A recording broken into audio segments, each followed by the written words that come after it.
name, Dr. Richard Kimble. The destination, Death Row State Prison. The irony, Richard Kimble is innocent. Proved guilty, what Richard Kimble could not prove was that moments before discovering his murdered wife's body, he saw a one-armed man running from the vicinity of his home. Richard Kimble ponders his fate as he looks at the world for the last time and sees only darkness. But in that darkness, fate moves its huge hand.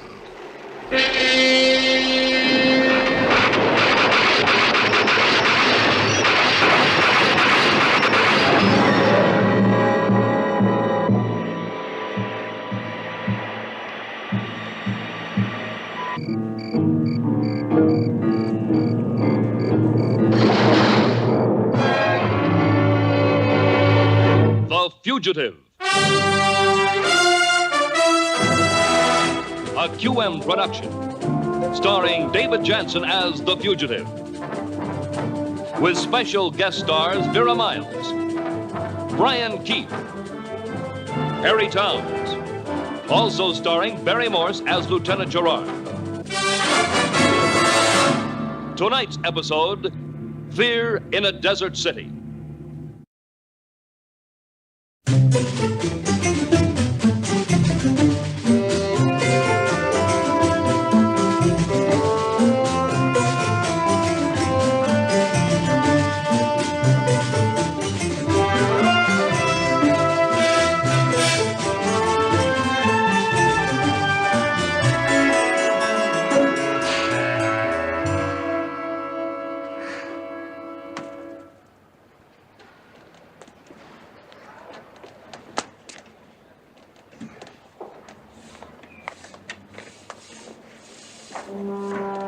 Now 6 months a fugitive, this is Richard Kimble with a new identity. And for as long as it is safe, a new name, James Lincoln. He thinks of the day when he might find the man with one arm.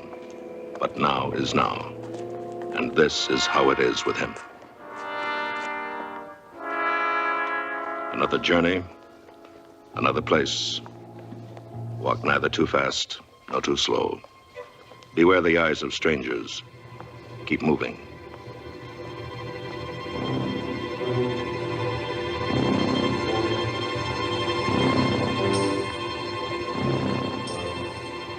The right one? Or will it be a mistake? Is this the trap where it will end?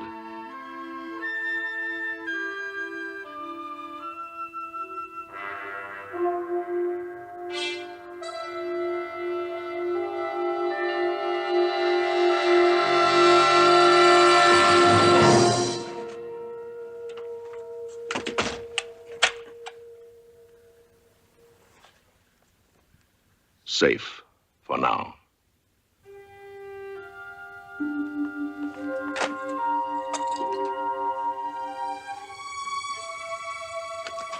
Another room. Windows look out and look in. Get busy.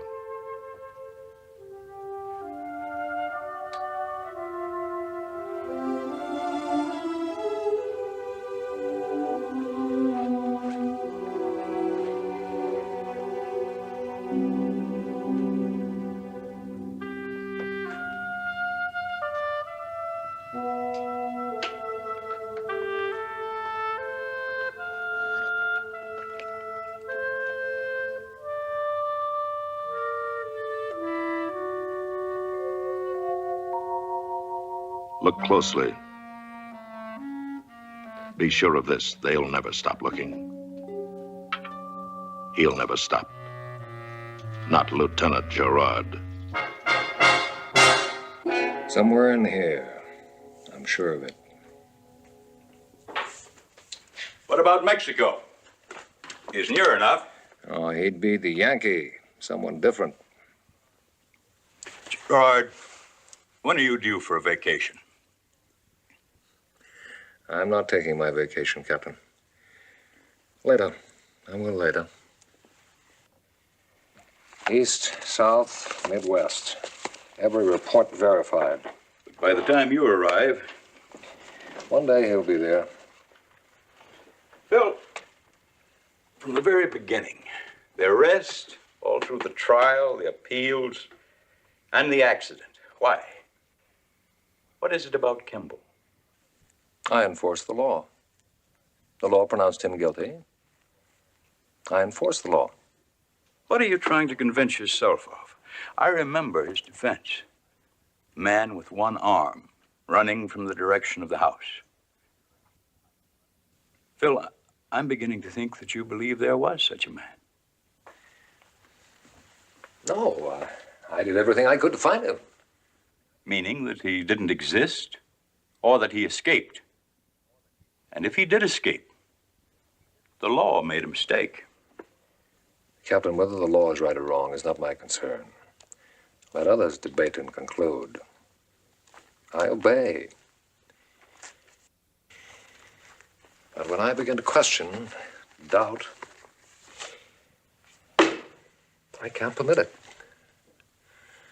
Others found him guilty. Others were about to execute him. I was merely an instrument of the law. And am. And Dr. Kimble must be found. Ready? A job. What will it be?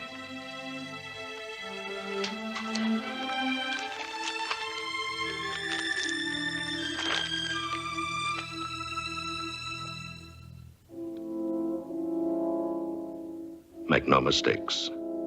Be ready for the questions and hope there won't be too many.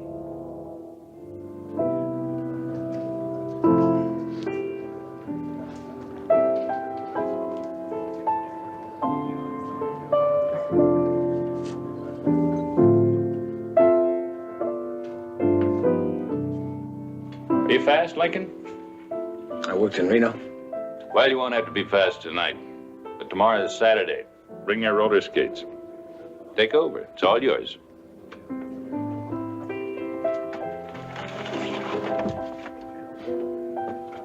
$75 a week. You'll find a vest at the other end of the bar. Is it Jim? Yeah, Jim's fine. Cleve Brown. But we won't shake hands because I might fire you tomorrow. The waitress is Evelyn and the lady at the piano is Monica. Introduce yourself.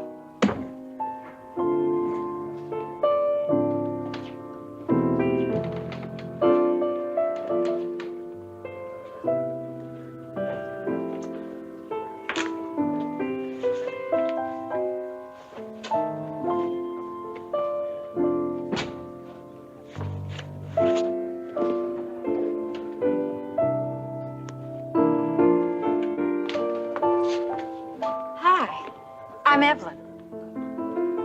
My name's Jim Lincoln.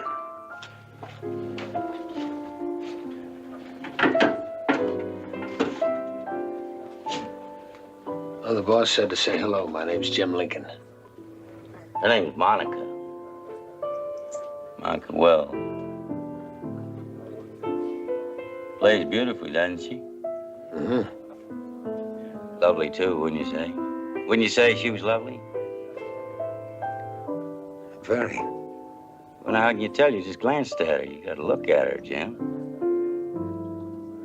Hey, Jim. Scotch and soda.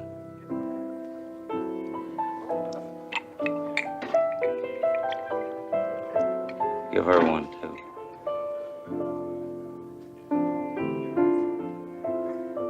She isn't drinking. Maybe she would if you bought it, huh? I'll pay for it.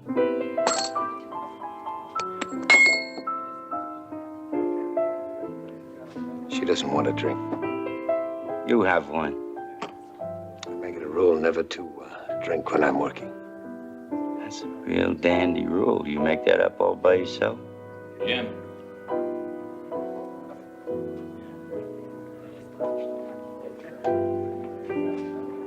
About now, I usually have a so-called meal from our so-called kitchen. You want something?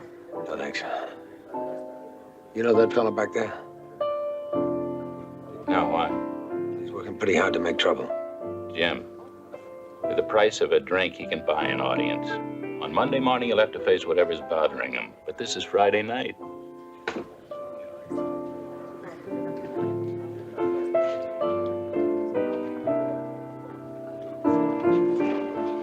saying to him about me? What makes you think I was talking about you? I don't like you, Jim. You want to remember that? I don't like you at all.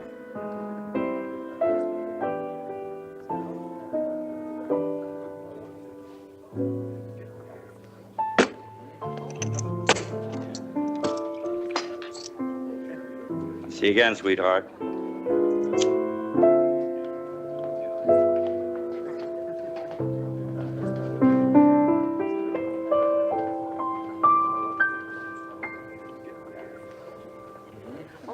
Please have a drink. Anything.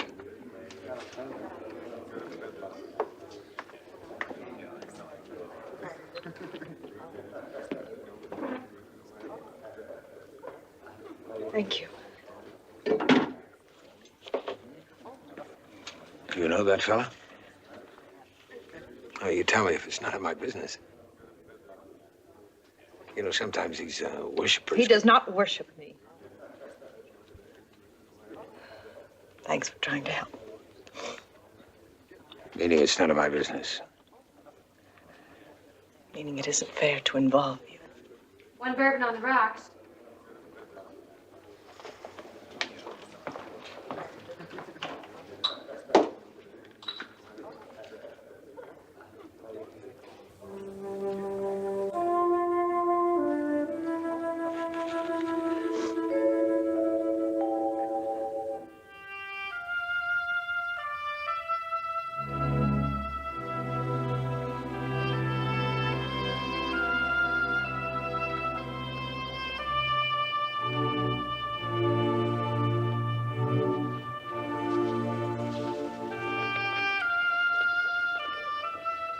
No, please. No, no, no.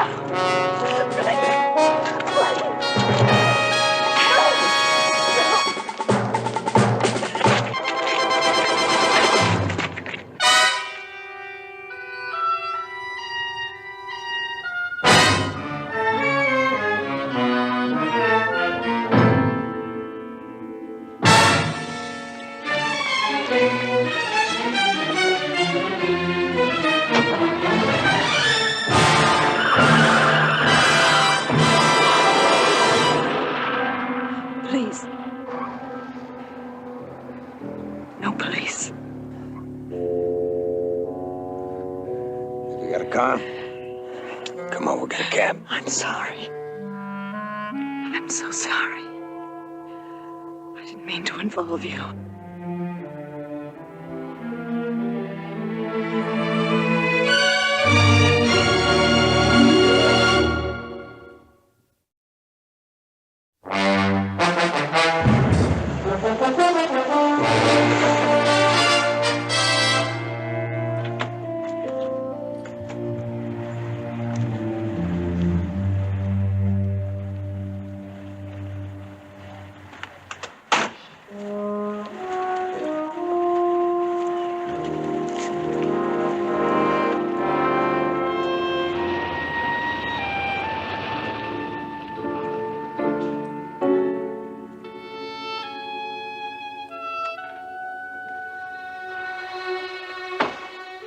Is everything all right, Miss Blaine? Oh, yes, he's fine. Good. Oh, that's all right. I'll get my money tomorrow. Oh, well, good night. Good night.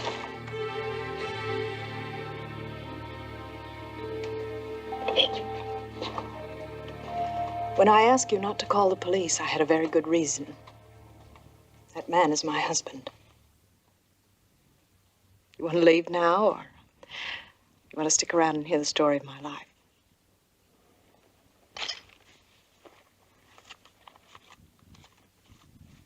Here. We live in Phoenix. We lived in Phoenix. About a month ago, I couldn't stand it any longer, so I took Mark and came here and got a job doing the only thing I've ever really been trained for, playing the piano. But not in the bar. What was it you couldn't stand? His suspicions. I wouldn't mind it if he had a reason to be jealous, but he was simply insanely suspicious.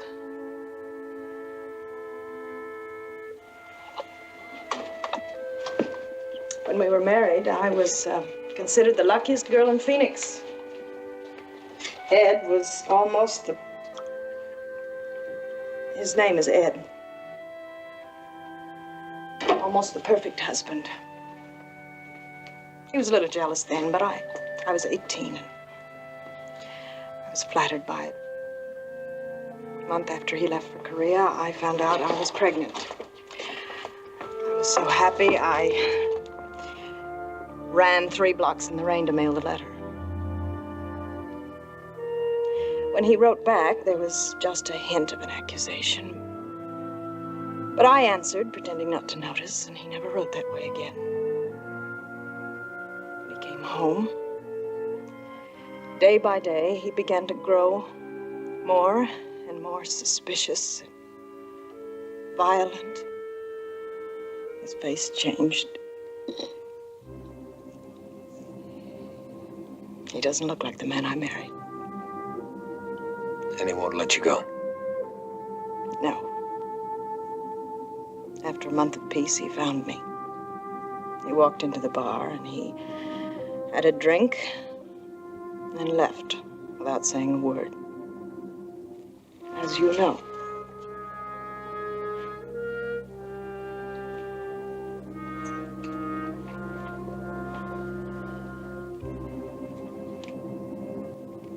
What does he want? To possess me, to beat me, and to teach my son how evil I am. And you can't go to the police? I tried that. He found out and found it very amusing.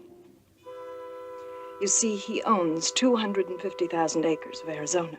He contributes to charity and belongs to all of the proper social organizations. He has even been mentioned as a possible political candidate. When he's not home, he's almost the perfect man. Don't you have any friends or family in another state back east? He'd find us. Mark, what are you doing out of bed? I heard you talking. Well, this is Mr. Lincoln. My son, Mark. My name's Jim. You know, you should be in bed. We have a big day tomorrow. Come on, now, let's go off to bed.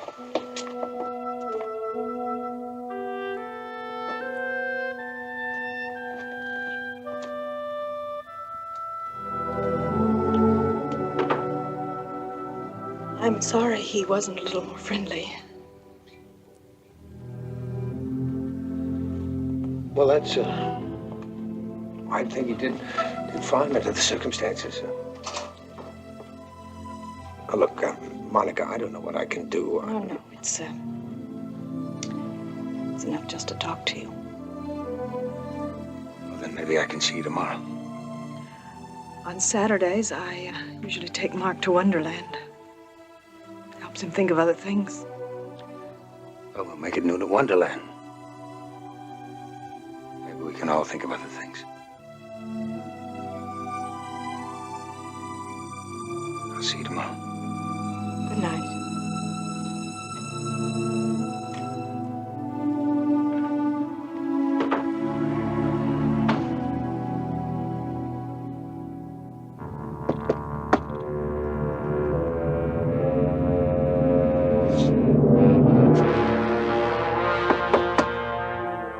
Who is it? Ed Wells.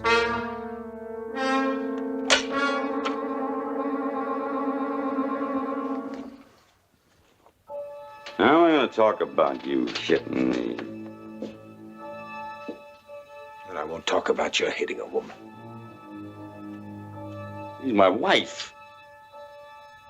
That gives you certain rights. You travel pretty light, don't you? Come into town and get yourself a little room, grab a job, Think about staying long I'd like to. so you can make more trouble. I didn't make it. I walked into it. You walked into me, bartender. Yeah, I've already heard how important you are. I had that custom made for me. Every bit of it, handmade. You look at it. Go on, take it. Look at that workmanship on it.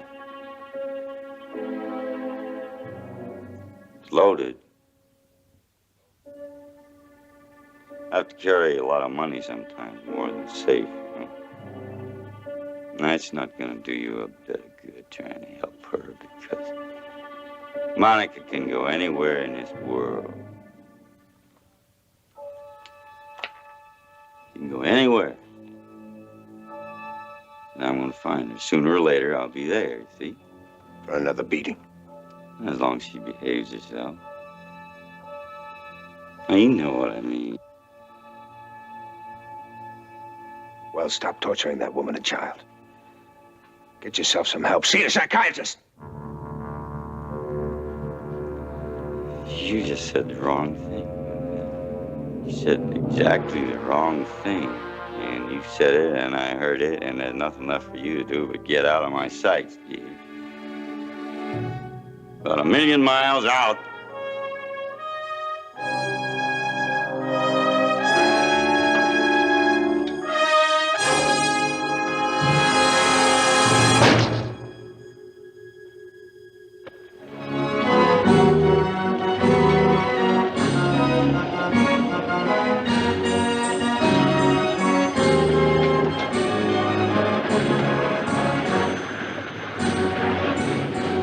I'm not very good at picking rides. I guess that was kid stuff to you, huh?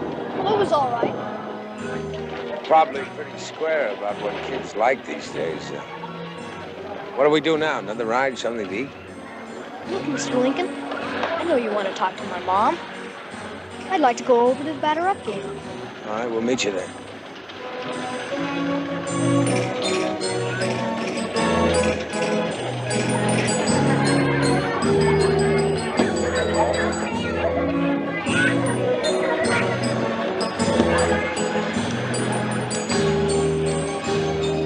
Your son went over to the batter-up game. I hope that's all right. I'm fine. You know, I used to think I was pretty good with children. I don't seem to be getting anywhere with him. It isn't your fault.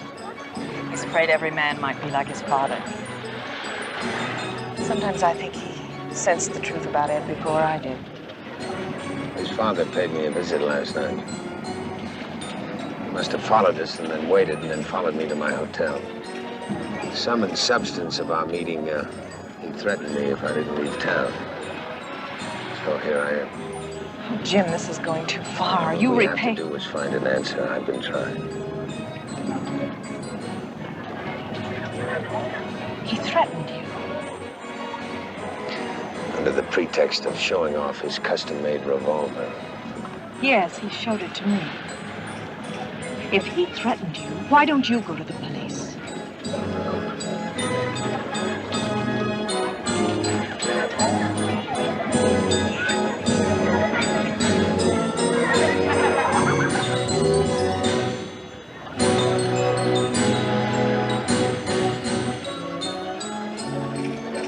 Jim, what is it? I can't go to the police. If you ask me, I can't tell you why.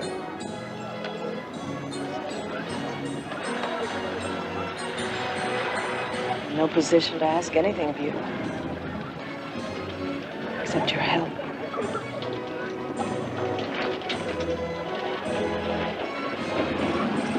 Let's go get your son.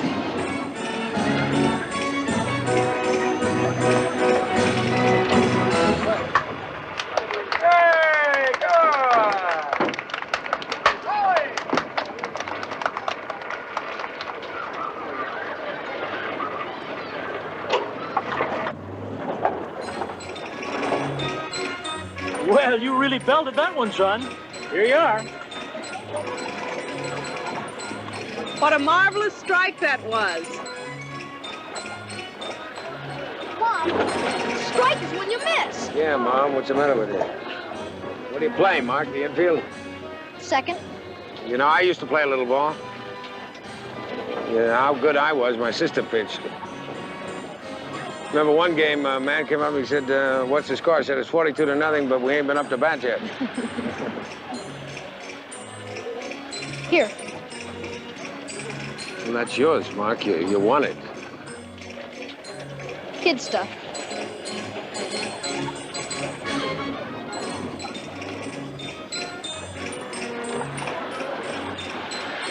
What do we do now? Well, what I can do and what I'd like to do are two different things, so I guess we'll just have to wait. I don't know what for or how long, but we wait. What are you talking about? Kid stuff. Come on, let's get a hot dog.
Bartender, give me another.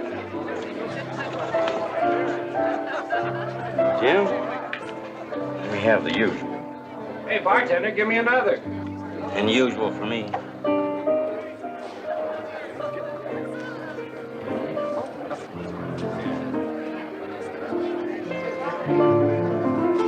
Sweetheart, that's a pretty tune. I know it.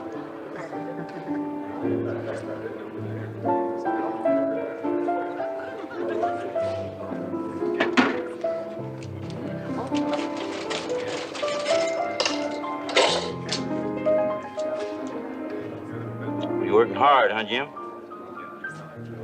I don't know as I could stand that, people yelling at me all the time. Plus, I had to put up with some of that when I was in the Army. You ever in the service, Jim? Here's your drink. I was in Korea in combat. They used to have these loudspeakers. He told me all about what was going on back here while we were fighting. I used to tell you.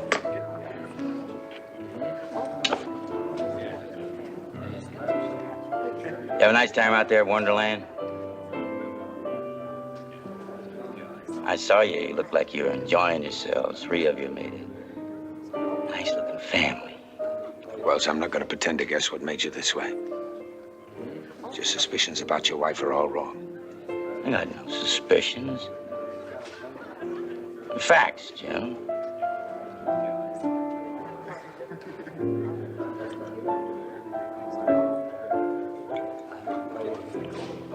You make real good drinks. I don't know, maybe it's just because I'm in such a good mood, I wouldn't know the difference.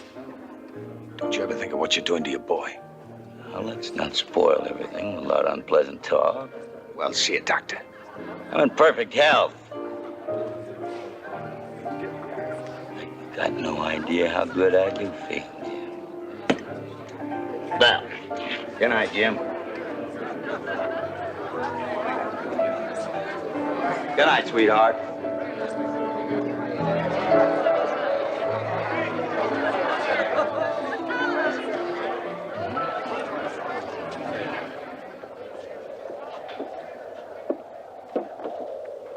Oh, these desert winds. There's our camp.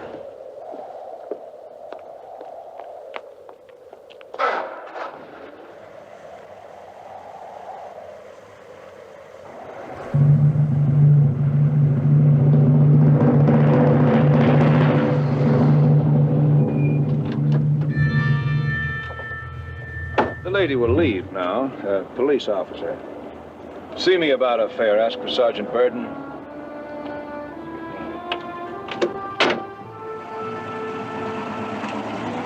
We'd be obliged if you'd get in the automobile, Mr. Lincoln. That is your name, James Lincoln? Yes. Look, you mind telling me what... Detective Sergeant Burden. Please get in.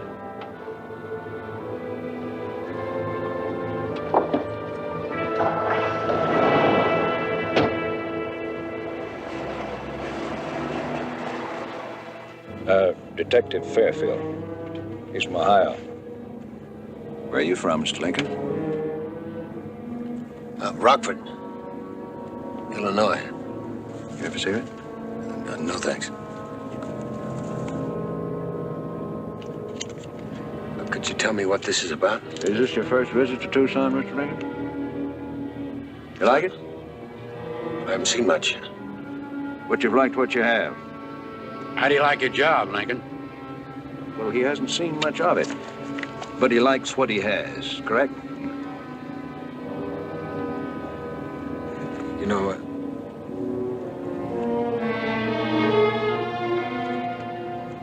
It's funny. Something funny? Well, I guess I mean, strange. An average man, if there is one, is walking home and the police pick him up for questioning. What's your name? Where'd you come from? Etc. You know he's scared. Is that right? Well, I never knew that. Did you know that, Fairfield? Now, why would the average man be scared of the police? Guilt. I guess there isn't a man in the world who doesn't have something he wants to hide. Even you two. Now, that remark was not calculated to gain favor with me. I'm sorry. I guess these questions are just getting me a little nervous. You know, Sergeant, you are pushing me around. Very gently, but pushing. Put yourself at my place. I'm a stranger in town, no one to vouch for me. No friend who's a lawyer. I can't demand a thing. I just have to sit here and take it. I wish I could argue with you, but you know you're right. I wouldn't want you to think I was sadistic. Fairfield, do you think we've been unkind? Maybe so, Sergeant. Well, some comfort to think we've saved you a walk on a chilly evening. At your hotel.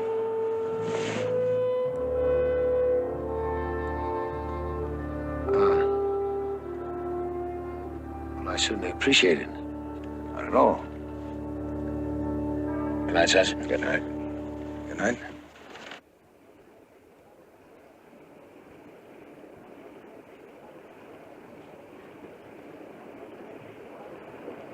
Mr. Lincoln? I, honest to goodness, don't know what's the matter with us. That's all right, Sergeant. It's an easy mistake.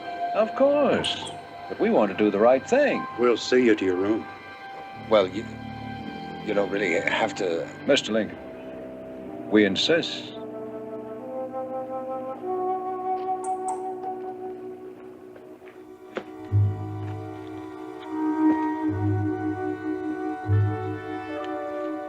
Fairfield, wouldn't you say that it's about time he unpacked? Oh, maybe he did. Found he didn't like it here. Now he's getting ready to leave. Well, I was born here. I'll die here. I like to keep Tucson clean as its air. I welcome visitors. Most of them. Mr. Lincoln, you usually read every paper? That's how I found the job. We've had a complaint against you, Mr. Lincoln. Complaint? Mr. Edward Wells, Phoenix, claims you're breaking up his marriage. His marriage is already broken up. I'm just trying to help his wife and boy. They're afraid of him. That's not the impression we got from Mr. Wells. Have you talked to Mrs. Wells? We're not in the marriage counseling business. Nor are you. I'll tell you this, unless that man has helped you, might pay a very high price to find out just how dangerous he really is. He claims Mr. Wells is dangerous, Fairfield. What have you got there? Hair dye. You use this stuff? Yeah. Last month, I saw a little gray. I thought it wouldn't exactly help in finding work. Does a good job. I don't see a single gray. Maybe worries a lot. Could be diet. I'd read where a man can get gray from certain foods. Are you eating right, Mr. Lincoln? I eat what I can afford. I try not to worry. Leave Tucson tonight. What's the matter? We cost you a job in a wonderful city. Aren't you going to protest? I'm too tired. Get some rest in another town, Mr. Lincoln.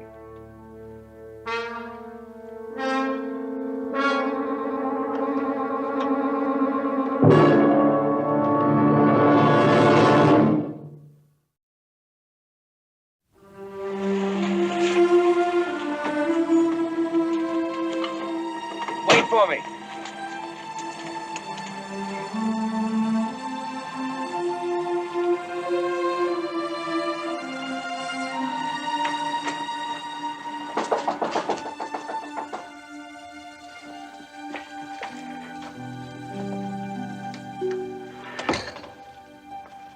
What did the police want? He convinced them I was an outsider trying to break up his happy home. Monica, I've got to leave town. But if you and Mark come with me, you might be worse off. I don't understand. My picture's in every police station in the country. Right now, they might just be realizing who James Lincoln really is.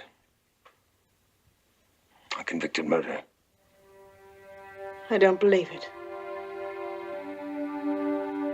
I said convicted. I'm innocent. Look, I'm a doctor, pediatrician. I was a doctor. My wife couldn't have children. She wouldn't adopt them. We argued too much for too long. One night I walked out. I got in the car, I drove, I parked. I just stared at the river.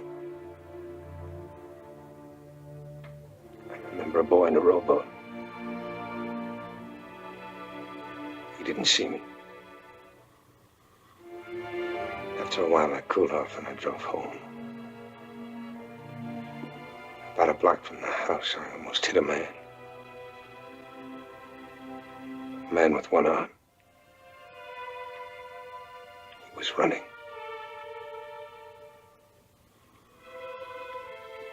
I found my wife beaten to death. Who? I don't know. Had to be unmotivated. A vagrant, a prowler the police never. That was over 2 years ago. The trial was a nightmare. The neighbors had heard our arguments. The only hope was to find the man with one arm.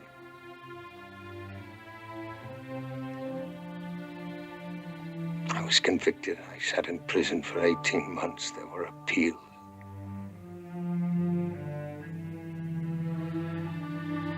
They were taking me to be executed when the train derailed.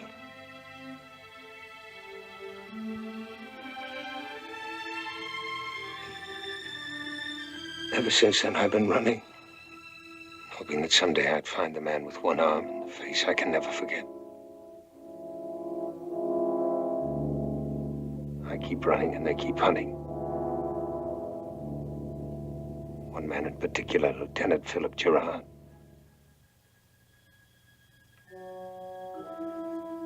You know, sometimes I feel like I've known him all my life. Some nights I can't sleep.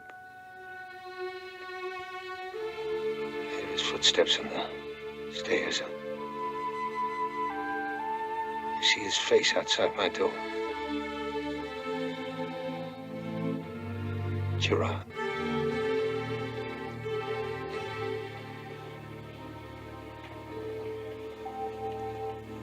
I don't want him to find you.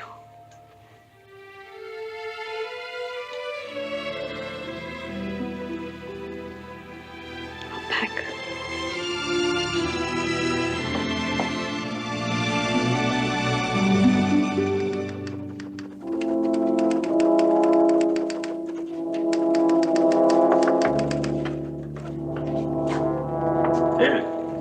Well, how are you, Mr. Wells?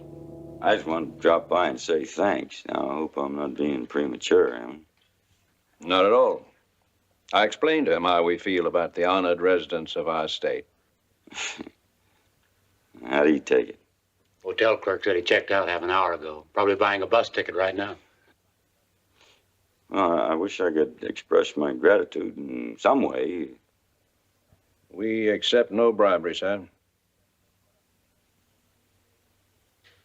I didn't mean that, Sergeant. Well, sir, Sergeant likes to joke. Yeah. Well, I best get back to my family. Oh, Mr. Wells, can we drive you? Oh, thanks. No, I think I can handle this little thing all by myself. Good night. Good night, then.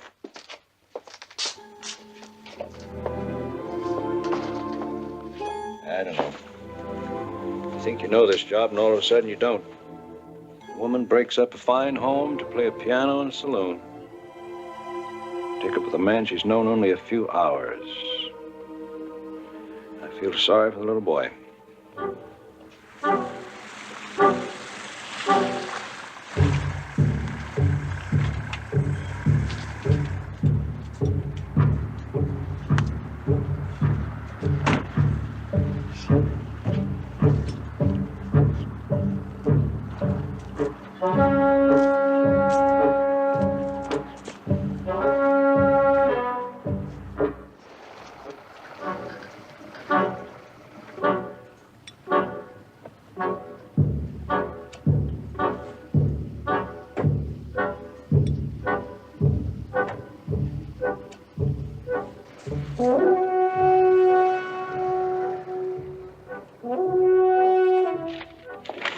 One ticket to San Diego.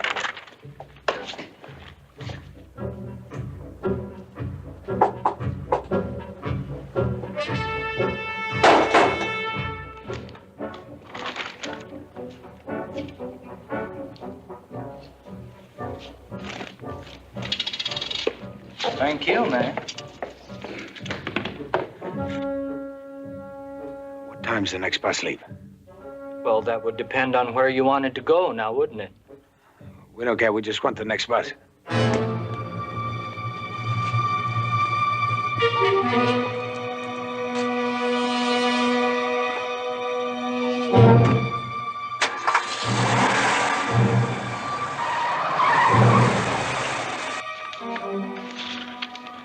It won't be long now.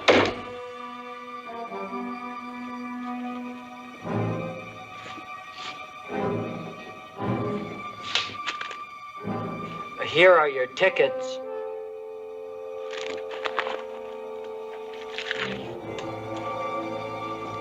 Let's go.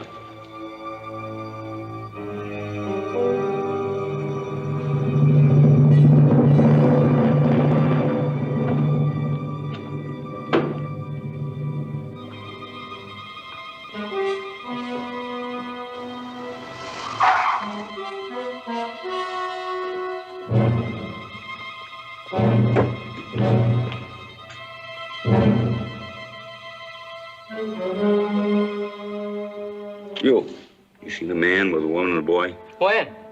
Just now. Yes, San Diego bus outside.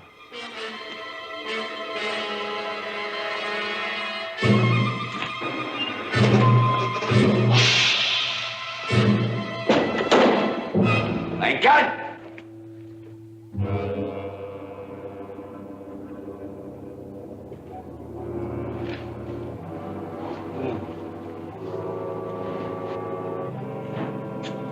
I'm I'm glad to see you, Marky. I'm glad you're here. See, this is what your mother is. This is what she did to me when I was in the Army. I don't believe you, Dad.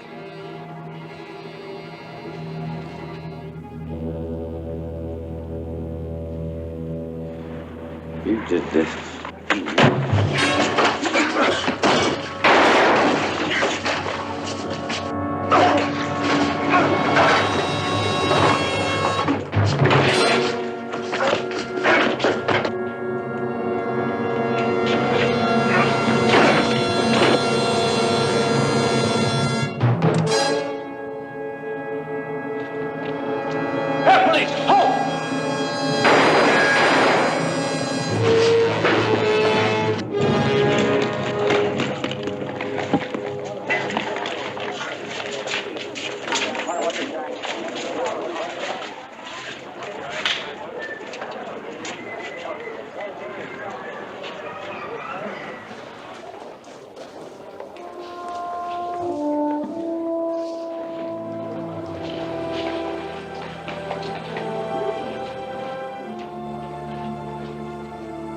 Monica, if I stay, They'll find you. And you'll never find him. well, you can go home now. It's over. Everything. We won't forget. That's all we're left with, remembering. Look, maybe...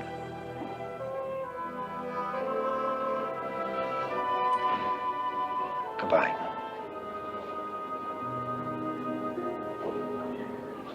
Goodbye, son.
Mrs. Wells.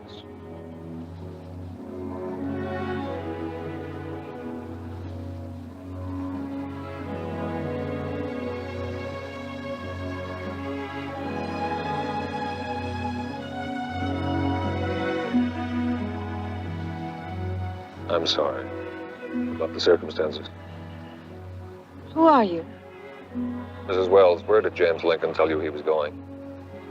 You're Lieutenant Gerard. The Tucson policeman. They recognized him, unfortunately after the fact. Well, he told you about me. Excellent. He thinks of me as much as I think of him. He's innocent. The law says guilty. The law isn't perfect. Wherever he is now, he knows I believe him. I always will.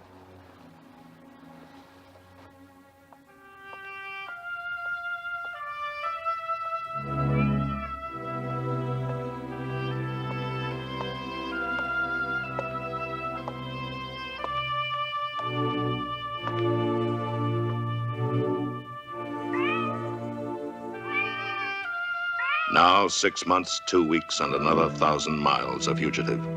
This is Richard Kimble, and this is how it is with him.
Richard Kimble.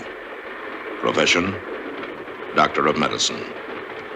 Destination, Death Row State Prison. Richard Kimble has been tried and convicted for the murder of his wife. But laws are made by men, carried out by men, and men are imperfect. Richard Kimble is innocent.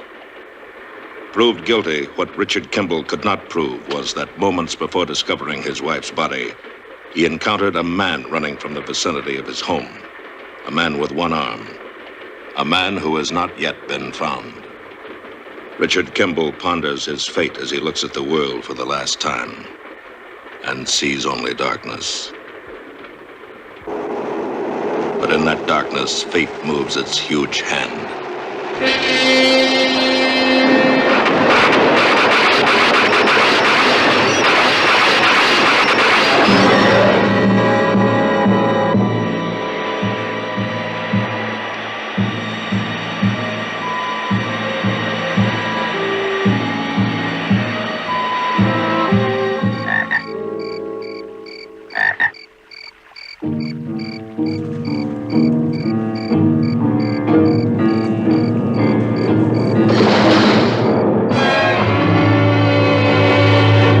Fugitive. A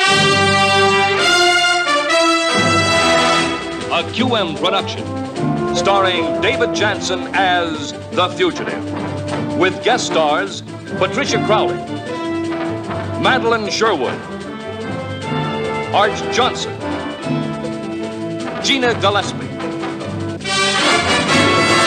Tonight's episode, The Witch.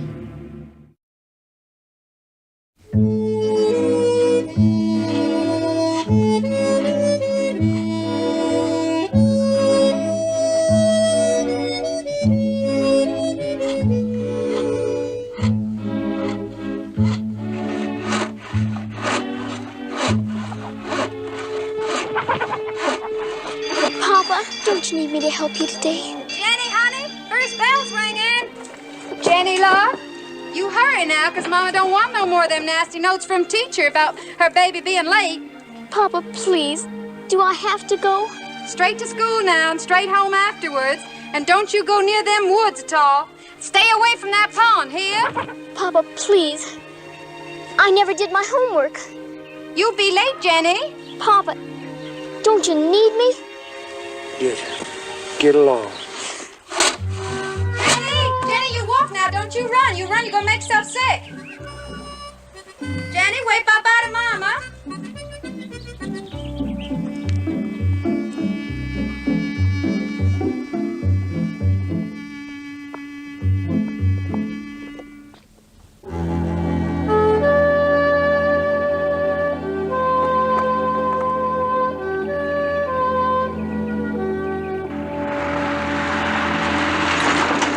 Now, 10 months after his escape, take Richard Kimble, unjustly convicted of murder. Put him down in the Missouri hills, a handyman, driving a truck for a local fuel and feed company.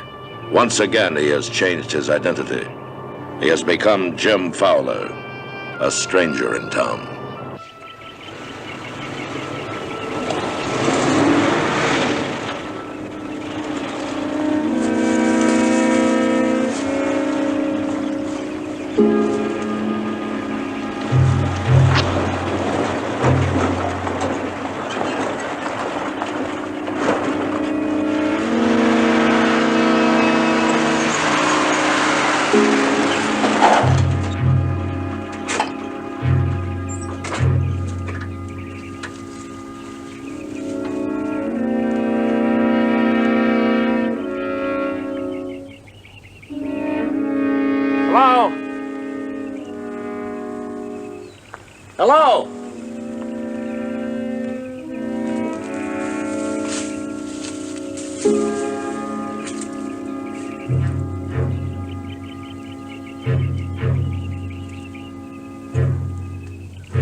nehe genius noche, ni mo solo sapit, ni dorin adversa.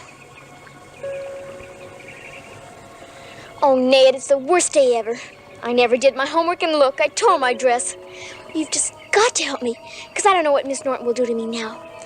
Please, send me something to say. Make something happen.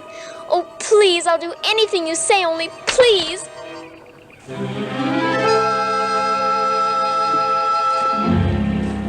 Hi.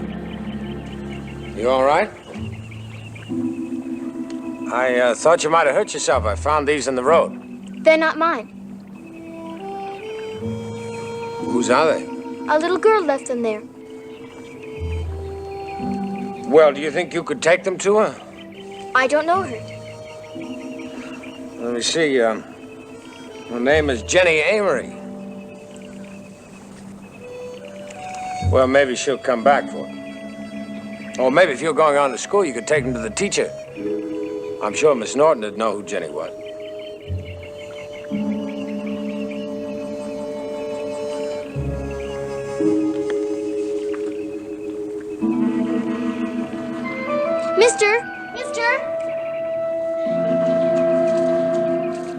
Jenny's supposed to never, ever come near this pond. And that's why she went on ahead to school. So nobody'd ever tell on her. Nobody. Ever. Well, I didn't see her, of course, but I'd say she did the right thing in going on to school.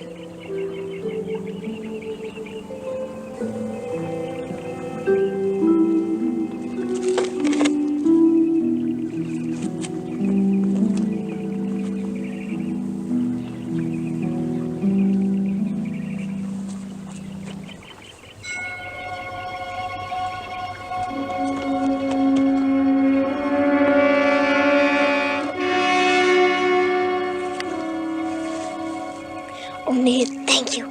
He's just what I needed. Oh, thank you for sending him. Thank you.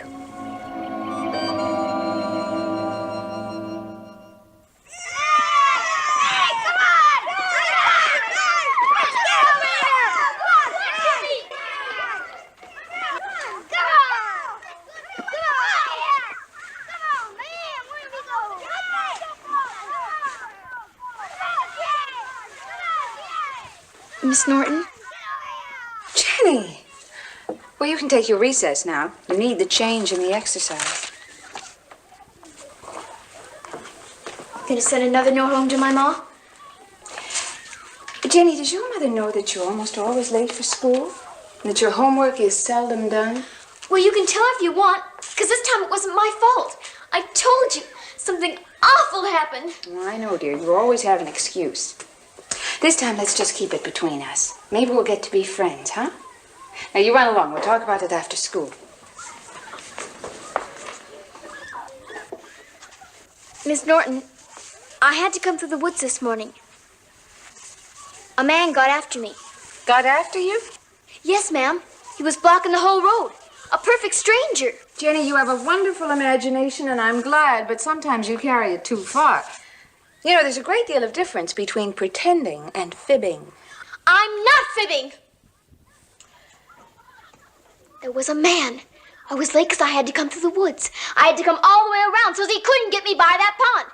And he tore my dress, and he got me so scared that I lost my homework paper. And I ran and ran. Oh, I really did my homework, but I lost it. Jenny, how did you tear your dress? There. I told you. I tore it when I was running to get away.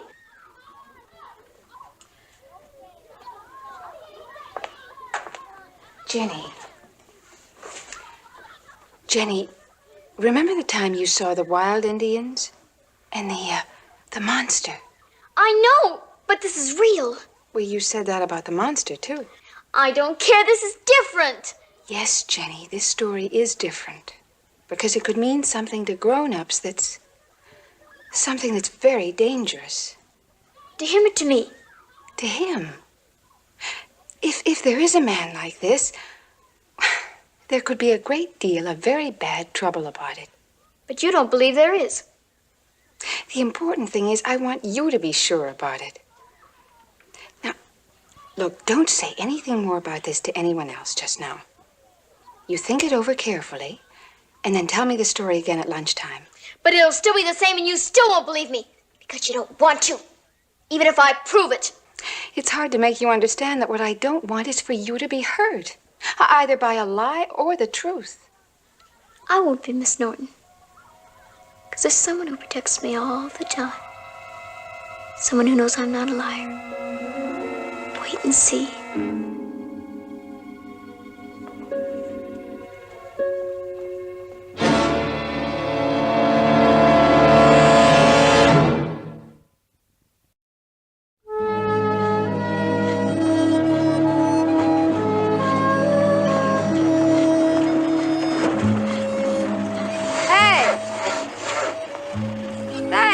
Tyson at all. That's that feller he hired last week.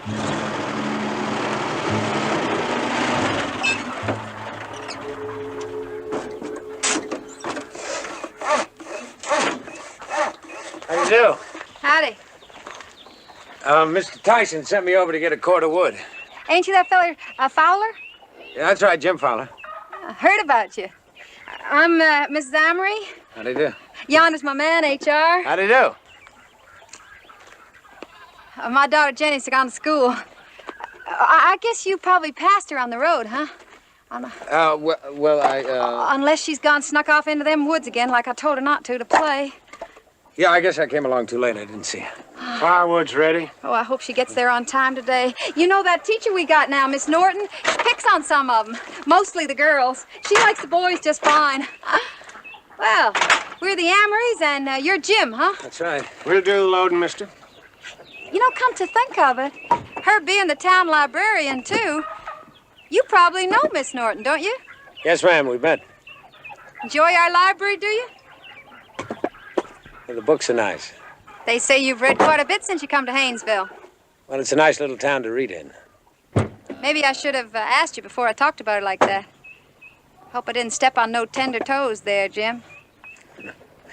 No, ma'am, I've been to the library twice, but not tenderly. Sure, I can't give you a hand with this wood. No sirree, Bob. Ty Tyson will want to cut the price if we let his hired hand help us load up. We need that $20, every penny of it. Stand back, mister. Miss Norton ever mentioned to you why she ain't been married? Woman her age? Well, no, ma'am, we just passed the time of day. Men folk around here like her right enough. Ain't that true, H.R.? Women carry on about her something fierce. That's true. Of course, having a baby and running a house, them things age a woman some. But you know, there she is, really older than me. Leastways, not no younger. Ain't never taken a husband. Some do, some don't, that's all. Of course, you ain't married neither, are you, Jim? No, ma'am. Say, I know why you ain't seen Jenny. It's 'cause she run all the way to school. That's what she did. I told her to walk and she run. She run so she wouldn't be tardy. See there? That's that teacher again. She got that child plumb scared. Poor little thing.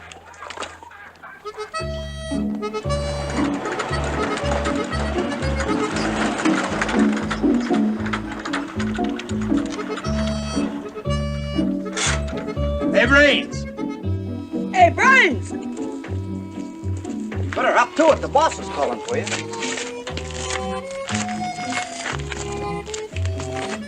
Let's see now. I gave you $15, didn't I? Yeah, 10 and 5. Got a $5 bill in your pocket?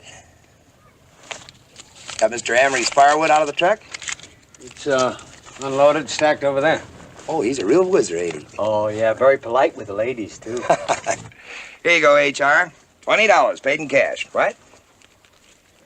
Oh, don't forget to put it on your income tax.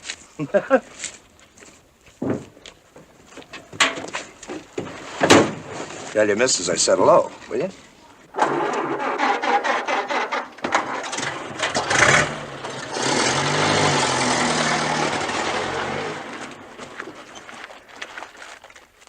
There you are, 2, 3, 4, and I sure do thank you, Brains. I gave you 5. Oh, that just makes us even. Cost me $1 because you let them Amories load that wood without you helping them. I could have charged them an hour of your time. What's that? That's a dime. You pay me $1.10 an hour. Hey, I like you, Brains. I really do. You hear that, sailor? No, Ty. What was it, huh? Oh, man, that's rich. Yeah, you're all right, Brains. You know what I'm going to do? I'm going to let you load about a ton of coal on this truck. That's very nice of you, Ty, but I'm trying to eat my lunch. Well, you can eat later today. Board of Elders ordered this coal and paid for it in advance. Come on, I'll help you.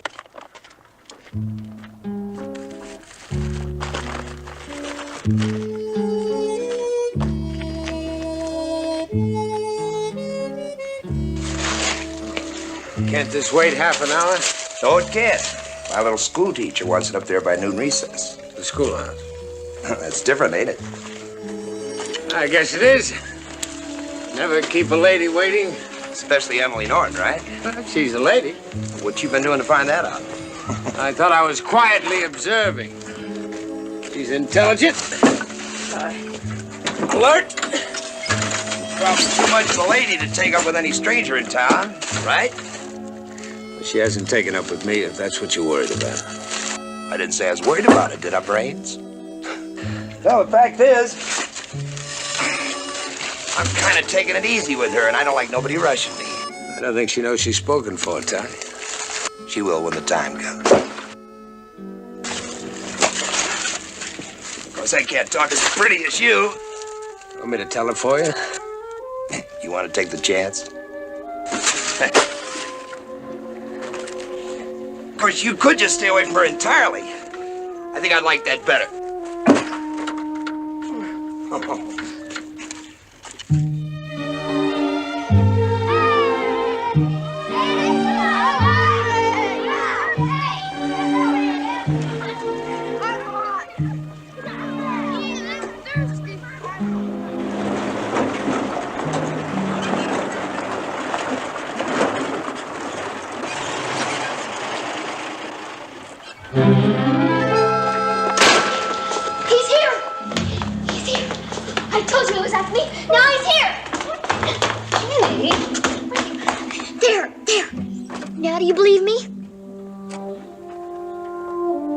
That's simply the man delivering the coal I ordered for the furnace, Mr. Fowler. Don't tell him where I am. Don't tell him what I said. He'll lie to you. Jenny, you stay right here while I go speak to him. Now, I've met him. He seems like a very nice man. No, don't tell him. I have to show him where to put the coal. If you tell me, Miss Norton, a terrible thing will happen.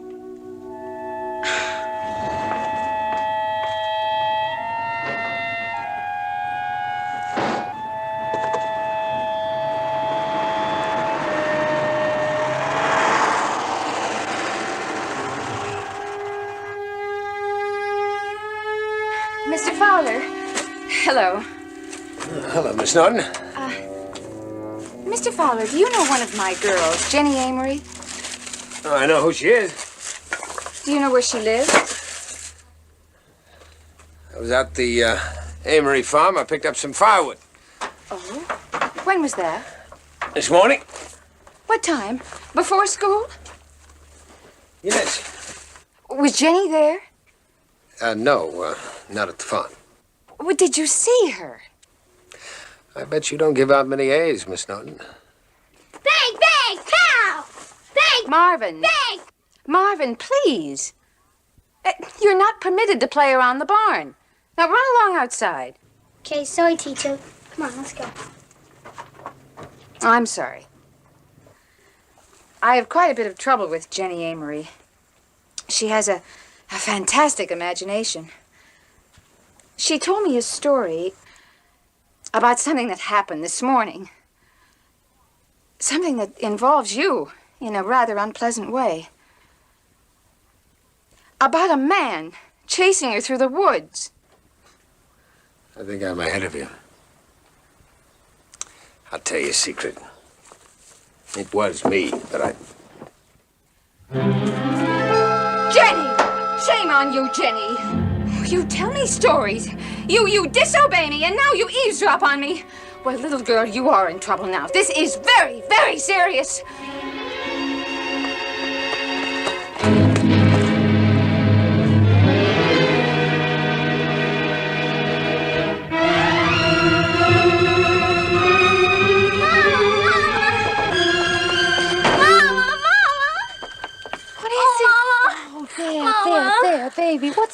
matter? Oh, there. What are you doing home at this hour, sweetheart? Mama, something awful happened. She send you home for misbehaving? It wasn't me, Mama. Her and this man. Who? What man? The man who works for Mr. Tyson. He came to school in the truck. He did? You mean Jim? That Jim Fowler? Yes, Mama. And I saw him and Miss Norton go into the barn. You what? Come on, baby. Come on inside with Mama now. You tell me all about it. Come on now, baby. Come on. Oh, Mama, I'm telling the truth, honest. She saw me. I tried not to let her see me. Then she got real mad. She scared me, and then I ran so hard I even tore my dress. Oh, baby. Oh, Mom, I just had to come home. She's got it in for me now. All right, there. Oh, Mom, I just had to come home. You did just right, sweetheart. You did just right. There, you settle down now. You're safe with Mama, huh? You did just right, sweet. Poor little girl being made to look at something like that. Them shameless, no good. Give me 3921, please. You tell Mama just what you seen. Oh, Mama, I just can't. Of course you can't, baby. Come on, never mind. Mama knows. Hello, Mrs. Sturgis. This is Mrs. Amory. Yeah, well, I thought I should call you first, Mrs. Sturgis, because Mr. Sturgis being chairman of the elders. Well, you see, my little girl come home from school just now, and, well, it's happened. Just like I always knowed it would.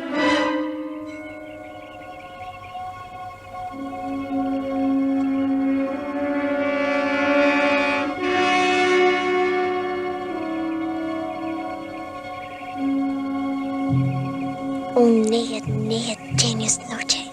Thank you. 3 times today you saved me. 3 times. Most of all, Mr. Fowler. Oh, thank you for him. I know why you sent him now. How you want me to fix her good. I will, I promise. He's how I'll fix Miss Norton really good. Forever.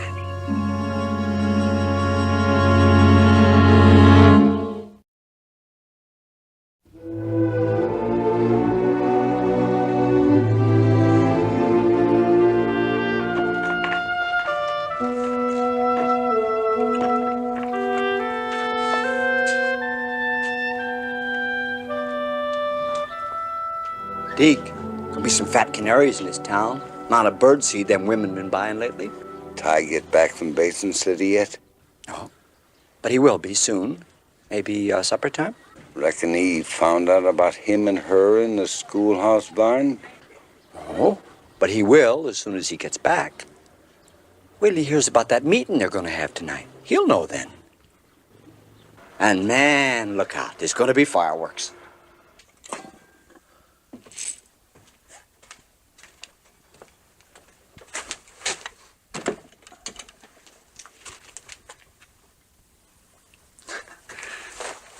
Jenny, you surprised me. There were people out front, so I snuck in back so nobody knew I was here. Oh. Well, what can I do for you? I need you to help me. All right. My teacher, she's awful mad at me. Oh, I don't think Miss Snowden's really mad at you, Jenny. Well, anyhow, you go to the library, don't you? Yeah, sometimes. Well, could you take something back for me? You could say you just found it someplace and brought it back. Then maybe she'd like me better. Because it's been gone a long, long time. It's a book. Well, yeah, I could take it back, Jenny, but wouldn't it be better if you took it back? Then she'd know I stole... then she'd think I stole it. Well, all right, Jenny. Can you take it this afternoon? Well, I can take it right now. I'm just closing up. I have to hurry.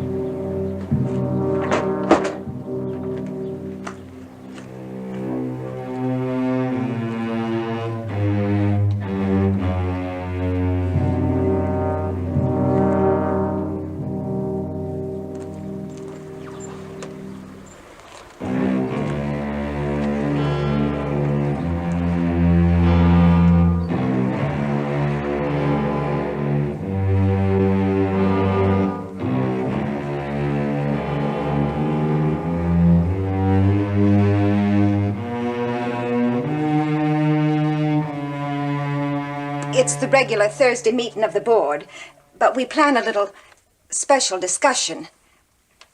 That's why my husband sent the note. Of course, if you've got something else to do, you don't have to come. No, I'll be there. We'll look forward to it then. Ladies.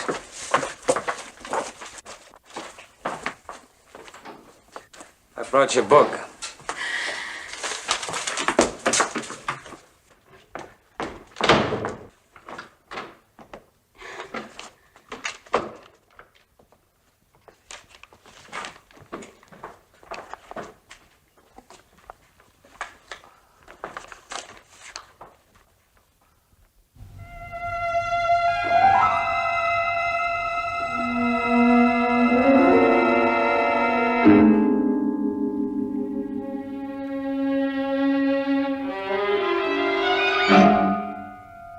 There's nothing as badly timed as a badly timed entrance.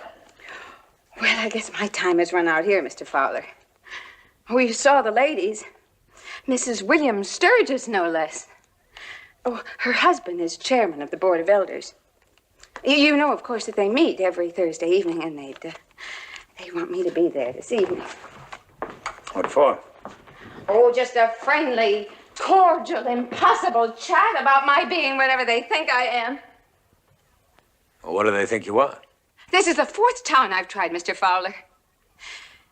Well, they always have a name for me. Worldly, sophisticated, city girl. And there's always a man like Mr. Tyson. Oh, Mr. Tyson. Mr. Tyson has ideas, you know. Probably some of the married ones, too. Miss Norton, you might as well face the facts. You're an attractive woman. Attractive enough to raise the temperatures of most of the healthy males in this town, so you've got to expect the women's eyebrows to go up. I don't care about the eyebrows. It's the 30-day notice that I resent. And then having to look for another town. Why don't you fight back? I came here to teach the children not to fight their parents. And I'm a good teacher, Mr. Fowler. I believe that. They need a good teacher here in Haynesville. Well, maybe you just learned how to fit into a small town. I was born in a small town just like this one. I left it, I traveled. I went to school. I was looking for something noble. And then I met this man. Oh, I'm sure you've heard the rest of that before. Nothing serious. Just heartbreaking. You know what my friends used to tell me in New York? They used to say, Emily, you can take the girl out of the small town, but you can't take the small town out of the girl. Oh, I didn't belong in New York. I could never find myself there. Well, I don't belong here either, that's for sure. Miss Norton, stop feeling sorry for yourself. We've all got troubles. So you went to the big city, now you're back. And just don't accept the 30-day notice. Teaching is your job, why don't you fight for it?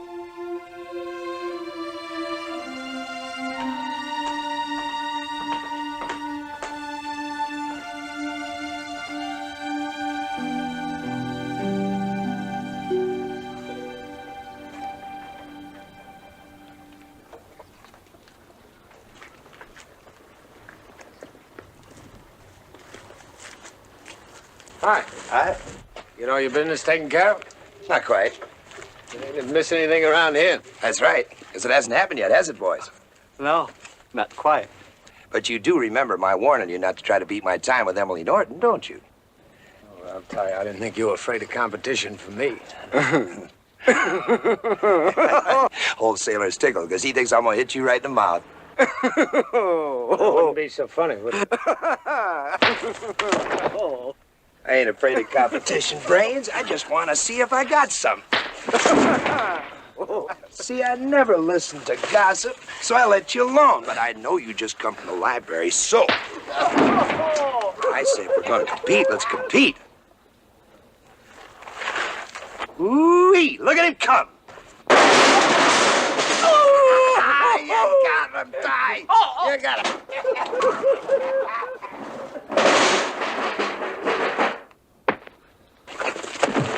What's going on here? Come on, break this up. Let me see Oh, McNary, ain't you got no sense of fair play?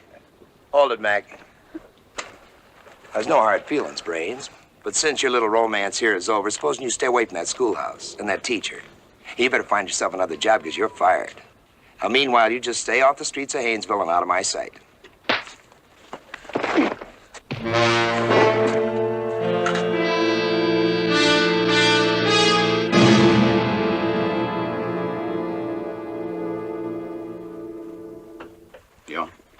Yeah? That's right, Sheriff. Huh?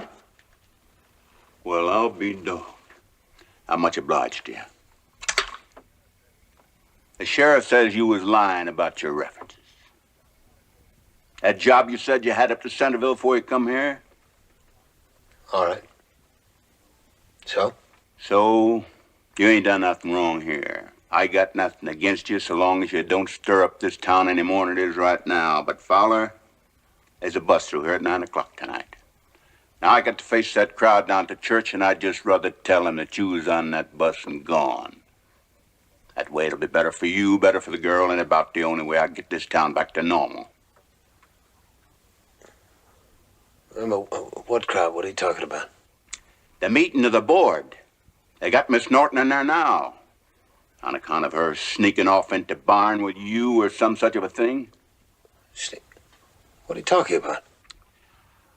About half the town is down there now at the church talking about what Tyson done to you. Now, it looks bad enough for her no matter where you're at. But the further away you are, the better. Believe me. Now, come on. Wait a minute. McNary, they're wrong about her, you know. Well, then let her tell him that. Look, they already got the one version from Mrs. Amory and Jenny. Come on. Jenny Amory? Yeah, sure. Now, are we going down to that station, or are you going to tangle with the county sheriff? Now, what do you think's going to happen to Miss Norton if I run out on her? McNary, I'll be on the bus at 9 o'clock. First, I'm going over to that meeting house. You coming with me? Yeah, and then to the bus station. We do not want this sort of thing going on under the very noses of our innocent children, Mr. Chairman. Isn't that right? Please. We've got to do something about it. Mrs. Amory, please be seated.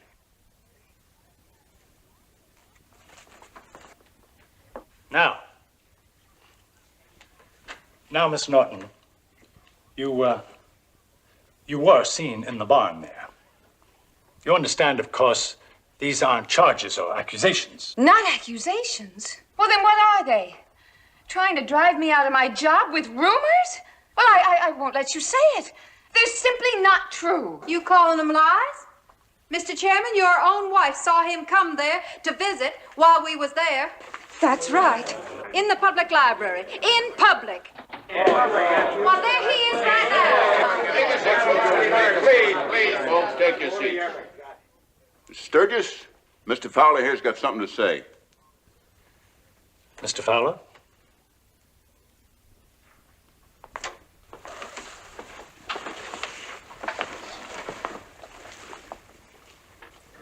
Hi, Jenny.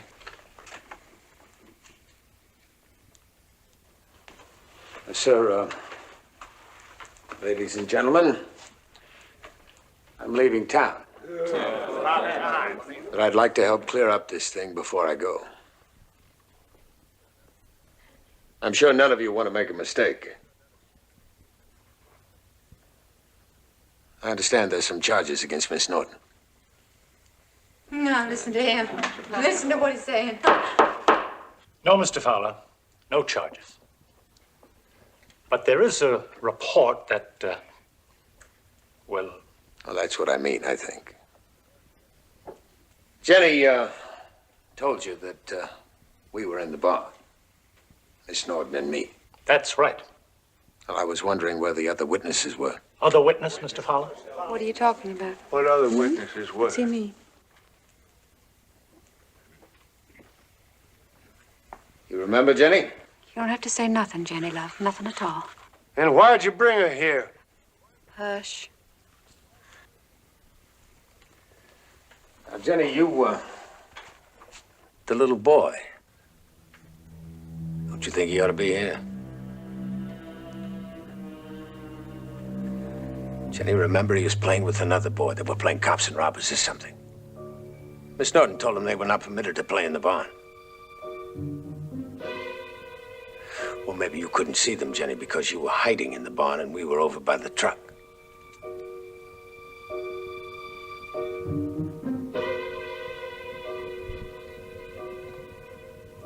Well, anyhow, the trick was... I mean... What's the name of the little boy? Marvin Sturgis. Marvin? My son was there? Yes, Mr. Sturgis. Is he coming down here? Certainly not. I don't want him involved in this. Involved in what, Mrs. Sturgis? This. This what?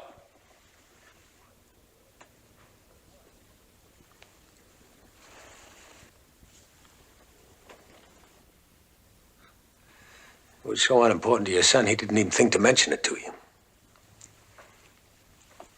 Jenny. Jenny, will you lie?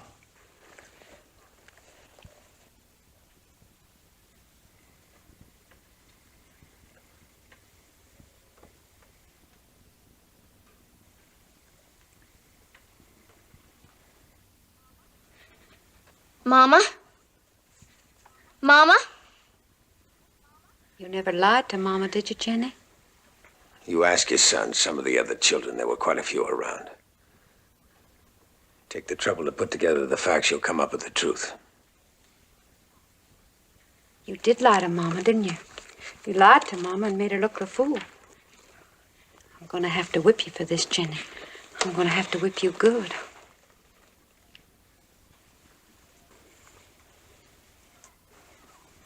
Get away from me! Get away! Oh, Mama. I'm sorry I lied. I'm sorry. I was scared of him. I was scared. Because what really happened was that man chased me. What? That man chased me through the woods and he tore my dress. The chairman. The chairman. The chairman.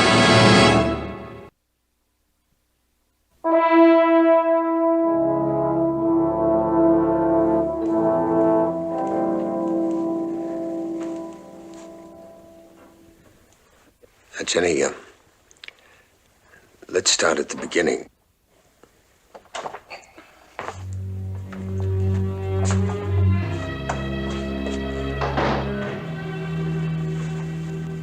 And if one of us makes a mistake, the other one will correct them, all right?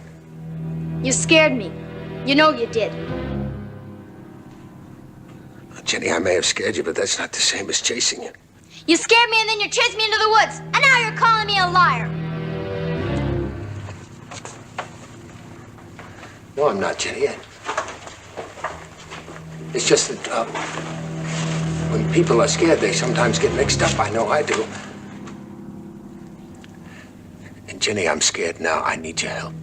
Then you shouldn't have chased me through the woods and made me tear my dress. Her dress was tore. I remember that. Had to mend it myself.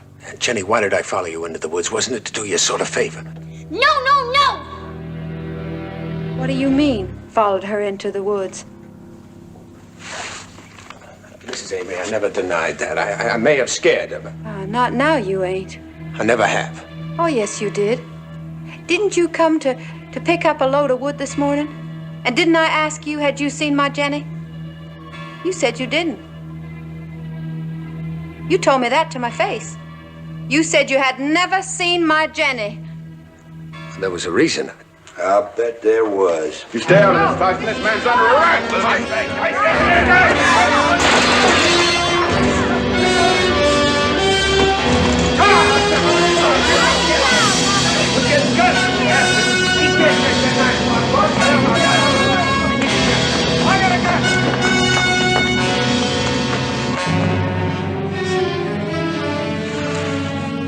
Time comes, I'd really like to know what happened in that barn to make her tell a story like that.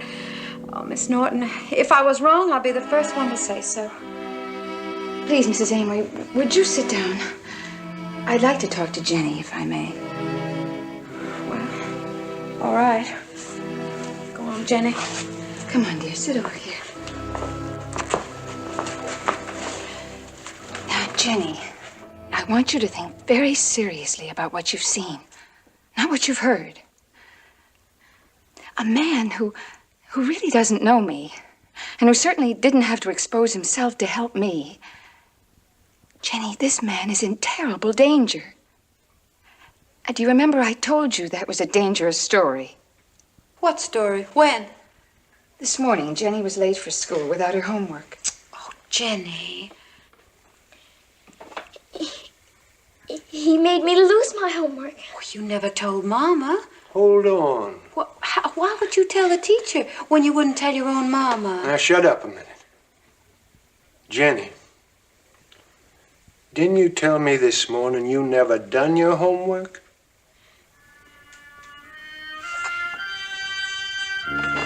Jenny? Jenny? Jenny, you come back here!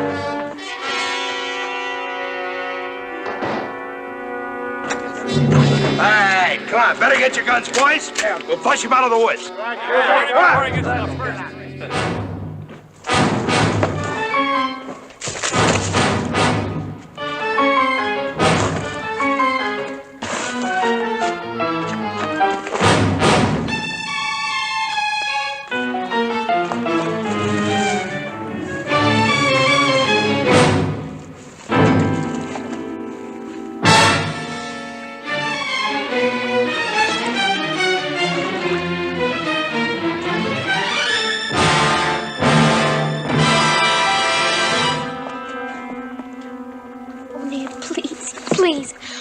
Please.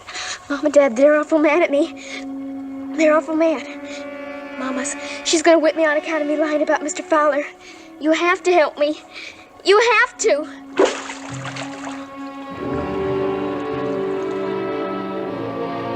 Jenny, if you scream, those men will kill me.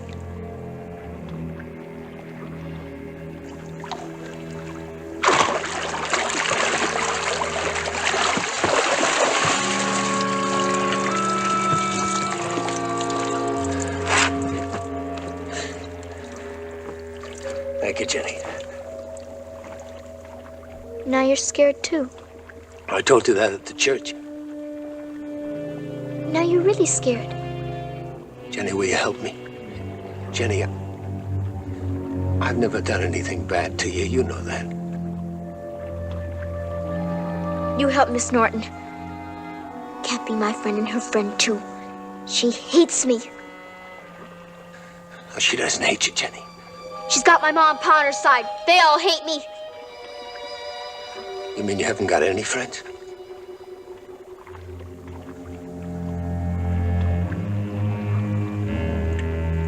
My Nahid is my friend.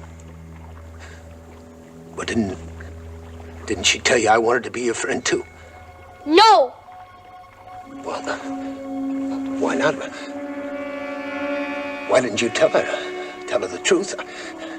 You're a very bad friend. She is not! Well, Jenny, she makes everyone say that you're a liar, and she makes you late for school, and she gets you into trouble. She does not! All right, Nahid. You get Jenny out of this. You get her out of it right now.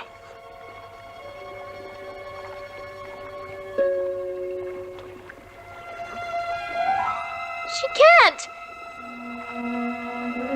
She's only a doll. You see, Jenny, we have to help each other. We're both in trouble. Fowler. Get away from that girl. Hey, everybody! I found him! At the milk pond!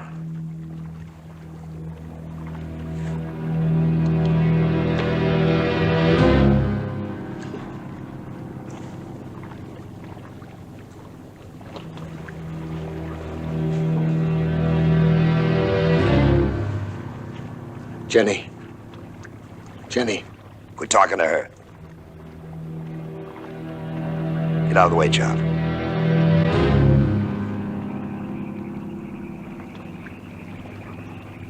No, don't. No, don't. He didn't do anything. Don't kill him, please. Step aside, honey. Now, Jenny. Leave him alone! Leave him alone! Leave him alone! He never did anything. Don't kill him, please. He never chased me. I lied.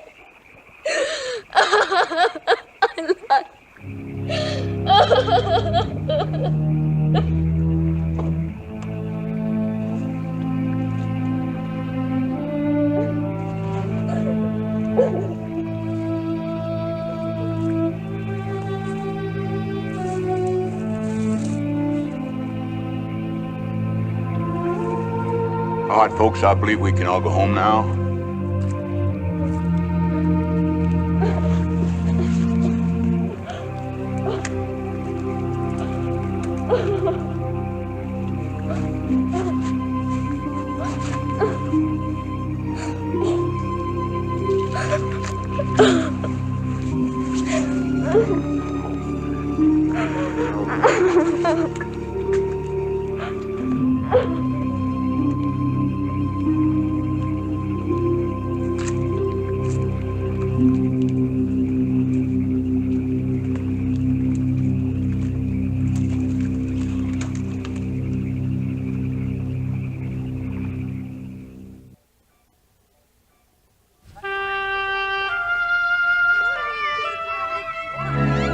Good morning, teacher.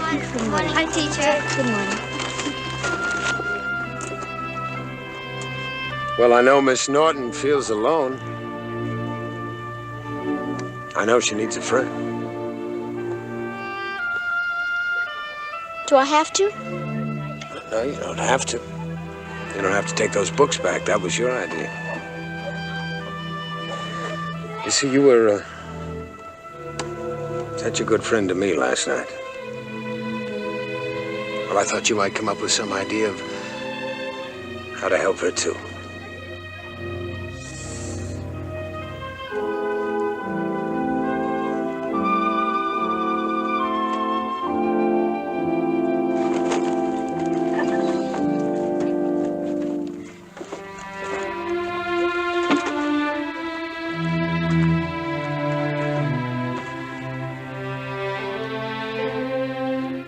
They've been gone a long, long time. I'm tired of Minnie Hill.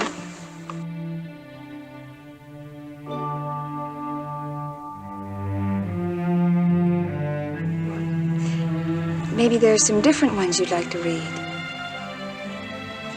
Come on.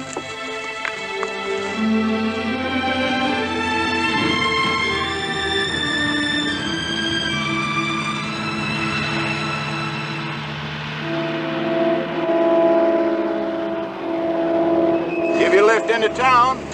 Bus station. Thank you. Get in.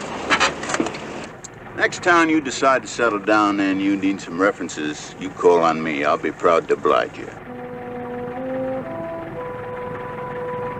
This is Jim Fowler, about to die.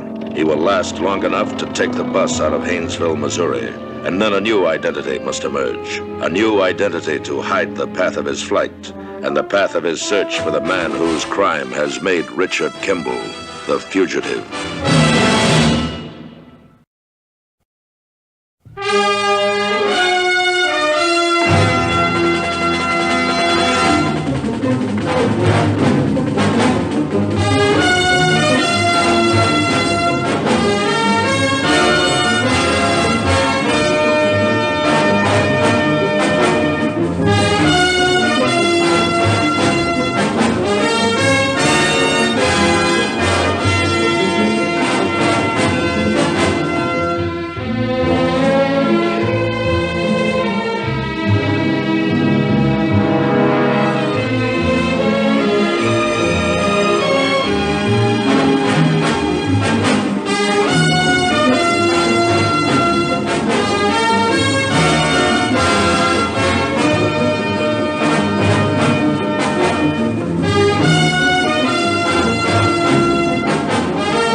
Profession, Doctor of Medicine.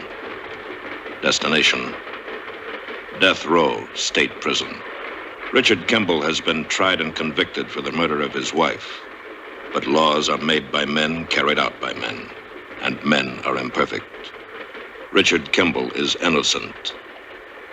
Proved guilty, what Richard Kimble could not prove was that moments before discovering his wife's body, he encountered a man running from the vicinity of his home. A man with one arm. A man who has not yet been found. Richard Kimble ponders his fate as he looks at the world for the last time and sees only darkness.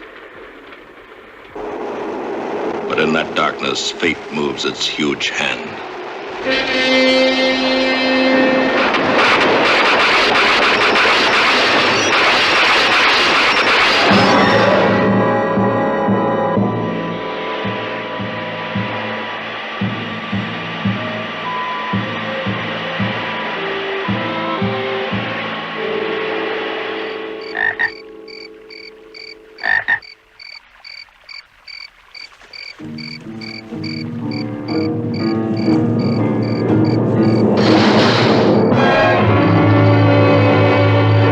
The Fugitive. A QM production, starring David Janssen as The Fugitive, with guest stars Sandy Dennis, Frank Sutton, Ruth White, R.G. Armstrong, also starring Barry Morse as Lieutenant Gerard. Tonight's episode, The Other Side of the Mountain.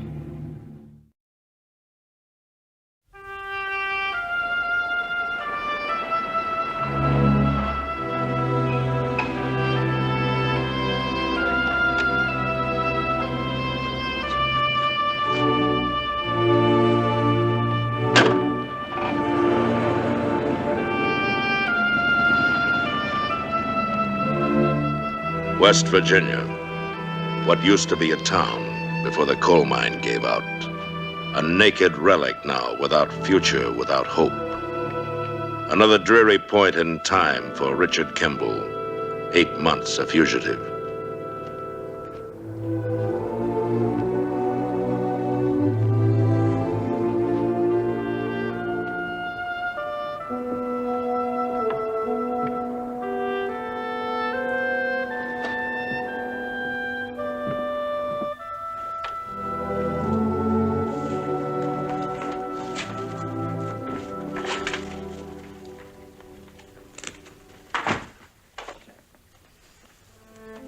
Is there a bus through here? Not since the mine closed down. Whiskey? Beer, please.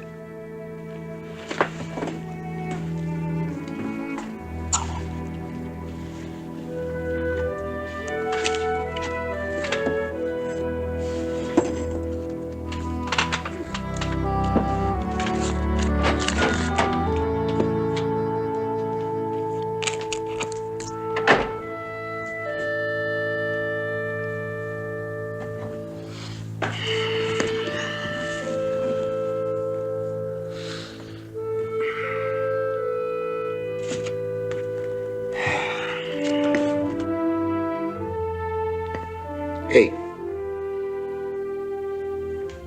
You talking to me? I sure ain't talking to myself. Where you headed? North. North? No place special or nothing? Just north.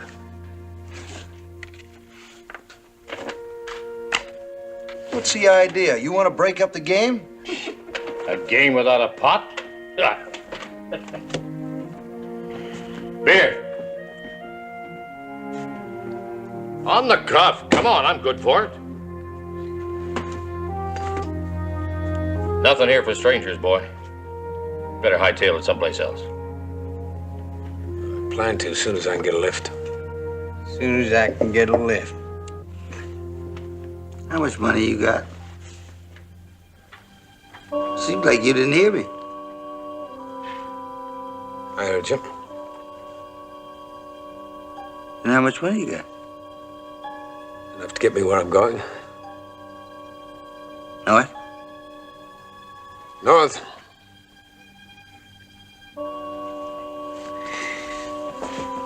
How much that set you back?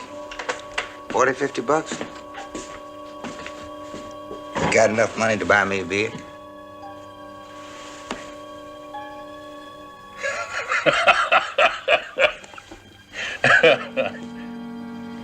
You ain't answered the man, mister. You gonna buy me a beer? Just leaving.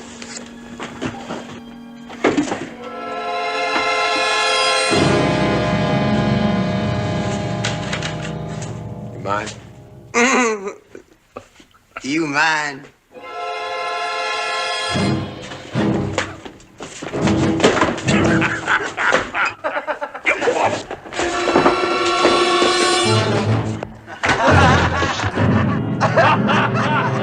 You big jerk.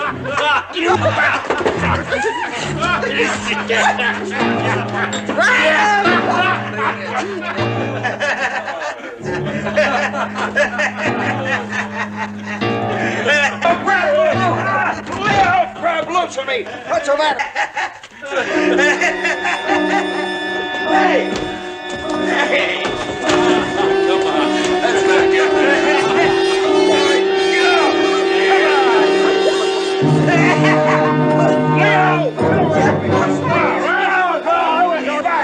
What's the matter with you? You got name? Come on, live.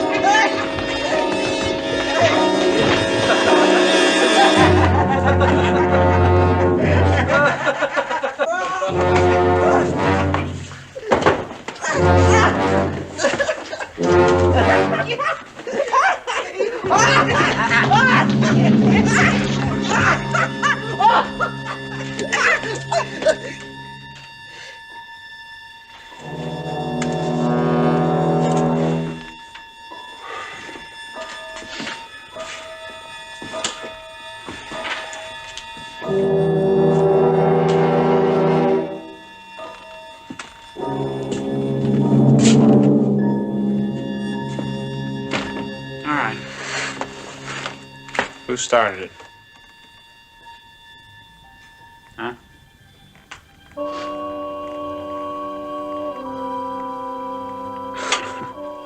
Look, it's not very funny. It's a very hot night, and I want to know who I got to take in, that's all. Please make it easy on me.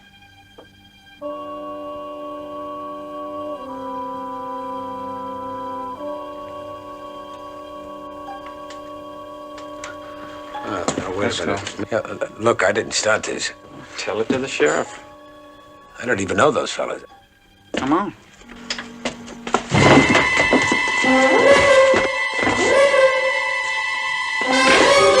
Give him room! Give him room!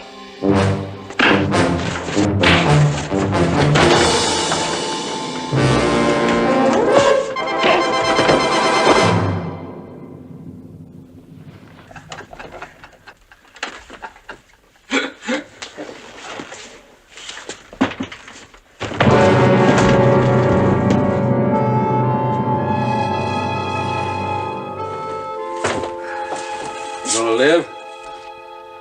Yeah. 4 days to Saturday. Ain't you a little ahead of time this week? Who's he?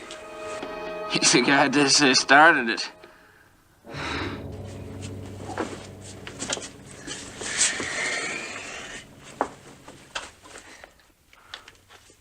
No labels. You say where he's from? Just where he's going. Where? North.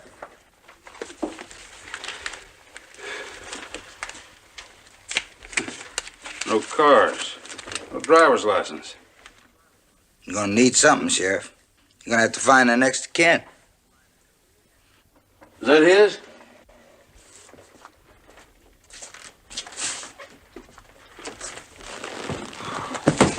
That's his. That is his.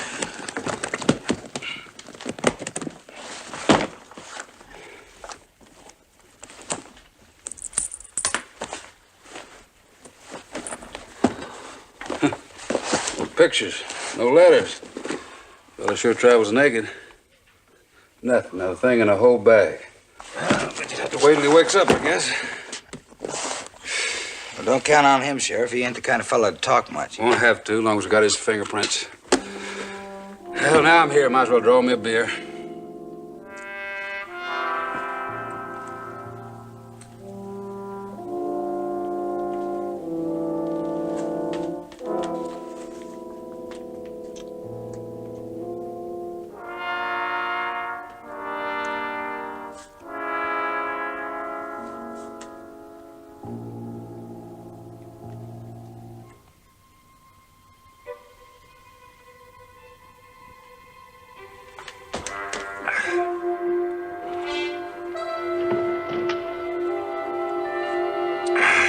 Almost pays for the nuisance.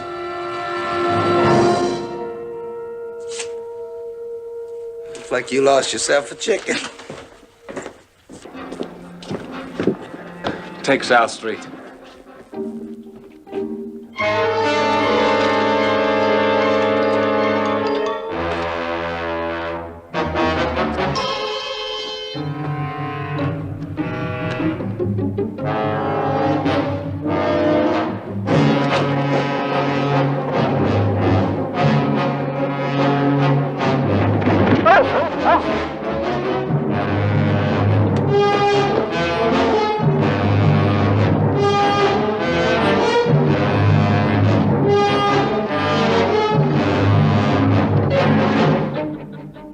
No, he ain't nowhere back there.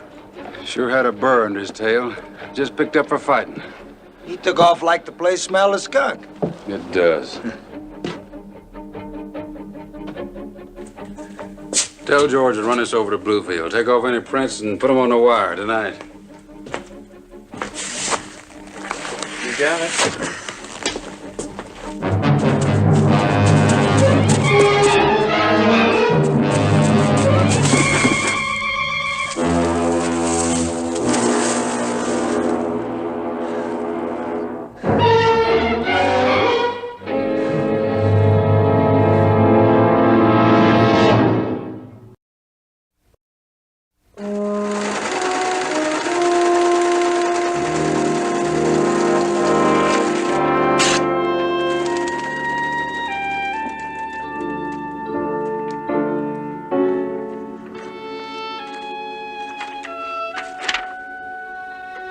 How long would you be gone? A couple of days. Still, they lost him. You might be going down there for nothing. I hope not, Captain. So do I. So do I.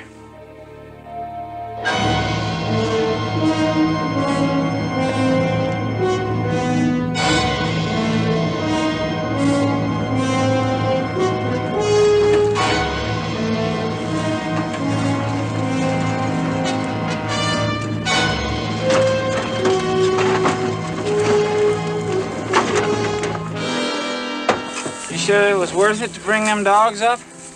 The worst you could have done is only find him just a couple bucks. Important enough for him to run. It's important enough for me to find him.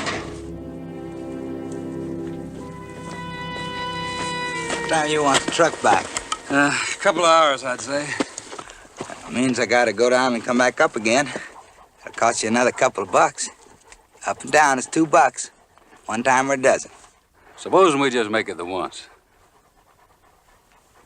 I ain't gonna just hang around out here. Unless I deputize you. And I deputize you. Drive on up above and take a look. If you see anything, haul tail right back. Now get.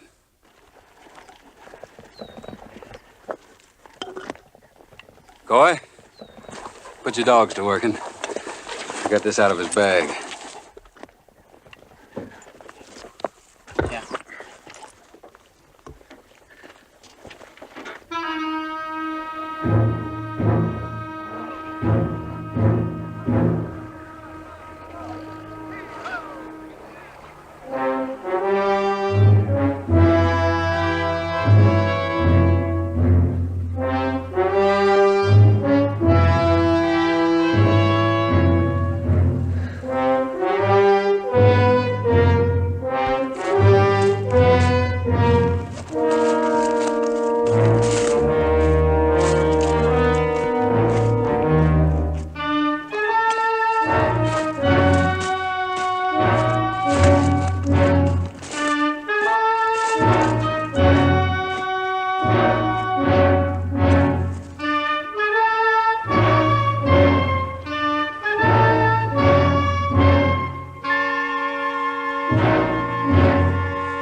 seen a man so pure mean.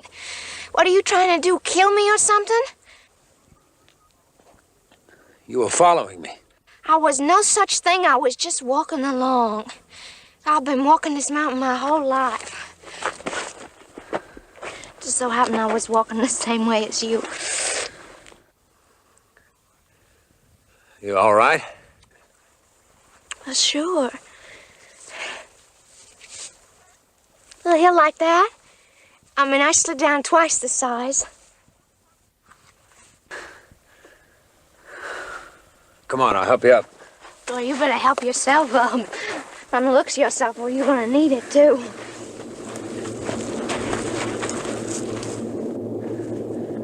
Well, that must be 2 miles up, at the least. Mountain does that. That plays tricks on you.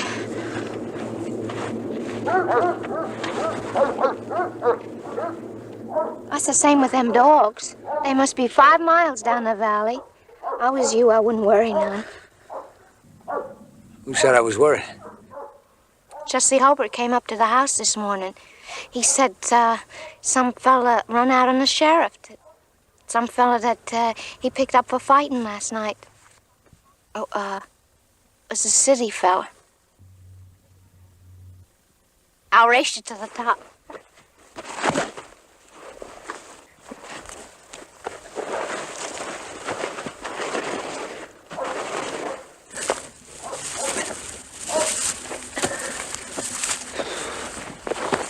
Oh, well, twice in one day, that would have been something, huh?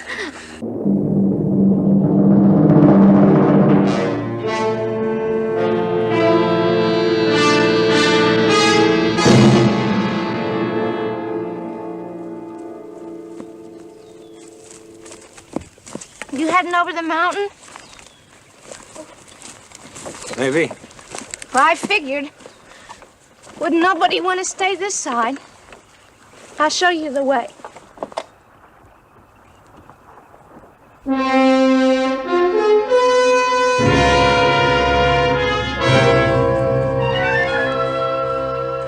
It's the 3rd time they brung us right up to the water. Oh, you must have crossed.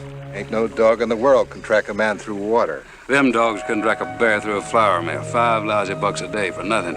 Day's not over yet.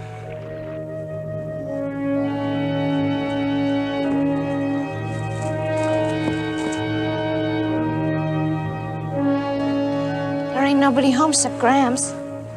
She'd be proud to have you stay and eat. You want to go hungry?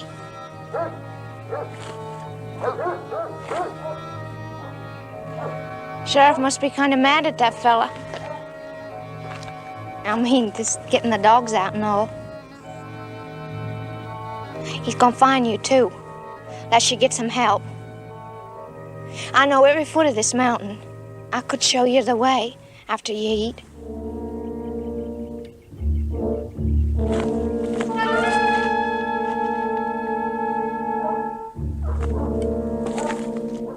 Grams! Hi, Grams!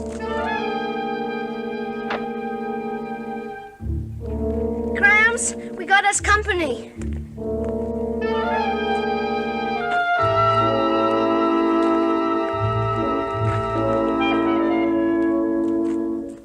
This here's Mister.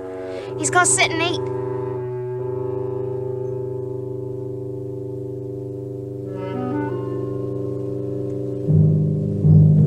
It's a good 60 miles. A trip like that costs money.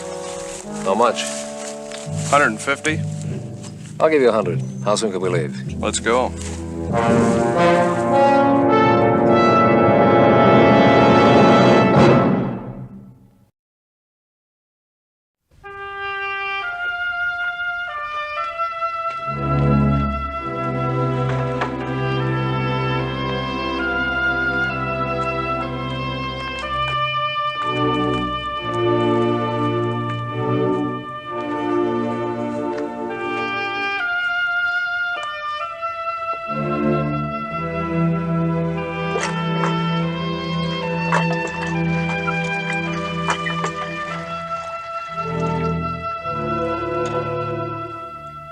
can't hold a feller like that. You can't keep him for a pet like he was a rabbit or something. Well, I found him. Ain't nobody gonna take him away. Child. Are you ready to give him to Coy Peter's dogs?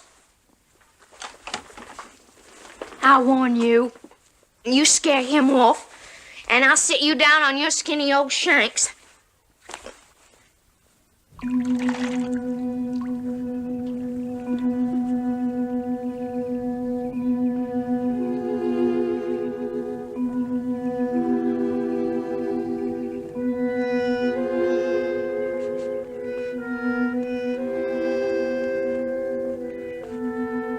Grams.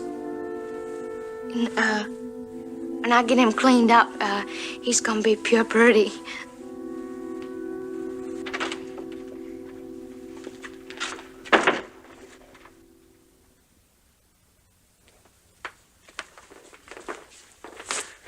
You won't find anything in that.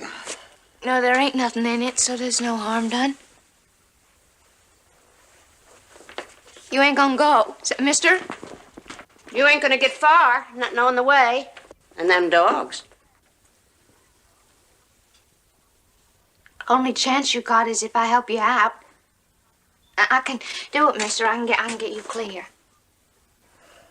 You keep saying that. I mean it. I know this mountain like I... So you know what? We could use a truck.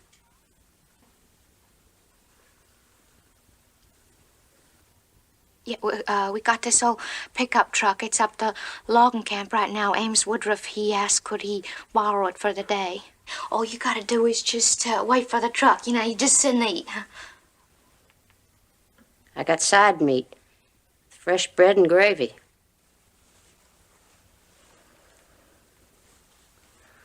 Well, when will the truck be back? Well, real soon, that's for sure. 'Cause Ames Woodruff, he don't like to work past noon.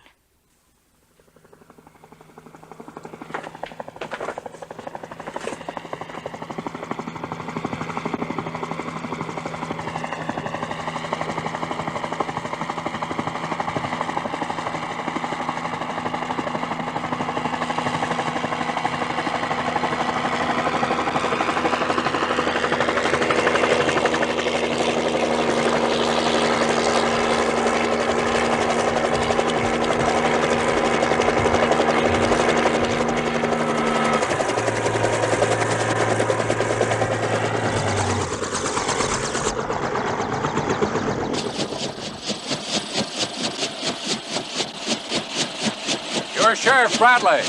That's right. I stopped in town. I'm counting on you to find this man. I've come a long way to get him. Lieutenant, one of them flying grasshoppers. You must want him real bad. I want him, as you put it, real bad.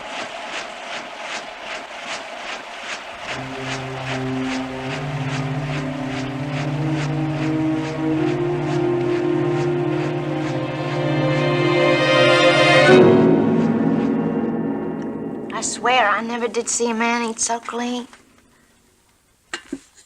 Where you from, mister? A lot of places. Yeah, well, I was just asking for one. You said the truck could be back.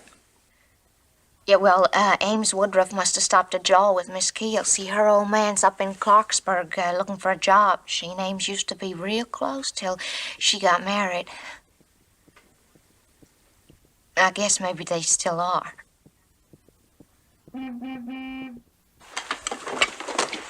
Well, you ain't got the sense God gave a beetle.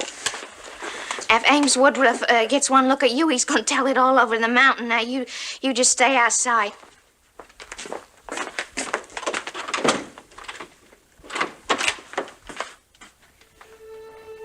If she had her way, she'd keep you here. I guess you know that. I told her. Fella like you. Wasn't even a chance. Make more sense, did you take her along? You mean you just pack her away with any man that's willing, no matter who or what? Matters are plenty. And lots of men willing and anxious. But since the mine's closed, all we got is the Del Jackson kind. None of your style. Seen how she been looking at you. You wouldn't have to be ashamed of her. She can be real handsome in a dress. Mister, I ain't got much time left. If I just knowed she was down off this mountain.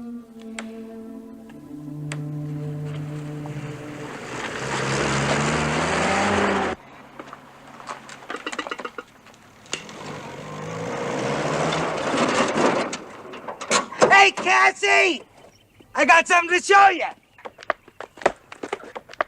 I just been deputized. Oh, they swearing in fools and jackasses now. You just ain't got no respect for the law. Hey, Gramps! She ain't here. She ain't here. She ain't here. Said she went out to pick us some berries. She must have just knowed I was coming by. You see any weasel traps around? You've been deputized, deputy. Go. Gramps! I told you she ain't here. Well, I know she ain't here. I just want to get me some coffee. We ain't got none. We didn't make none today. That's the first thing a person does in the morning. Are you sure you ain't got some other reason? Like what? Well, like, maybe you got some company. Like that fella the sheriff's looking for? I told you once and for all that shit. You ain't here. Baby! She don't need no help.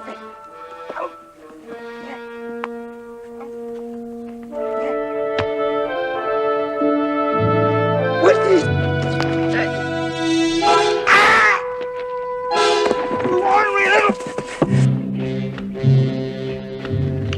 Now, Dale. You back off. You climb in that Jeep and get out of here. Go on.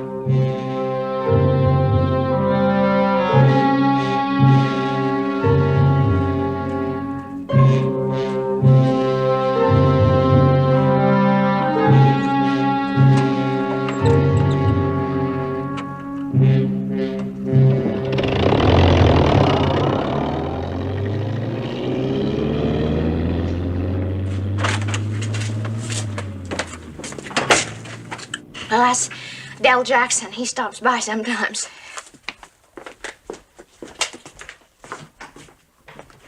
More than Ames Woodruff, huh?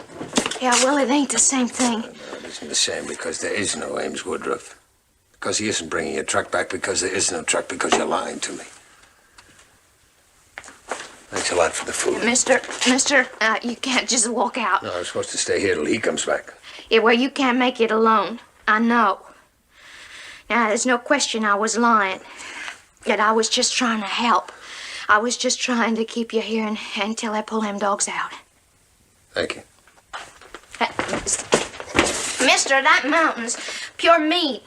Now, there are 10,000 ways to get yourself lost. Now, you gotta believe me, there are things a lot worse than getting took by them dogs. Now, I can get you to the top, and the other side's easy. And I can show you how to lose them dogs. She could.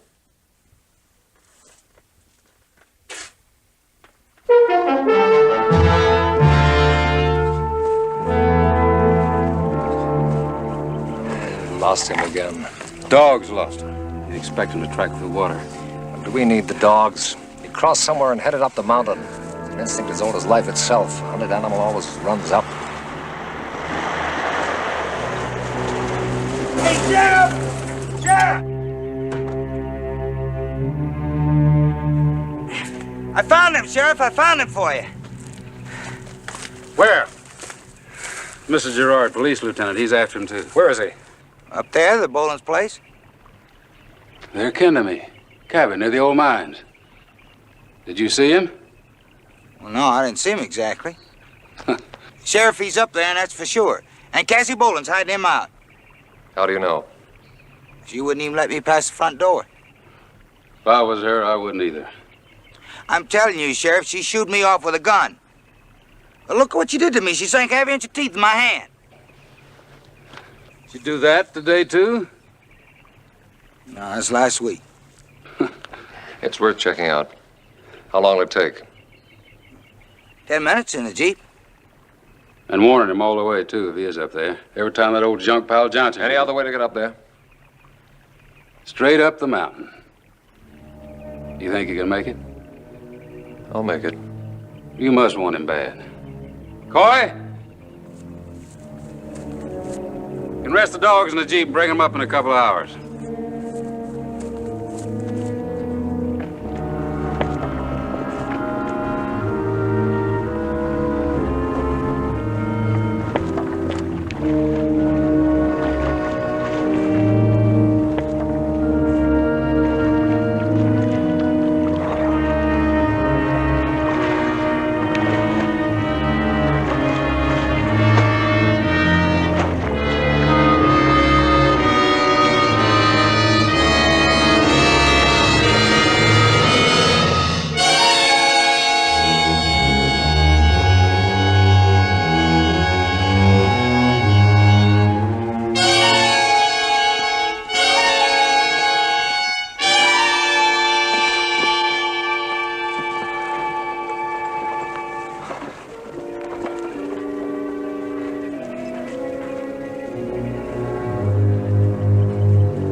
I'm gonna go and cover the back here.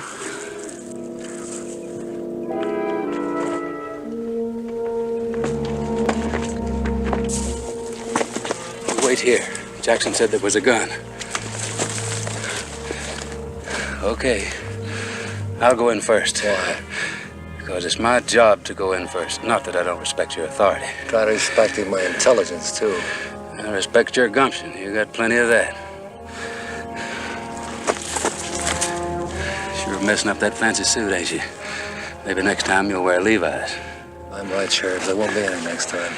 If you're right, and I ain't saying you ain't, you better cover me when I hit that door.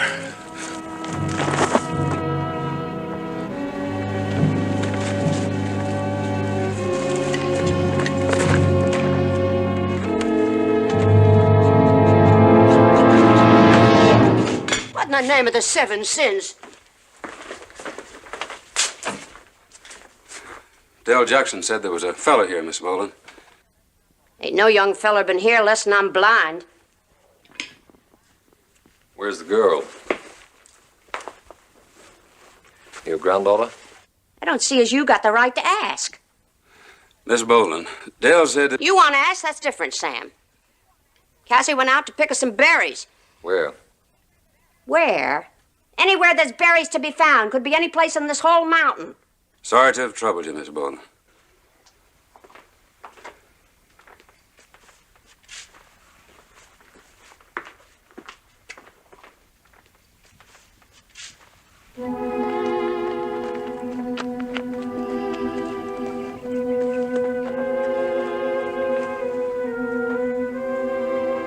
That's not going to give much light.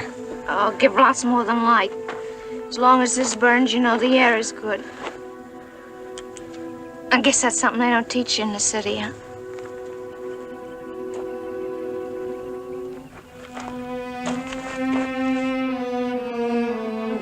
It's pretty risky, these old tunnels. Timber's rotten. Ain't nobody been in them since the mines gave out. Except me. I come up here all the time. One tunnel running out of another, or you get lost, you'll be in here 100 years. One of these go through to the other side. Well, sure. That's how I'm gonna get you out.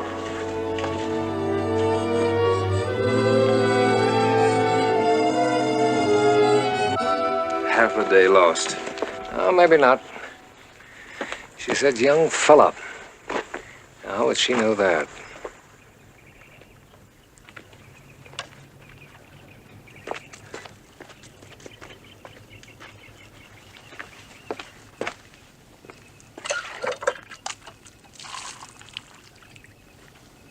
Somebody washed up. It's not unknown, even here, Lieutenant. Not too long ago, either.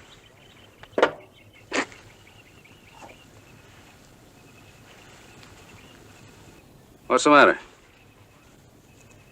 It's dried. You didn't use the towel. Now, what sort of man wouldn't use a rag like this?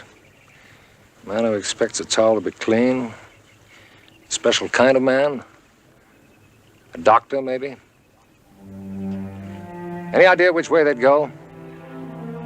Well, like you said, Lieutenant, up.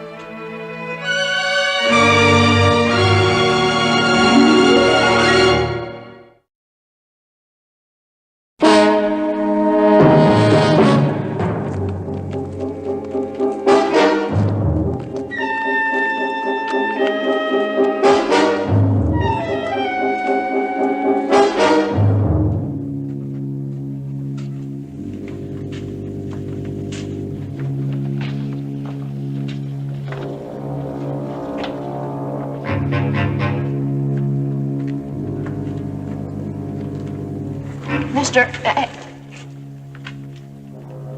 I should told you, them shorns are loose.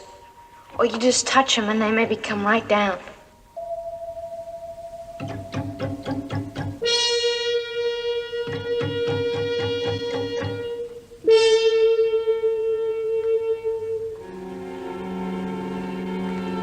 See how easy you can get lost? Cassie, stop playing games with me. You said you'd get me to the other side. I said it and I meant it, and I'm going to. I just want to ask you something first. All right. A man can get tired running alone. You want to go along? It wouldn't be no worry to you. Like I wouldn't hold you back none. Cassie, you're holding me back now. If you don't quit, you might as well just hand me over to the sheriff. Oh, you still sweating about him? Sheriff ain't gonna find you here. So you believe me, don't you? Is there any reason why I should? Well, sure. Don't nobody know this old cave except me. I come up here sometimes just to sit. You know, what I call it? I bet you wouldn't guess in 1,000 years.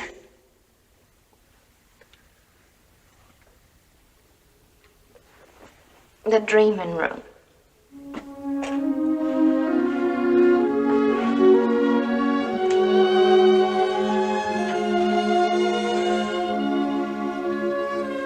I bet you think that's pure foolish.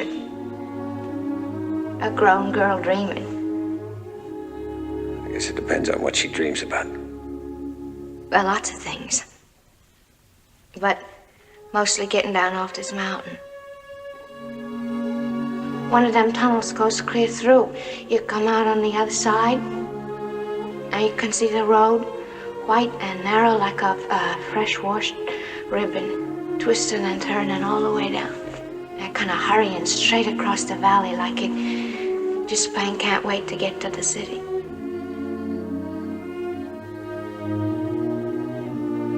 If you could know how often I took that road, just dreaming, I mean.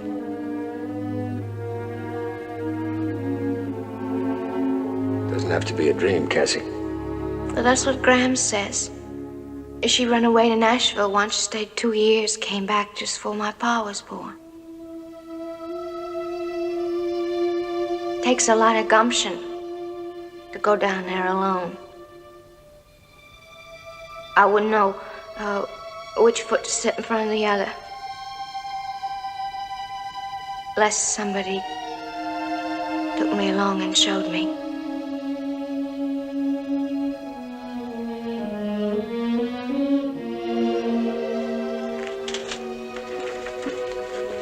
Cassie,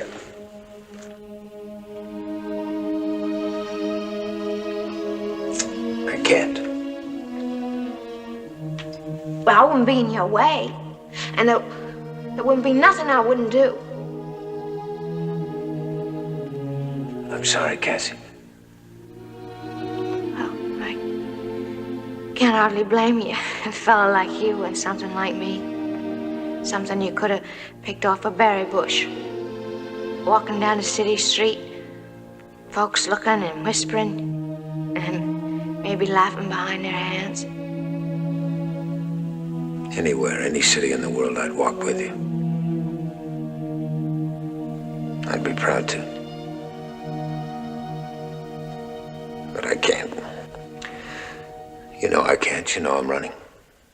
Just for fighting? I mean, that ain't nothing. You can go back and sit in jail for a couple of days, and that pays him back, and then you can't stop running.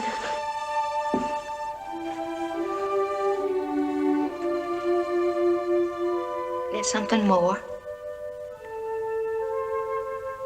Yeah, a lot more. You did something bad. I say I did.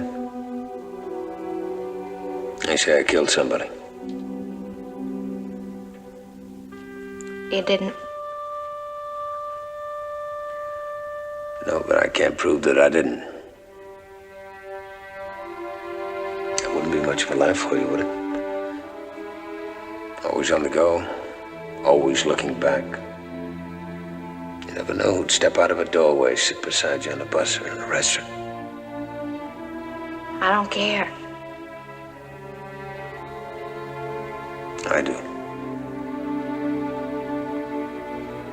Yeah, well, it seemed like a kind of good idea.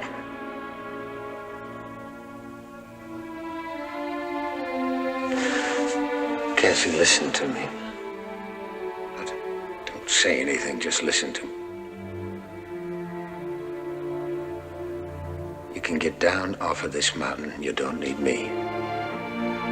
You don't need anybody. All you need is something to get you started, and you've got that. You want to go. It's just all in yourself. The wanting to go, that's all you need. You understand?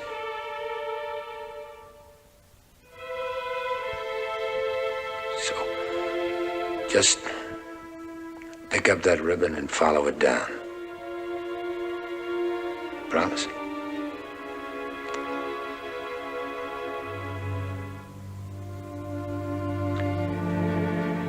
I guess you better show me that tunnel.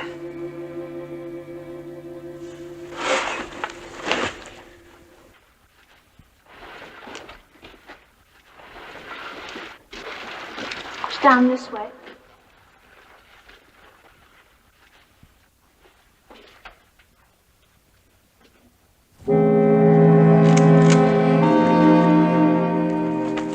Jesse, fire up that lantern.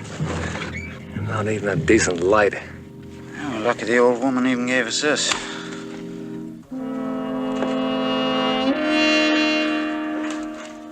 Well, here's the one. Goes all the way through.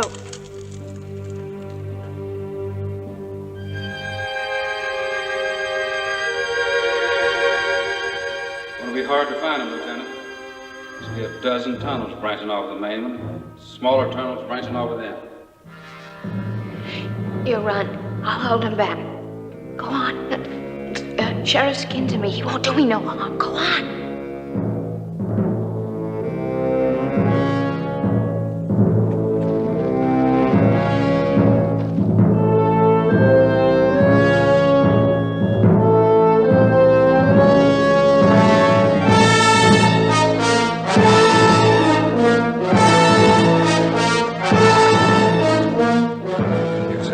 Goes all the way through. Yeah. Question is, which one?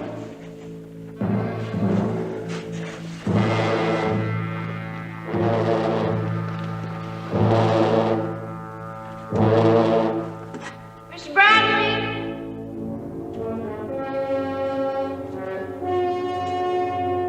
Mr. Bradley?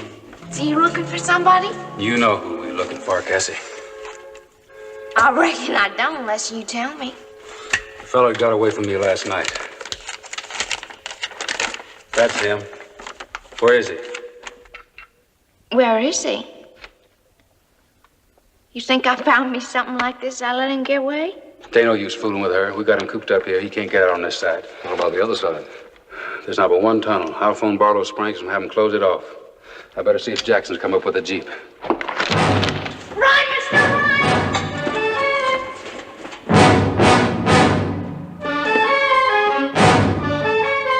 Run, Mr. Run!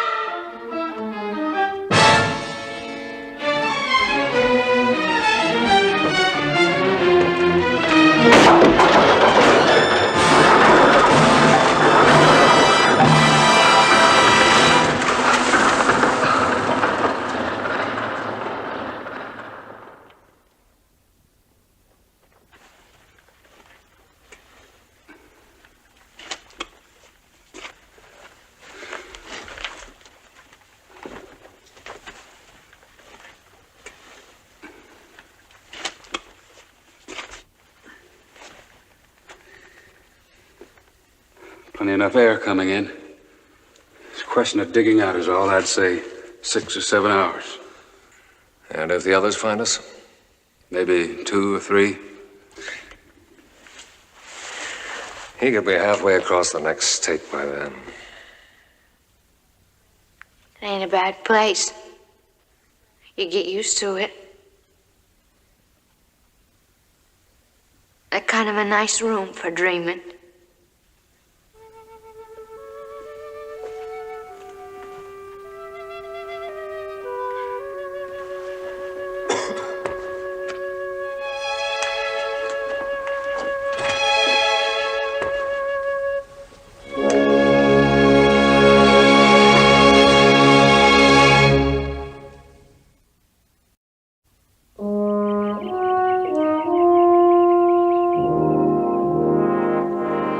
Got Ken and Wheeling, the Iversons. You find you need some help? I don't need no help. Not them, not nobody. You just remember that. You don't need nobody.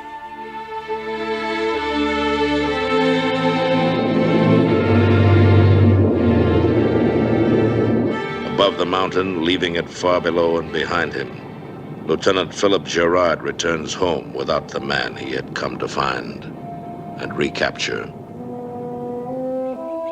The other side of the mountain, of many mountains, a road twisting and turning into the future, without promise, without assurance for the man who must always go alone. Richard Kimble, Fugitive.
Name, Richard Kimble. Profession, Doctor of Medicine. Destination, Death Row State Prison. Richard Kimble has been tried and convicted for the murder of his wife. But laws are made by men, carried out by men. And men are imperfect. Richard Kimble is innocent. Proved guilty, what Richard Kimble could not prove was that moments before discovering his wife's body, he encountered a man running from the vicinity of his home. A man with one arm. A man who has not yet been found. Richard Kimble ponders his fate as he looks at the world for the last time and sees only darkness. But in that darkness, fate moves its huge hand.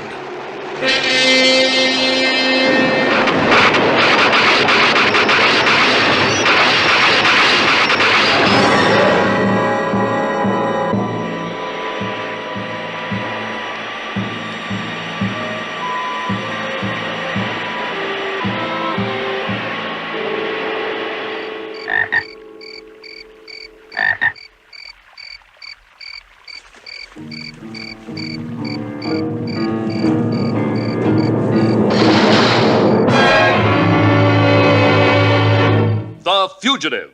A QM production, starring David Janssen as The Fugitive. With guest stars Susan Oliver, Robert Duvall, Lee Phillips, Will Kaluva. Also starring Barry Morse as Lieutenant Gerard. Tonight's episode, Never Wave Goodbye, Part 1.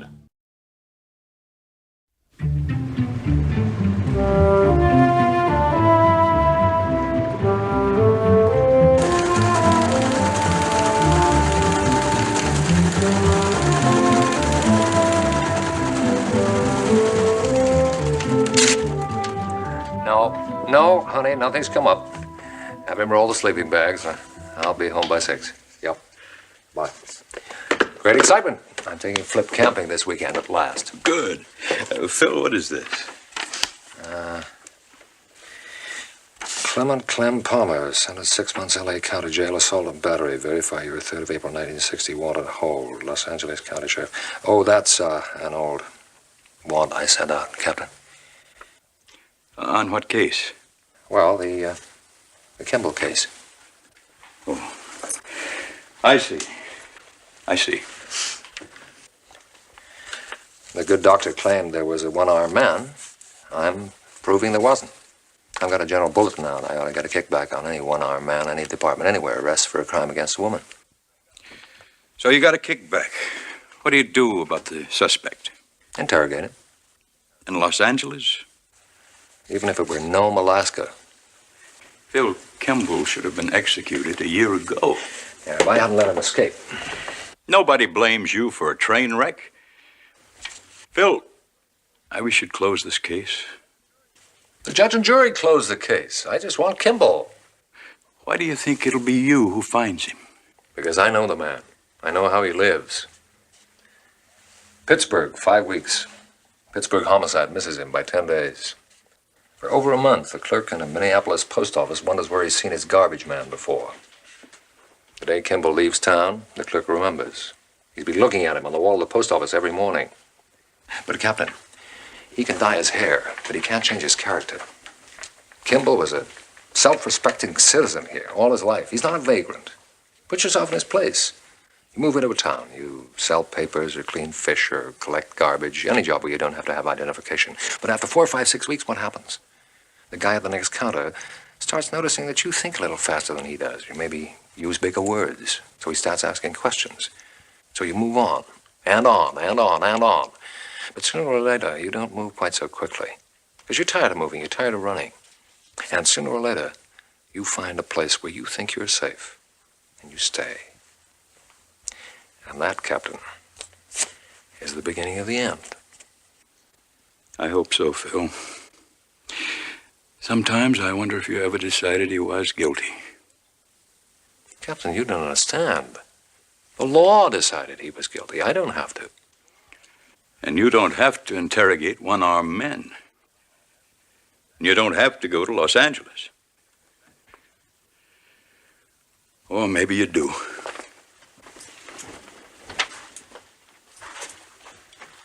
Mary. Yes, sir. Get the lieutenant a round-trip ticket to Los Angeles.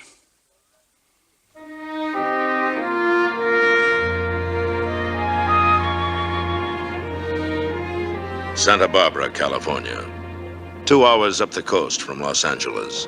A harbor town, a fishing town, an early mission town. To Richard Kimble, temporarily using the name Jeff Cooper, it has been a sanctuary. But a fugitive knows that a sanctuary becomes a trap if he stays too long. All right, move on if you want to. I don't see why. I have to go do the books.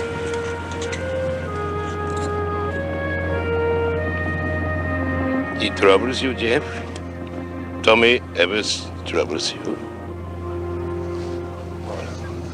He doesn't trouble me, Lars.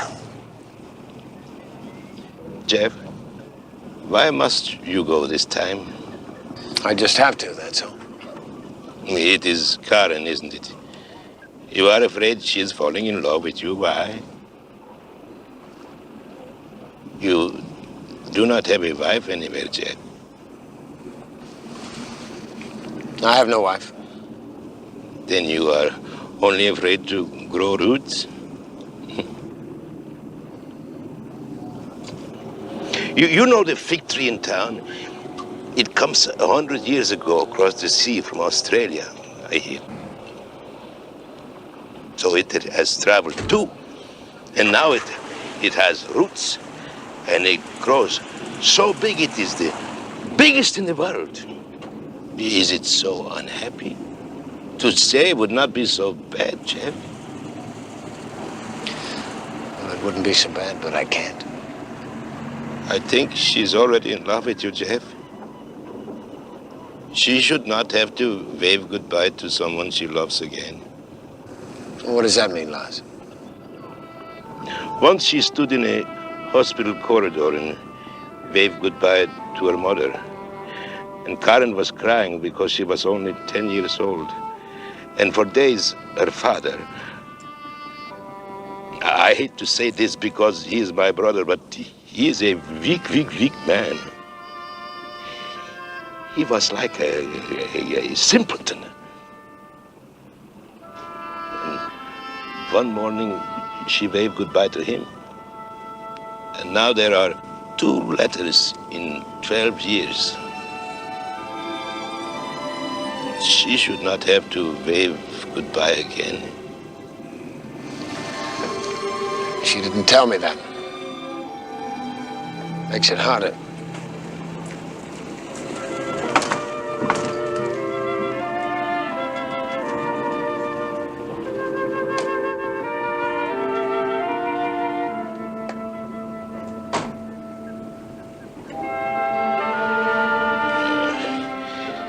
There is the doctor to see if I will maybe live through the rest of the day. That's a man Karen should marry. Maybe. Is this sale ready? Just about. To go is a mistake, Jeff. I don't want to go, Lars. I don't want to go at all. Then maybe you will stay. Maybe you will stay.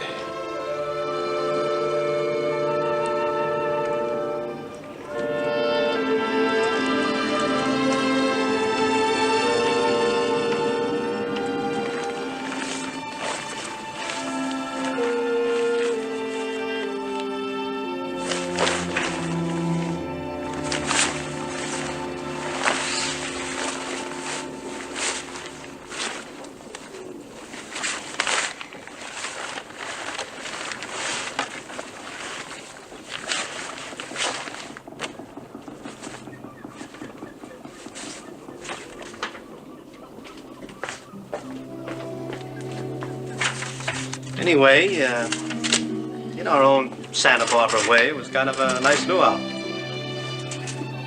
But I missed you, Karen.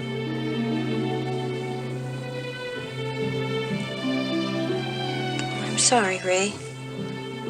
I'd like it to be like what it was. It's not.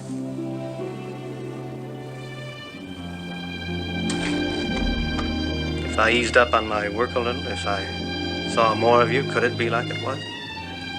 I don't know. I haven't known since. Jeff Cooper.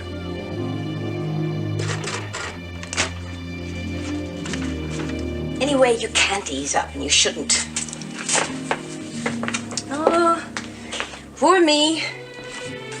You're trying to doctor the whole Mexican population, and Jeff is just a rolling stone. I wish he'd keep on rolling. Or maybe it's too late for that.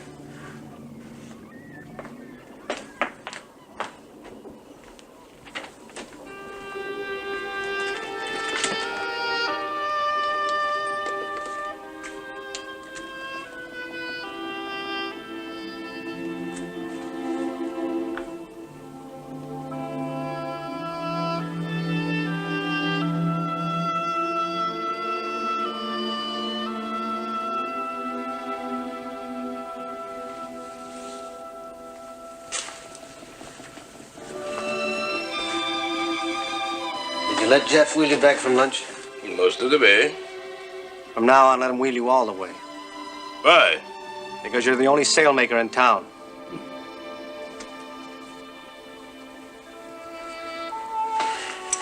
Is my jib ready? They're finishing.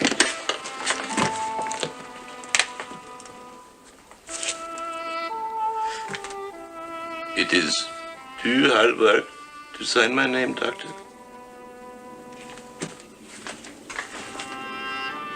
What do you mean by that? A little joke. I talked to Jeff. Will he stay? I don't know. But he can't leave now. We have all those summer orders. Yeah, Karen. The summer orders. Thank you, Uncle Lars. Thank you for trying. Hey, Jeff, don't let Lars wheel himself around. You push him, okay? Okay. Eric? Yes, Doctor, I will watch him, too. Say, where'd you learn to tie a knot like that? I don't know, I just always have. Did you ever study medicine? Would I be learning how to make sails if I'd studied medicine, Doctor? You would have made a good surgeon.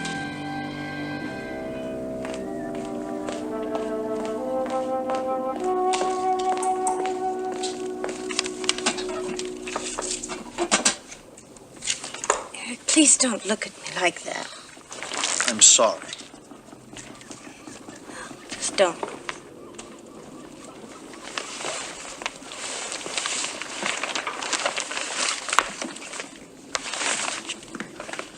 Lars says he's a natural. We'll bring it out to your boat tomorrow, about 10, okay? Fine. See you then. Right.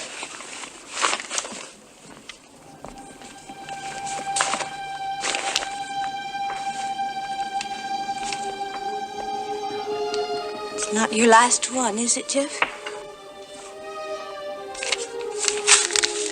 I'm afraid so. Stay a few more weeks.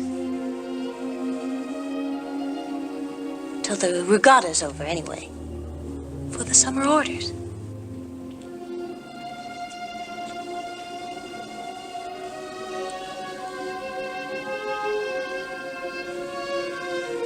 All right. A few more weeks. Good.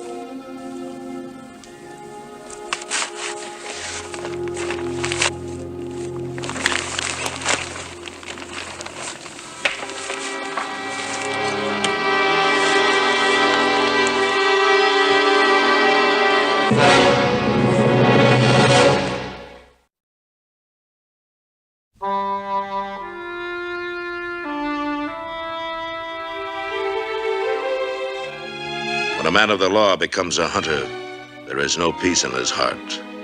There is no peace in his home. Oh, Phil, you can't do this to Flip, not again. He's been rolling sleeping bags, packing knapsacks, practicing fly casting all day. I'm sorry, Ann. I have to go. It's my job to go. Phil, the Kimble case is closed. You've made it more than your job. You know it, don't you? Where is Flip?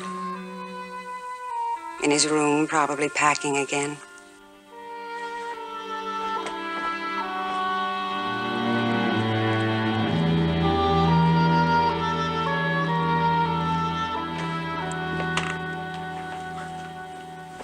Flip? Yes, sir.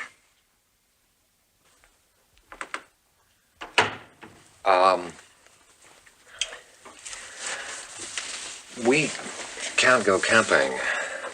Not tomorrow. Why? Well, because, I have to go to Los Angeles. Why?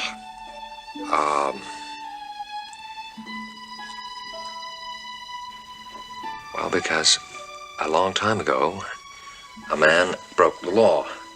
And, well, the law is something like this fishing line. If it's broken or tangled, the whole setup's no good.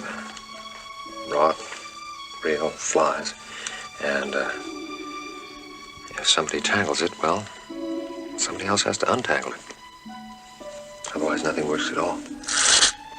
Okay?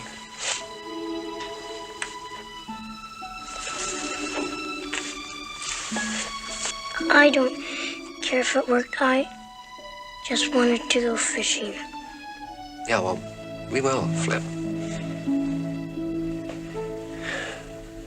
One of these days we will.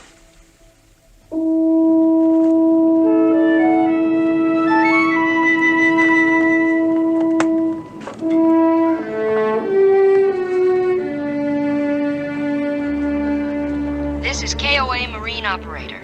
I have an emergency call for Dr. Brooks aboard the yacht Tranquilizer. Come in, please. Hi, Ray.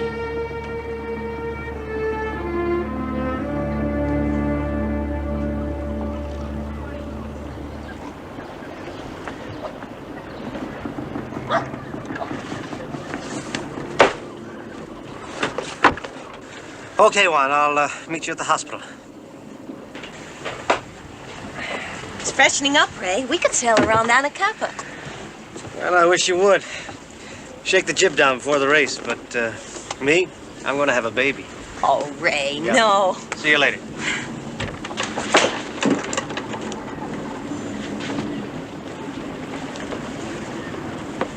What happened to Ray? He had to go to the hospital. He wants us to try out the new jib. I'll call Lars and tell him we're going.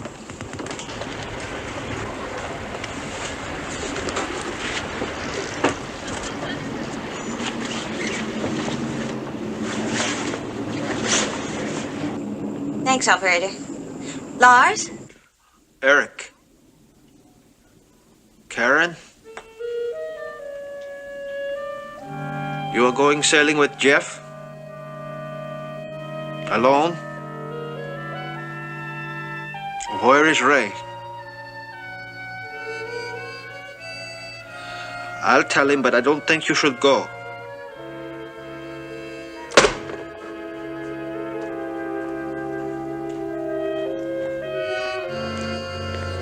Karen is going sailing with Jeff in Ray's boat. Good. Lay out the leech, okay?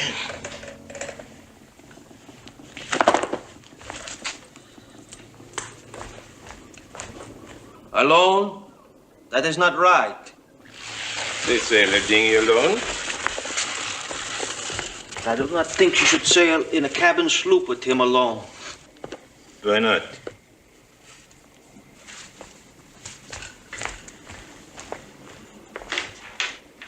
Why not, Eric? Because what do we know about him? He's honest, he works hard. What else is there? But do you know what? What? Today, the doctor said he ties knots like a surgeon. What do you think of that? He has clever fingers, good. Well, I think he's hiding from somebody. Who? A wife, maybe. No. Bill collectors. Or maybe, Maybe what? maybe the police. You say this, but you don't know. This is awful. And from you, Eric. And once you were a fugitive yourself, weren't you? I was a 12-year-old child. Yeah, a 12-year-old child that your mama and daddy had to send away from Oslo. before the underground taught you what it is to report your own people to the Gestapo. I was a child. Yeah, Eric. And I'm sorry. But suppose I had not taken you then. Suppose that. So I think if he runs from something, it is not his fault. So you will not make him trouble. I will do what you say. I was thinking only of her. Yeah? Yes, I see how she looks at this man. How? You should have heard the voice on the phone. With him, she feels something she cannot help, and you let her go out with him in the channel alone? Now, what can you expect? What do you think will happen?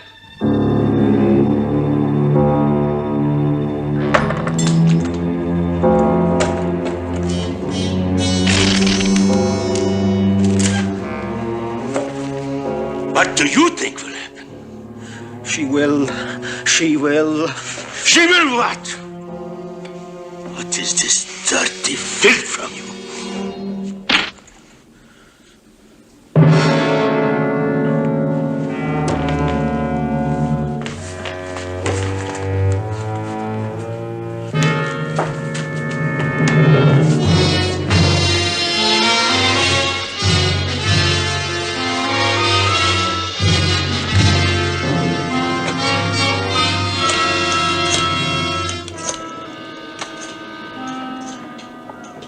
Mustn't make her wave goodbye again.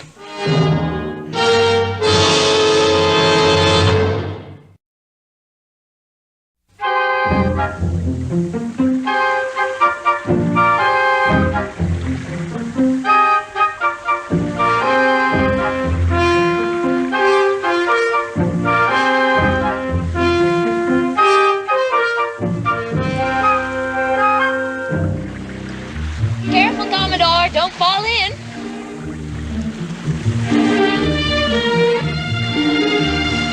Look, over there.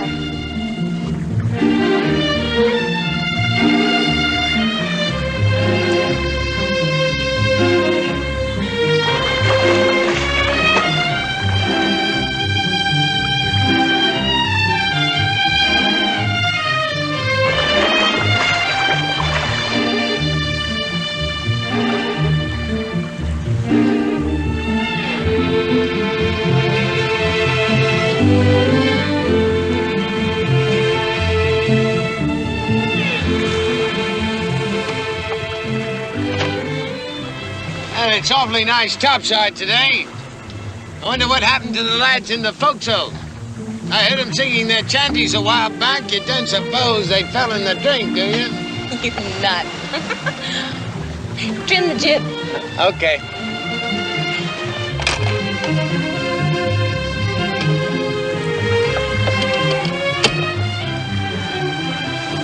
You're a good sailor, Jeff. Let's head to the dinghy race on Sunday. We'll beat everybody, okay? Okay. A sailor's wife his star shall be. See where she stands and waves her hand upon the quay. And every day while I'm away, she'll watch for me.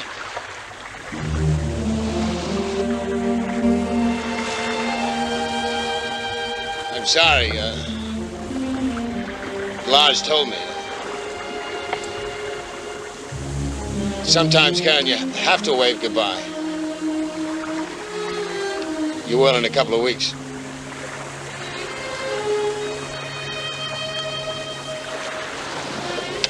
All right, let's head back.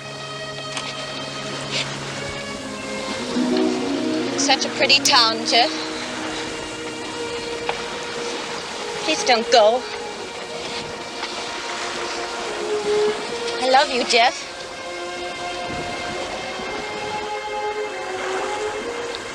I can't stay, Karen.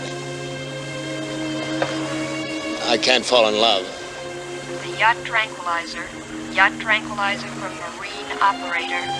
KOA Marine Operator calling the yacht tranquilizer.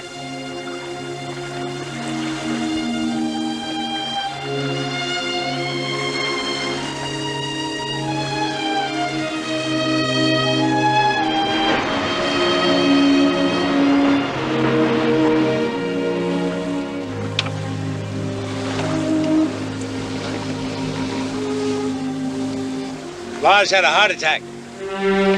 Oh.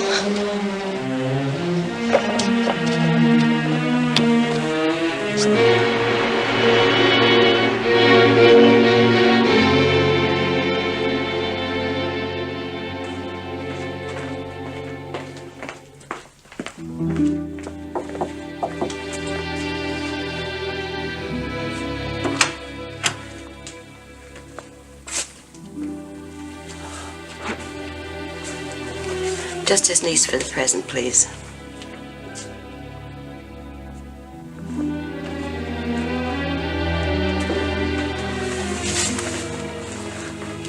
What happened, Eric? You ask what happened. It's your fault as much as mine. What? Yes. Sure, I should not argue with him, but why should you sail with Karen? Why should you take advantage of this old man? Who are you? I think you are running from somebody. Jeff Cooper? I think maybe I can find out. I know I can find out. So start running again. Because if he dies, you will be very sorry. I'm going to leave in a couple of weeks.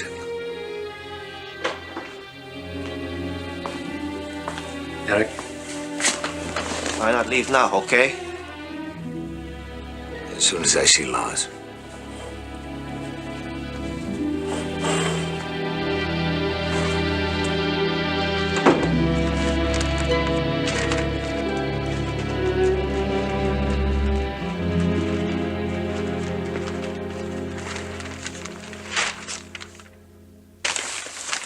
Are you leaving? Yeah, why not? Big country, lot of opportunity, Doctor. Here, there's a writer wanted share expenses to New York. The artichoke crop's very heavy in the Salinas Valley. The Oregon apple harvest, very good. It's a big country. Why rot in one spot? Well, I'll have to admit I won't be sorry to see you go. But I want you to know, Jeff, that I like you. Thanks, Ray. There's just one thing, though. What's that? I think you're out of your mind.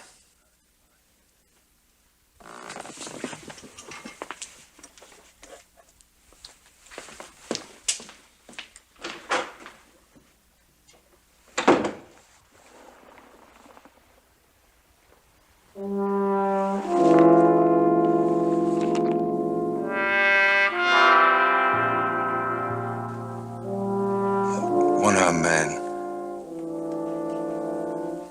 Assault on a woman. L.A. County Jail.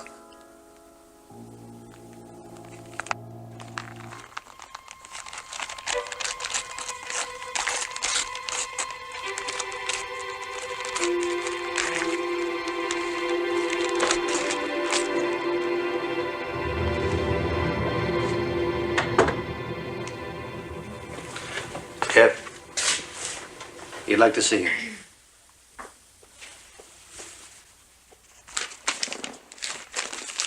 Now, Eric, remember what I say. Yes, Lars.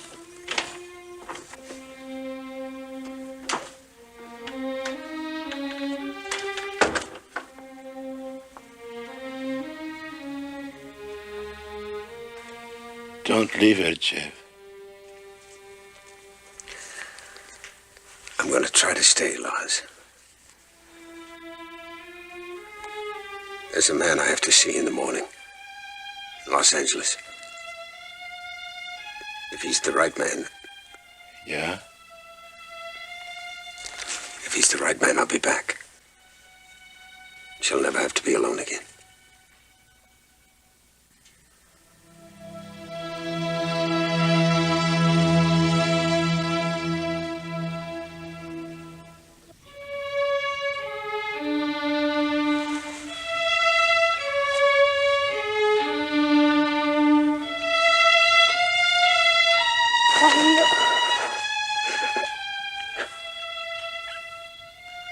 I hope you did not mean that you'll stay.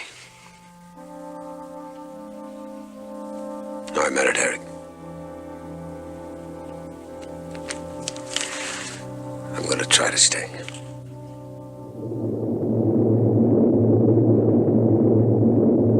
Ladies and gentlemen, we are approaching Los Angeles International Airport in the City of the Angels.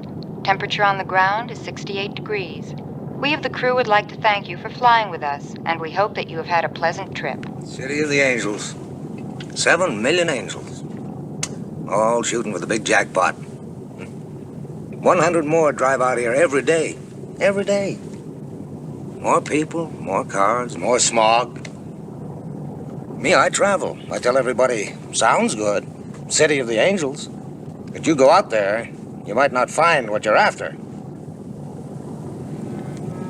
I'll find what I'm after. Somewhere.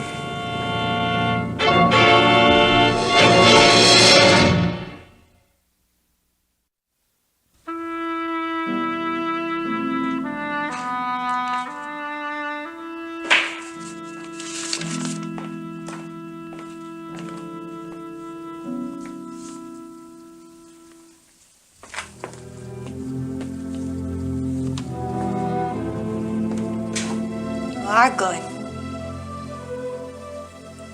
I have to see somebody in the LA County Jail. County jail. If he's the right man, I'll be back. And if he's not, I'll have to move on. That's all I can tell you. That's all you can tell me? That's all. Taking the bus? Yeah? Can I drive you to the station? No, stay here, Karen. Please.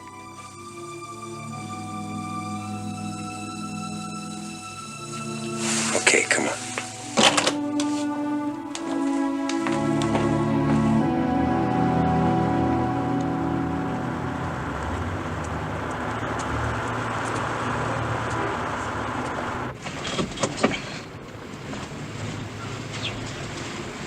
Jeff? What? When you get to that door, I know.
The Hall of Justice, Los Angeles County. Courtrooms, Sheriff's Headquarters, Detective Bureau, and the county jail. Even on a Saturday, it swarms with deputies. But on Saturdays come the families of the prisoners, too. Richard Kimble has learned to be a face in the crowd.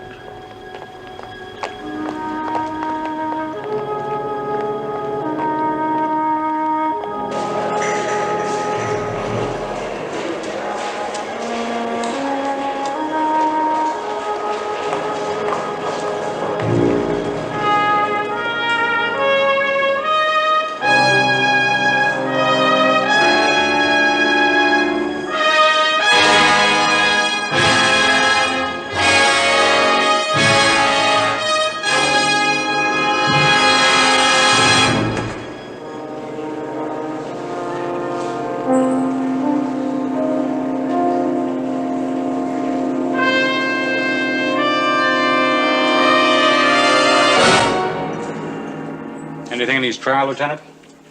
No, nothing. Just a one-armed man likes to beat up women, that's all.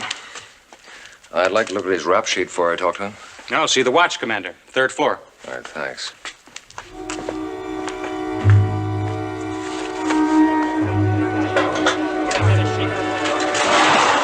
Thirteenth floor, visitor screen room.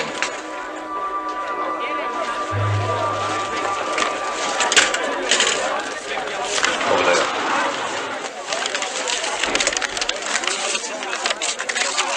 Clem Palmer. A relative? He's an old army buddy. He's the right fella.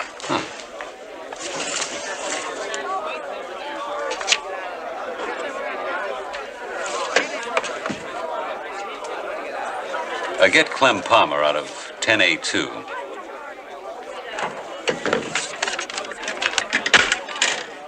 Okay. Right over there.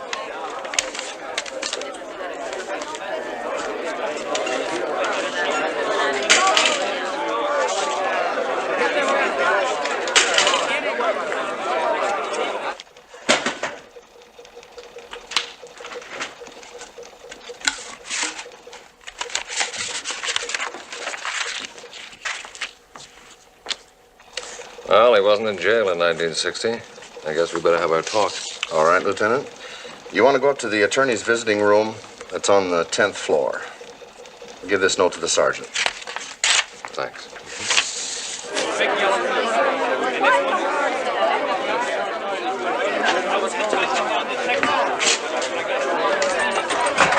Okay, Palmer.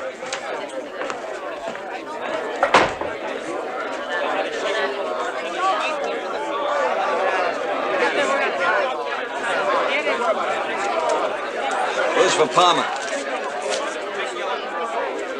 Who's for Palmer? Me.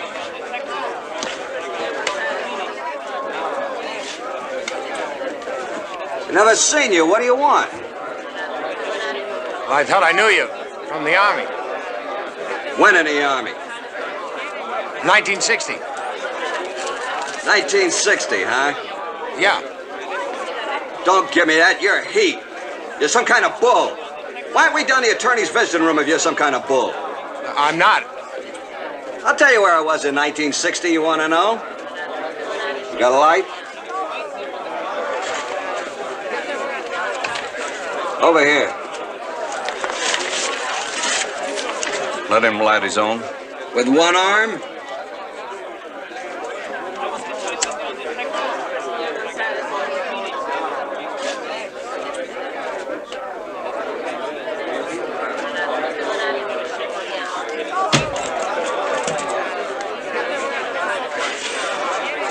In 1960, Bull, I was in a neuropsychiatric ward of the VA hospital on Sepulveda. You want to check? My doc's... No, it doesn't matter. You're not the man. Doesn't matter.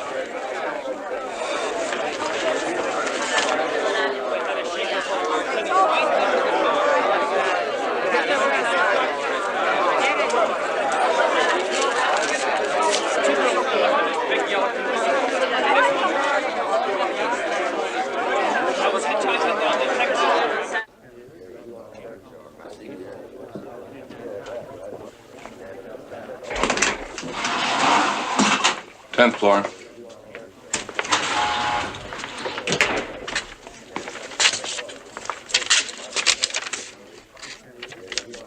Any weapons, Lieutenant?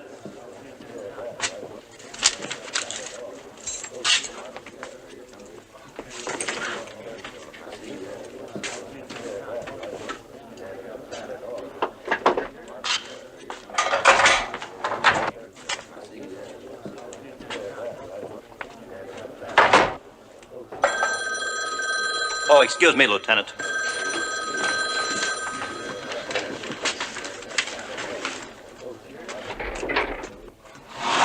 Tenth floor. Kimble! Kimble! There's a fugitive on that elevator. Open this gate. Your daddy's there because he made a mistake.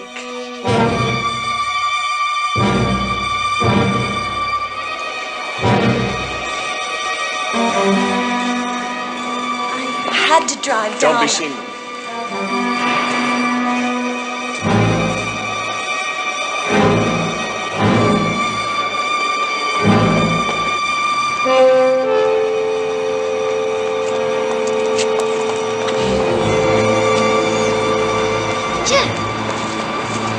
My car's just down the street. What's wrong? Keep away from me.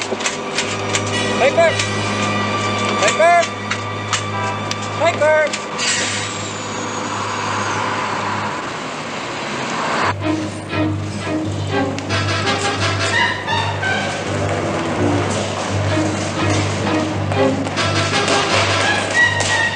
Paper!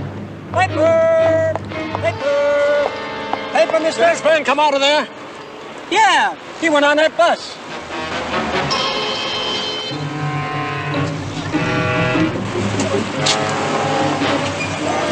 There's a fugitive on that bus.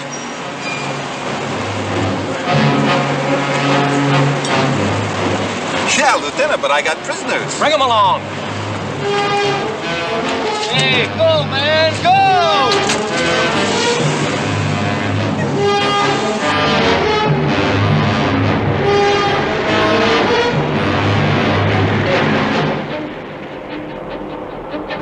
I'm gonna get off this bus at the next stop. I want you to stay on. You understand? It was the wrong man. Yeah.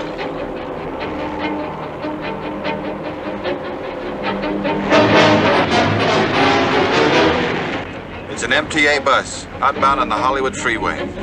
Hey, man, don't go so fast. Well, I'm a citizen, and you're making me nervous. Hey, not me, man. Hey, come on, cold tree, huh? Hey, peel rubber, huh?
Got to leave, Karen. We'll go get my car, and then we're going home.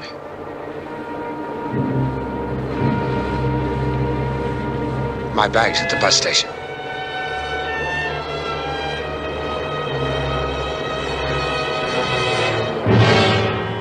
So what did you tell him?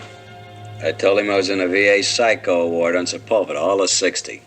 And I was, too, Bull. Then he let me a butt and split. I see. Well, he didn't leave you the matchbook, did he? No, sir. No, I could have had a gun in it. Okay. You wouldn't know what he did with the match.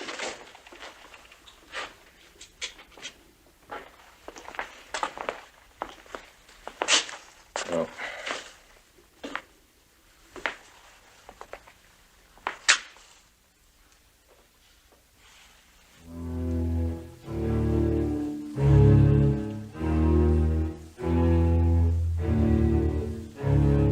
Sales. Working at a yacht club, a boat broker. Used to spend the summers sailing in Maine. What else? Sailmaker. Thank you. Thank you very much.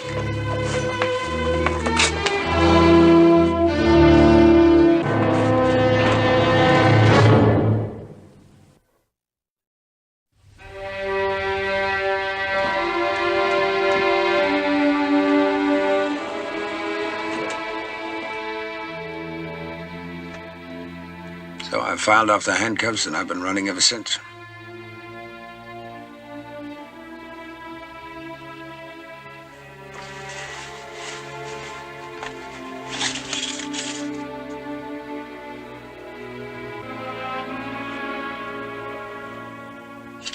What's wrong, Jeff?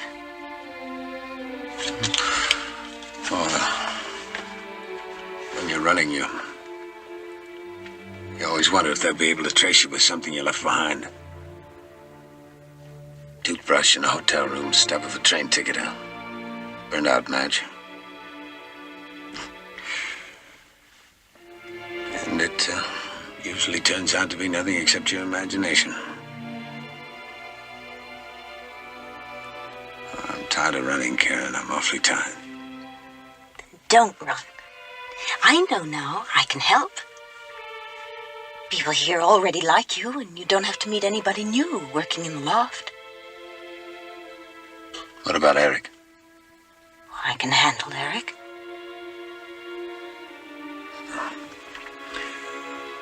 Gerard. Oh, he's never gonna quit. He knows I'm on this coast. I'll have to keep moving fast and far. I have to stay ahead of him.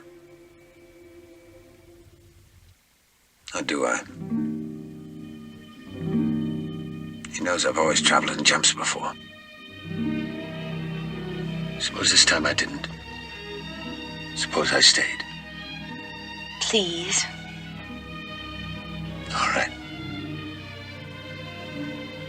And maybe... What? Maybe we won't have to wave goodbye.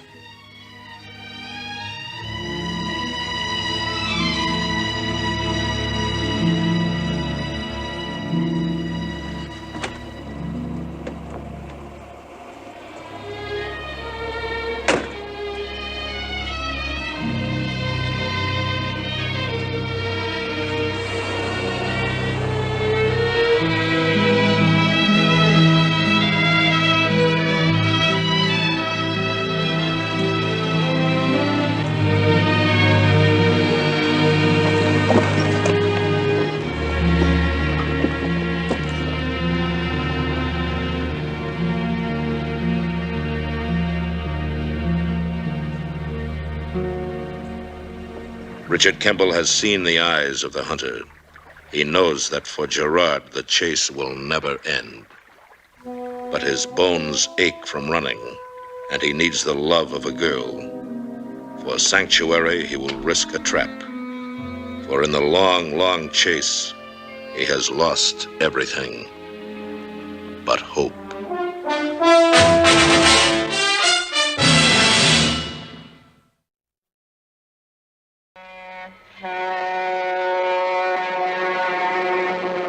Name, Richard Kimble.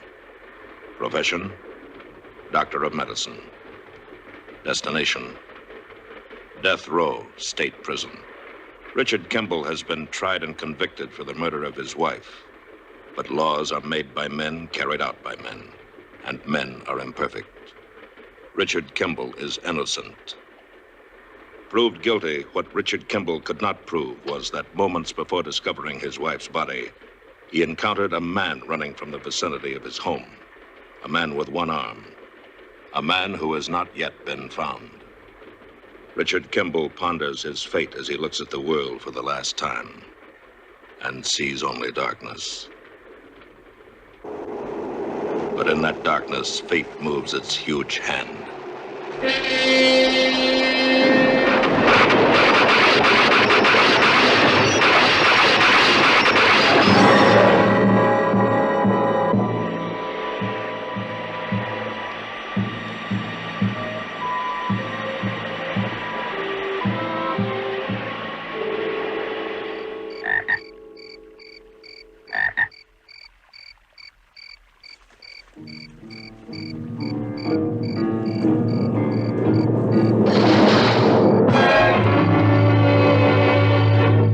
The Fugitive. A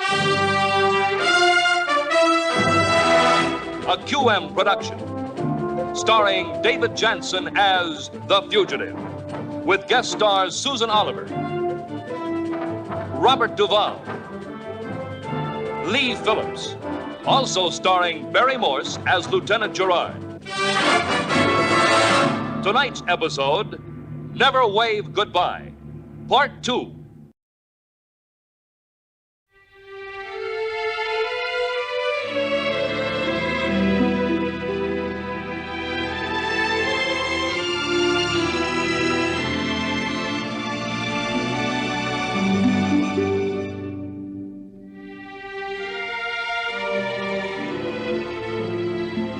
A man cannot run forever. 2 hours up the coast from Los Angeles, Richard Kimble has found a place he thinks is safe. Here in the early mission town of Santa Barbara, wearing the name Jeff Cooper, he has begun to put down roots. A man on the run must sooner or later become tied to a town. The look on the face of a girl, the touch of her eyes. But there may always be the doubt. What has he left behind? A footprint, a careless word, a remembered image in the eye of a stranger, a match. What can they track him with? If he's tired enough of running, he will put the doubt aside.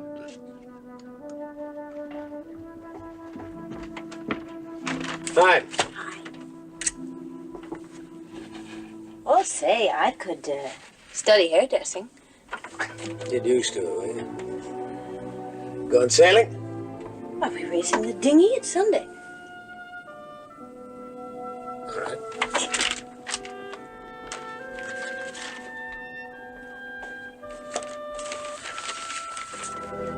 Why the smile, Richard Kimble? Cooper.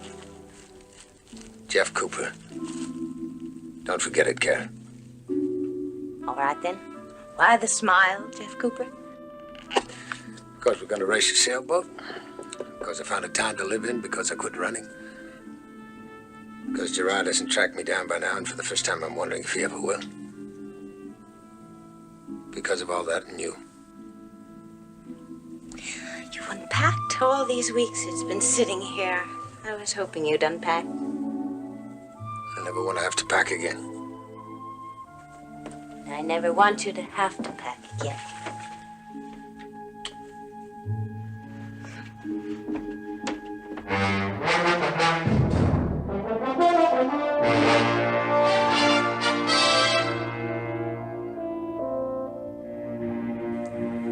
Sales. That's all. That's all. Kimble left in your visitor's room upstairs. Doctor's an interstate fugitive, and he's got the guts to walk into the L.A. County Jail just for a look at a prisoner? He's tired of running. He read somewhere that you'd arrested a one-armed man for an assault on a woman. Sounds as though he believes in his one-armed man. There could be another explanation. What's that? Trying to get a look at this one so as he could frame him. Well, yeah. Well, he's probably far gone by now. I wonder. See, he saw me yesterday. He knows I'm on the coast. He knows I'll think that he's taken off for Baltimore or Oshkosh or Miami or someplace. But suppose, just to cross me up, he stays on this coast. Gets a job selling marine hardware, working around a yacht club, or maybe making sales for boats. He doesn't have to be working around boats at all. He could have picked up a book of matches on a fishing pier. I want to check it out. I'll teletype for clearance to stay over. Look, tomorrow's Monday, and tomorrow I can check with the match manufacturers. Are you sure you want to start today? I'd like to try. How many yacht clubs are there around L.A.? How many sailmakers? Oh, I guess between San Diego and Santa Barbara, there must be half a dozen. I suppose a half a dozen sailmakers. And you want to check them all? I don't want to check any of them. I want to go home and go fishing with my boy, but I have to check them all. I'll get you a list. But a match, that's a pretty thin lead. Well, that's all I have.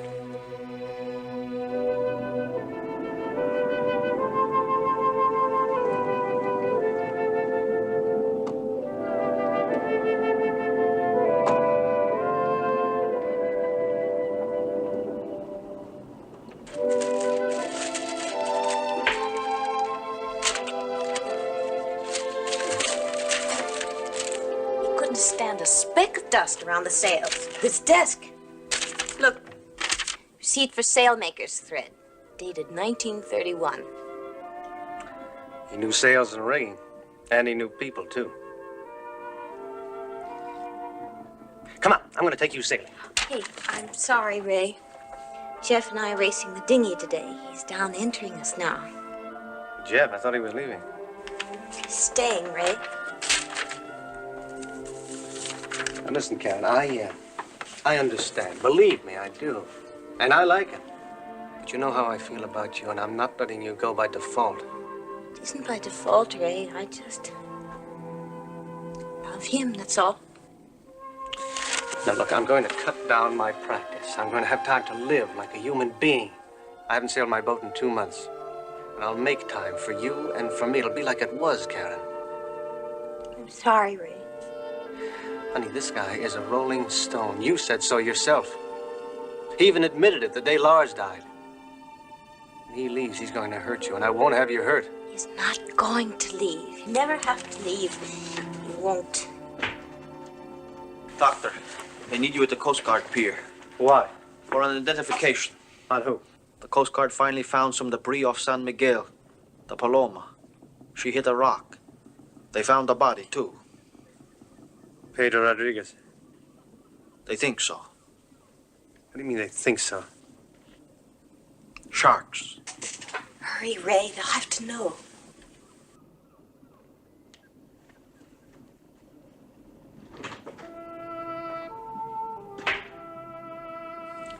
Oh, Eric. Pedro's wife, what'll she do? I don't know. Ja. Vis de lever av havet vill de du under det. If you live off the sea, you'll die under it. Lars didn't believe that. But it's true. He wasn't afraid of the ocean, even for me. Remember the life raft he got me and called it my first boat? The Big Apple. I thought he was crazy to give it to you. And when you'd sail it past the breakwater, once I took my shoes off, I was going to be the big hero. And then Lars used to say you saw the no swimming sign. I'm sorry, Eric.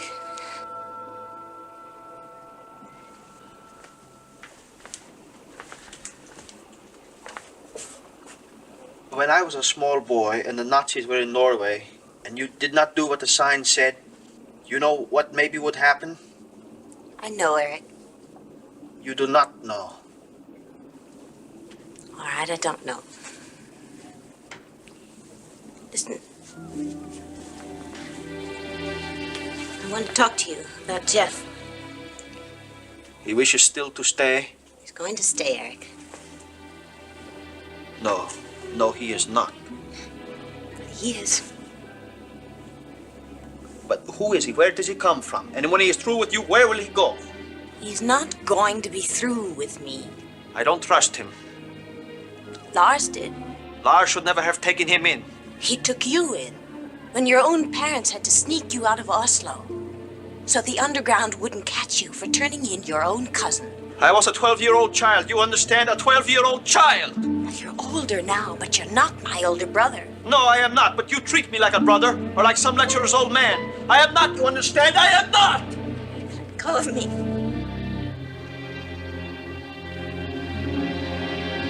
Karen, I am thinking only of your good. Then leave Jeff alone. Lars told you to. Please, leave him alone.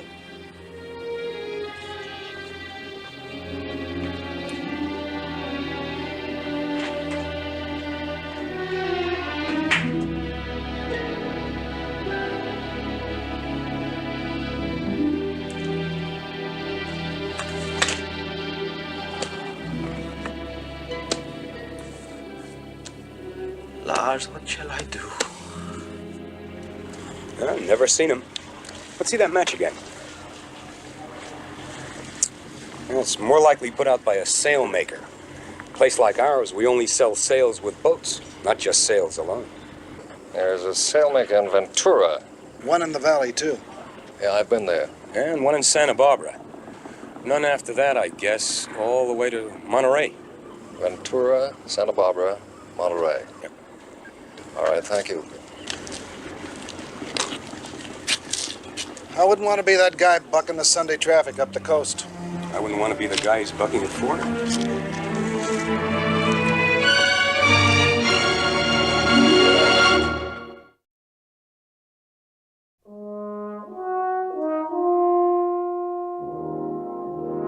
Good luck, Mr. Cooper. Mind the rocks, the wind, and the fog now. Thank you.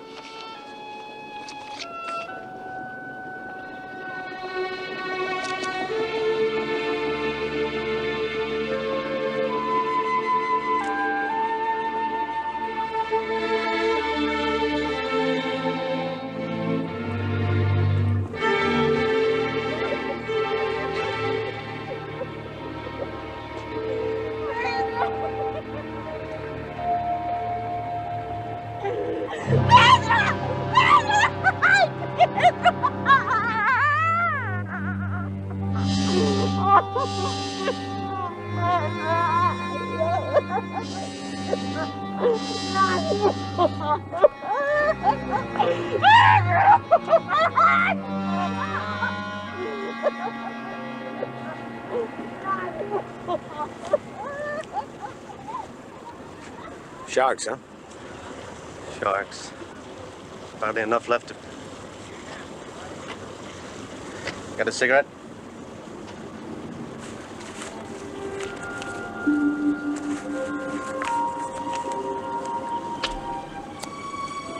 I decided to stay, Rick.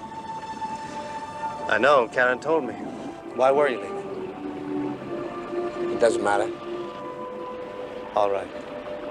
All right, but what happens if you change your mind again? Does she just stay here and bleed? If I have to leave, it won't be my fault. I don't want to see her hurt. All right, Jeff. All right.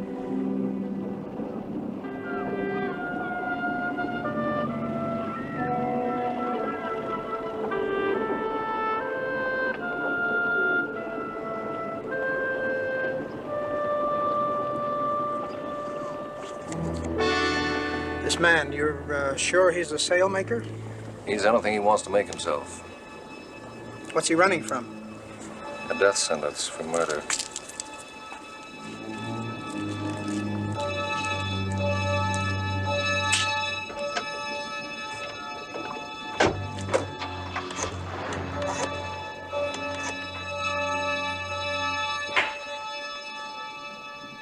Thank you, Mr. Golden. Yes, everybody will miss him. Yes.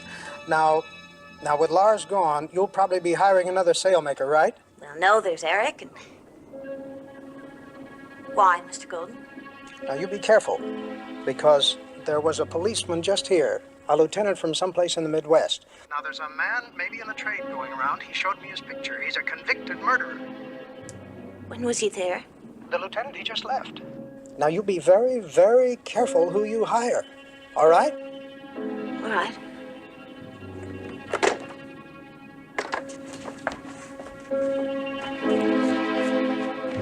Jeff? Jeff? What? That man, the lieutenant, he's checking all the sail lofts. He's only an hour away.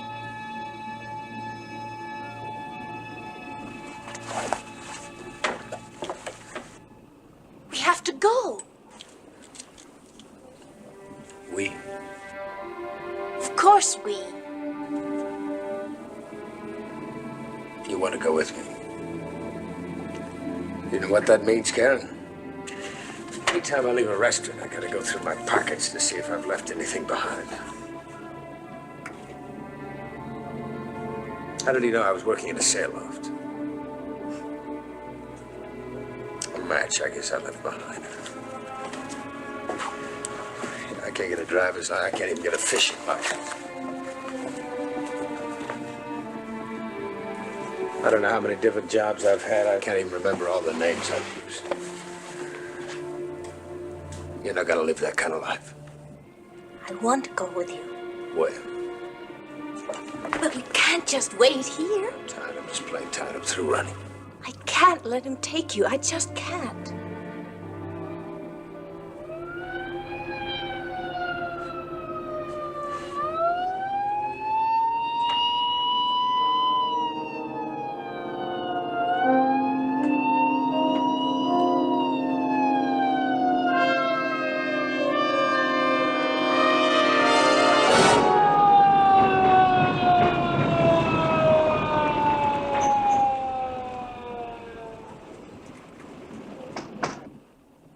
Pedro.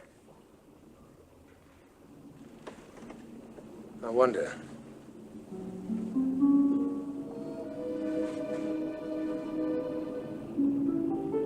Could you wave goodbye to me for a year? Could you do that? Wherever you go, I want to go too. If there's no other way. I don't know. What are you thinking of? You think I'd faked it if I just sailed out for no reason and capsized? But I meant it in the race. If you thought I was falling behind, if I was carrying too much sail, if I was trying to catch up. Maybe there's a chance.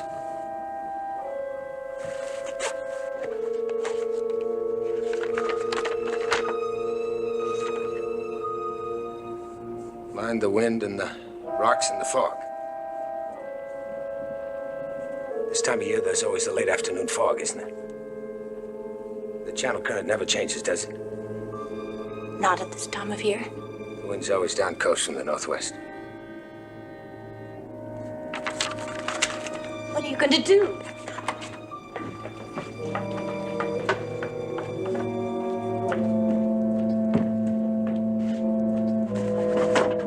I'm gonna fall behind in the race. When they make that last turn, they won't be able to see me. So I'll just keep on going out and get lost in the fog. Later on, I'll capsize the boat and drift down the coast in this. Jeff, this hasn't been in the water since I was 12. Well, if it needs patching, I'll patch it. And what about sharks? I'm going to invite the sharks. I'll soak a life jacket in some blood. Get out of the fishing pit. Give me some of that cut-up bonita. Meet me at the dinghy with it. Jeff, you can't. It's too dangerous. When they ask you afterwards, tell them you decided not to race. It's too dangerous. But if it works, Karen. If it works, we'll see if Gerard will chase a ghost. Go on.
Is that sailmaker's over there closed on Sunday all day? Ask him, he works there.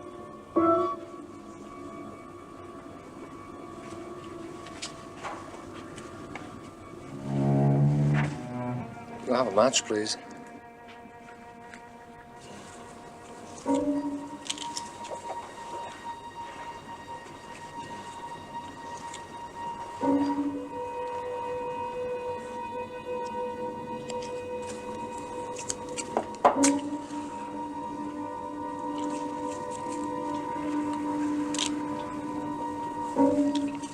You work in the sail loft across the street. Is there anyone else working there? We got an apprentice, sir. Is this him? Yes, only he's got black hair. Why, what has he done? He's a convicted murderer. Where does he live? Come with me.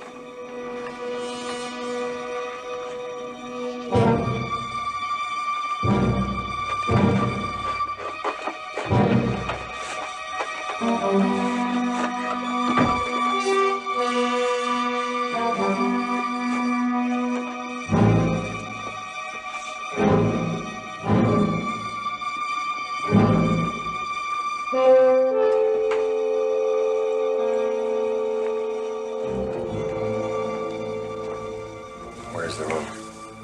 Upstairs.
There's your black hair.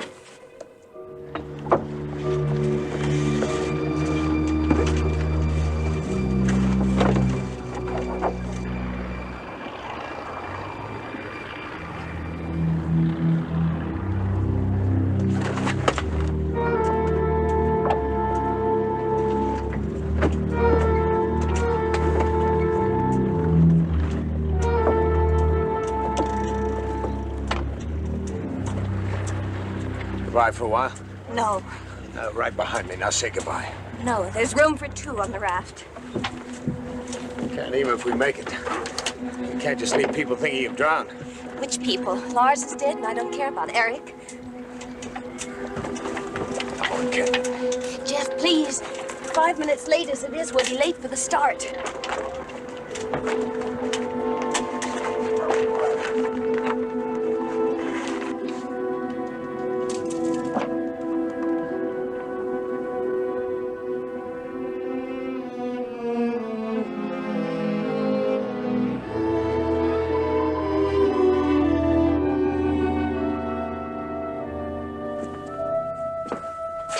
What's this?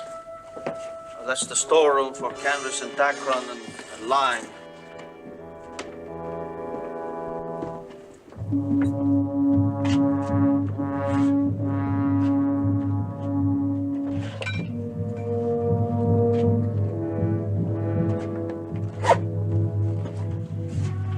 Where's he go Sundays? Sailing, maybe. Oh. All right, let's go down to the harbor.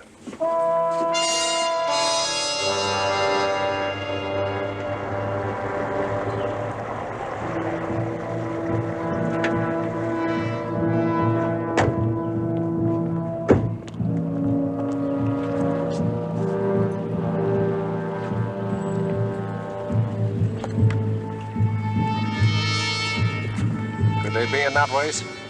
Maybe. I don't know. Where can I find out? Well, over there at the yacht club.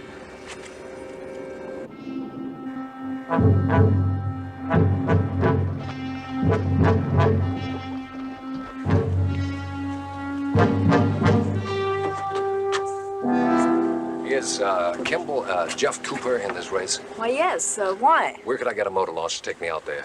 Is something wrong? Where could I get a launch to take me out there? Well, we have no power boats here. The nearest rental would be Watson's Landing. That's 20 minutes away. The race is almost over. Mr. Cooper will be back here before then. You might miss him. She's right, Lieutenant. All right, let's go down to where they finish. Thank you.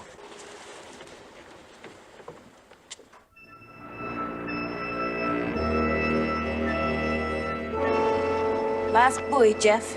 Straight ahead into the fog. Still not too late. I can let you out further down. It was too late when you'd been here a month.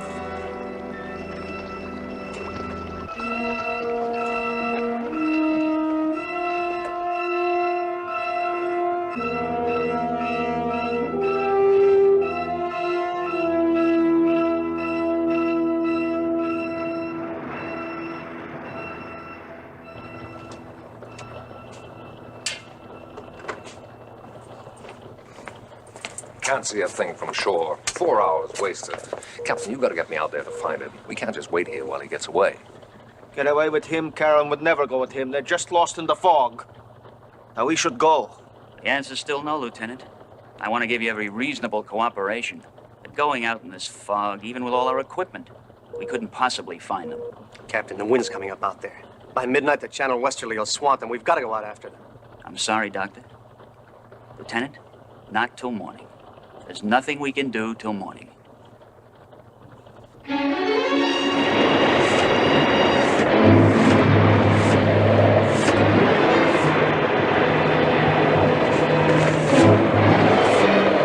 is worse than I figured. There's one! Couldn't keep him around.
Gerard or Kimble, or any of the others.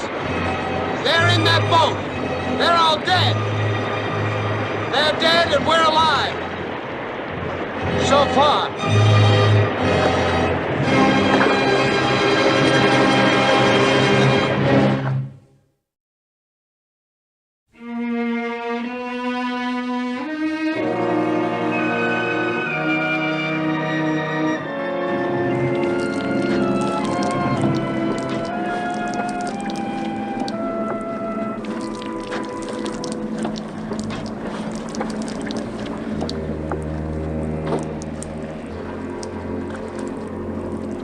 Sharks. Blood.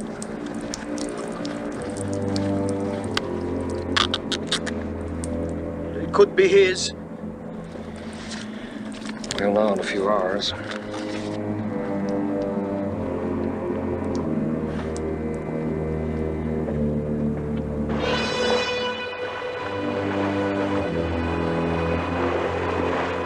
Wish it would lift. We could sure use some help from the flyboys. Recommend course 155, sir. Come right to 155. Where are we heading, Chief? Downwind and down current. Why? Well, the wind funnels down this channel every day the same, so does the current. Everything ends up right around here, Point Doom. But I'm afraid... Yeah? The sharks got one, they got the other.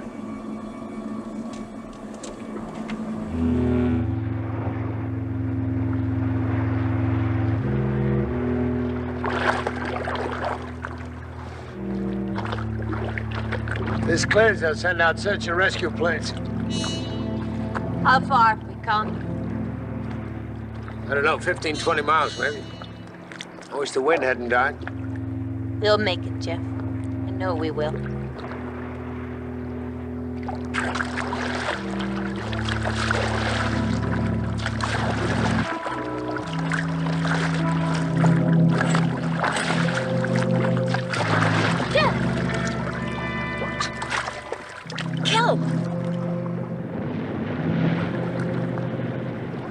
Listen. Breakers. They must be hitting the beach at Point Doom. So it's the beach, not the rocks.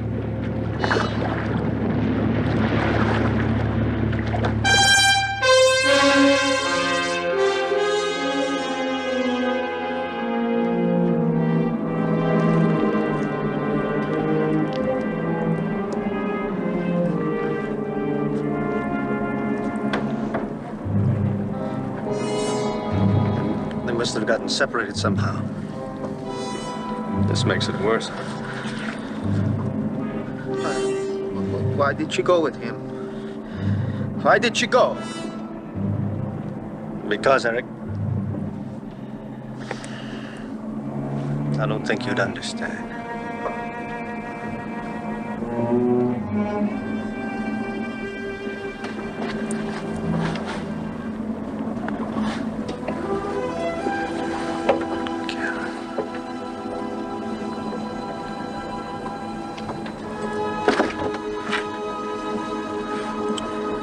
Criminal. He was no good. Why did you go with him? Roger, Santa Barbara. Abandoning the search pattern at 0905 How. We have firm evidence for fatal shark attack. We're returning to Santa Barbara. See, we picked up the dinghy here.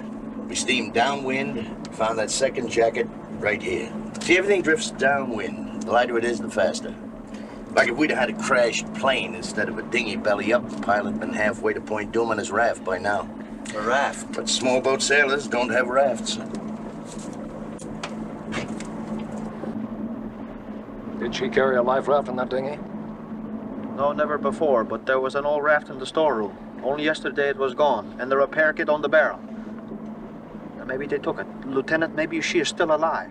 If we find her in a raft helping a convicted murderer escape, she'll spend the next 10 years wishing she weren't. What do you mean? Never mind. Course 335, okay to Santa Barbara? Yes, sir. Oh, Lars. What have I done? How about steaming downwind for an hour or so? In this? What for? I think they may have had a raft, an inflatable raft. What makes you think that?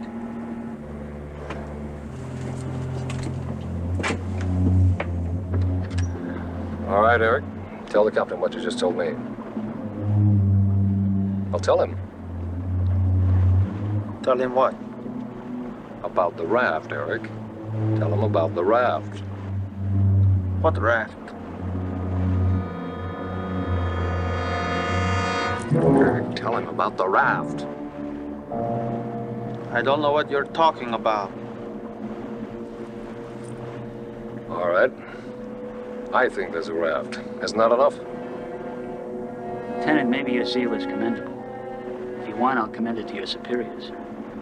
Unfortunately for us, however, dinghy sailors don't carry inflatable life rafts in their dinghies. Especially the kind of dinghy sailors that think they can race with the fog coming in and the chop making up. And I'm not risking my ship thrashing around unnecessarily in this fog.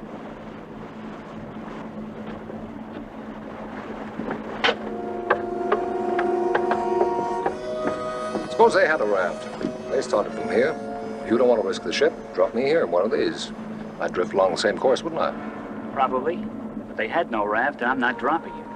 The lives of people aboard my vessel are my responsibility. That girl is dead, Lieutenant. So's your fugitive, whether you like it or not.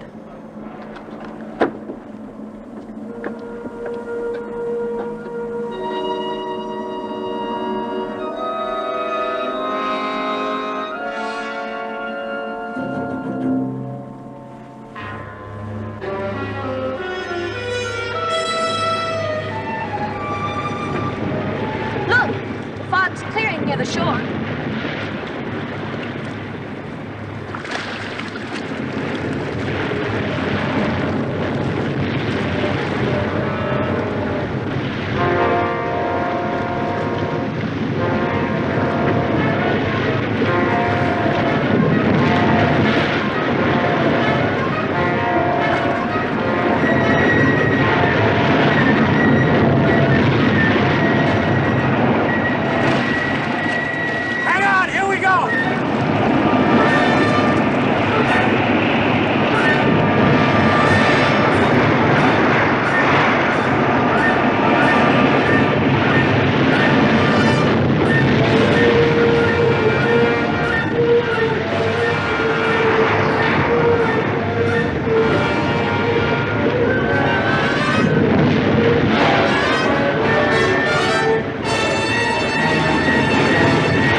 Midship raft's carried away, sir.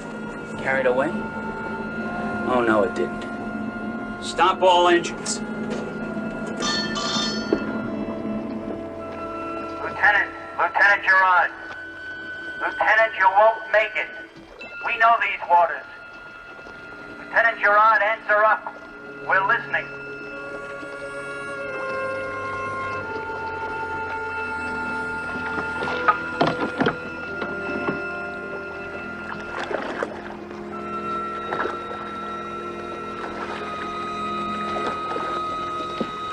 We'll search until dusk, an expanding search, and then we'll head back if we don't find them.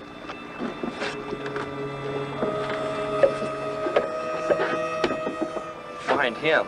I can't even find the water.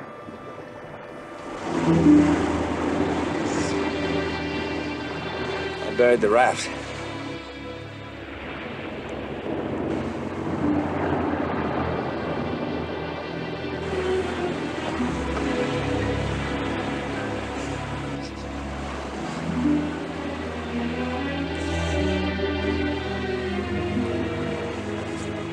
traffic on the highway. So all we have to do is stick out our thumb and...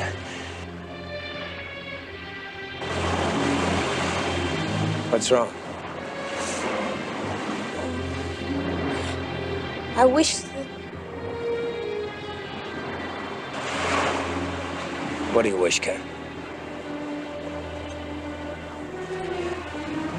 Wish you could tell Ray Brooks?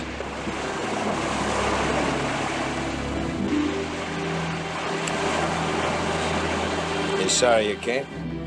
Oh, no, Jeff. I'm the happiest girl in the world. Because you're free.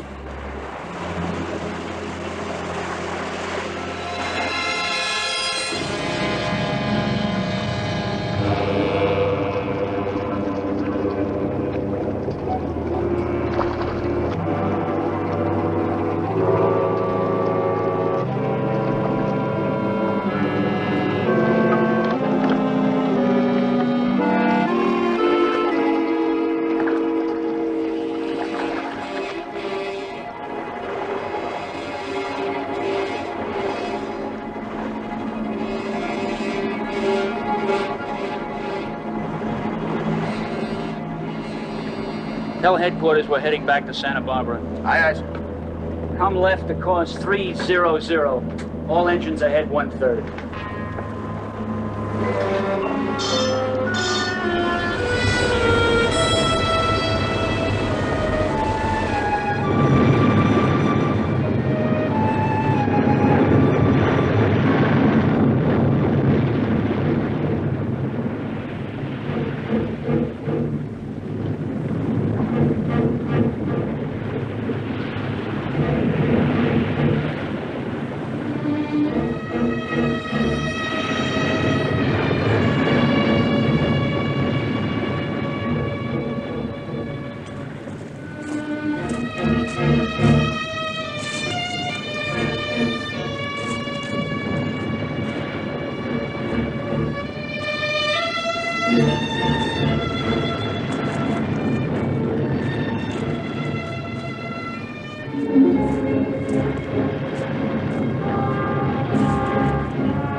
Ever quit.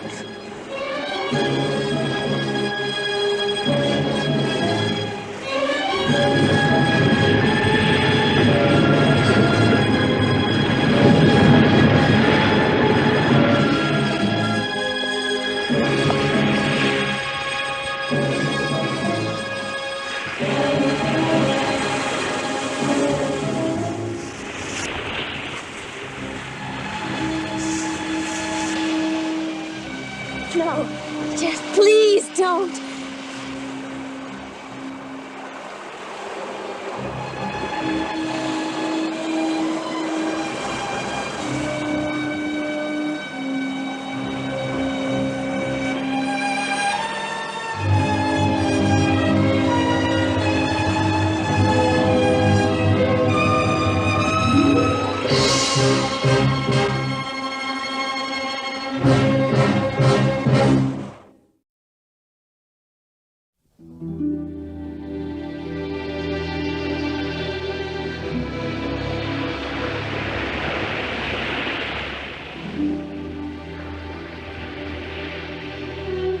It's not cyanotic. No water in his lungs. If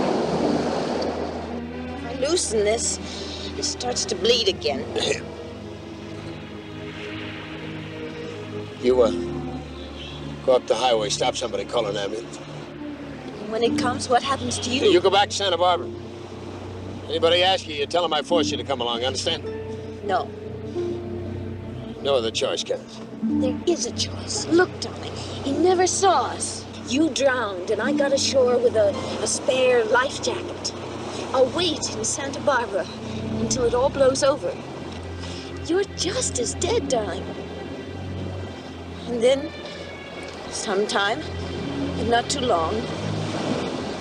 You can let me know, and I'll go wherever you want me to, and they'll never find you. Kimble. Kimble, let me take you in. I'm gonna get you anyway. Let me take you in. You gonna be there when they strap me in, Gerard? You're gonna have a front row seat? No. But I'm going to bring you in someday. Stop running, Kimble. Go, will you just go?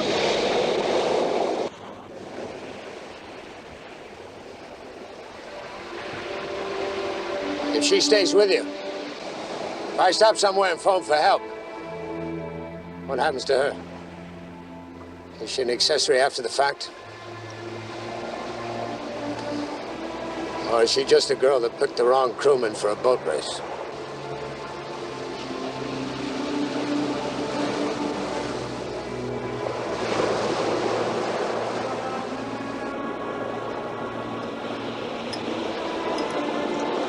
She's a girl who picked the wrong crewman.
The road north or the road east?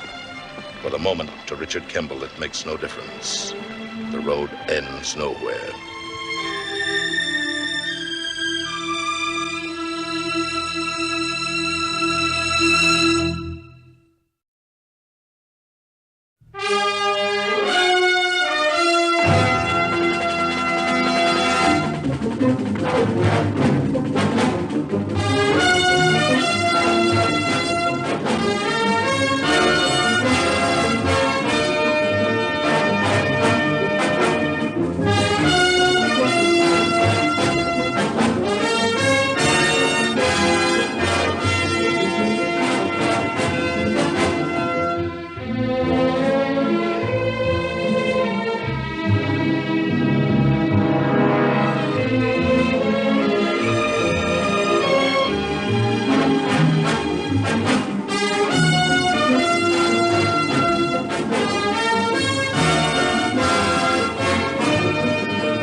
Name, Richard Kimble.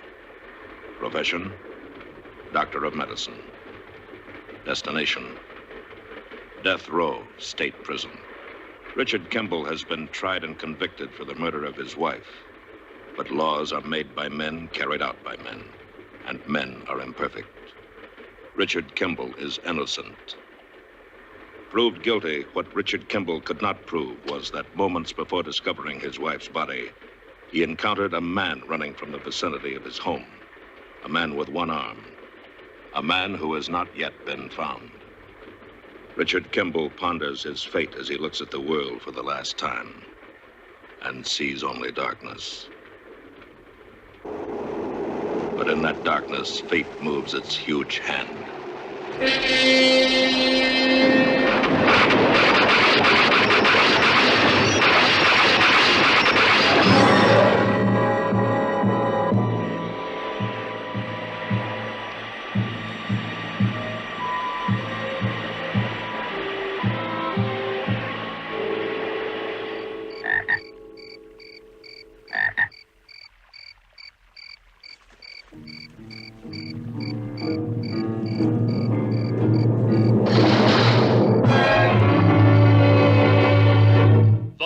Fugitive. A QM production, starring David Janssen as the fugitive. Also starring James Edwards, Ruby Dee, and special guest star James Dunn. Tonight's episode, Decision in the Ring.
Come on, you're working too slow.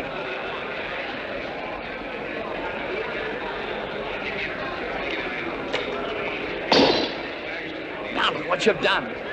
Fix it. Fix it. That won't do it. Get away. Now he's carrying his left hand high and you're bleeding. Nail him with everything you got like the first 20 seconds.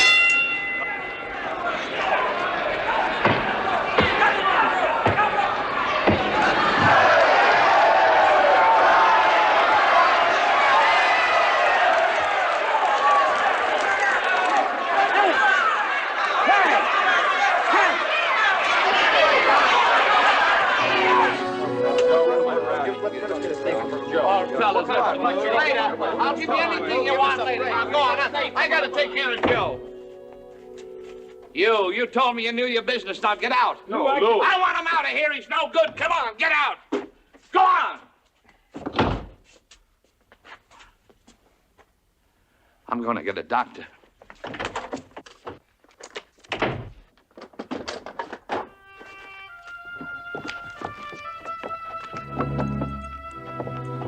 Now, 11 months a fugitive, Richard Kimble emerges from the blackness of hiding into the gray anonymity of another alias, Ray Miller.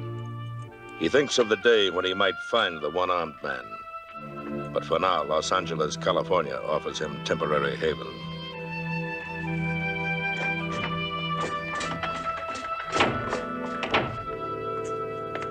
Can't you do nothing? Slipped out of my hand. And you gotta fix that cut. I got you this job because you as good as any cut man. Can't fix it. I ain't got no adrenaline. The bottle broke. I told Lou you could do the job.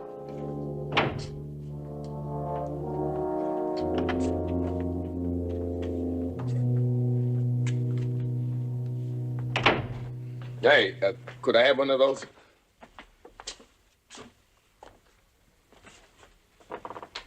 Thank you. There's a pressure point in front of the ear. It might help. I tried. How about adrenaline? Bottle broke in the ring. You got any adrenaline crystals? You handled cuts before? Uh-huh. Go ahead. Try it. The kit.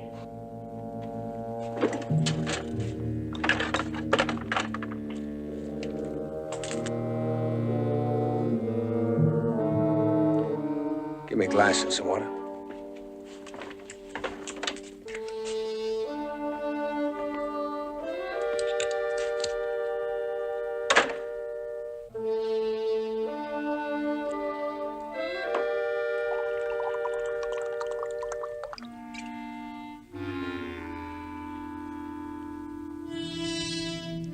Hold on.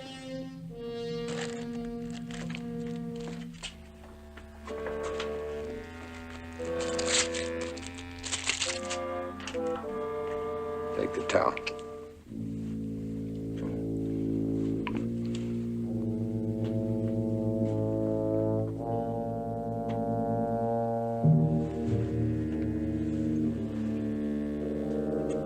Hold it.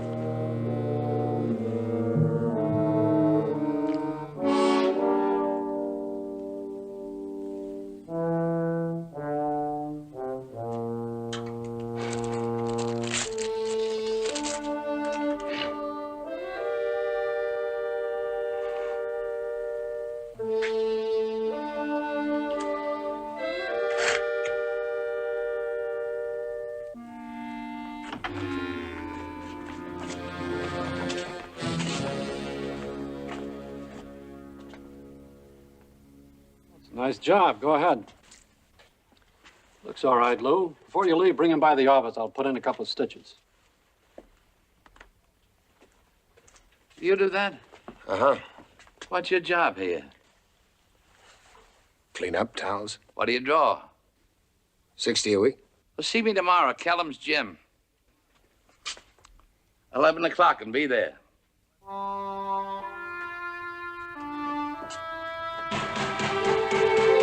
Lou, will you listen, huh? They don't come no better. They don't come no better than him. He's been a cut man for 20 years. How come he didn't stop the bleeding? The bottle broke, Lou. You seen that? I could have used something else. Lou, will you listen to me, huh? He's a friend of mine. Joe Lou. needs a cut man. Lou!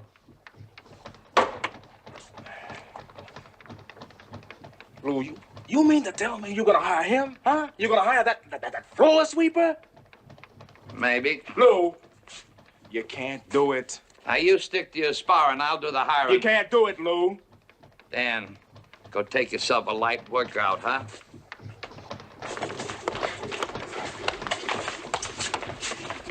I'm glad to see you. What's your name? Miller, Ray Miller. Ever worked cuts before? Uh-huh. How come you didn't use collodion to stop the bleeding? Danger of infection. How about Monsul solution? Same thing, it's illegal. Nosebleed. Adrenaline up the nose. Nausea. Smelling salts. Cut artery. Stop the fight. Okay. You get $75 a week, room and board, and we start for the training camp tomorrow morning. Now, there's only one thing I care about. My boy, Joe Smith. All my sweat goes into making him the champ. Now, are you gonna take good care of him? I'll do my best. Okay. I've got to go down to the athletic commission to file a contract. Stick around. I'll get you set later.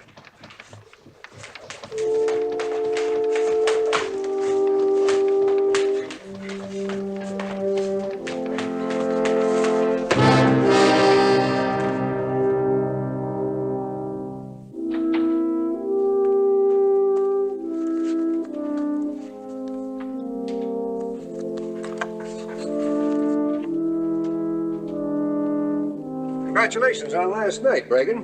Come on in for a minute. I'm clean, Murphy. You ain't got nothing on me, and there ain't gonna be nothing. Well, of course not. I was kind of even Steven last night for a while, wasn't it? Until all of a sudden, out of the blue... Out of my boy's glove, out of 3 years of training, and out of me being 30 years in the fight game. About 30 years. Was it Pompton Lakes, New Jersey, or Lakewood where we first met? Oh, quit sparring, Murphy. What do you want? 30 years. It was my first job with the Newark Evening News. I broke the story of how you sold 200% of your first fighter. Then in 36, when the Schultz mob got interested in fighters, you helped open the door to them. Lou, how many times have you had ticket tax trouble when you were promoting? Nobody proved nothing. Well, Lou, our report is that you spent your last weekend before coming out here with some of your old college chums, the bookmakers. Well, I can't help it if they come snooping around. I told them there was nothing doing. Now, I'm clean, Murphy. You ain't got nothing on me. Not yet.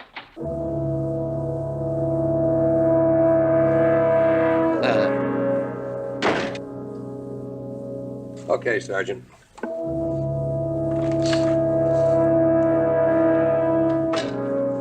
That's your man for the next 4 weeks. Listening to him, I kind of like the old cat. He's an old thief. Stick close to him.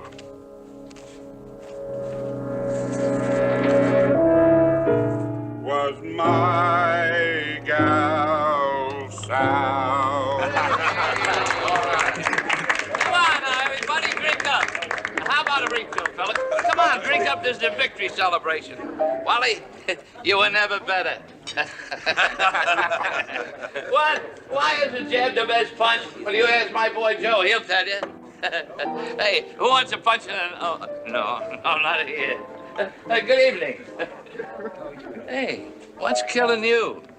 You still sore because I fired that friend of yours? Breaking the bottle was an accident, Lou. I fired him because he couldn't have stopped the bleeding. After the bottle was broke, how could he? He did. It was after Joe's second year at medical school that he quit. For the ring? Uh-huh. What would you like? Scotch and water. Same thing. I thought he wanted to be a doctor so much. He did. He wanted to be a doctor more than anything else in the world. It's complicated. That's great. I wish you luck. Will you pardon me? Joe's complicated. His father was a doctor, you know, in North Carolina. Well, then he was really born to it. He was born to boxing, too. I guess he was on the college boxing team. That's when we met. I was ringside. That same June we were married. 4 years ago now. He quit med school because of money? He didn't like my working to help pay his tuition. But it was really when Lou came along. Lou had seen him fight amateur. Promised him fame and fortune. Mm-hmm. I was against it at first, but a little less as the years went by. What is she doing? Boring you with the story of my life. Well, it's an interesting story. How's it cut? Oh, fine. Laura. And thanks. Hey, Joe, let me borrow your wife a minute. Come on, Laura, I got somebody I want you to meet. That Lou. Not one cut man in 100 knows how to mix adrenaline. But where did you learn? Korea. I was a medic, corpsman. Really? A corpsman? The food looks good, doesn't it? Come on.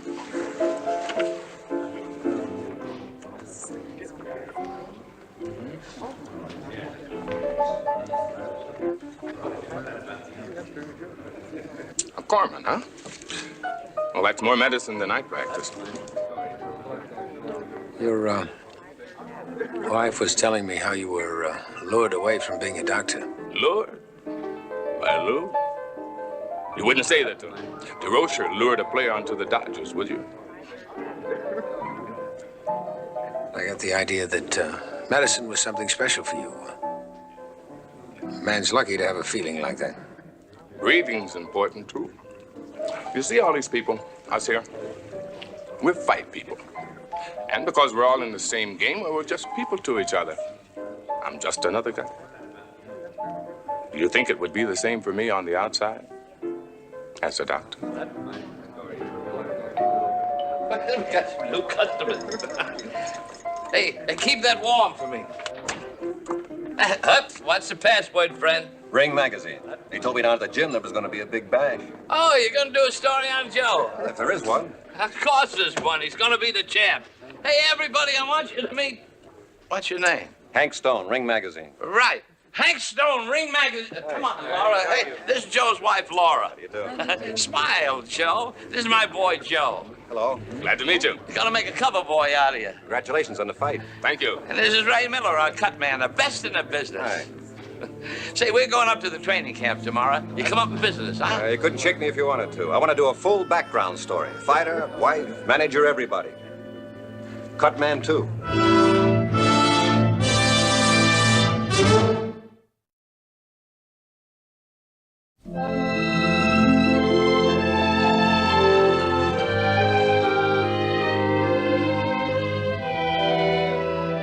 After I got stopped 8 times in a row, Lou says, Wally, you're going to be better off on a piano. But Dan here, he's going to make it someday. Yeah, Lou's going to take me on just as soon as Joe takes the middleweight title. Oh? Yeah. But he figures maybe I'll make a better light heavyweight, you know? Well, you've got the build for it, Dan. Well, how about you, Miller? You ever do any fighting? Hey, Ray, when can I take this off? A few days. Why don't you ride along with Wally, huh? What about you, Mr. Stone? Like to come along? Oh, no, thanks. I'm going to stay here and find out the worst about you from your wife. She won't talk. Let's go, Danny.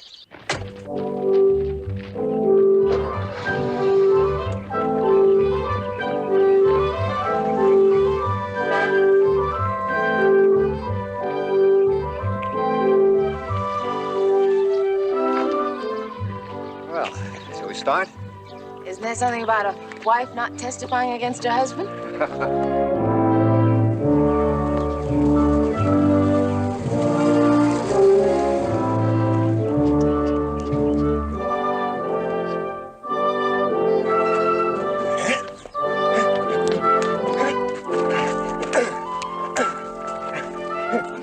Oh, watch it, man. You want to put me to sleep?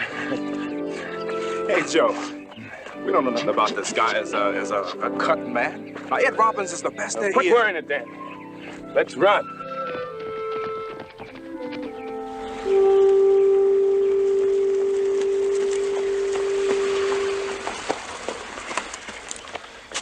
Want to take 5, Joe? Yeah. Hey, Joe, how about a little shadow boxing to keep warm? No, Danny, listen to the radio. Like to stretch your legs? Yeah.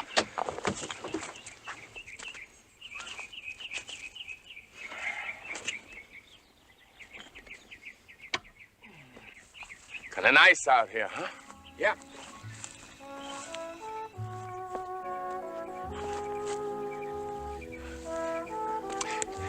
Hey, about Korea. What? Korea. You know, when you were a medic. Oh. What's the most you ever did by yourself? The closest you came to being a doctor? I splintered a lot of fractures. Come on. You know, something really serious. Well, there was this one GI. A grenade shattered his shoulder, almost tore his arm off. He was bleeding to death, going into shock. Do you have any plasma? Yeah, I had plasma.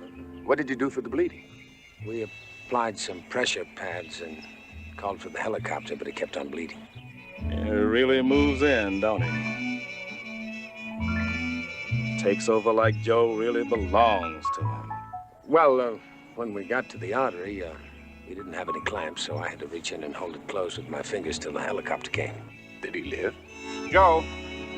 Hey, Joe. He lived. Joe, you're gonna stiffen up. Did he keep his arm? Huh? I'm glad. Joe, Lou ain't gonna like this. That's what I call being a doctor.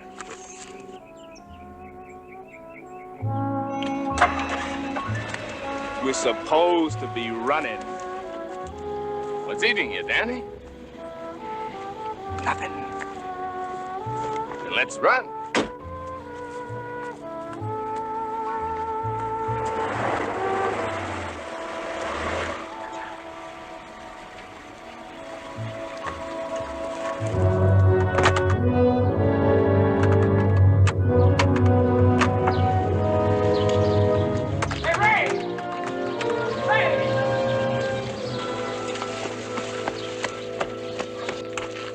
For his pain. You didn't give him anything for his pain. Well, I'd run out of morphine. But you had to give him something. I praised him for his bravery. Praise to make a man forget his hurting? Sure, why not? Remember the magazine writer at the party? He gave you a lift. Magazine writer? Yeah, the writer at the party, the one that's going to do a story on you. Story? Hey, Joe, you need a rub down. Why wouldn't praise help? Start a frontline psychiatry. Come on inside.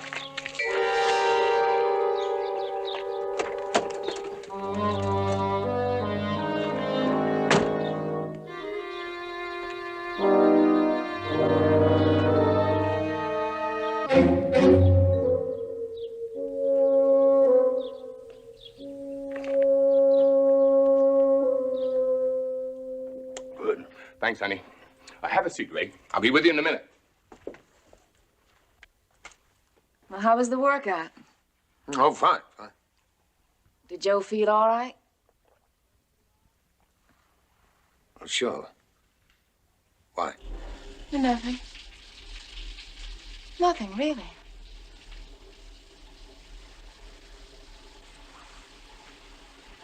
Joe's been telling me about you. He thinks a lot of you.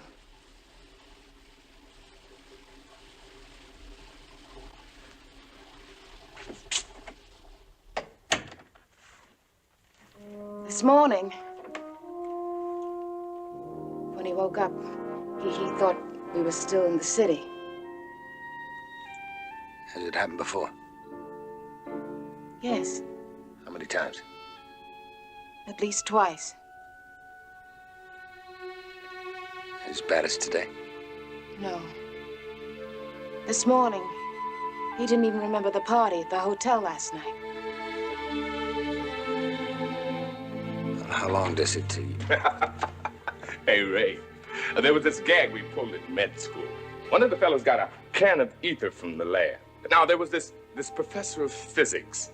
That's right. Buzzing Joe about being a doctor. Remember what happened last time Joe got tangled up in that medical stuff? Huh? So Miller's doing the same thing, huh? I'll take care of him right now.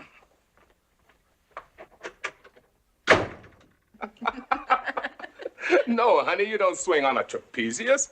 It's a shoulder muscle. No. What's all this about you buzzing Joe about doctoring? Buzzing? Well, bothering, bugging, buzzing about him doctoring. Now, Lou. I'll handle this. I didn't hire you to make trouble. Look, Lou, I don't want to make any trouble. I don't know what you're talking about. Well, let them explain. You were out on the road with Joe and Dan. Sure? You and Joe had a big talk out there, right? Yeah, right. About doctoring. We talked about Korea. You're fired. Are you out of your mind? Are you? Are you starting this medical business all over again? You remember 2 years ago in Chicago, a week before your fight with Lou Helner, you went out and bought a load of these cockamamie medical books. And they bugged you so much that he almost flattened you. A second-rate, no-good, washed-out punk almost flattened you. And why? Because you were thinking about doctoring and not fighting. Now you get out of here. I'll pay you for a week. No, Ray, hold it. Now, Lou, you simmer down and listen. He wasn't bugging me. He was only answering my questions. About doctoring. Joe, you got one fight. One fight and then a shot at the title. The title, that's the tops. Well, I ain't taking any chances. He's fired. No, Lou, he's staying. I say he goes. He stays.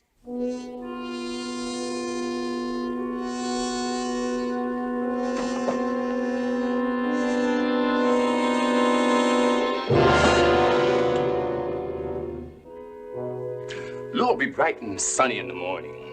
That's the kind of guy he is. Please stay. It's nice to have you here. Could be a big help to Joe.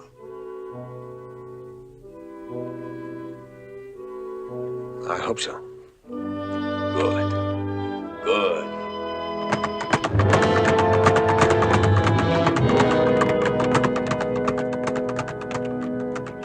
Well, what do you think of him, boys? How do you like that power, snap, speed, and control? That ain't no bag. That's Kramer's kisser 2 weeks from tonight. Oh, that Joe's got everything. He can box, he can hit, and he can take it. I ain't never seen him better. Okay, Joe, one for the showers. Okay, boys, pictures. Few for the boys, Joe.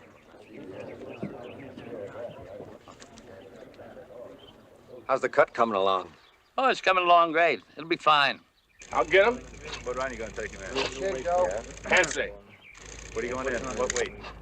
This afternoon, I'll give you the whole story about Joe, how I found him in the intercollegiates and everything. Don't worry, he'll be 100% for the fight.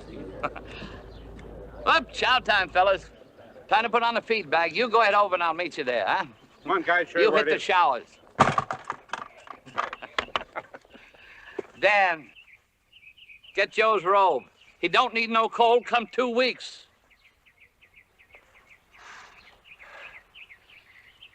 I like the way he's been working. Maybe I made a mistake. I guess you've been good for him. Thank you. I got to post forfeit money in the morning.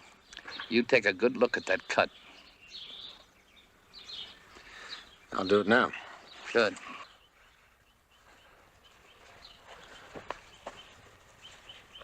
Come on, Gerard, let's have a look at the cut. Right. Oh, here, Dan.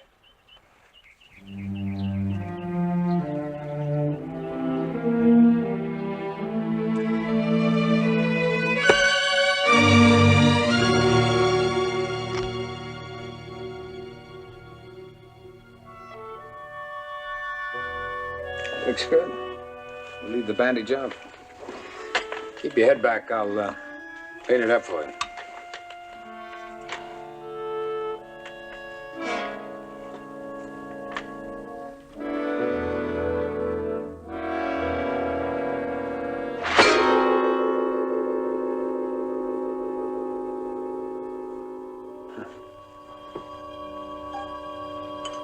How's the scar?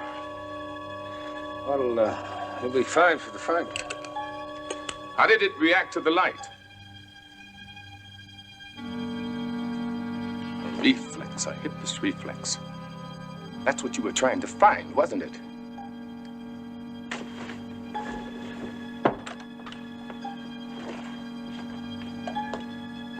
Symptom of brain damage. From a concussion, that's so, isn't it? It could be.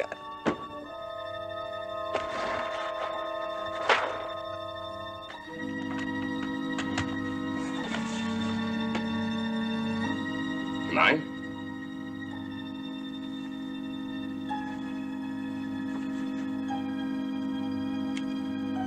Yes, that's what the textbooks say.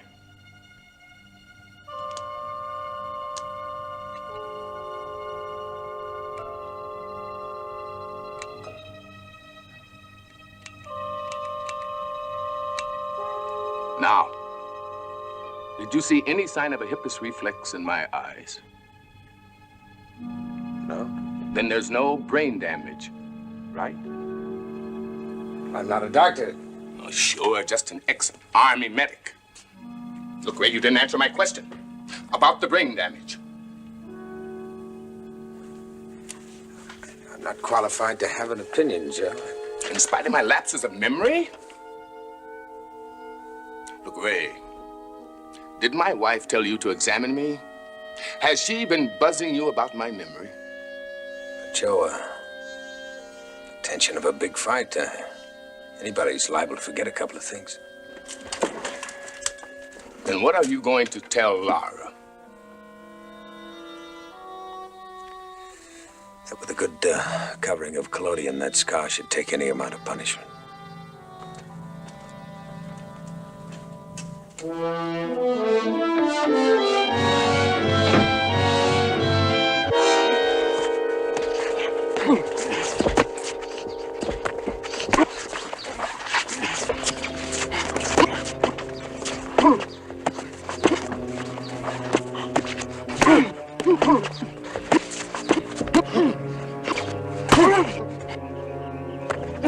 You trying to impress Johnny?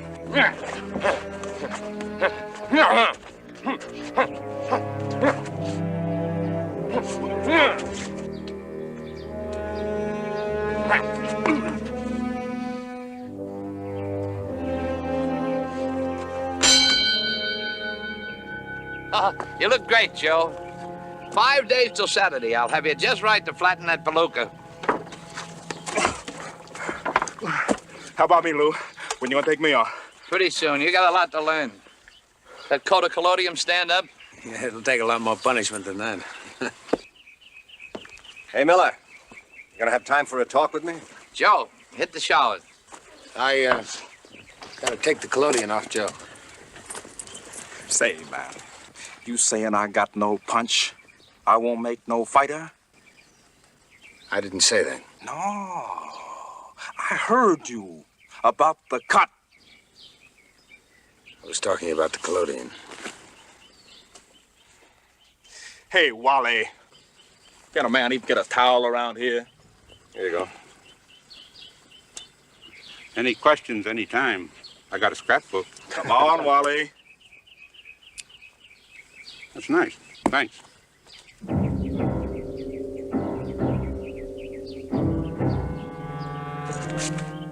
What that guy want with you anyway? Oh, he just wants to know about all of us. He's a very interesting talker.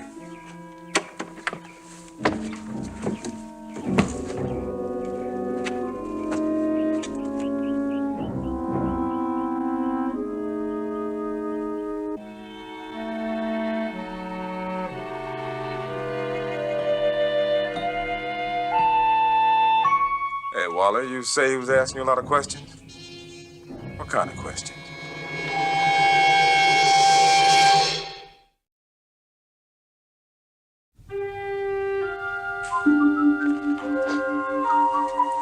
Well, let's get to Claudia now. All right.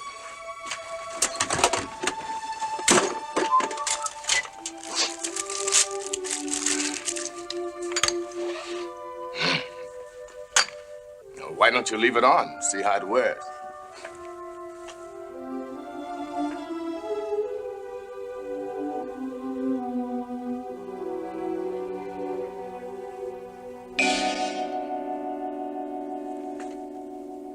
My eyes.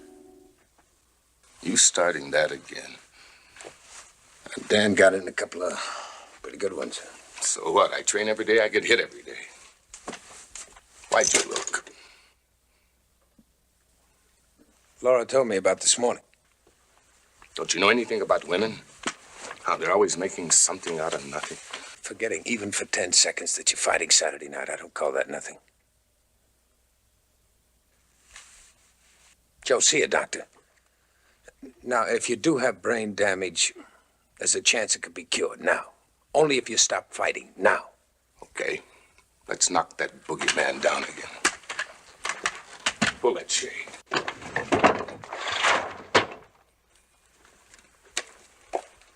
I want you to see.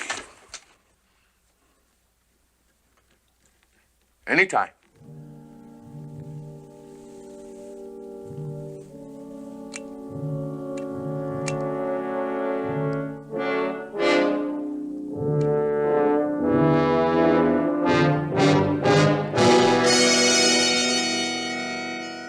You still gonna fight? You gonna tell Laura? Lou? Aren't you? No. The doctor will find out when he examines you at the weigh-in. By Saturday, 5 days of light training, it probably won't be there at all. No reflex, nothing to see. No doctor in the world could suspect anything. You want to kill yourself? Look, Ray, I never asked whether you were ever really a doctor. Or why you don't talk like Lou or Wally. Your business is yours. Mine is mine. Well, hi. I've been spending your money, Joe. I bought a new dress. To wear to the fight Saturday.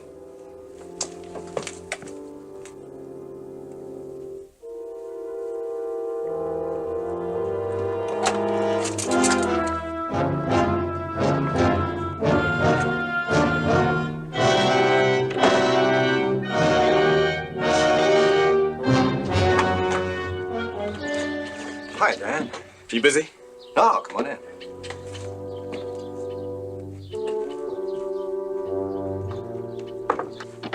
Oh, what can I do for you? Well, I thought maybe I'd... Well, this magazine of yours, it's for a pretty clean fight game, ain't it? Well, that's for sure. You know that the buzz of a fighter can make him lose. You know that, don't you? What's on your mind? My name don't have to come into this, does it? Not if you don't want it to. Miller, Joe's new cut man. I think he's trying to make Joe lose the fight Saturday night. I got an idea. He's buzzing Joe right into a knockout. Sit down, Dan.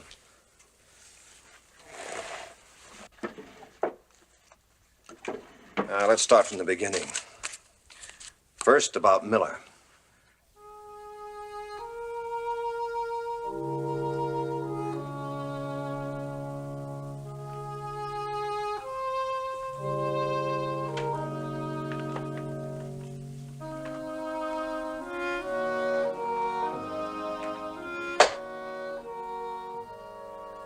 Joe, there is something wrong, isn't it?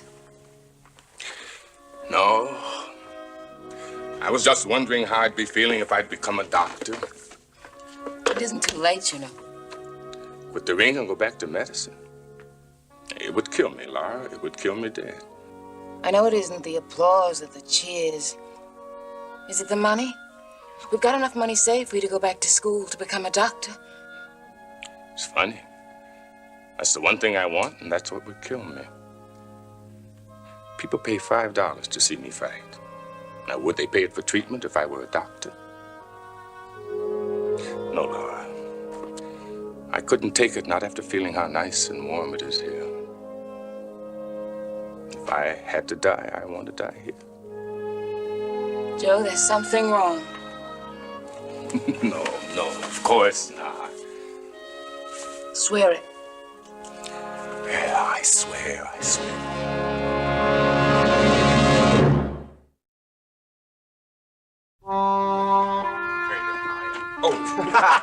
Okay, kids, let's go. Dan, Laura, drink up. We weigh in at noon. Joe, how do you feel? Never better. Wally, get the bags, huh? Already sent them on to the hotel, Lou. Oh, good. No more water, Joe.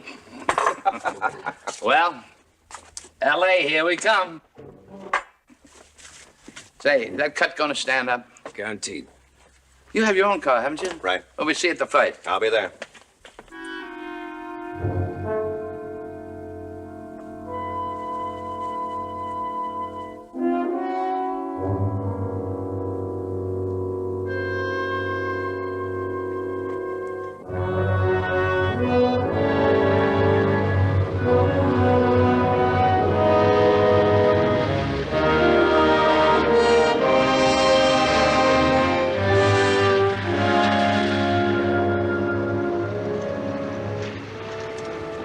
Okay, all out.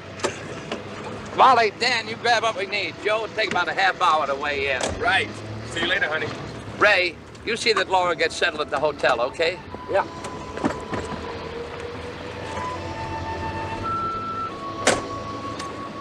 Wait a minute, Ray. What's the matter? Joe thinks you know more about medicine than you let on. Help me. How? Is Joe going to hurt himself if he fights tonight? He could. Then I'm asking for your help. Laura, Joe knows more about himself than I do. Is there something else besides the memory lapse? Ask Joe. He says there isn't, but he talks about dying if he leaves the ring, and I couldn't do that to him. But the ring could kill him, too. Then get him to leave it. How? I only know that before a person gives up one thing for another, he has to want that other thing more.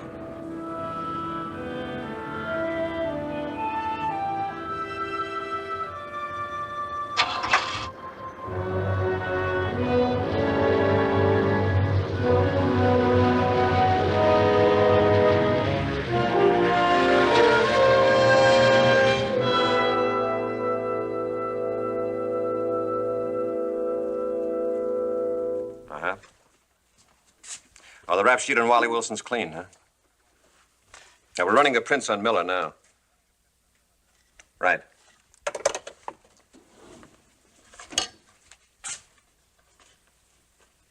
Only 3. Well, it'll take time, but let's run them and see what comes out. I'll take these in the bedroom for you. Would I be doing the right thing?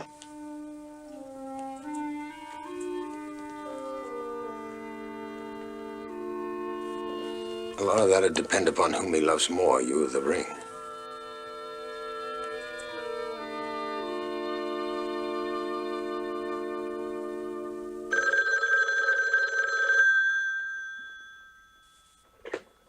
Hello? Honey, I made the weight. Tell Ray to come over and get set up for tonight. Lou says tell Ray to come over and get set up. Joe, I've got to talk to you. Please, now. It can't wait. I can't on the phone, honey.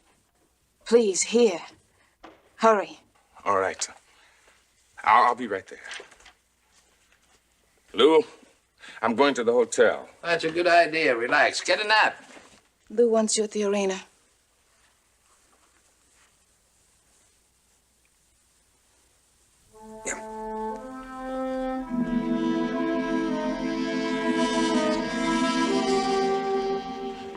Go home with you now. Laura, it's Saturday. I'm fighting. I'm fighting tonight. Joe, you mustn't. What did he tell you? He didn't. I knew. I've really known ever since that night. The flashlight, the mirror. You said you'd tell me. You swore it. There's nothing to tell, nothing to talk about. There is no choice. I'm in the ring and I'm not going to leave it. And if you're killed in the ring? What about me? Without you, I'd be alone out there. Oh, it's different with women. I'm the one who has to find out if they'll let him into a job or not. A restaurant, a hotel. Laura, can't you understand? Here I can hold up my head. And be killed. Oh, you're looking at the worst of it. I can handle this guy. I can outbox him. He's got no punch. Joe, I love you. And I just can't stay here and watch you be killed.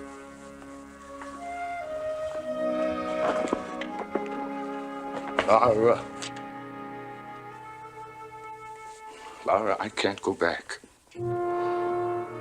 I'm going home. I'll wait there. Please come.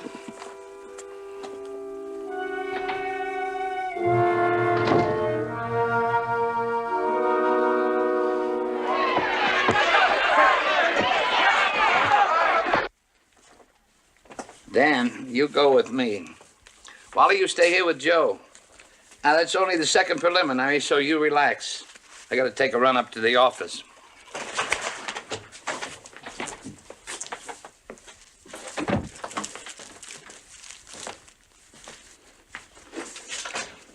Wally, go see the fights.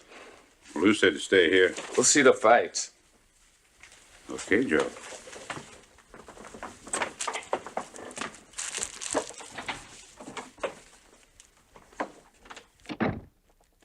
You told her. She knew. You could have denied it. Be part of a murder? Murder? What murder? You was a doctor. I won't go back to that. I never will. That is a fighter, one concussion. He won't touch my head. Aren't you killing her by staying? Can't you see I'd be killing us both, her and me, by going back? We'd be choking to death for the rest of our lives. A Negro doctor in some slum or ghetto. Who are you to stand here so high and mighty and tell me I should leave here where they say, there goes Joe Smith, the fighter. Now, they don't look at me for black or white. Just Joe Smith, the fighter. Joe Smith, the fighter. Why? Because you go in the ring and you let him hit you and you bleed a little? Because you're willing to let him kill you? Why don't you fight to make him accept you? Accept you as a doctor?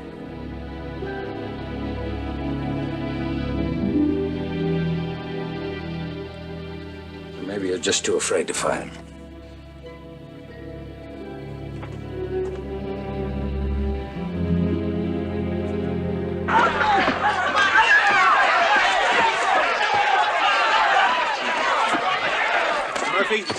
Mr. Murphy, Sergeant Stone telephone. We got an ID on Miller, Bragan's cut man. Bragan's cut man? What's he wanted for?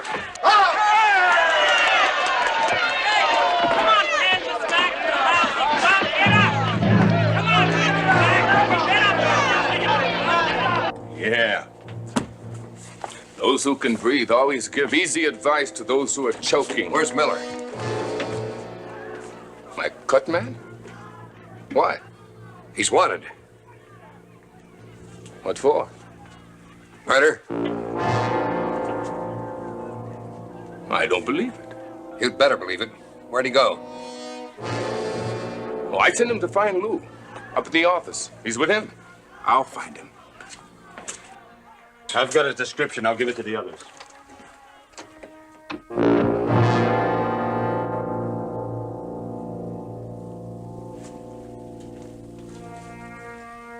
Murder?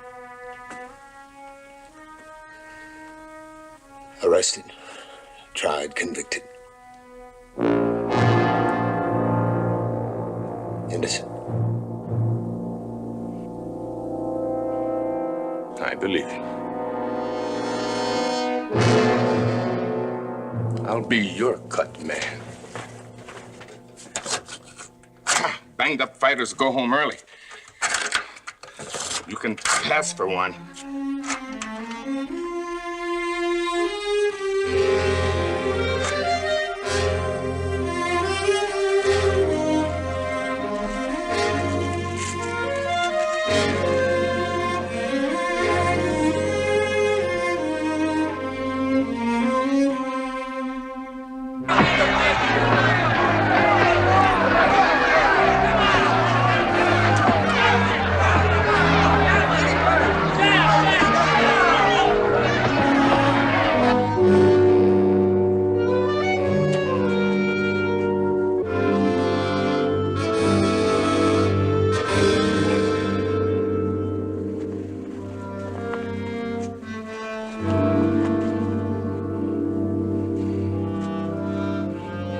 Get out of here. Joe. Go on, get out of here. Look, there's one strangling man to another. You, give me your skin and your choice. I'd go back to be a doctor. I hope you get away. I hope you do too. Joe, what's all this about Miller? You all right? Let him go, Dan. That's him? Lou, get me a doctor. What's the matter? It's my head, Lou. I'm hurt. Been hurt for a long time. Catch that cup. Ice is the best wouldn't go.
This was Ray Miller, cutman, and before that, James Lincoln, bartender. And how many weary, lonely, heartbreaking identities before that? Only if he succeeds in discovering the man who made him an outcast can he again be Richard Kimble.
The name, Dr. Richard Kimble. The destination, Death Row State Prison. The irony, Richard Kimble is innocent. Proved guilty, what Richard Kimble could not prove was that moments before discovering his murdered wife's body, he saw a one-armed man running from the vicinity of his home. Richard Kimble ponders his fate as he looks at the world for the last time and sees only darkness. But in that darkness, fate moves its huge hand.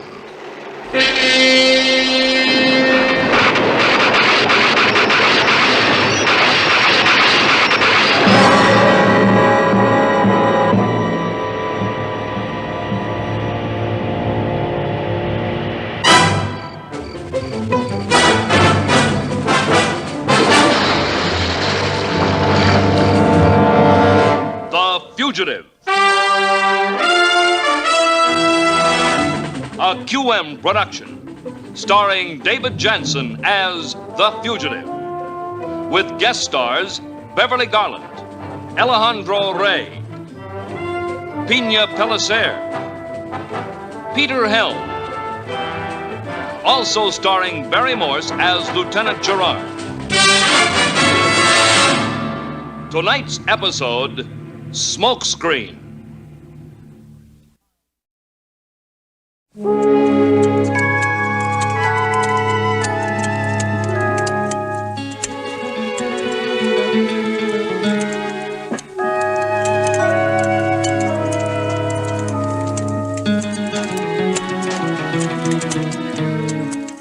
California, the Imperial Valley. Richard Kimble, now wearing the name of Joseph Walker. Occupation, farm laborer. The California sun is hot, and there is a strange antagonism in the eyes of the other workers. A hatred which he cannot fathom, but one which Richard Kimble tries to ignore in his effort to keep the secret of his identity.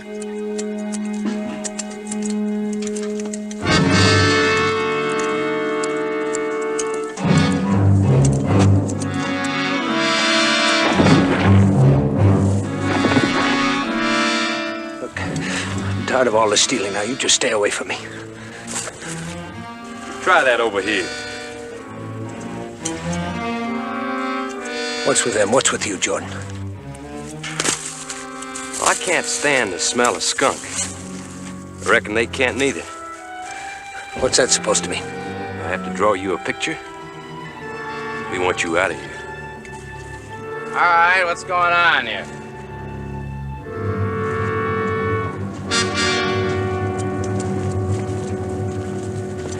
What's the trouble, Walker? Nothing. I don't hold with shouting and yelling, but you better believe it. You gotta top more onions than that, or I'll have to let you go, you hear?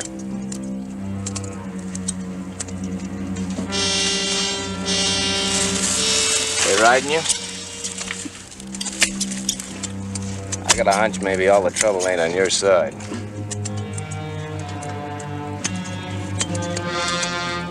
Paco!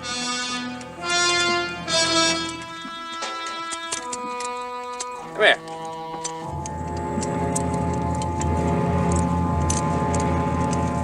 Now, Paco, you talk to your friends. Tell them to lay off of this man. I don't know what the beef is, but I'm going to stop it fast. Go on, tell them. That goes for you too, Jordan.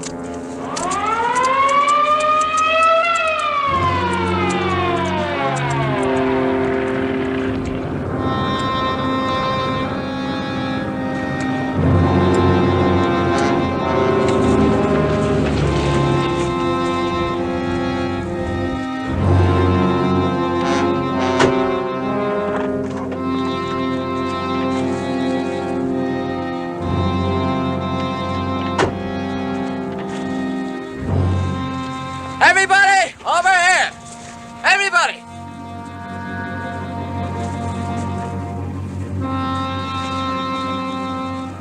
Come on, all of you!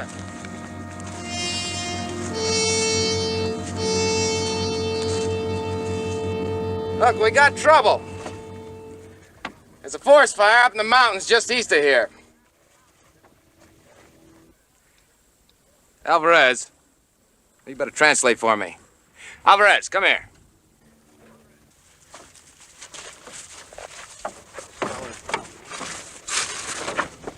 Come on up here.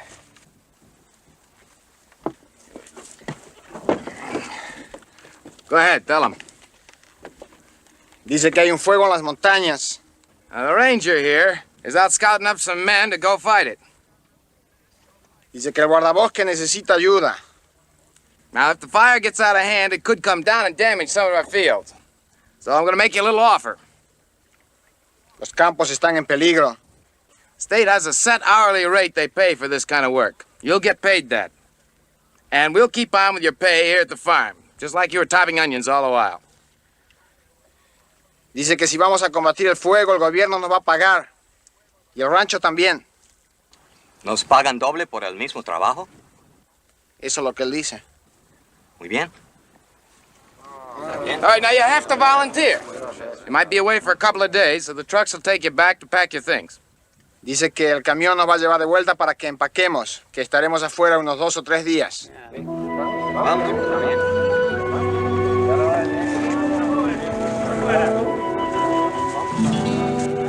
Now let's go.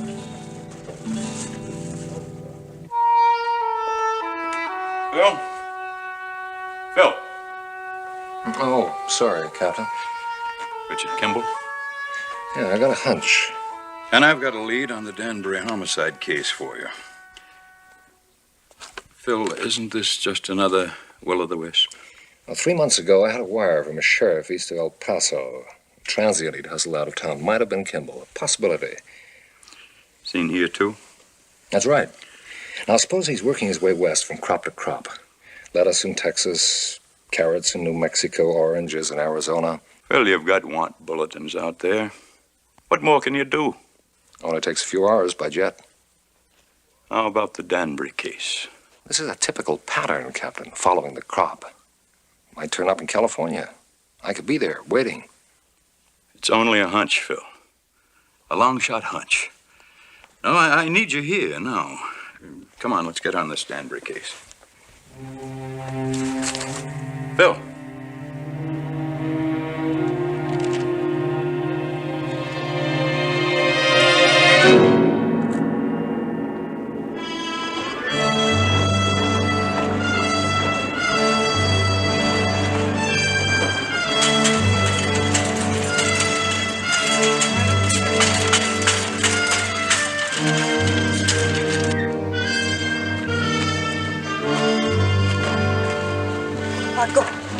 Paco, I don't want you to go.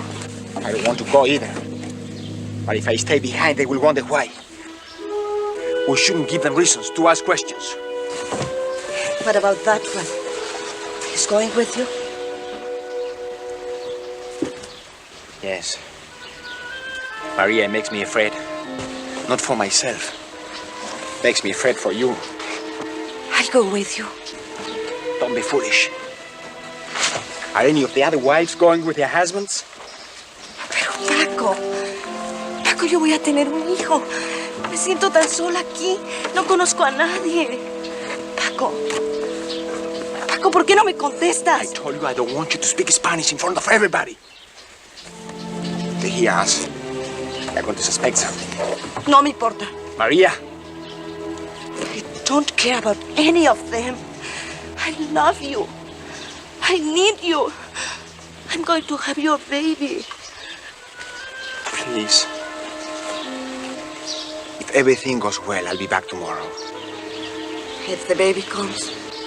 You tell him not to come before tomorrow. I want to be here when it happens.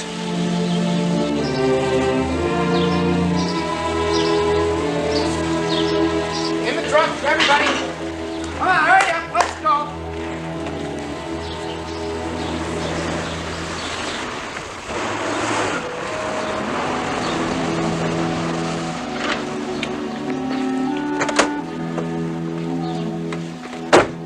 Hello?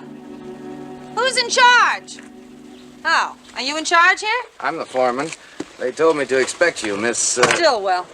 Doris Stillwell. County Hospital. They're sending an intern along later. Look, will you get somebody to help me get these boxes in one of your trucks? Oh, Walker, over here. I'm glad you're going to be with us. Thanks. Nurse Stillwell's going up the fire line with us. Put her stuff into that pickup truck.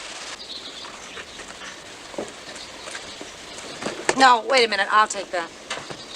You just get the rest of the stuff. Here, that's enough for one load. Now, please be careful because some of that stuff is sterilized.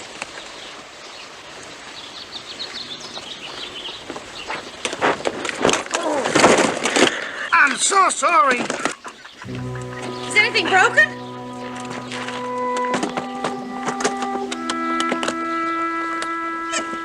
Oh, it's fine. I'm short on supplies as it is. Now, look, please be careful. If I can't trust you with a simple job like this, I'll get somebody else.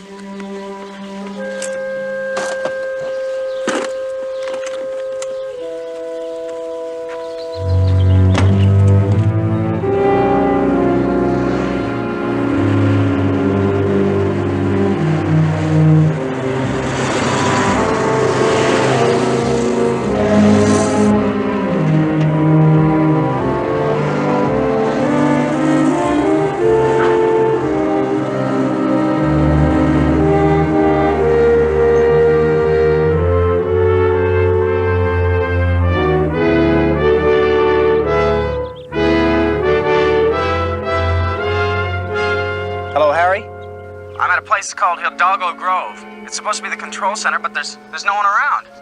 Can you see the fire? No. Look, Johnny boy, you're supposed to be reporting a fire, remember? Hey, wait a minute, Harry. I think I hear something. I guess it's the firefighters. It's a cop. Let's see, and there's 1, 2 trucks. There's a bunch of workers in the trucks, and there's a forest ranger in the highway patrol car. 3 trucks, Harry. Okay, kid, now take it easy. All right, out of the truck. Let's go. Walker. Michael, get on this table. Get these things over. Get this equipment out of the truck. You just tell us about it, and we'll put it on tape. If it's any good, I'll drop it into our next newscast. Now, you've got 10 seconds from my signal.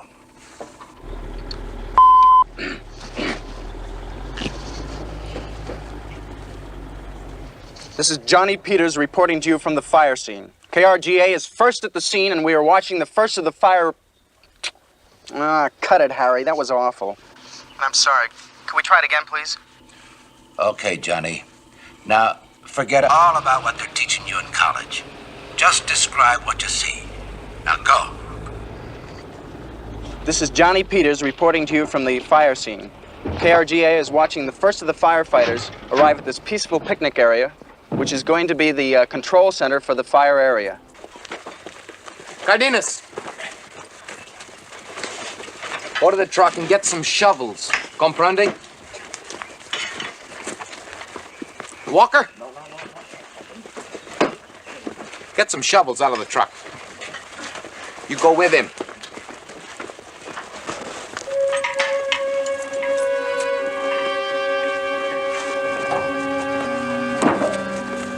Grab that in.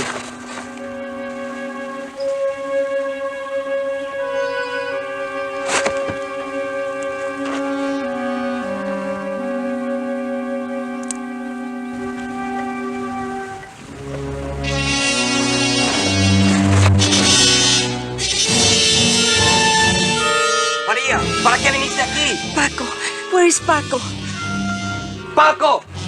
Paco Álvarez! Paco! Let me give you a hand.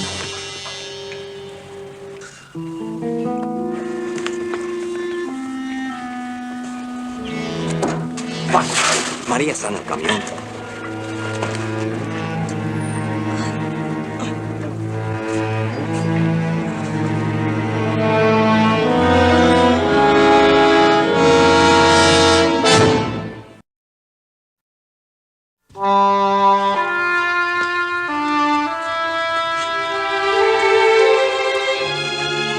Ashamed of you, Maria.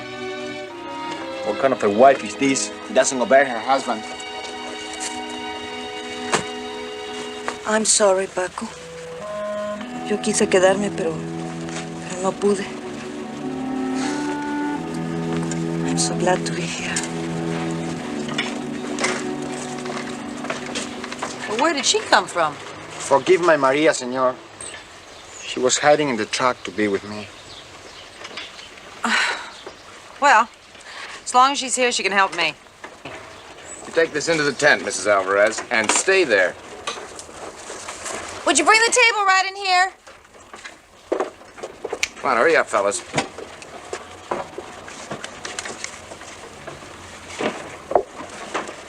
Paco, will you tell your wife not to get any more fancy ideas? Then get aboard the truck.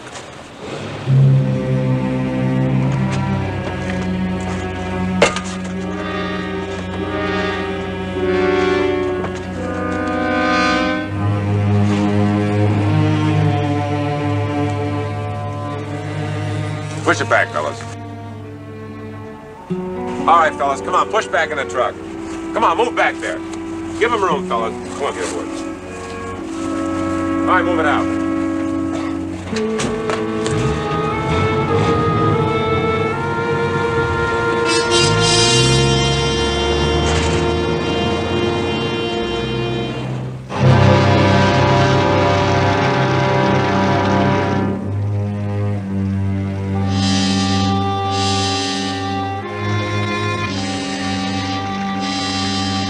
I'm at the fire area, Harry, and it's a big one, boy. Looks like the whole mountainside is burning. How are you feeling? Well, I'm a little scared.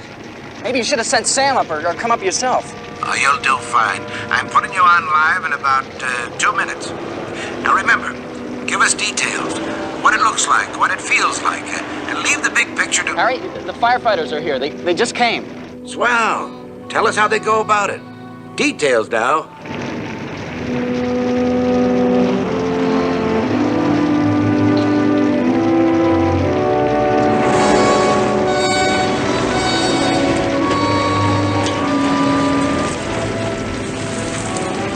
All right, everybody off the truck. Don't go away without your tools. Everybody line up here. A couple of you guys pass out those tools. All right, as soon as you get a tool, move right up to the line.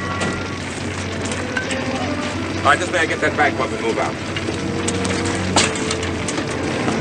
Go out of the truck.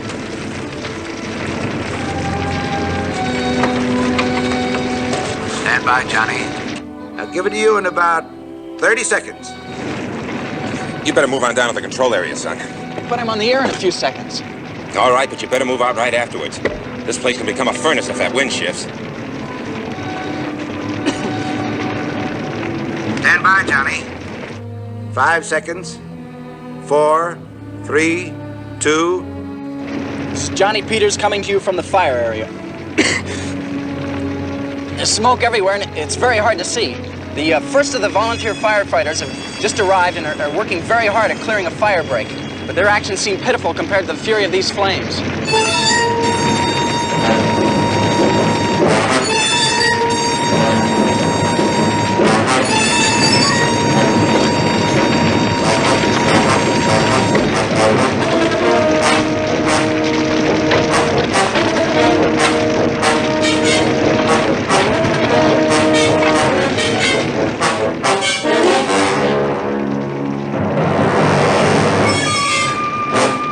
Professional firefighters are completely out of view, but... What's this? The airplanes. They must be the Blore bombers we've been expecting.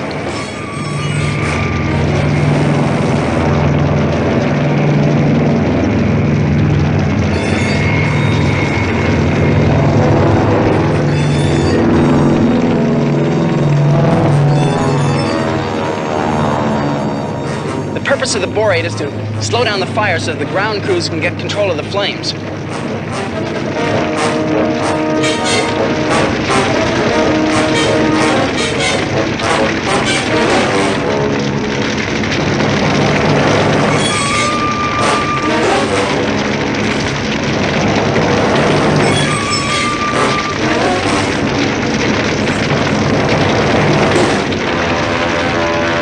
Everybody out! All right, everybody on this fire line, move out! Get going! Leave everything as it is, move out! Go on, move!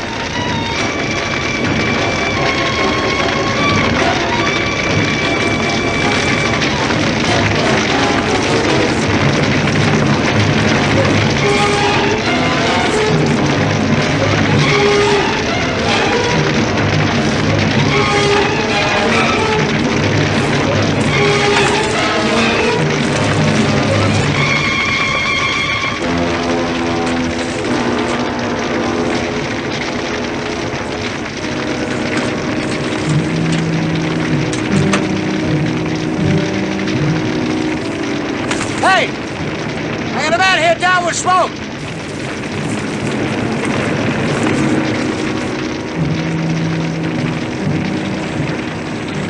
How bad is he? I think we ought to get him to the nurse. Can you drive a truck? Yeah. Come on, I'll give you a hand with it.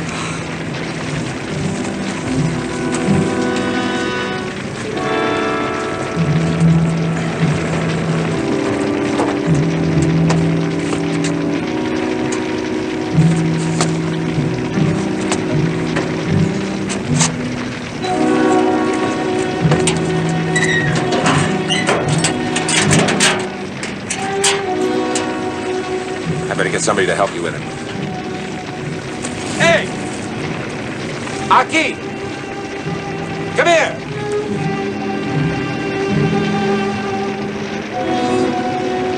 On the double!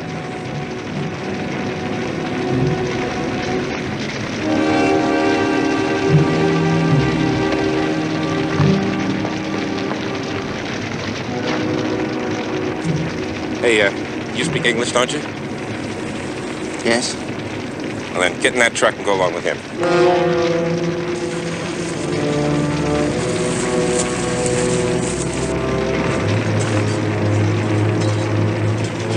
All right, climb in the back. See if your friend doesn't bounce around.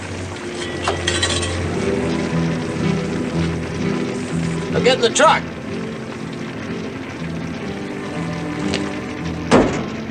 Look, what's wrong with you? When? I'm not the only one. What is that supposed to mean? Why do you choose me? I never hurt you. Why me? I don't know what you're talking about. Come on. No! You wouldn't send me back! No! You wouldn't send me back now! Now get in the truck! I know who you are. We all know who you are! What do you mean? Tell me, what do you mean? You work with the police. The police? They tell me it happens very often. Men like you, with hands that are soft. Men who are different. Coming among the workers to betray the ones who are not here legally. We knew anything up with the police.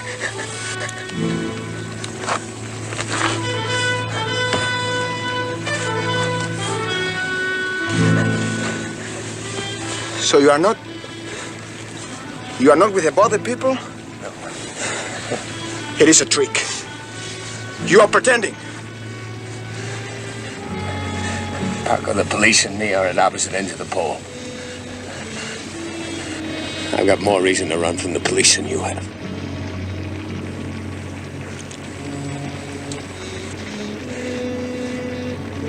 I believe you. So that's why you came to the onion field. To hide. Forgive me, my friend. I didn't know. Hey! What's the matter with you guys? Get going! Your friend Cardenas, we're taking him to the nurse. Cardenas?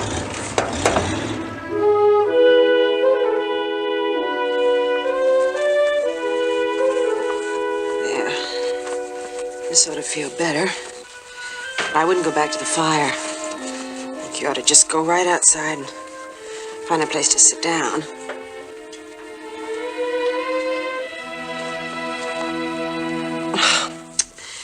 Look, would you hold this, please?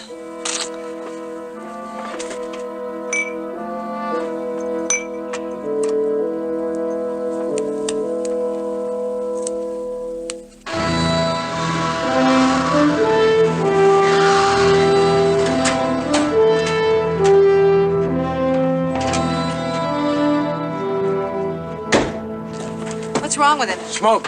Sector boss sent him down. He didn't send inhalers, too, did he? He promised me inhalers, an intern, more medical supplies. It's not your problem. Put him on that table.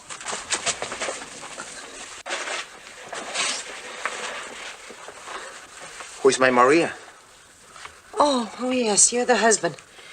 Well, she's another one of my medical supplies that ran out on me. I don't know, she's around here somewhere.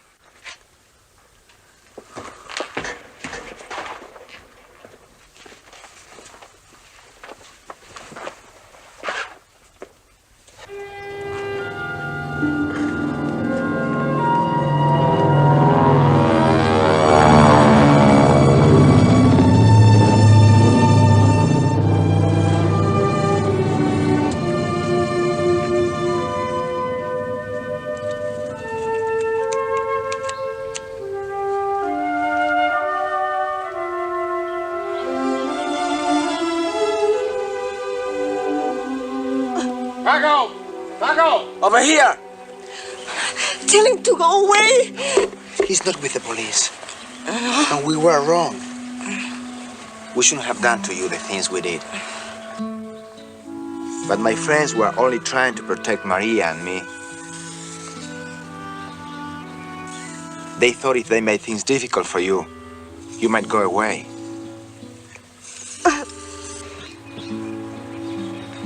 Does that happen often? Very often. That's why she left the tent.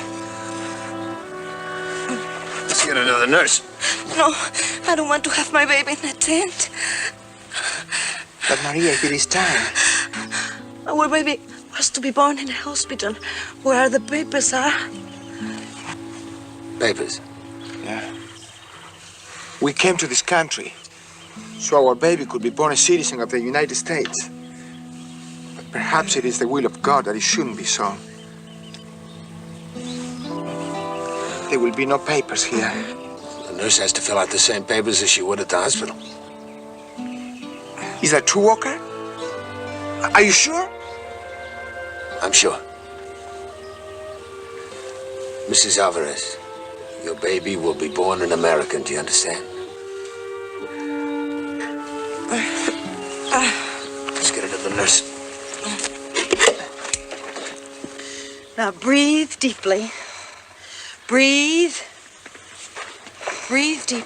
What is it now? She's having labor pains. Oh, great. That's all I need to make my day perfect. How far apart? 10, 12 minutes, I'd say. Would you take her inside? Look, would you please check on my intern and my supplies?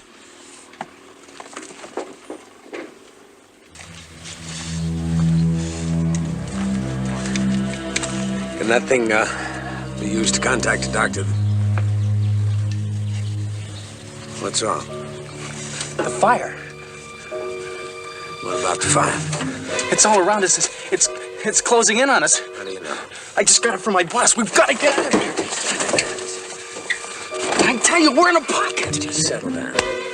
Settle down. No need to panic. We're not cut off yet. Okay? Yeah, I'm sorry. I don't know what happened to me. It happens. Happens to anybody. Walker! You're gonna have to help me get the woman into the truck. Why? The baby can't be delivered normally. She needs an operation. A cesarean. Look, would you get some blankets? We're gonna need a lot of them.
Where are you headed? Down below, we got an emergency hospital case. Not a chance. Fire's out of control all up and down that road. What have we made a run for? You'd be dead 100 yards in. Better go back to where you came from. It's got to be safer. All right, thanks. Well? The fire's blocked us off. We can't get through. We have to get through. Isn't there another road? Fire's all around us. We'll have to go back. Look, she needs a doctor. Can't you understand that? We have to get her to a surgeon. Well, maybe we can fly one in by helicopter. How long will that take? An hour, maybe. I don't know. Well, then she'll die. Now, we have to get through. All right, if you won't drive, I will. Look, that girl's life depends on this. Now, you just stay in the truck. Are you going to take this truck? Stay in the truck.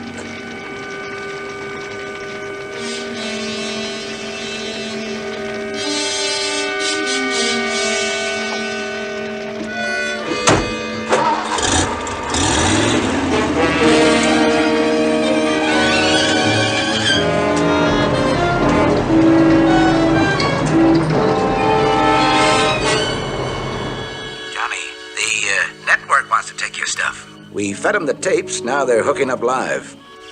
You're kidding me. Yes, you could be sitting on top of a really big one, Johnny. Hey, wait a minute, Harry.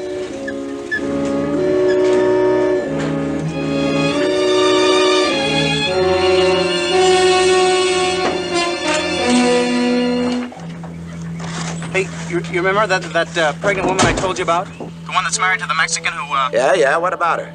Well, it looks like they couldn't get through to a doctor. They're back. Find out all you can about it. That's a story they'll really lap up. Look, if that woman dies, I'm going to hold you responsible. Now, a man would have driven through that fire. I'll try to get a doctor. You'll try. Look, the boy over there has a transmitter. Maybe I can get through. There isn't time. Don't you understand that? There isn't time.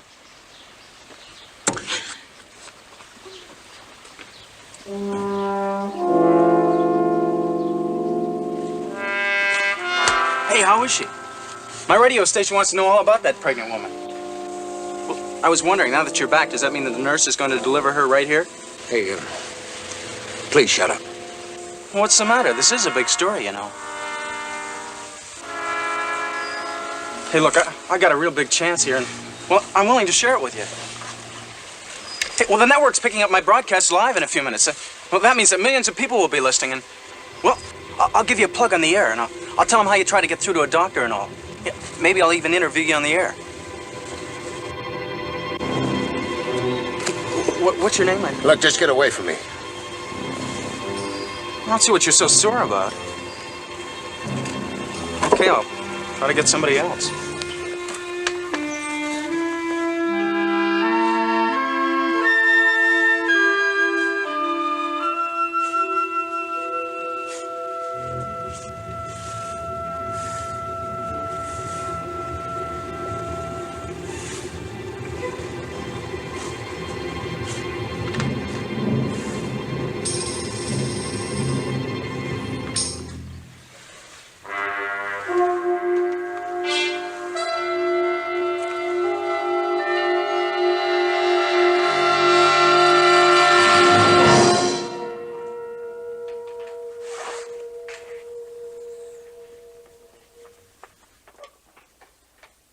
Nurse.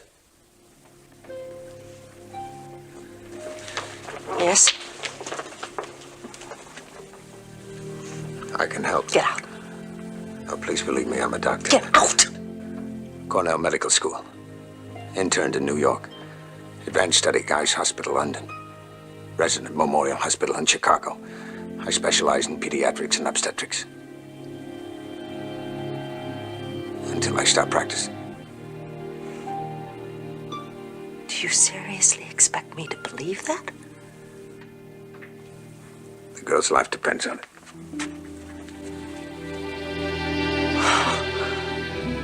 Well, now let me tell you my credentials. Nursing school, Seattle. Got my RN 5 years ago. Got an appointment at the county hospital last May. A nurse? I have a position, a career, a pension at the end of it.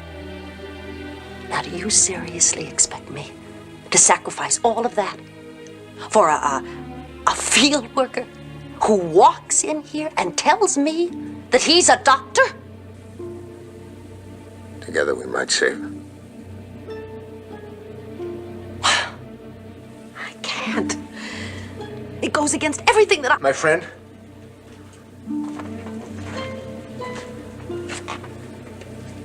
Are you a doctor? Yes, I am, Paco. Then when does she?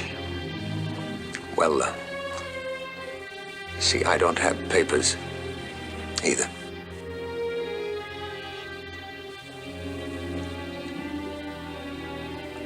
I trust you. You will help my Maria. I'll try. You have morphine? Nurse, do you have morphine?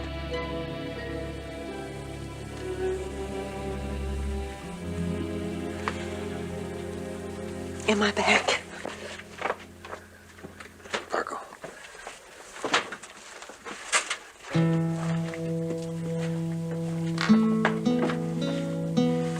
Ten confianza, Walker. Todo saldrá bien.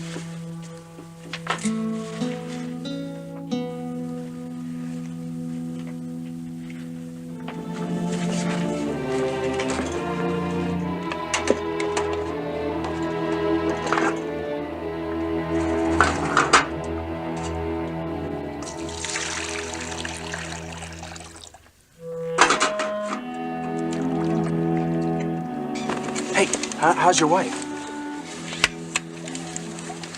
Hey, listen, I've been in contact with the radio station. They're going to send up a doctor as soon as the road is clear. My wife has a doctor. She has a doctor? He's my friend. You mean that... He's going to save my Maria and the baby with an operation. An operation? She needs an operation? Please, no more.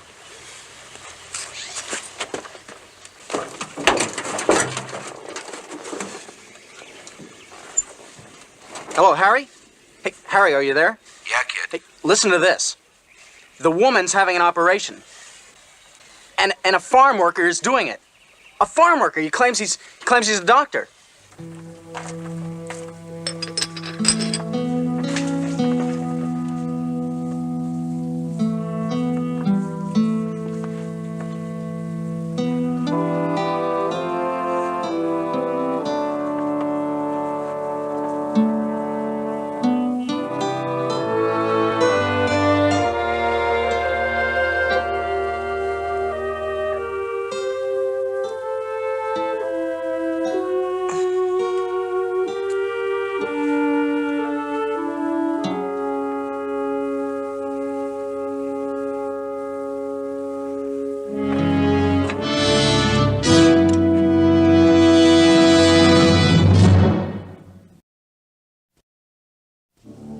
Ave María, Madre de Dios, ruega por nosotros los pecadores, ahora y a la hora de nuestra muerte. Amén. Ave María, Madre de Dios. Bendita tú eres entre todas las mujeres, y bendito sea el fruto de tu vientre, Jesús. And here, despite the fire which rages all around us, everything has been pushed into the background except for the two lives which are at stake, a mother and her baby. Mrs. Alvarez, a farm worker's wife, had followed her husband up to the fire area when it was discovered that she needed a cesarean operation to deliver her child. There seemed little hope for Mrs. Alvarez until another farm worker here laid claim to being a doctor. Everybody is wondering who the mysterious medical man can be. Where did he come from, and how did he happen to be working as a farm worker? There are no answers yet, but we'll bring them to you as they develop. Meanwhile, the hearts and minds of all of us are focused on that tent where a baby is being born. This is Johnny Peters, KRGA. Boy, I'd give an arm and a leg to be in that kid's spot. Not if we can't get him out. Yeah. What do you think of the doctor angle? Oh, probably some drunk who lost his license. Nice job, Johnny. Stay on top of it now. Try to get interviews with the doctor, the father, anybody who knows about it. We'll tape it and use the best. Now, they're using bulldozers to clear the road. So get on this stuff before a mess of old warriors get up there and beat you out. Hi, Captain. Bill, you been listening to the news broadcast today? Oh, they blasting us on that Danbury case again? I'm giving it full time now. No, I was talking about the newscast from California and forest fires. Very interesting story. A migrant worker, field hand they recruited to help fight the fire. They say he's performing an emergency cesarean operation. California? Southern California, about 100 miles east of San Diego, near the Mexican border. My hunch, my long shot hunch. They say where exactly? Northwest of the Salton Sea. place called Hidalgo Grove.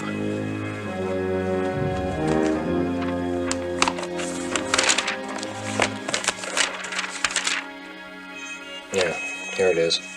San Diego County. This is Lieutenant Gerard. Get me the sheriff of San Diego County, California.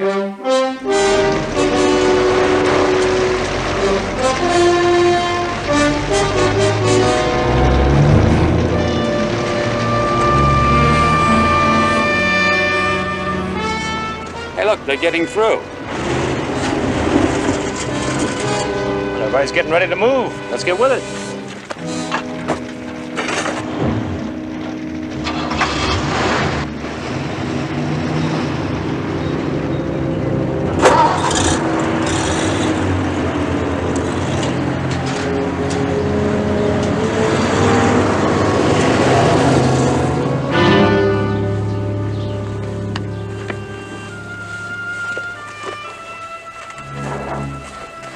It's a boy. ¡Un muchacho! ¡Felicitaciones, Paco! ¡Qué bueno! Are they all right? For now. Hey, congratulations. I mean it, congratulations. Thank you. Hey, I want to interview you. I got my transmitter all set up. I'm sorry, I can't. Well, why not? You're a hero, and everyone wants to know about it. I'd like to forget it. I'd like you to forget it. Doctor?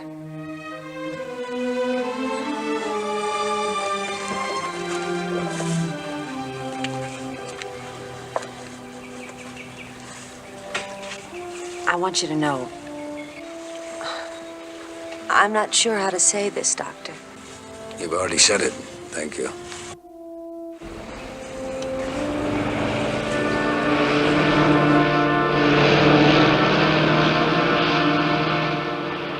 They got through.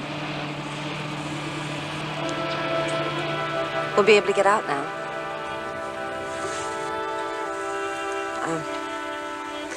There's going to be questions. I can't answer them.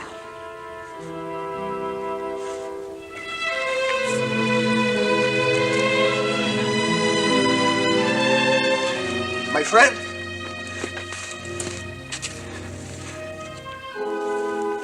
¿Qué puedo decir? What can I say? Nothing.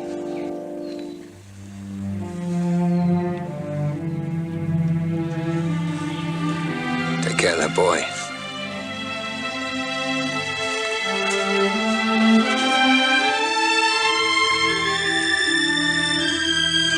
Boy, I can't figure him out. You know why he won't let me interview him? Why should he? Are you kidding after what he did? What did he do? Well, he just... Well, what's the matter with you? You were in there with him. He delivered that baby. He didn't deliver my child. Oh, come on now. He did not deliver my son. Not him.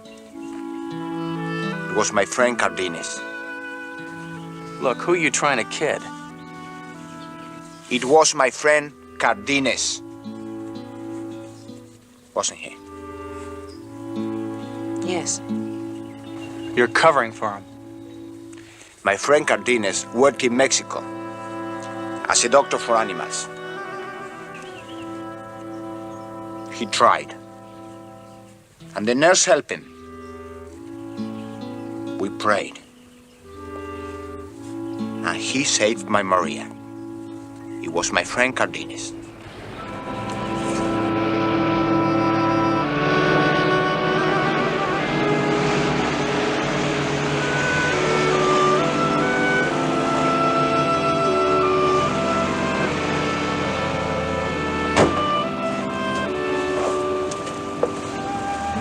Doris, have you really got a woman up here that's having a baby? Yes, but she already had it, Doctor. She's in there.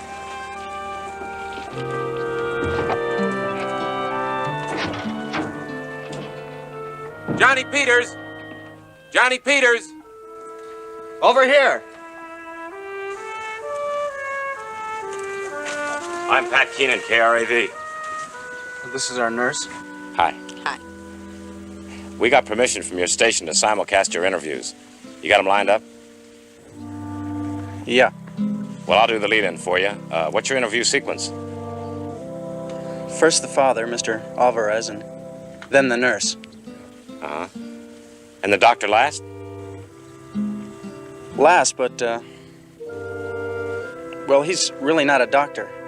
His name is Cardenas. He was a veterinarian down in Mexico. Your story's getting better all the time. You sure fell into one.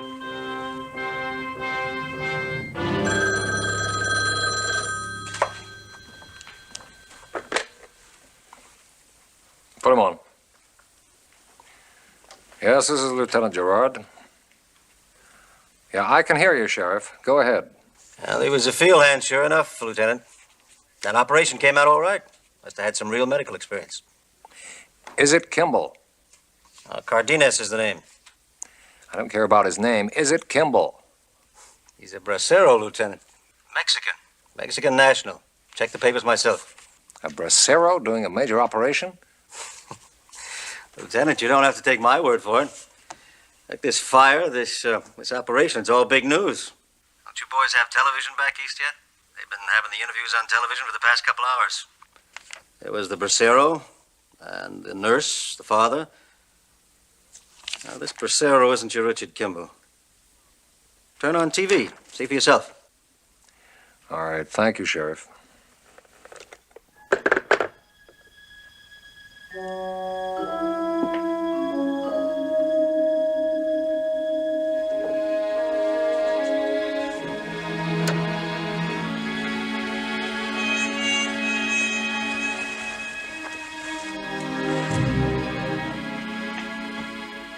We're going to bring you the hero of the emergency again. Mr. Cardenas, how does it feel to have saved 2 lives? I am very proud. But I understand that you were trained only as a veterinarian. That is true. In my village in Mexico, I have had to do such things. I was the only doctor. And when one is the only doctor, well, sometimes.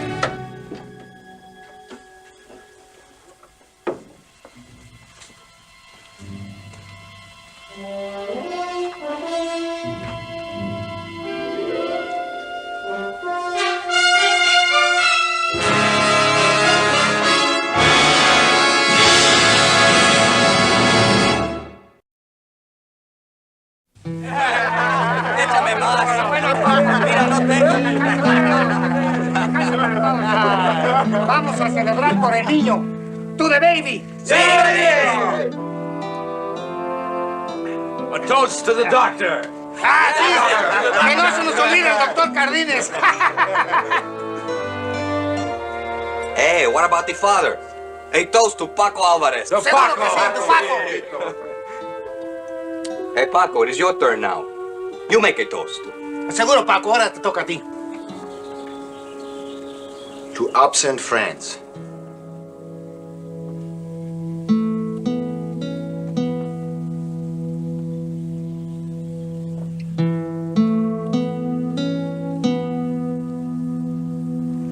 There is no celebration for a fugitive.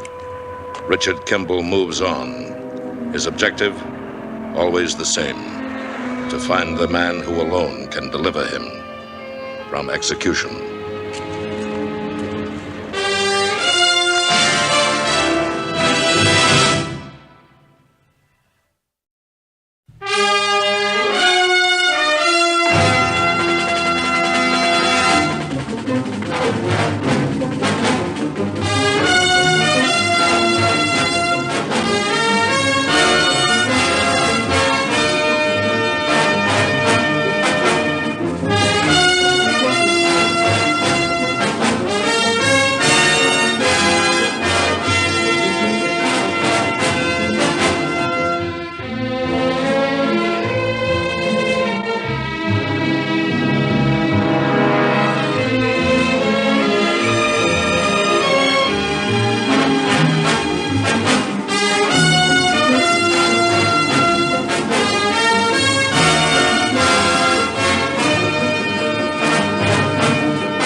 name, Dr. Richard Kimble.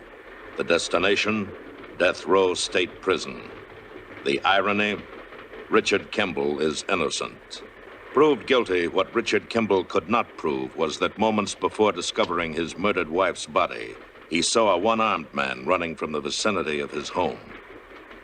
Richard Kimble ponders his fate as he looks at the world for the last time and sees only darkness. But in that darkness, fate moves its huge hand.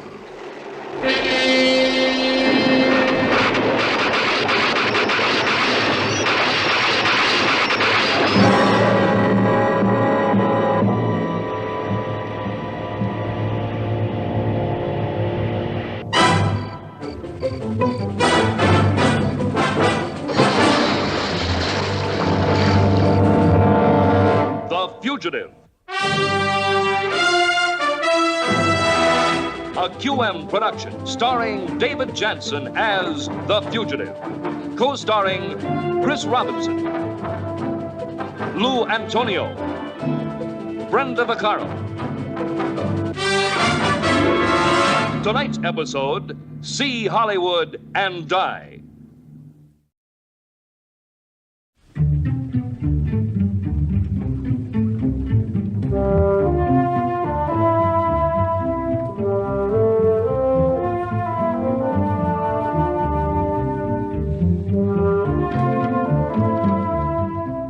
Sierra Point, New Mexico. Resident population 562. Transient population 1. Richard Kimble, who currently bears the name Al Fleming. It is now more than a year since the escape.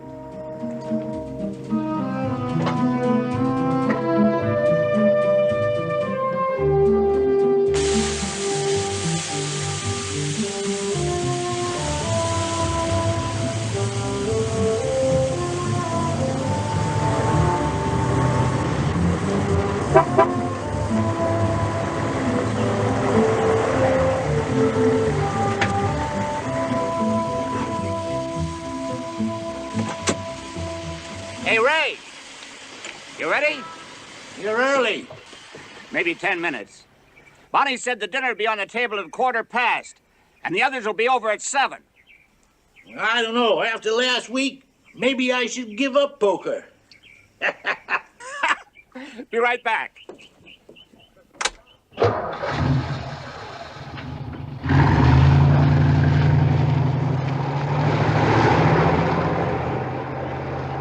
I closed up for you, Ray. You just can't wait to see me in bankruptcy, can you? That's it.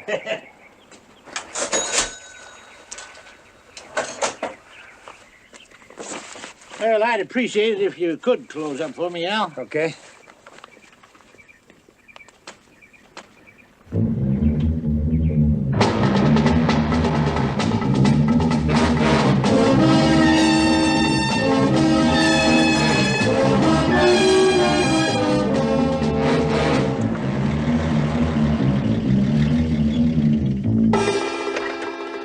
Yes, sir. Fill it.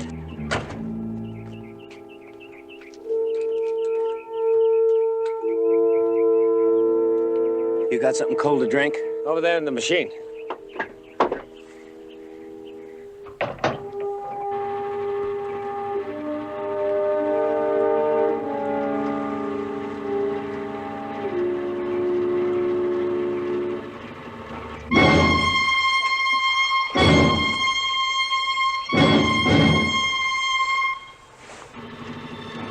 My buddy'd like to see you inside. Oh, yeah, just a minute.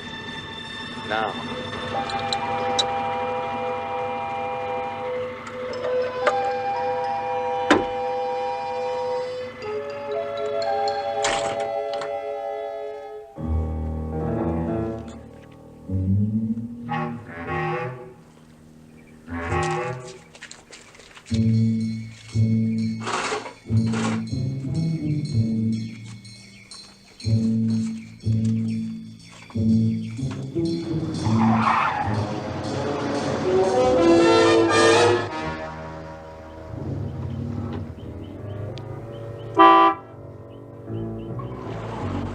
Put your hands down.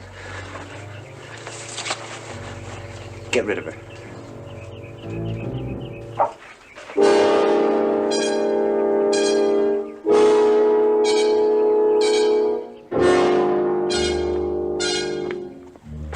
Sorry, lady, we're closed up.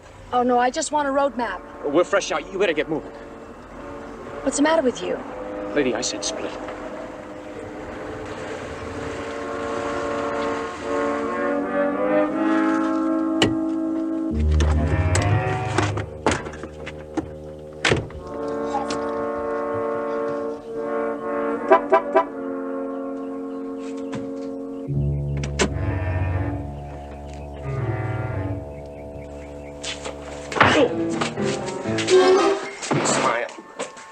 Smile.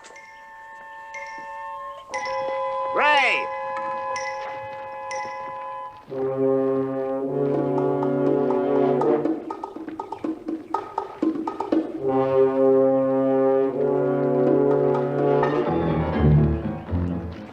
Les, it's a holdup.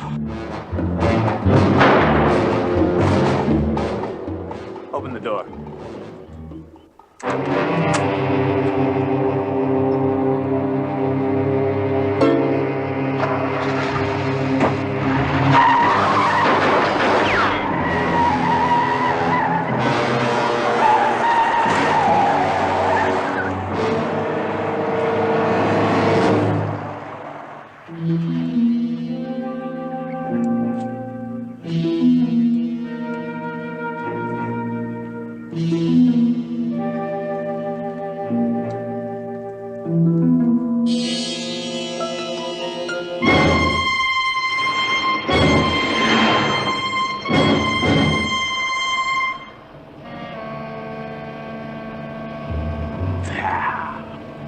You see me drop that old cat?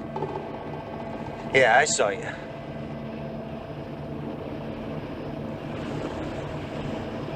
Looks like we're in the clear for now. What's with now? Those hick cops will never catch this baby. They maybe drive a good plow, but that's it. But it's some junk pile, huh?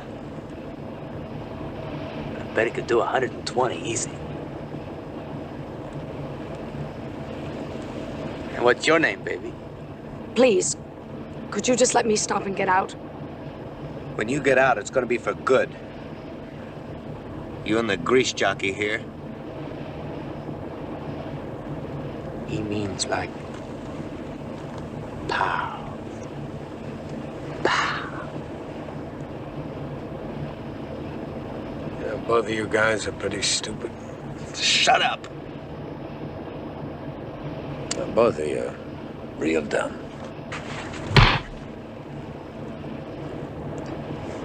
And very tough.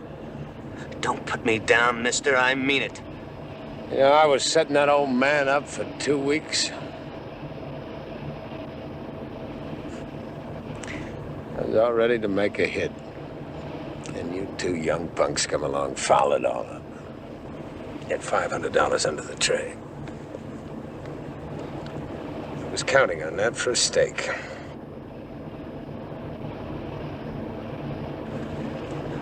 What's your story, Charlie? My name is Al Fleming. It's not Charlie. You working on something? I did some time. I have to get to L.A. What for? A job. Not important. Why not? Hey, Vinny. You think he needs some persuading?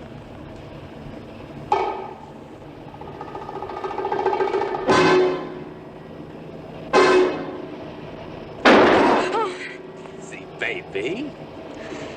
Please, will you let me go? You don't want to split before the kickstart, do you? I just want to get out. Please. Hey, Vinny. You know, I could really see blowing into L.A. with his chick behind the wheel. You going to L.A. too? Hollywood.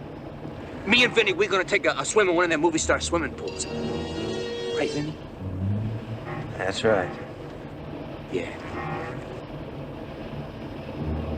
What's taking you to L.A.? What's the difference? We won't make it. You got a different ending for that story? You ever hear of a roadblock? Yeah, roadblock. If you're interested, there's a dirt road up ahead. Go straight through to Flagstaff.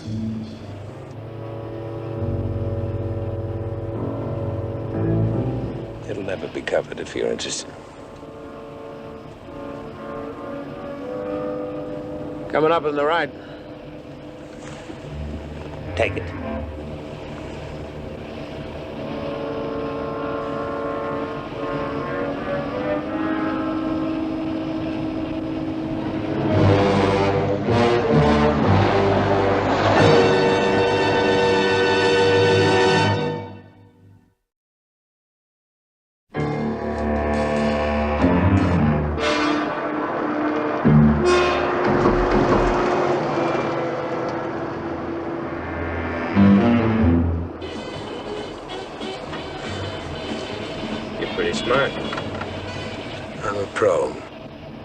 Ladies and gentlemen, this is KGBM in Gallup, interrupting our Saturday social. Approximately 30 minutes ago, 2 gunmen held up Ray Loomis's gas station in Sierra Point, killed Loomis, and abducted his helper, Al Fleming.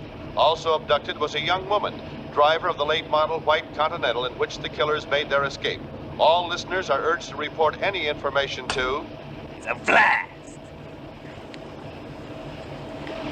We'll have to get rid of the car. What are you selling? You want us to walk? You keep driving this car, you'll advertise yourself right into the chair.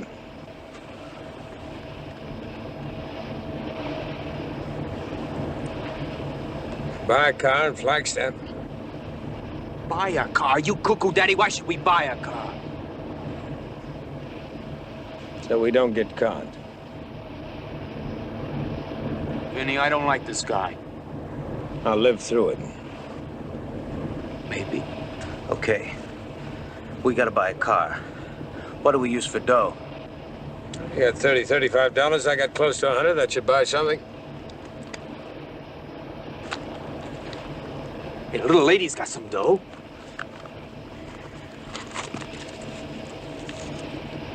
Little lady puts 300 in a pot. Vinny?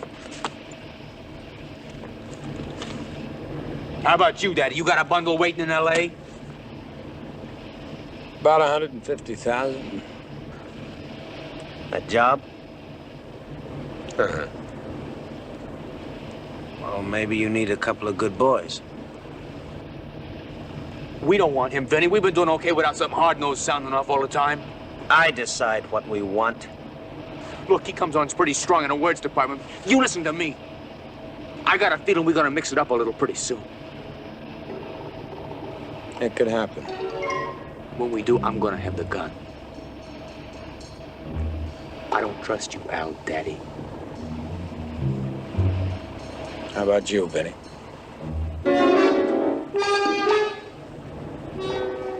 Miles is my buddy.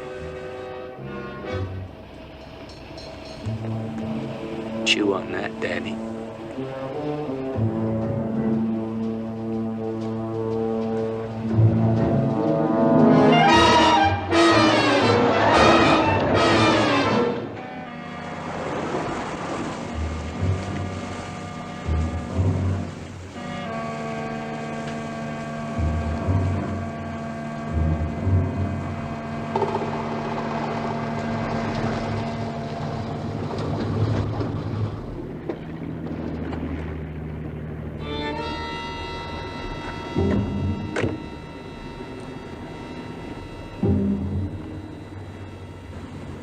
I want you to know I'm on your side.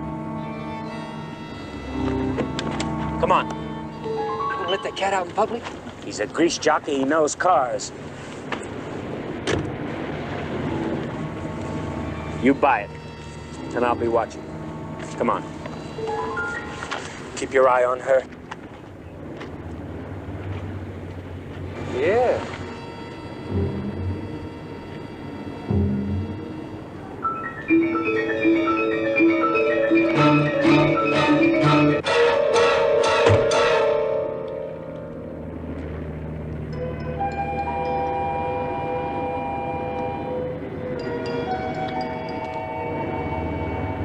You seem like a pretty smart fellow to me. How'd you get mixed up with a nut like that? Look, Miles is okay. We were in a home together in Chicago, the Markham Home for Boys. He's okay once you get to know him. I bet.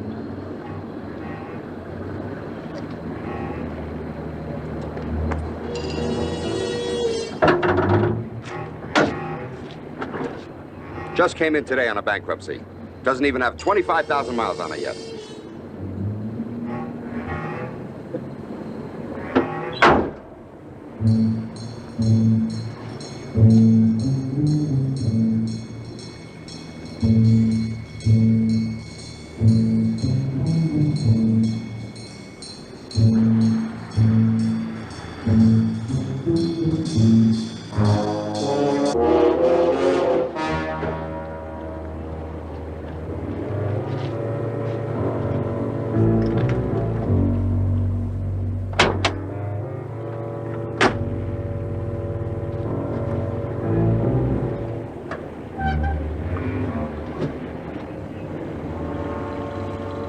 How much?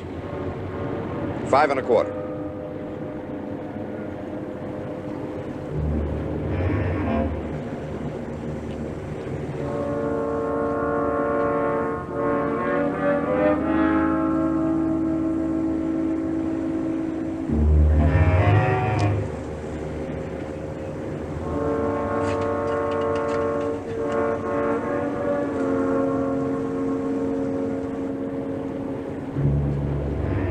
I'll give you 400.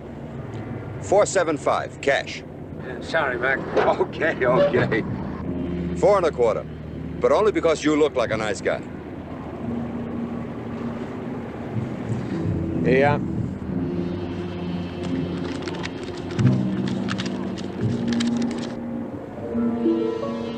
That's only 400. That's because I'm not a nice guy.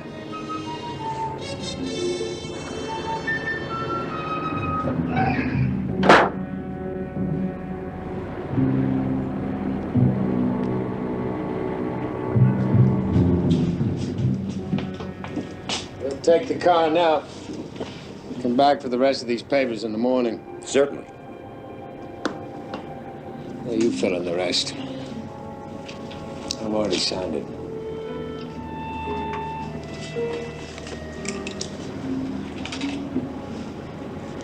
Thank you.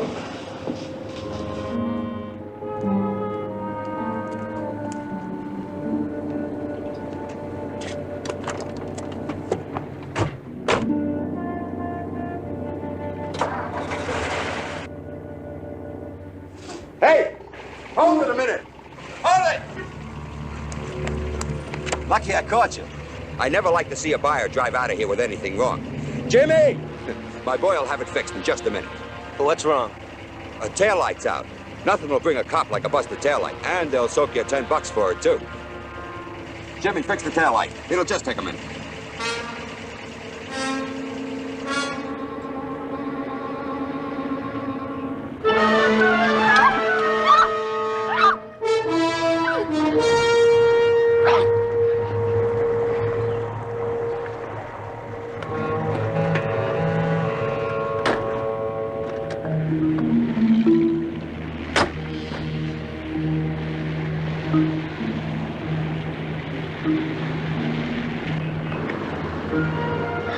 What happened?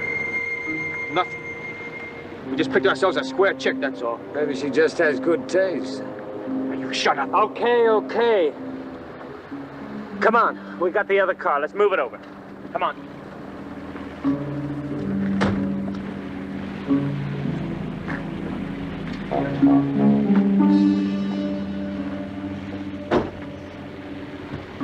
You got a crank for it? Now, he says it'll get us there. But we gotta ditch the other car.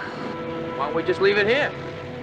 We could put a note on the windshield and tell the cops we were here. Okay, I get the picture, but where do we stash it then? I got an idea. You two get in the other car. Follow me. Now, what's that all about? Well, you struck out, kid, so now it's my turn.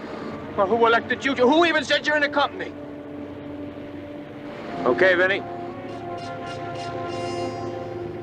I don't know. She could be in a lot of trouble. I say we dump her right now for good. Afraid I'll make you look bad? Come on, follow me. I don't like him calling the shots. He's good. You should have seen him operate with that jerk salesman. I still don't like the way he swings. Well, Benny, I don't think he's smart enough for the LA deal. Oh, who needs it? Who needs your lousy LA deal? We need it. You and me.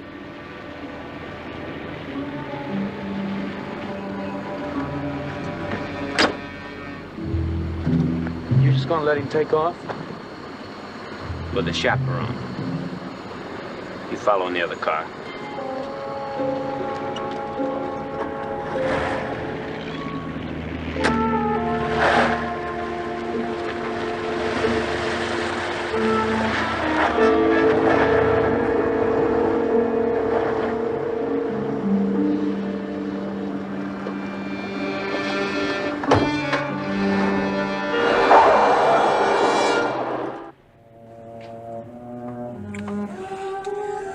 I guess I better go in.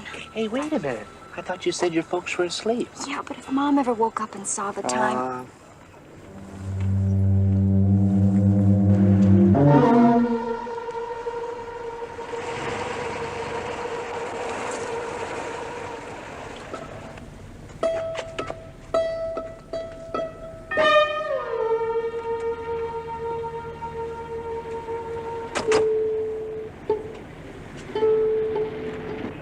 Why here? See the newspapers?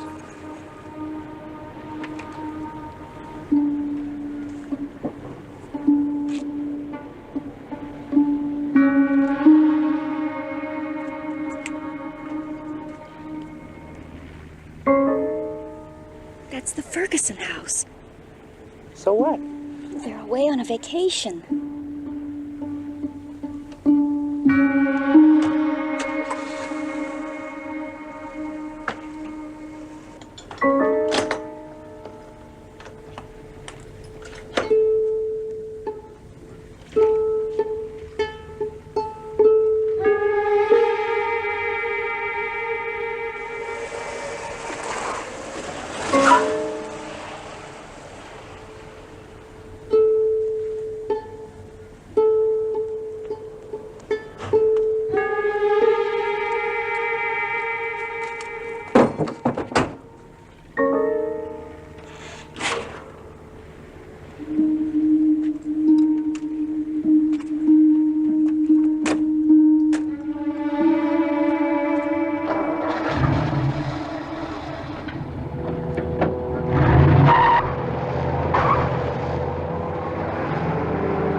Maybe I better call the police.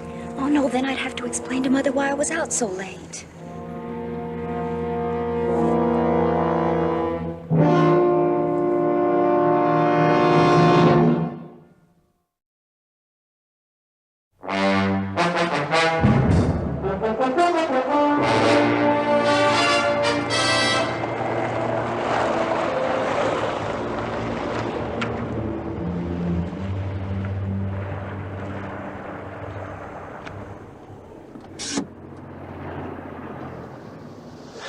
No cops.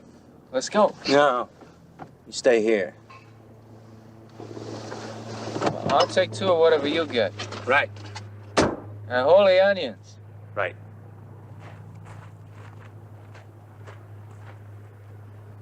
Now's your chance, Daddy. Let's see the big lover operate, huh? Well, go ahead. You just forget I'm here.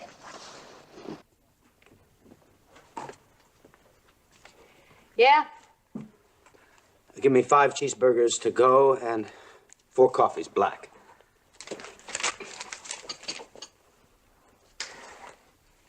Got a long haul or you just hungry? No, I'm having a party in the back of my truck if it's any of your business. Watch it, Mac. Oh, I'm just kidding. I've got some friends out in the car. Just making conversation, mister. I couldn't care less if you had Liz Taylor out there. I got it. You only work the swing shift.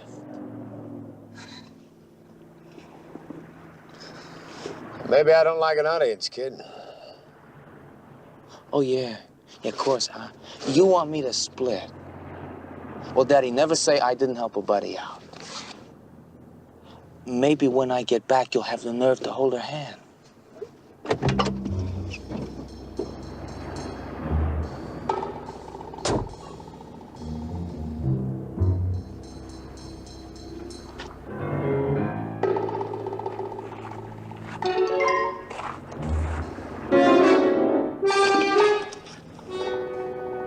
How about that? Somebody could have stolen the car.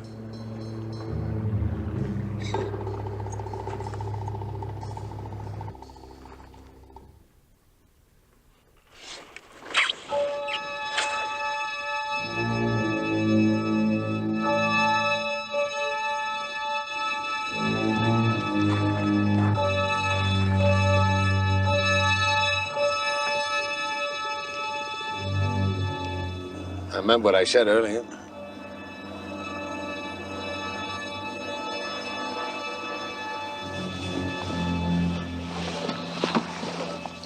Pull away. Just relax. He's got to think I'm making time. Now, trust me. Who are you? It's not important who I am. What's important is we get away from those two. How? They're animals. They're going to kill us. How do we get to the We police? stall for time. Maybe they'll buy my story. Just follow my lead, huh?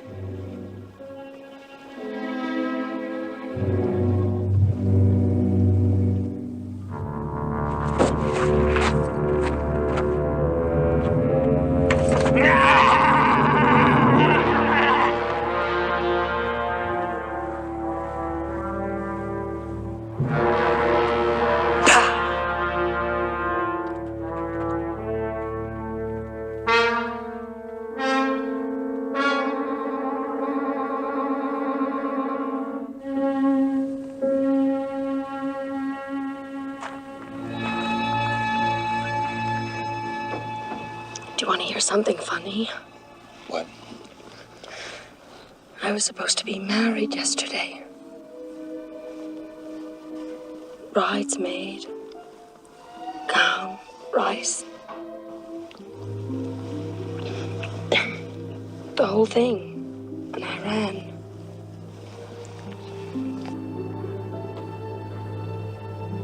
I kept thinking, it's too soon. I'm not ready yet. I want a little excitement. I haven't done anything. I haven't seen anything. I'm just not ready to settle down. I couldn't face it. I couldn't. Larry, with his button-down collars and his household budget, saving 10% of his salary every week. Do you know what I mean? I know what you mean. To think for a little bit of excitement. Oh, I want to go. I want to go home. Do you think we'll ever really get out of this? We'll get out of it.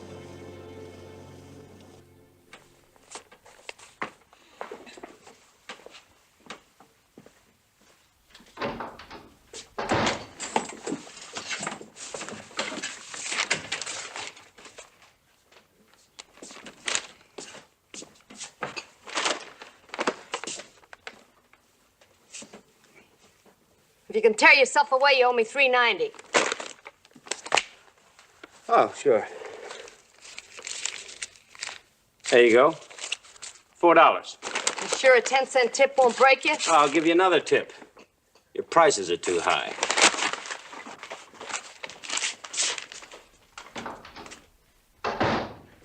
Hey, May. Is that cherry or boysenberry? That pie. Raisin. Hope you wear glasses when you're driving.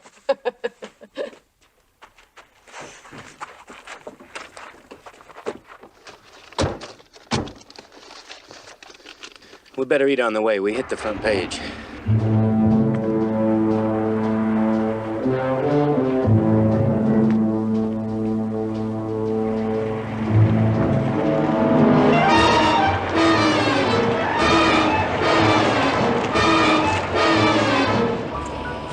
Front page? Why don't we make it harder for them? How? They're looking for 4 of us. We could lose one. Who do you got in mind? Her. We got no use for her. You've got no use for her. Look, you wanted a hostage, you got a hostage. So hang on to her. She's the only insurance you've got. Okay. For now.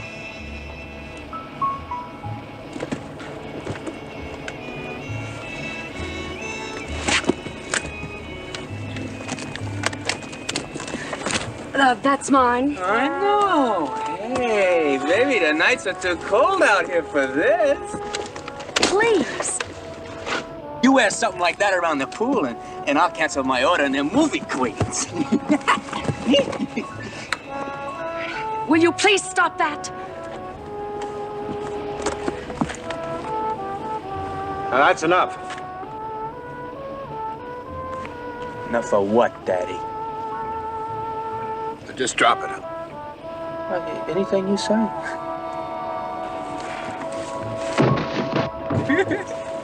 Now, what did you do that for? It was too crowded.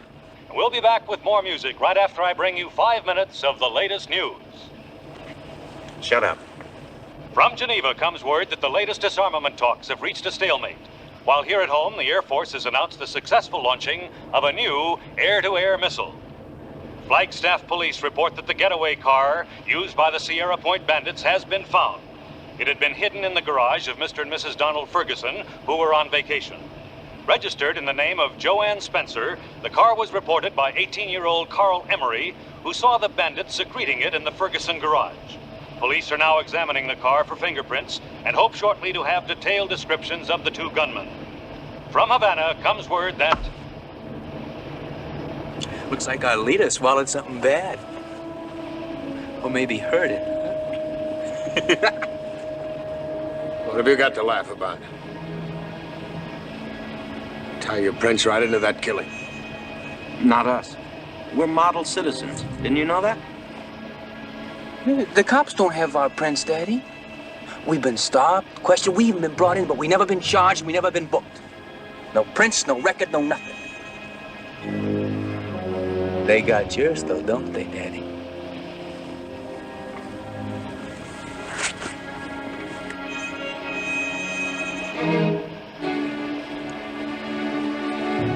Do they have your prints?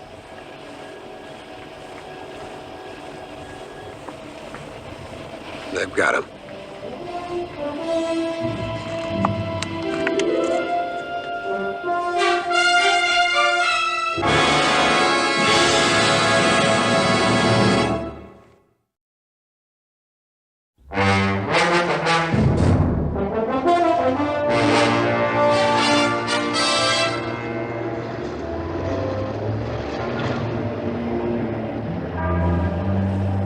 We're getting real close, Al. Yeah, real close. So what about it? What about what? What about what? That big job in L.A. Vinny, it's always been you and me. You find the jobs, I find the kicks. Two's company, three's a bomb. All we want is that pool and a couple of dames. What he's too stupid to understand is that if I cut you in, you can buy your own pool. If I cut you in. Now, you said you needed a couple of boys. Now, boys I can trust, not him. What am I, some kind of freak or something? Next question. Hey, you knock it off! Look, he's got a point. If we're in, we got enough dough for all the kicks in the world. In what? We don't even know what this big job is. Well, you didn't think I was going to let you know where 150,000 is sitting, did you? I'll tell you this much. It's all in cash. It's in a safe. Big construction company. And I've got a partner. You got a partner? Yeah, a buddy of mine. Got the combination of the safe, the front door key, the watchman's schedule. What's he need you for? He wants to be somewhere else when it happens. Sounds good, Miles. Why should he cut into other guys? Need a guy for the lookout and a guy to take care of the watchman. How much is that worth? 5,000 apiece. 10 grand. That buys a lot of kicks.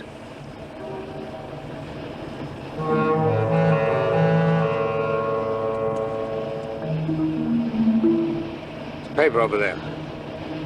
Get it, kid.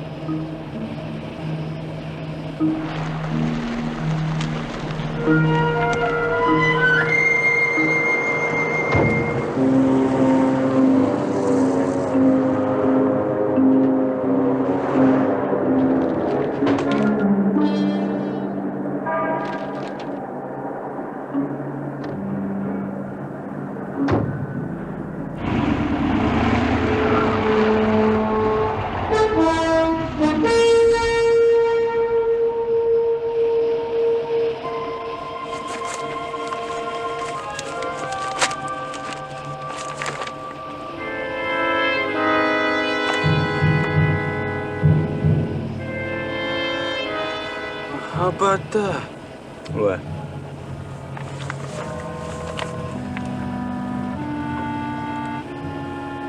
Hey, baby. Do you know you're sitting next to a big celebrity?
Don't touch me!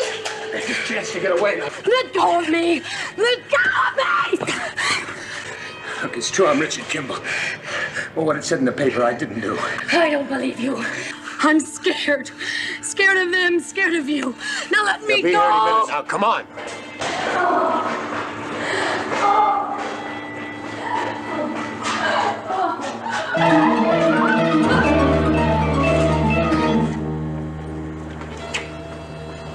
Glad you could make it.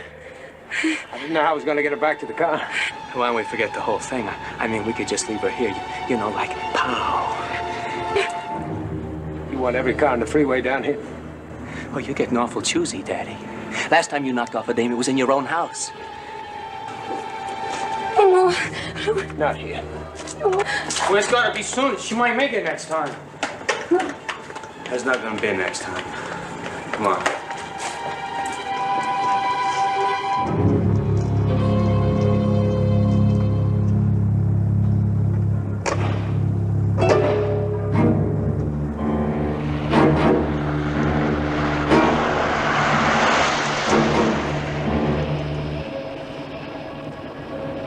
We'll look for a place up in the hills. You want an audience? It's still light.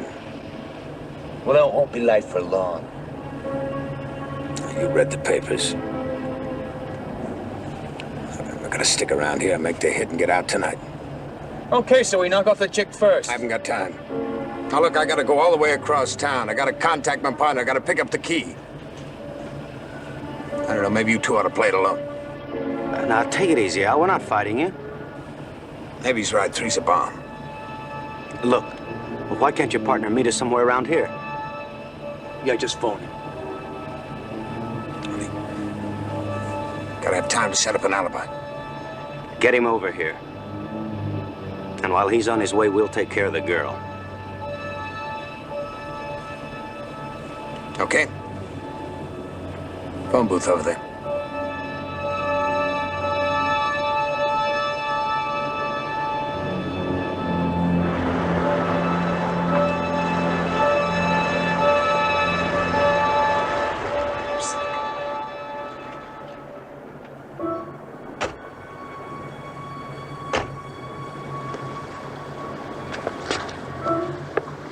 Thought you might need a dime or something.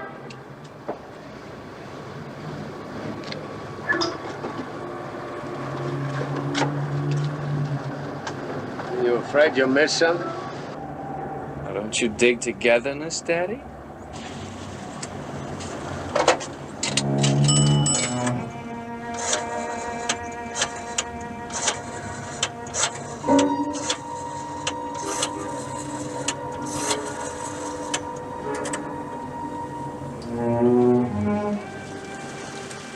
I'd like to speak to Tim Cates, please. And tell him it's important. Hello, Tim. This is Richard Kimble. That's right. I guess I am pretty big news. That's why we've got to make the hit tonight. I'm too hot to stick around. I'm going to use those two boys that heisted the gas station. Look, I want you to meet me somewhere. I can't take the chance of going all the way to meet you. Now, hold on.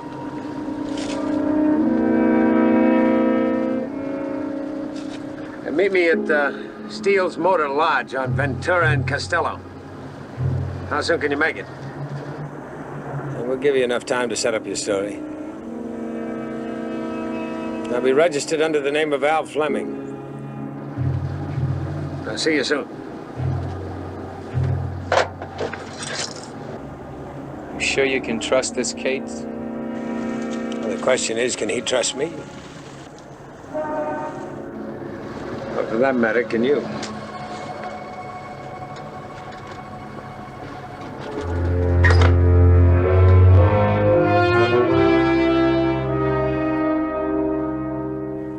All set?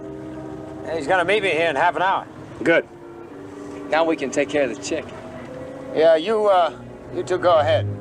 I want to be here when my buddy arrives. We'll wait for you. What do you mean, Daddy? Well, we can't take a chance on her making a break again. You two get rid of her and meet me back here. Let's talk.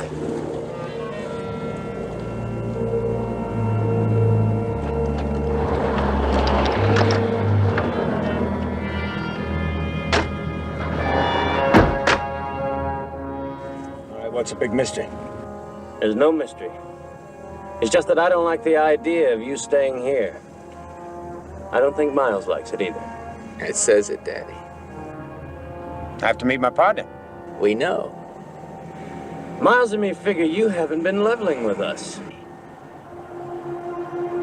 Now, we anteed up pretty good, and we just want to make sure we're around when you split that pot. Are you afraid I'll cut you out? That's why you and Miles are going to take the little lady for a ride, while I wait here for your buddy. He doesn't even know you. So I'll make a new friend. Besides, Al, baby, you know a lot more about killing dames than we do.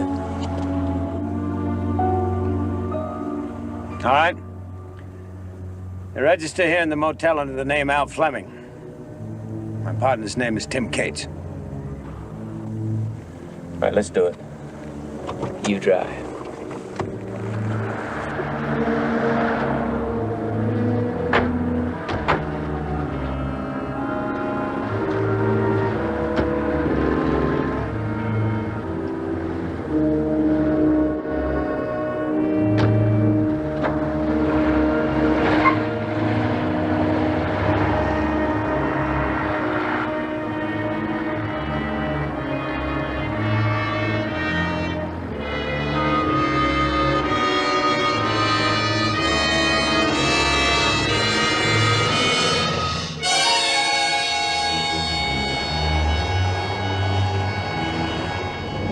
Bad, baby. Could have been a ball. Where are we going? I don't know. There's nobody around. Make a right up there.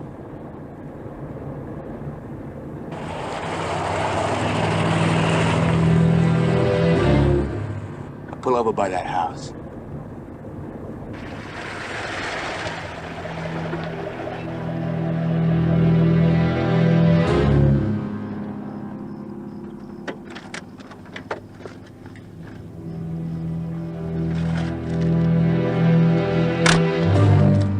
What's that water?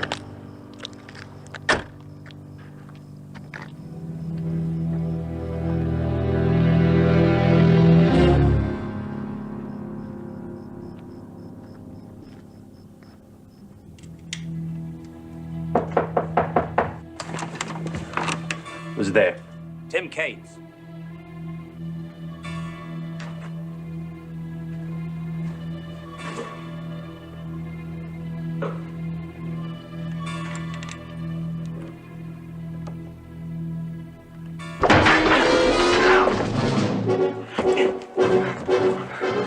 Why, this isn't Kimble.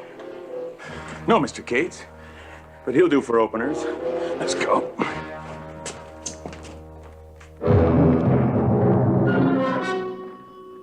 Hold.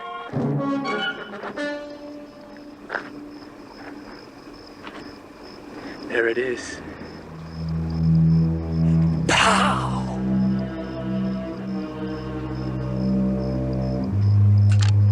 Well, this is as good a place as any. Give me the gun. Sure, Dad. No, you already got yours. And so did you. Remember the old man? That was a man. I've never killed a woman before. Till now.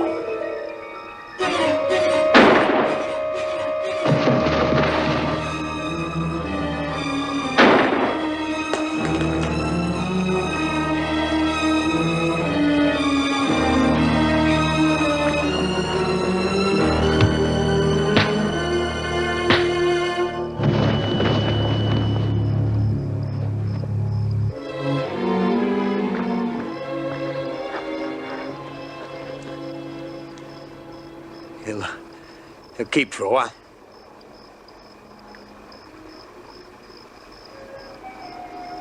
Well, you better go. Take the car. You'll be all right? I'll get help at one of those houses up there. The people. I'll be fine. Please, before they find you. What it said in the newspaper. I didn't do it. It's important to me that you believe that. Do you believe me?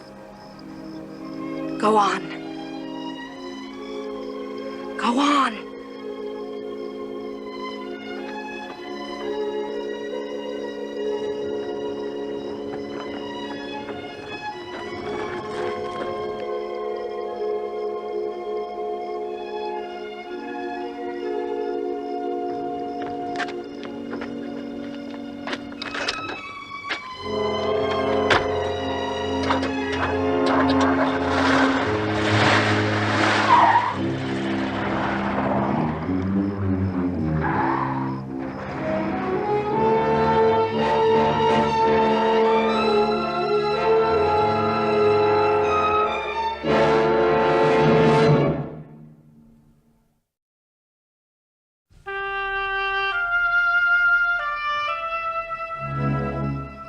Which way did he go? Even a few minutes could make a difference. Which way did he go? That way. Are you sure? I'm sure. Jackson.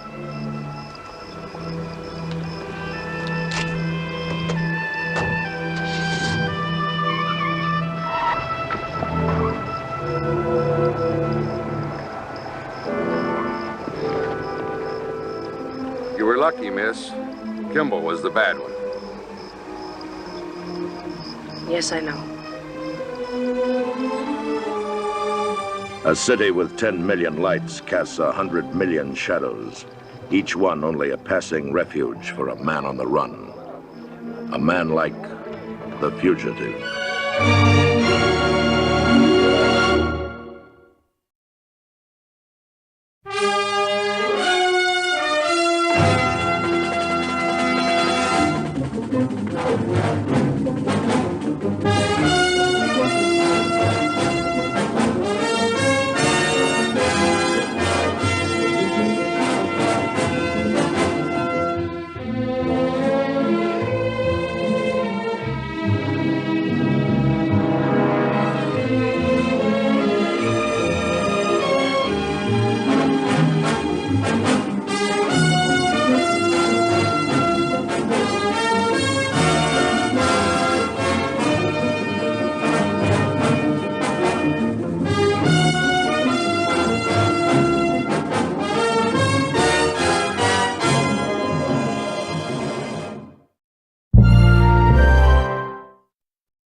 name, Dr. Richard Kimble.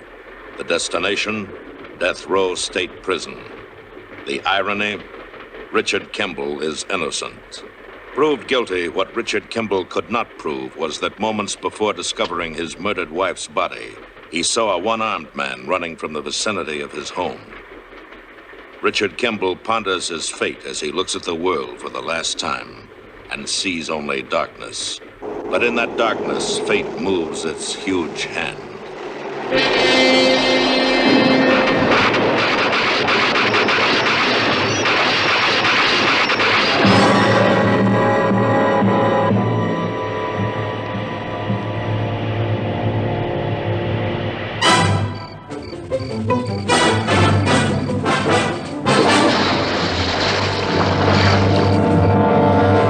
The Fugitive.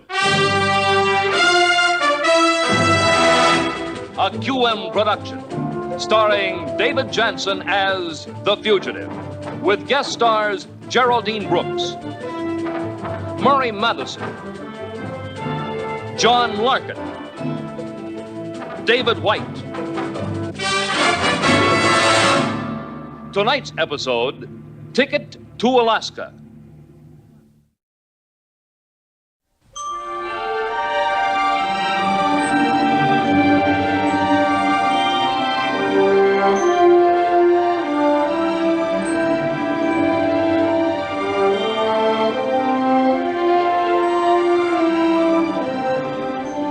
Freighter Alaskan Star, 6 hours out of Seattle, Washington, carrying a crew of 14 with accommodations for 12 passengers. One of them, Richard Kimble, now wearing the name Larry Tallman.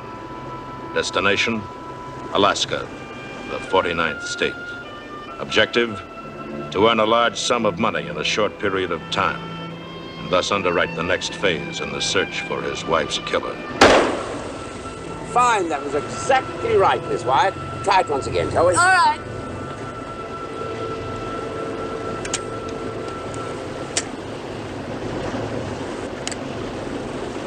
I'll say when. Pull! By Jove, you must have equipped your gun with radar, Miss Wyatt. Would you like to try another round? Master. Steve, Not here, Celia. I'm on duty. you've been avoiding me ever since we left Seattle. It's just that I've been too busy. You weren't too busy on the last trip. Steve. Celia, please, now. I've got work to do.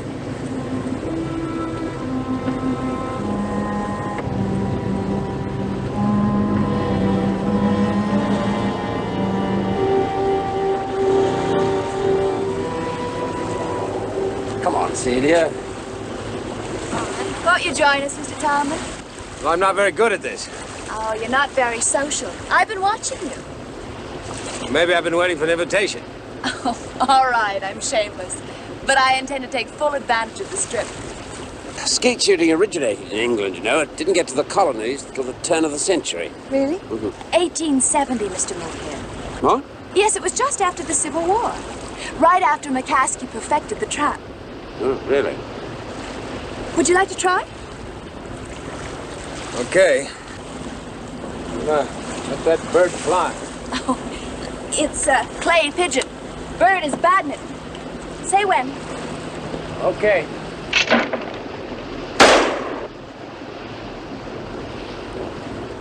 This your first trip to Alaska, Mrs. Banning? Yes. Mrs. Banning and I are having a wonderful trip. Well, if there's anything you need, just... Nothing, thanks. Thank you very much. You don't have to bow to him, George. He's not a policeman. We should have flown. Why? This is lovely. Next week, Alaska. And then Brazil. Much more educational this way. Yeah. Running. But first class. With enough to feather a lovely nest when we stop. I don't know. When the company discovers a shortage... Oh, George, not for months. Stop second-guessing yourself. Besides, I'm with you all the way. It'll be our second honeymoon. With our first 100,000. Relax, darling. Adrian, I know. You did it all for me.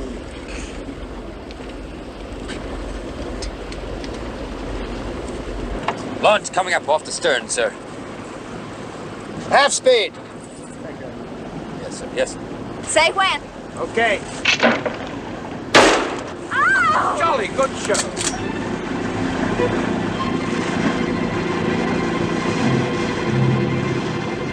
A launch. What would the launch?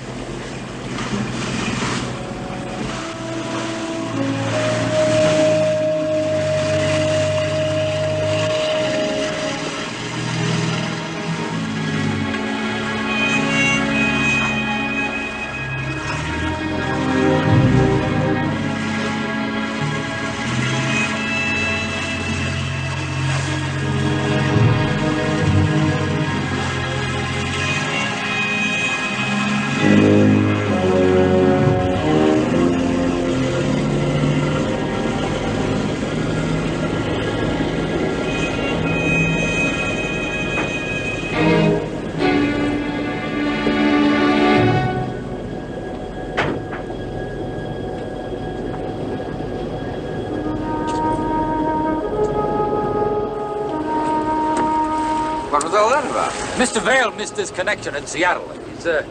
He's a construction man. Well, he really seemed to be looking us over, didn't he?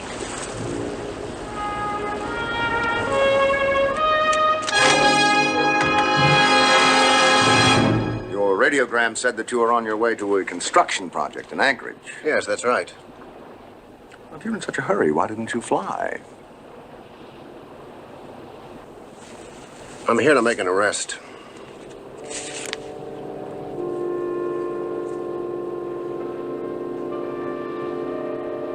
One of my crew?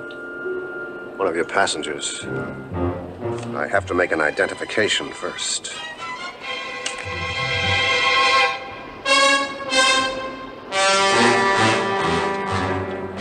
An excellent spread, Captain. Thank you, sir.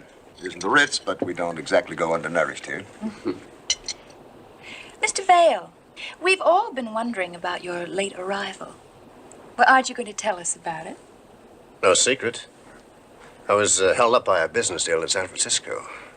I promised myself 8 quiet days on my way to Anchorage. Now, here I am.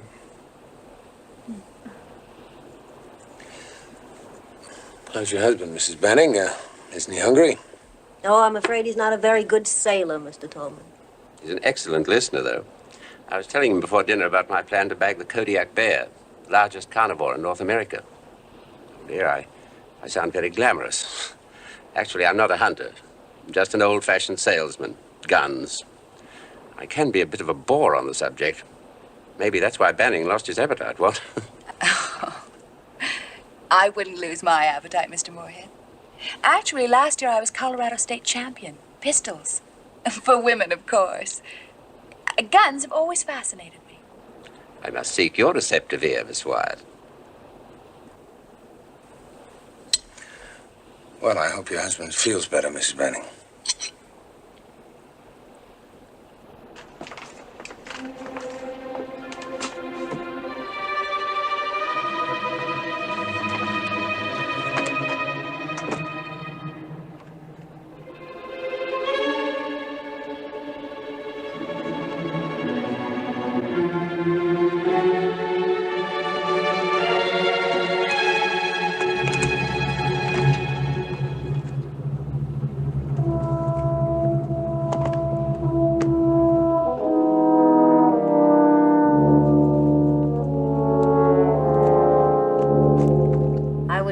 Much impressed with your entrance, Mr. Vale.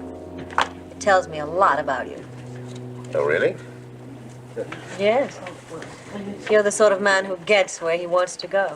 Oh, I was just lucky I was able to catch up. Catch up? With who?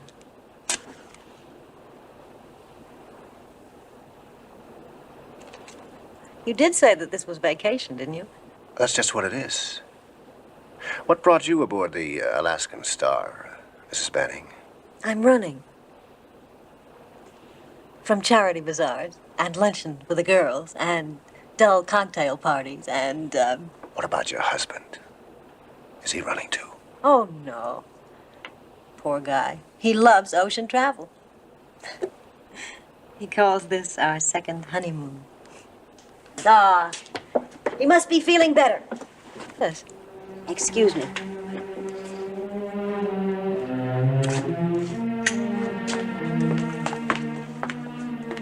I searched his bag, nothing. Just a couple of engineering manuals. You see, what did I tell you? He's no policeman. Oh, Celia. I missed you so much. Those first weeks, they were pretty bad.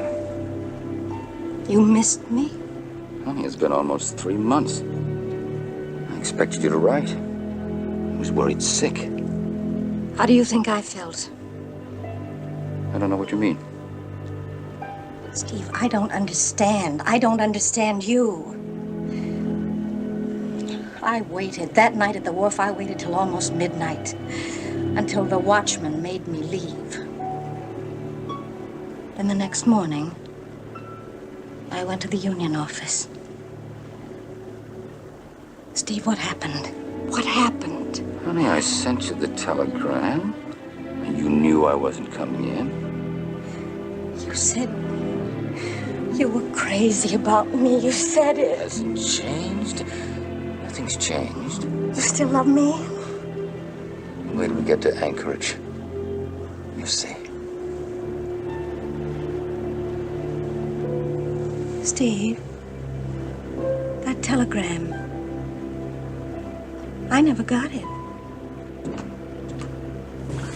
Thank you, Miss Decker. I'll look after that right away.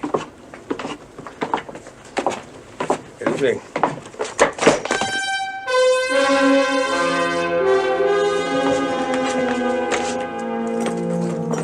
Good night, Mr. Tom.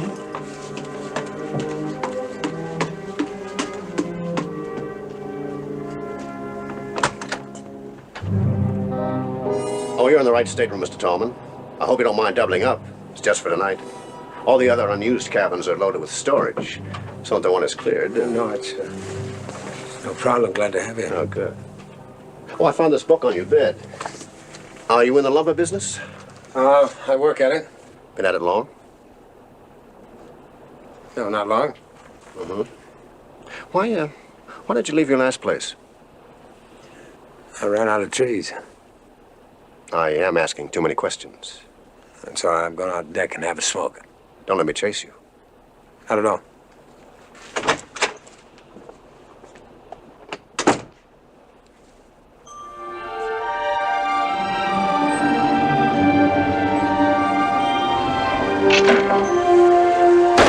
Oh, marvelous! Mr. Tom, you're turning into a real professional. I forgot to tell you I was state champion in skeet. For men, of course.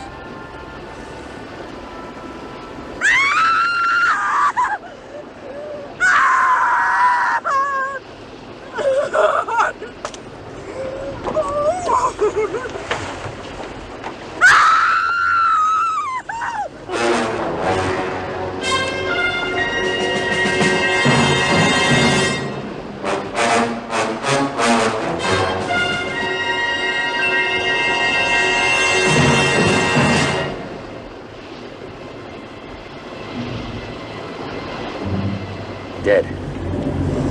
Shot.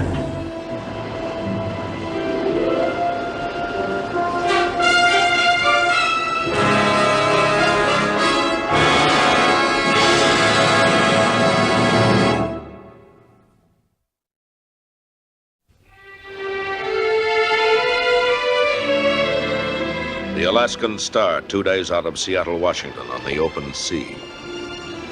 At 2:15 p.m., a radiogram is received, placing the freighter under jurisdiction of the United States government.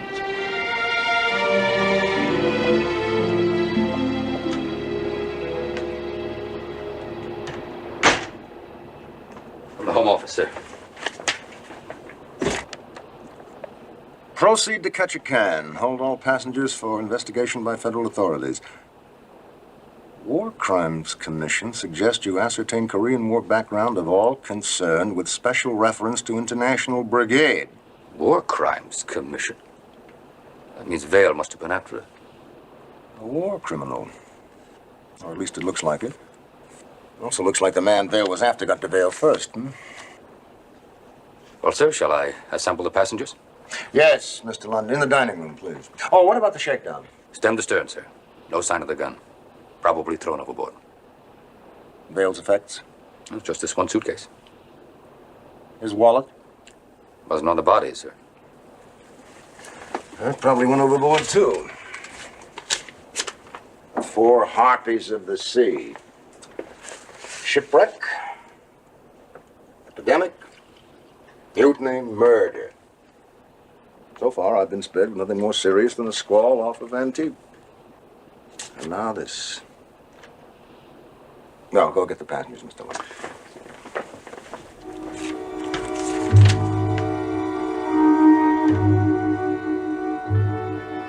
Why are you pointing a finger at us?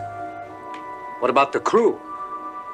For the past 24 hours, Mr. Lund and I have been cross-examining the crew, finding out where they were, what they might have seen. What about the officers? I have written statements from all officers, including myself. And in any event, Vale told me when he came aboard that he was here to identify and arrest one of the passengers. Is the good captain going to act as both judge, jury, and prosecutor? I am authorizing this hearing under maritime statutes covering contingency and disaster. I will turn my findings over to the federal authorities at Ketchikan. Mr. Lund here will conduct the interrogation, and it will be under oath. Spanning. No, I didn't hear the shot, but I heard the scream. And I ran with the others to where Miss Decker was standing over Mr. Vale. Who was with you at the time? Well, I was skeet shooting with Mr. Moorhead, Mr. Tallman, and Miss Wyatt. My husband was in a deck chair. Did you or anyone else leave the skeet shoot area just before you heard the scream? No, I didn't. No, neither did the others. When was the last time you saw Miss Decker before you heard her scream? Well, I hadn't seen her all day. Oh, yes, you did. I saw you just about an hour before I found the body. Oh, that's right, I forgot. We met in the ladies' room off the salon. Mrs. Banning, were you ever in military service? Well, now, that's an odd question. Were you? No. Mrs. Banning, your statement, all of your statements, being taken under oath. Now, let's not run the risk of the charge of perjury. I have forwarded the entire passenger list to the authorities. Well, I was with the American Red Cross, but that's not military service, is it? When was this? The Korean outbreak. I met my husband in Japan. We were married in Kyoto. Your birthplace is listed as, Novgorod, Russia? Novgorod. It's a village outside of St. Petersburg. Yeah, that was before the communists changed it to Leningrad. I wouldn't have known you were foreign-born, Mrs. Banning. You have no accent. Well, I was 3 months old when my family fled for their lives. They were White Russian. I was educated in an American mission in Shanghai. I'm very grateful to the Americans. After I married George, I became an American citizen. And proud of it. Did you know Mr. Vale? No, I hadn't met him until yesterday. Mrs. Banning, did you ever hear of the International Brigade?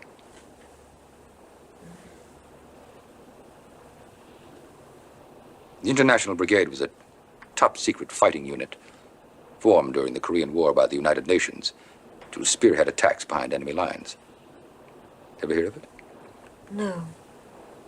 Thank you, Mrs. Banning. There may be more questions later. I'm a controller for a plastic firm in Seattle. I'm on a 4-week leave. Adrian and I covered Europe and the States, so we thought it was about time we took a look at Alaska. And maybe the Philippines and sort of a second honeymoon in Japan. Did you know Mr. Vale? Never set eyes on him before. And your last contact with him? At breakfast. With the others. You were in Japan during the Korean outbreak? Supply officer, Ho-Chan Depot, 8th Army. But I never heard of any international brigade. Now then, Mr. Banning. Where were you between breakfast time and the skeet shoot when you heard Miss Decker scream? That's right. I was planning to do some hunting. What guns did you bring with you? A Wesley Richard, 12 and 20 gauge, also a Holland and Holland, among others, including the usual sidearms. As far as I know, they're tucked away in cargo per regulations. I might add, had any one of them been used, including the smallest, a Webley and Scott, it would have blown Vale's head off. Mr. Moorhead, nobody is saying that any of your guns is involved here. I was anticipating. Has the death weapon been found? No. Carry on, Mr. Lund. I expect it was thrown overboard, as would Mr. Vale if the killer could have managed it. Why do you say that? Well, he was a fairly heavy man. I know if I were to kill a man, I wouldn't leave him lying around to be discovered. Did you know him? No, sir, not at all. Mr. Moorhead, what about the skeet shooting gun? Couldn't that have been used? No, I'm afraid not, my dear. The skeet gun fires buckshot. Mr. Vale was killed by a bullet. Mr. Moorhead, have you ever been in the Army? Indeed, I have. World War II and Korea. How did you serve in Korea? Infantry officer, 3rd Battalion, Fieldstone Unit. Operating out of Cheonju. A ragged time it was. When you were there, did you ever hear of the International Brigade? I did.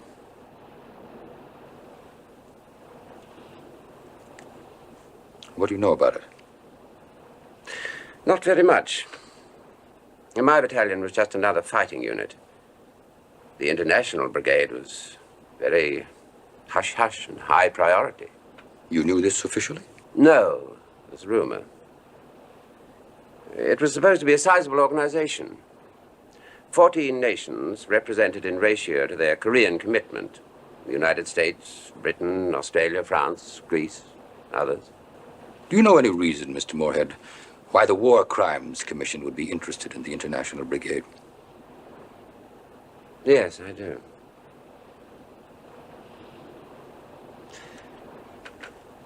Not many people know the brigade was annihilated on its very first mission. Or there may have been a few survivors. Obviously, there was a leak somewhere. Secret information got through to the enemy. A betrayal, everyone thought at the time. But you yourself had no contact with the brigade? None at all. Mr. Lund, was Vale here to investigate the brigade's destruction? Mr. Moorhead, would you please allow us to ask the questions? I have offered a great deal of information. And as this is informal... Mr. Moorhead. I think it might be helpful to know exactly who Vale was and what he was after. Mr. Moorhead, would you please confine yourself to answering? Now, Miss Decker, you were on the foredeck when you discovered the body. Now, what were you doing there? I was expecting to meet someone. Who?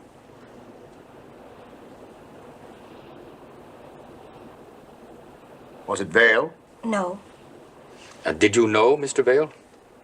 No. Just a moment, Mr. Lund. Miss Decker, who was it you were expecting to meet? I can't say just yet. Miss Decker, do you realize the position that you were in? You discovered the body. You were at the scene expecting to meet someone. Now, I urge you. It wasn't Vale. Who was it? Miss Decker, I ask you again.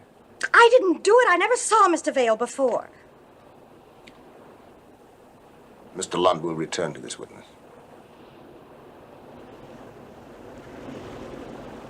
I've been hired by the Larkspur Lumber Company. They have a new track opening near Seward. Were you in Korean service, Mr. Tom? No, I had a punctured eardrum. I see. Did you know Mr. Vale before he came aboard? Nope. You shared your cabin with him. When was the last time you saw him alive? In the cabin about a half an hour before Miss Decker found him. Then you were the last one to see him alive. Not exactly. The murderer was. No, I didn't hear the shot. You were on the foredeck just after breakfast, were you not? Was I?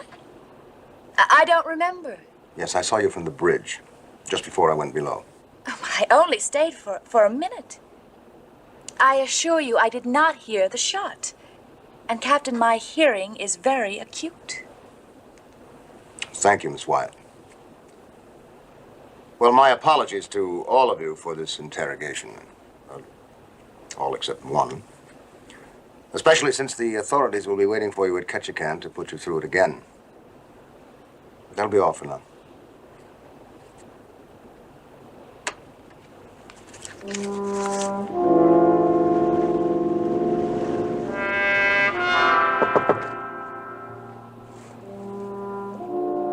Come in. The captain would like to see you in his quarters, Mr. Tallman. I'll walk along with you. All right.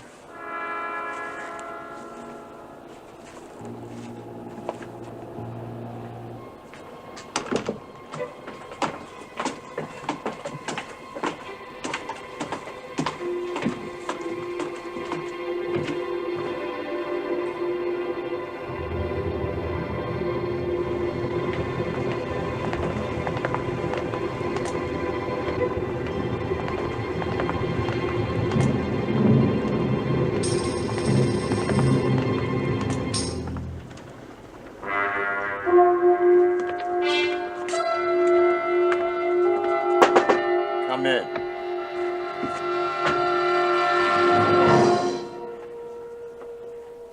Thank you, Mr. Lund. Sit down.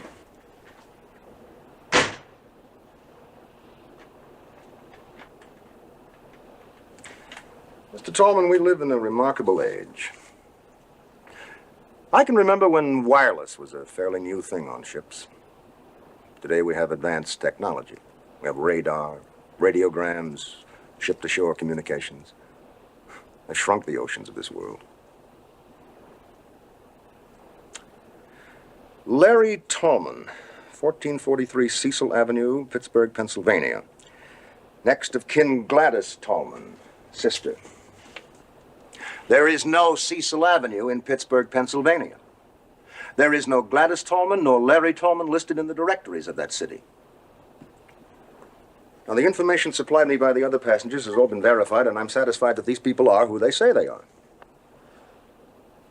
Lack of statistics is not a crime, Captain. Mr. Tallman, it takes a unique talent to slither through the 20th century without numbers. Now, I have to assume that you didn't suddenly spring into life like Dionysus from the thigh of Zeus. At your age, you must have earned your living for 10 or 15 years. I've been around, yes. Where? In there. Well, name 3 or 4 places since you were 21. I'd be very happy to have them checked out. I've forgotten most of the places I've worked. I'm not a one-place guy.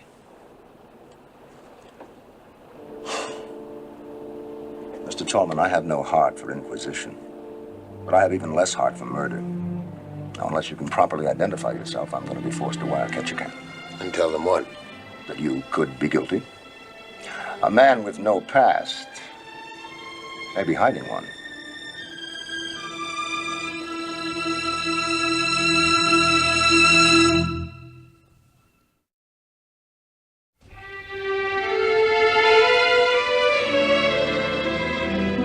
"36 hours to Ketchikan, Alaska.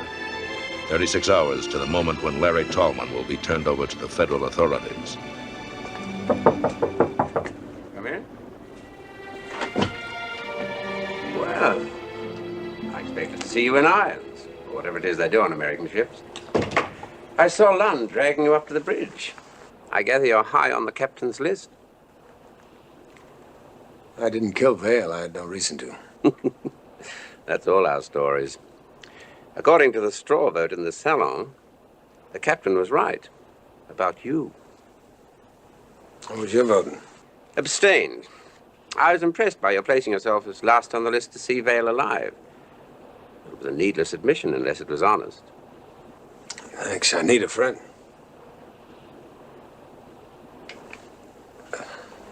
Mr. Moorhead, you know a lot about guns. Do you think you could tell from the wound what caliber bullet killed Vale? I think so. Why? I have an idea he was killed with a small caliber pistol. If I'm right, I think I can clear myself. Clear me, too. I don't own a small caliber pistol. The body's down below. I don't think the captain would appreciate our interest in the deceased.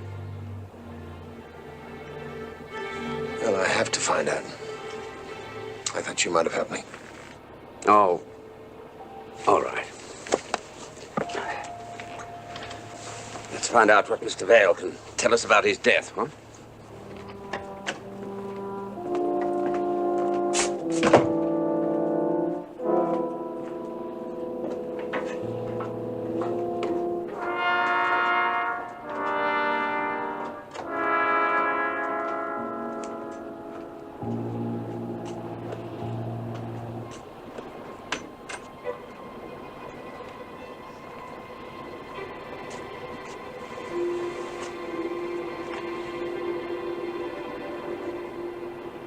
No doubt about it, small caliber. Probably a 22 or 25. My guess is at extremely close range. Well, I hope this helps. I'm very grateful. I'm going to pay the favor by keeping me informed on anything you come up with. I've got a stake in this too, you know. I'd be glad to.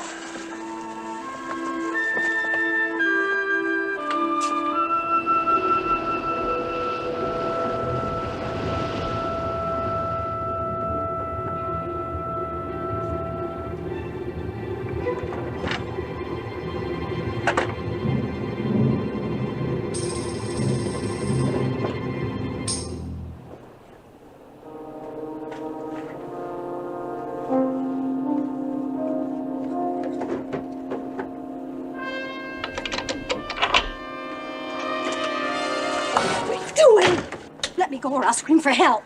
You're going to explain that gun that fell out of your bag last night. Gun? That 25 caliber pistol you've been carrying. Now, where is it? I don't know Vale what was you're killed by a gun just like that. Now, where is it? I never had it. I never had it. Look, I found these in your dresser.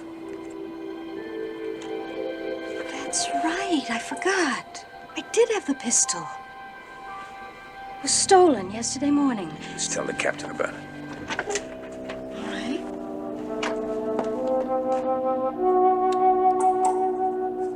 Miss Decker, you certainly must be aware of the significance of these cartridges. I told you the gun was stolen. Why were you carrying it in the first place? Captain, that was a search for the missing weapon, right? Yes. And everyone was searched, all the cabins. Well, this box of cartridges overlooked. I had no trouble finding it. Mr. Lund, can you explain how this box of cartridges came to be overlooked when you searched Miss Decker's cabin? Well, maybe she hid them outside her cabin. Hid? Oh, I never hid those cartridges at all. All I want to know, Captain, is why weren't they found in the shakedown? Why weren't they found, Mr. Lund?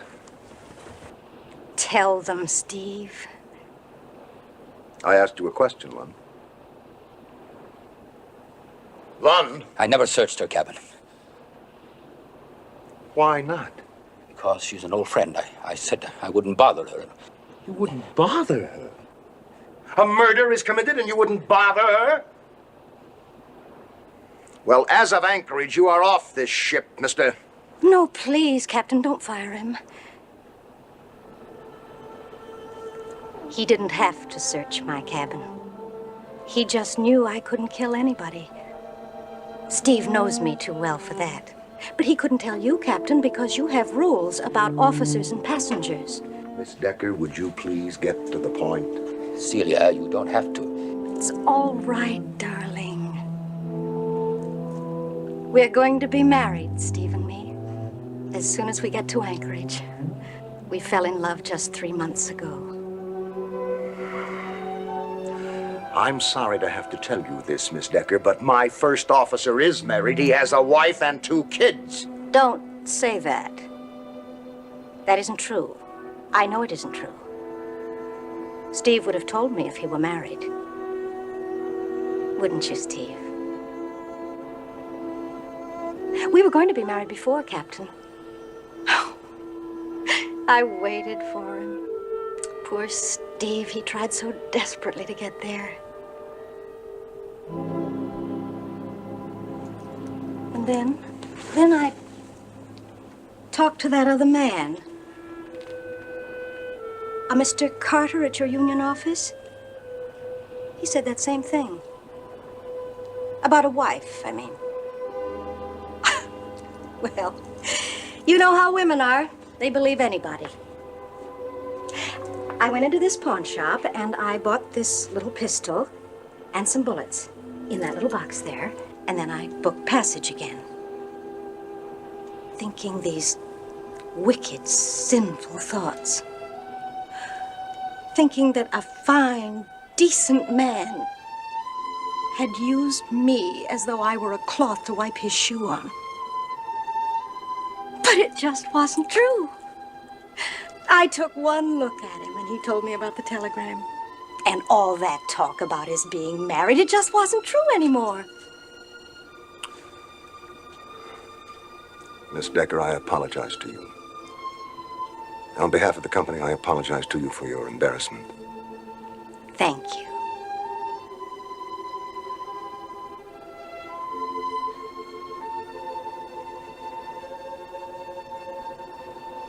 Steve.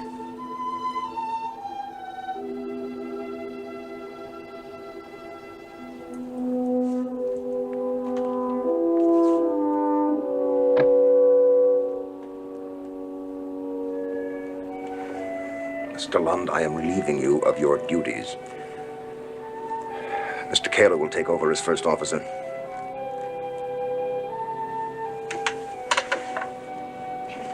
Yes, sir.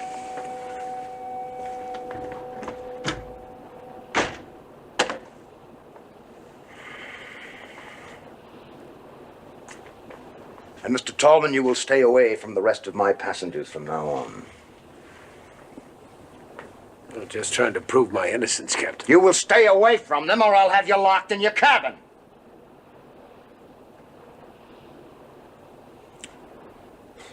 Oh, I'm sorry, but this business with Lund is... Whew. How would you like a cup of coffee? I wouldn't.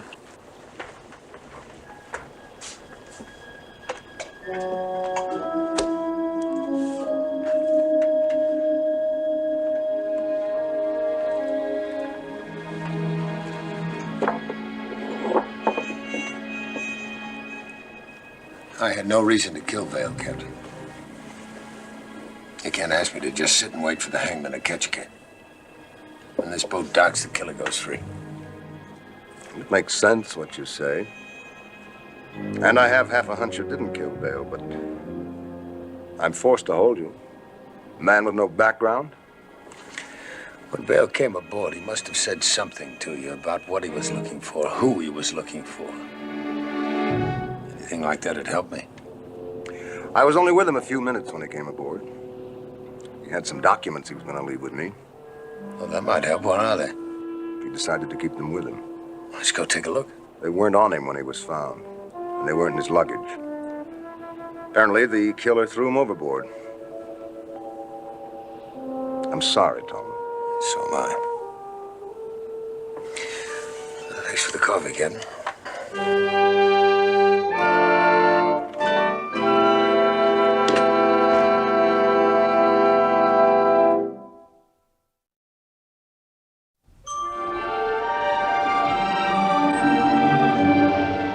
Larry Tallman can run no faster than the ship moves. 12 hours to Ketchikan and the waiting federal authorities. In 12 hours, Larry Tallman will be caught. And with him, Richard Kimble. Well, it's very little to ask, Captain. You'd be my witness. Thank you.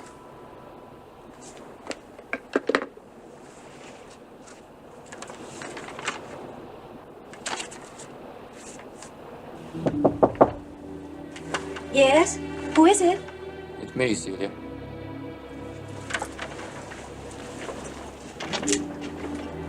Steve, come in. Oh, come in.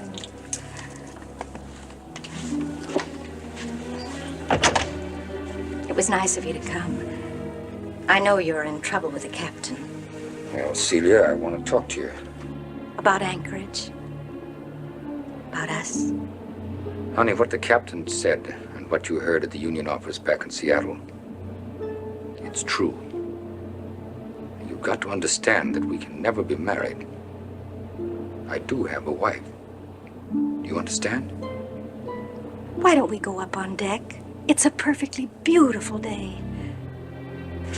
Celia. Now listen. You remember what we talked about up in Anchorage? Well, it isn't going to happen. It can't happen. I'm sorry. God knows I'm sorry, but it just can't happen. No, Steve, don't say that. It isn't true. It is true. I'm sorry, Celia. I'm sorry. Steve?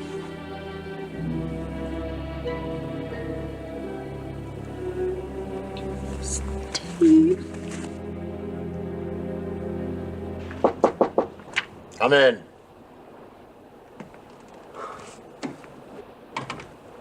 Captain? I just received this radiogram, Mr. Banning. It concerns you.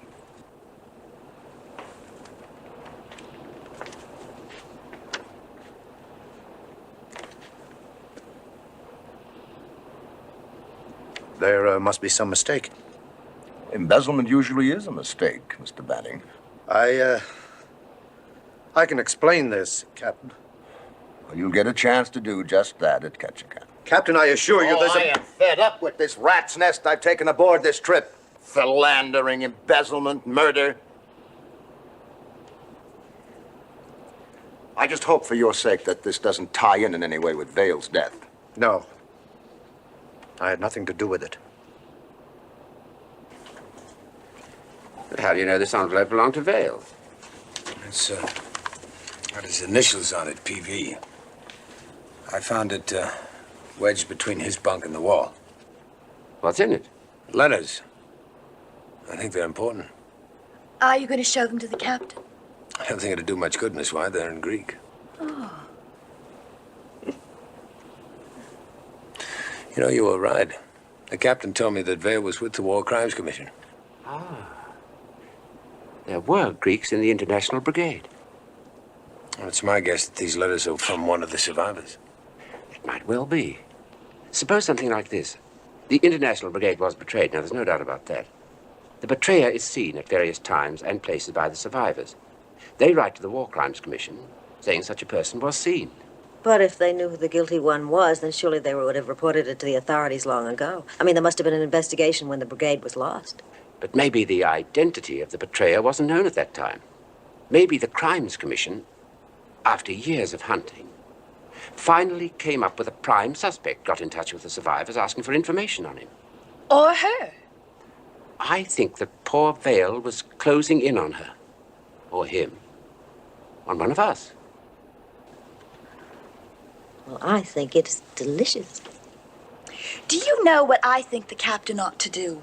Miss Wyatt, why is it that you always seem to know more than the men? It must be very gratifying to be so smart, what? Oh, Mr. Moorhead. Mr. Tallman. There must have been a very good reason why Mr. Vale was put in your cabin. Well, we were the only bachelors aboard. He didn't have much choice. Well, after all, he was assigned to you, old boy. Well, aren't you going to show them to the captain? Yes, I will. I thought maybe I could get a translation first. There's a man down in the engine room that speaks Greek. I'm going to go down and see him.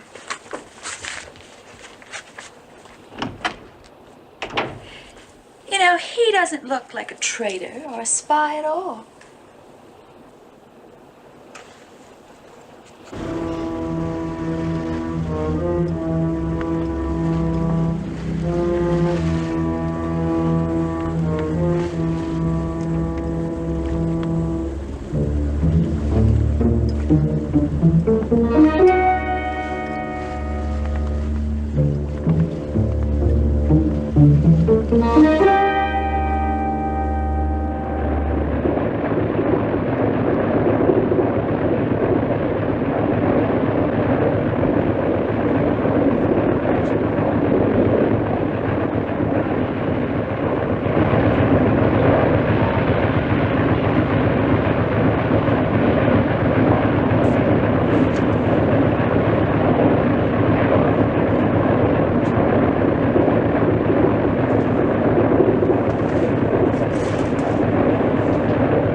letters. Don't turn around. No letters, Mrs. Banning. Just blank pieces of paper. Open the envelope. Give me the letters. You killed Vale before he could identify you.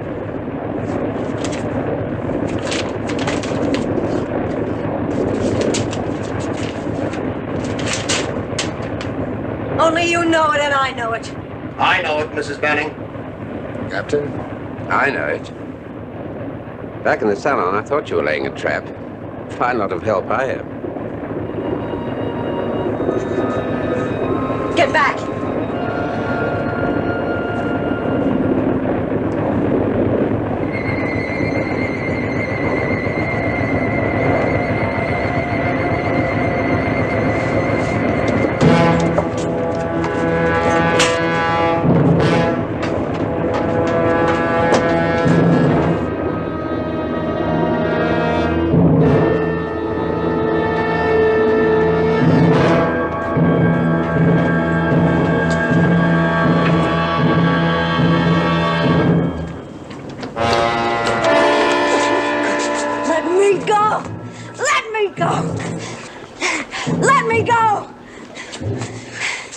Vale knew you sold out to the communists, didn't he? Well, you're really something, Mrs. Banning.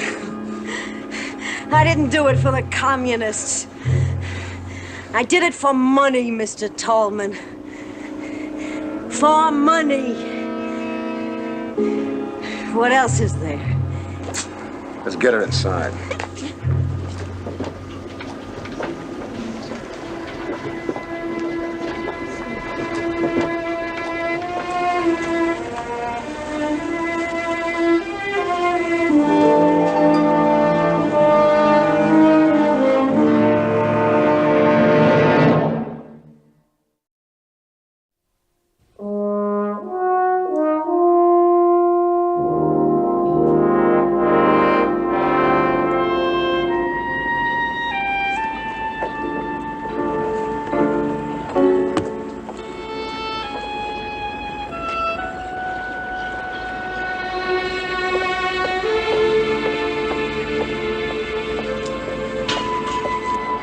Oh, Mr. Tallman.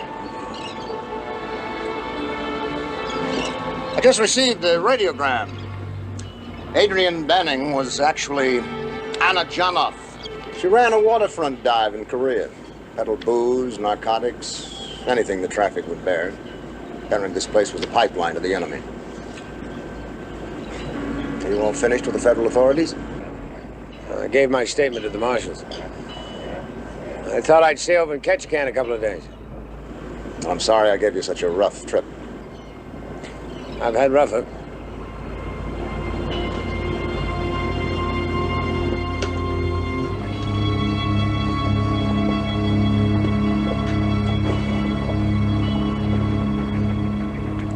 I guess they'll be facing a grand jury.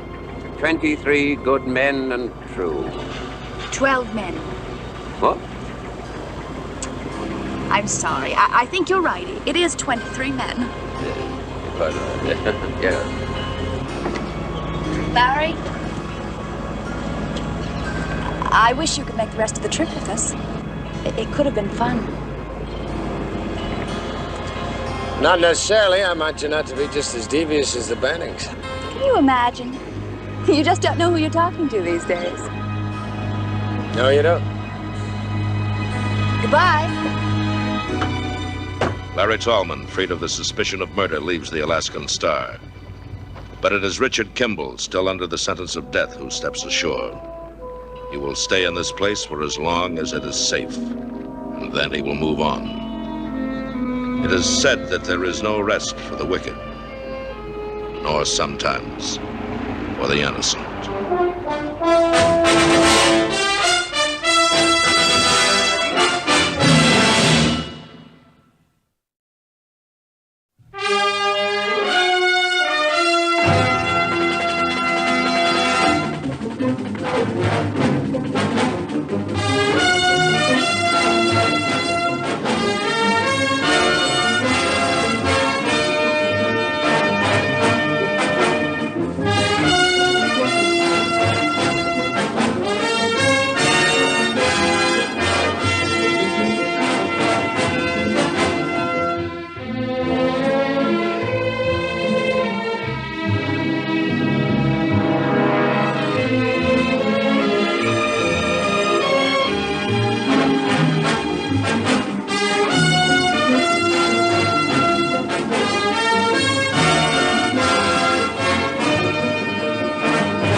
name, Dr. Richard Kimble.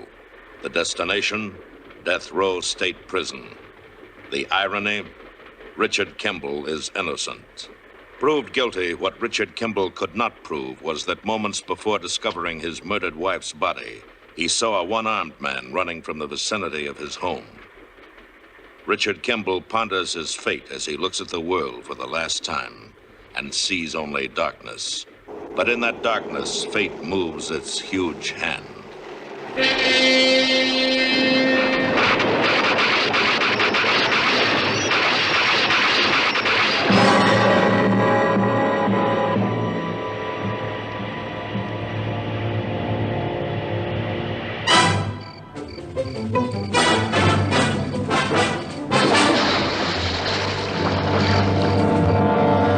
The Fugitive. A QM production starring David Janssen as The Fugitive, with guest stars Jack Weston, Bert Brinkerhoff, and special guest star Glenda Farrell, also starring Barry Morse as Lieutenant Gerard. Tonight's episode, Fatso.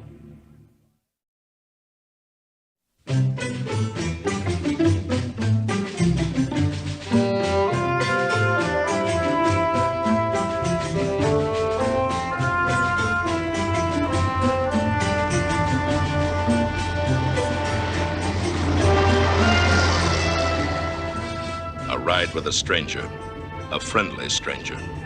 But a fugitive can't afford the luxury of friendship.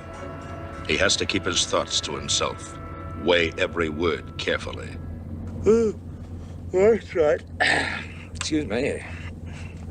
I got about 4 hours sleep last night. Hey, how about you driving for a while? I lost my wallet. I'm sorry. I don't have a license. Yeah. I haven't seen a cop for hours. I'm the cautious type.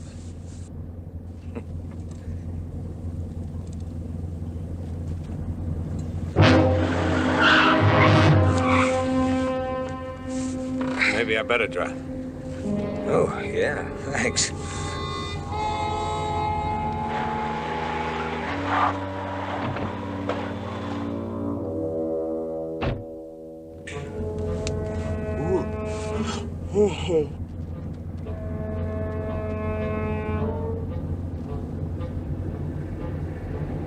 Drive carefully. Do everything carefully, from the moment you wake till you go to sleep at night, if you have a place to sleep. One false move, one little quirk of fate.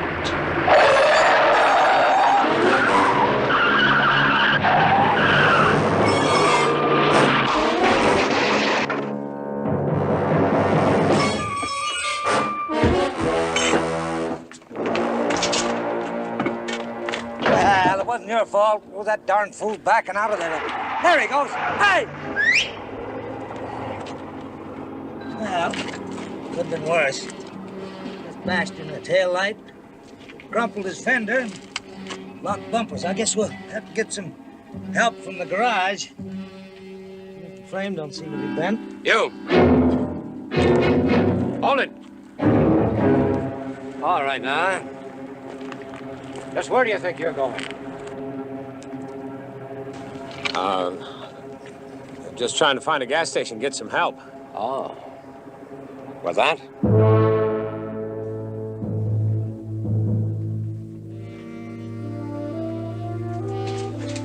Here's the accident report, Neil.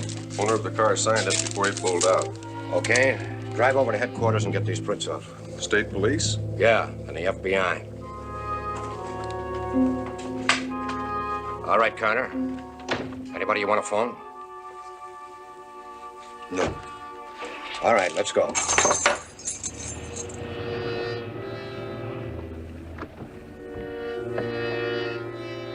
How long before they know it's Kimble, not Carter? 12 hours? 10 hours? 6 hours? Go on.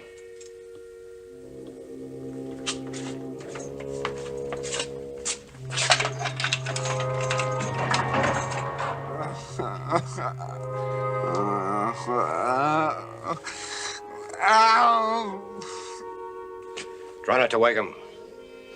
He's a noisy little fella.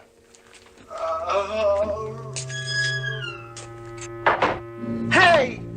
Quiet. Come on, let me out. You said you would. You gave me your word. You promised. I bet that bus left already. What time is it? 6. You could have been on the afternoon bus if you'd been sober enough. Your bus leaves at 11:30, and you'll be on it if you keep quiet till then. Now, I'll be back and let you out before you know it. So go on and sleep it off. Fatso.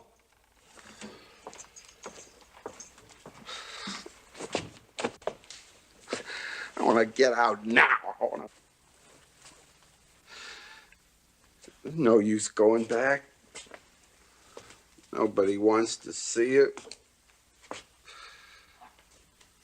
Nobody wants to see a big, fat slob.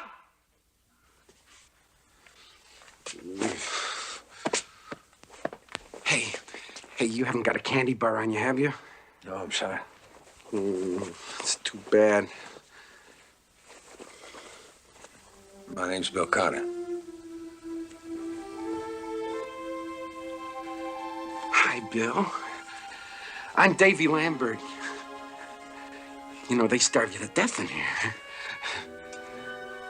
Well, at least we won't be starved for company, huh?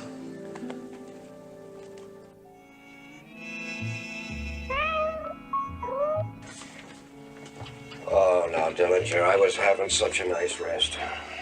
I thought you had better manners than that. I think I know what you want.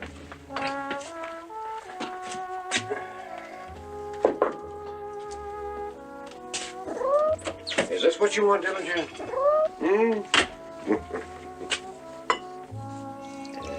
Good kitty cat. Yeah.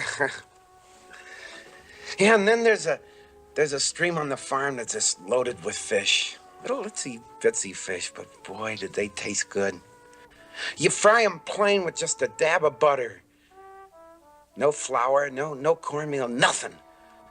Boy, it's been over 8 years since I've been there, but I can close my eyes and I can taste them now. That's it, folks. This is WWNA signing off. In 15 seconds, it will be exactly 11:30.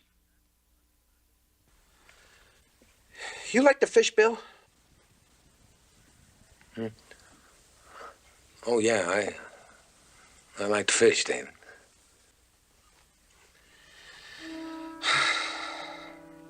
Wish I could ask you to come home with me, but like I said, I'm only gonna touch base and I don't know, I might not even go back at all. No use going back when they don't want me.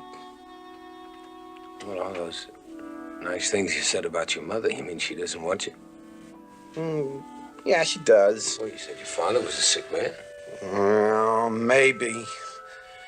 Maybe she just wrote that letter so she'd be sure I'd come back. Okay, Davy, you've been a real good boy. Come along, now.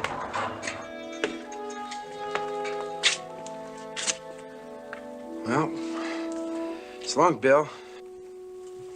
You stay there, Connor.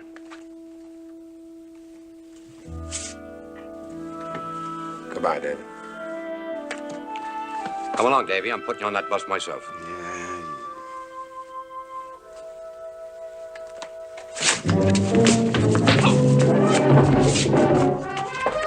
Hey, wait a minute, Bill. You gotta take me with you. Stay out of it, Davy. No, I'm going with you.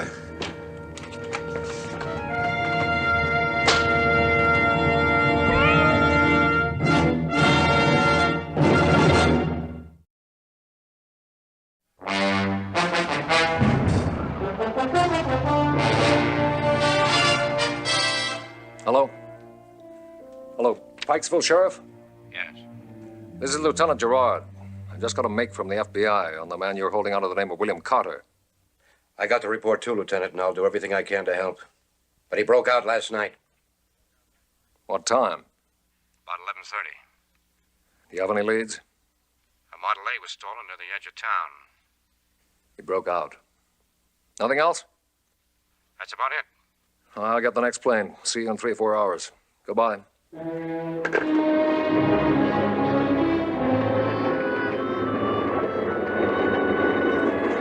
Bill, wait till you see our place. You couldn't find a better place to hide. Davy, when they arrested you, did you say anything about where you lived? I told you, they didn't ask me. They just told me to sober up and get out of town. Yeah, but I know you. You're looking for a reason to split up. No, it isn't that, David. Oh, why would anyone buddy up with a big, fat, stupid slob like me? Maybe because I like big, fat, stupid slobs.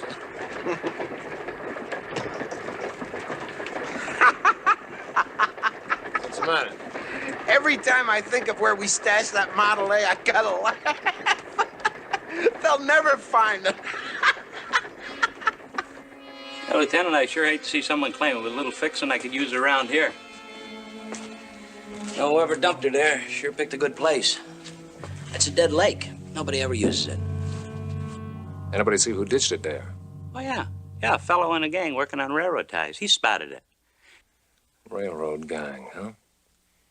Are the tracks near the lake? Oh, yeah, yeah, they go right by it.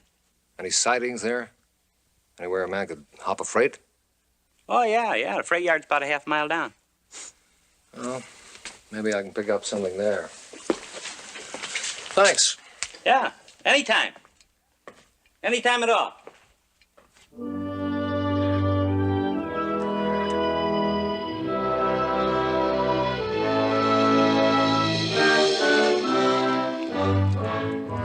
This is really beautiful, David. All this part of the Lambert Ranch? Yeah. House is on over. Why didn't you tell me? Tell you what? Well, I didn't expect all this. Didn't? How big is it? I don't know. I mean, not exactly.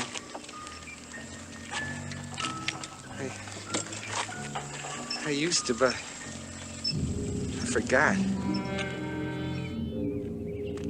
Something wrong, David? Huh? No. I'd like a drink, Bill. Let's go to town and have a drink. What do you want to drink? You afraid of something? No, I'm not afraid. I just want a drink, that's all.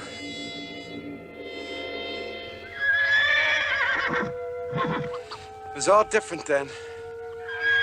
All different. What was, David?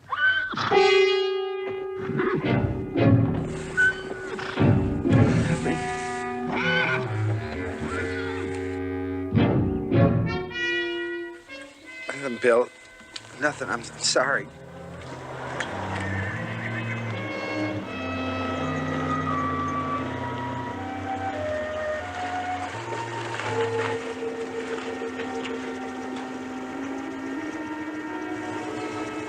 Well, well, look who's back.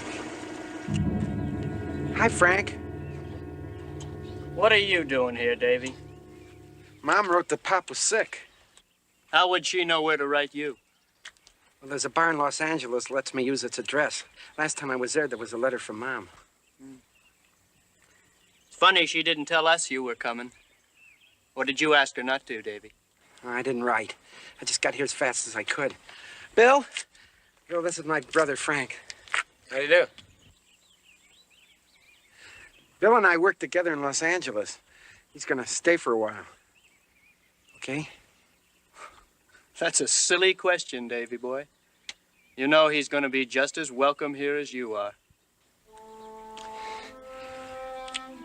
How's Pop? Wasn't feeling too bad this morning. That's not saying how he's going to feel when you walk in on him.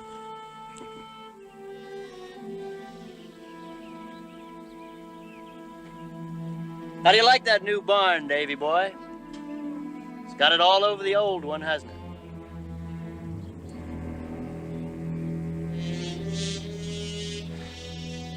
What's the matter, Brother David? Don't you feel so good?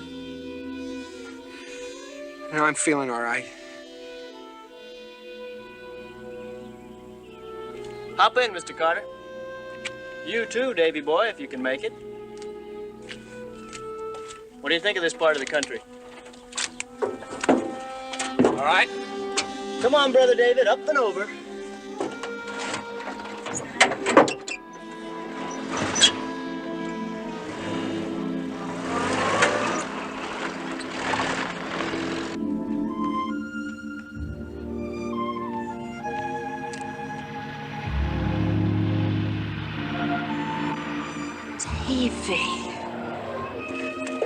Davy! Hello, Mom. Oh, Davy!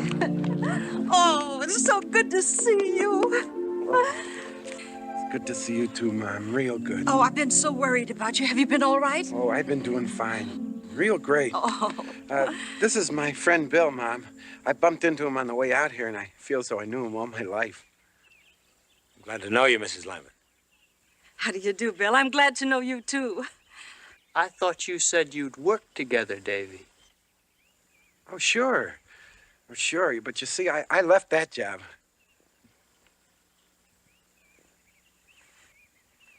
Oh, who says prayer doesn't work? I prayed so hard, Davy, you just had to come home. Come on, let's all go in the house, huh?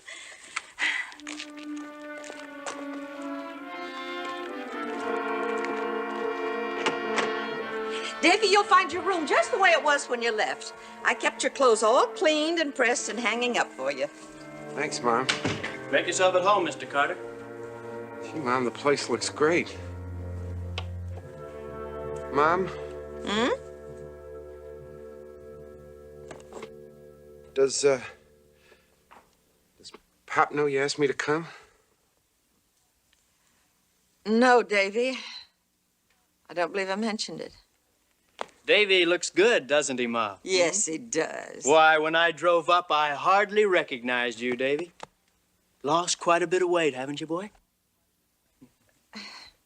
Frank. Oh, no, Ma. I'm not kidding. Well, I mean it. Davy, boy, you're really in the pink. Mm-hmm. Bill, will you excuse us, please? Davy, we'll go tell your father you're here now. We won't be long.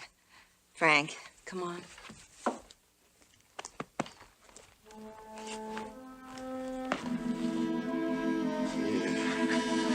Yeah, in the pink. In the pink. Just like before. Pink. I had one with you, David. Yeah, sure, Bill. After you seen your father? Hey, Bill, but you come with me, won't you, please? You ought to see him alone first, David. No, when I go in there, I want you to come with me. Please, Bill, please. Okay. I'll come with you.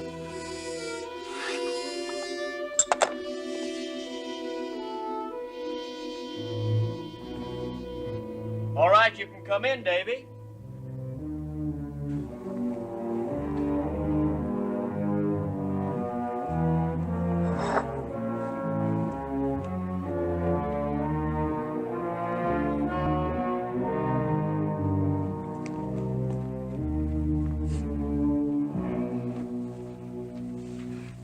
Hello, Pop.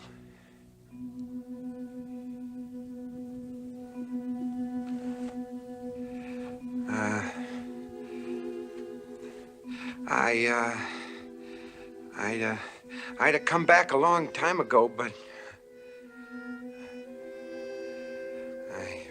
I wrote a couple of times, Pop. I guess you got my letters. I don't know what to say, Pop. Please, David, please.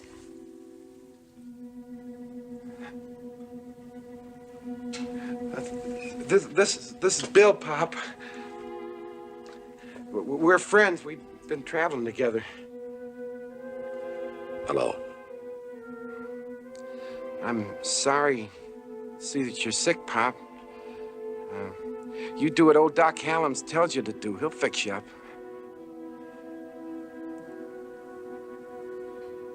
I think your father's tired, Davy. He'd better get some sleep now.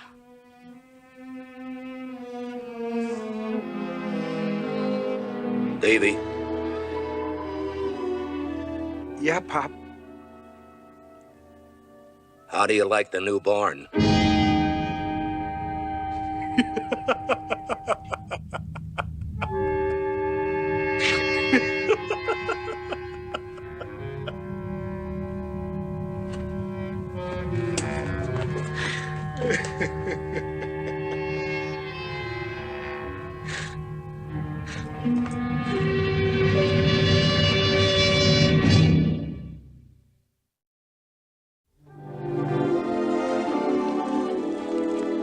Want butter apple?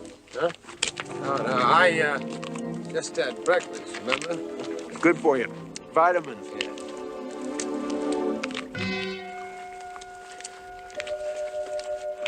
David. How old were you the first time Frank called you fatso?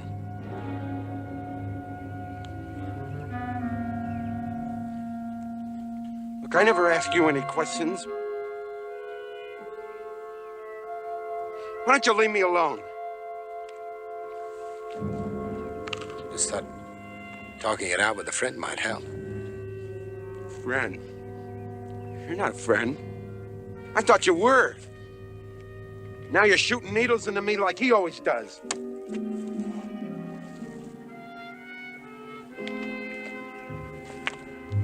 David, mine's a different kind of needle. The kind a doctor might use. You eat because you're scared, you drink because you're scared. That's why you're fat, David, not because you were born fat. You know more than a doctor, huh?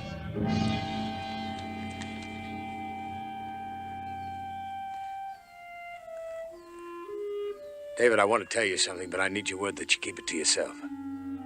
Sure, Bill, sure. I'm a doctor. Yeah, I'm a doctor. I've treated cases like yours. You're kidding. No, I'm not kidding. Would you do me a favor? Yeah? Go in that barn and show that horse you're not afraid of him.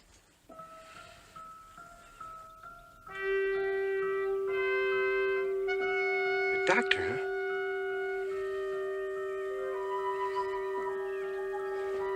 Let's go. You know, Bill, I was on a lot of diets, but none of them ever worked. Maybe this one. I hope so. Bill, you mean to say that if I'm not scared, the fat just drops off? Well, not all of it, David. Not right away. Okay, Doc. Don't call me that. Not even out here when we're alone. You understand? Oh, sure. Sure, Bill. Anything you say. Come on. Let's go.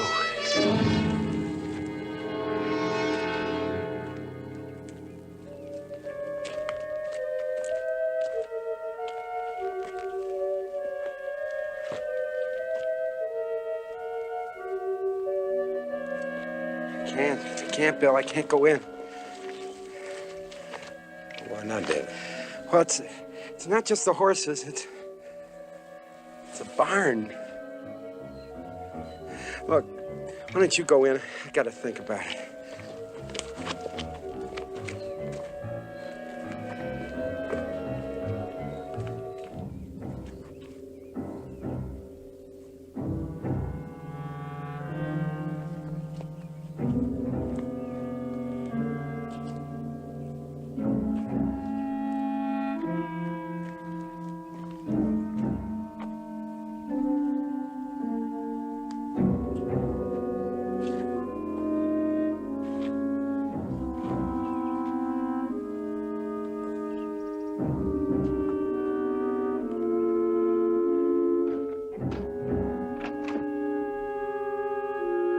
Come on, boy. Come on.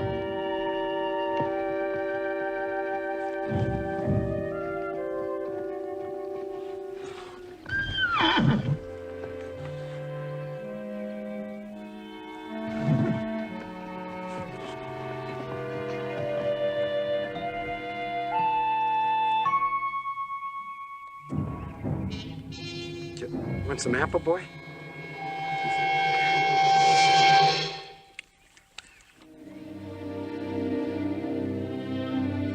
Would you like another piece?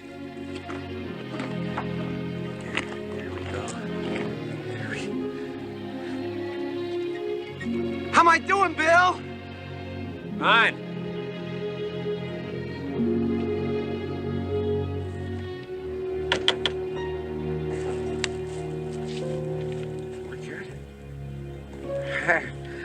Good boy.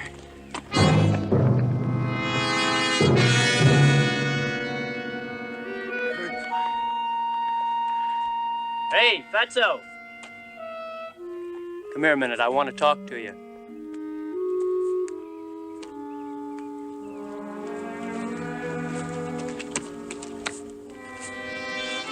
Yeah, what do you want, Frank? You stay away from the horses and the barn. Now go on, hit the road. Look, don't tell me what to do. I'm not scared of you. Now suppose I were to tell the old man you were hanging around the barn. Go ahead, tell him. Davy, you think maybe the Lord's gonna listen to Ma, huh? Forgive and forget? Change the will? Leave you a piece of the ranch, huh? Maybe most of it. After all, you are the oldest, Davy. David Jr. Your mama's chubby little darling. You shut your filthy mouth! Aren't you, Fatso? Shut up, you! Al! Stop it, I'll kill you! Stop it!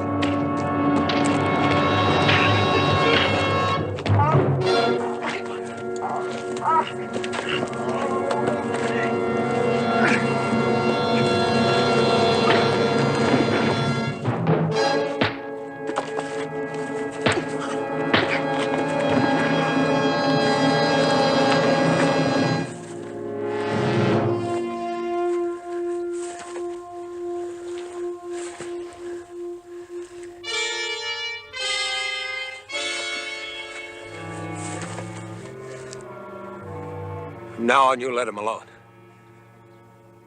You know, mister, there's something I don't understand about you. You show up here acting like you're on the bum, and yet you talk like a teacher. One minute he tells me he worked with you in L.A. Next minute he says he met you on the way. What do you want with him? What are you hanging around with a fatso like him for? Who are you, anyway?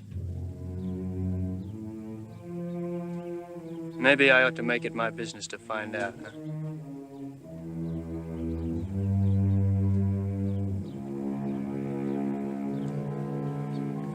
Come on, Dave.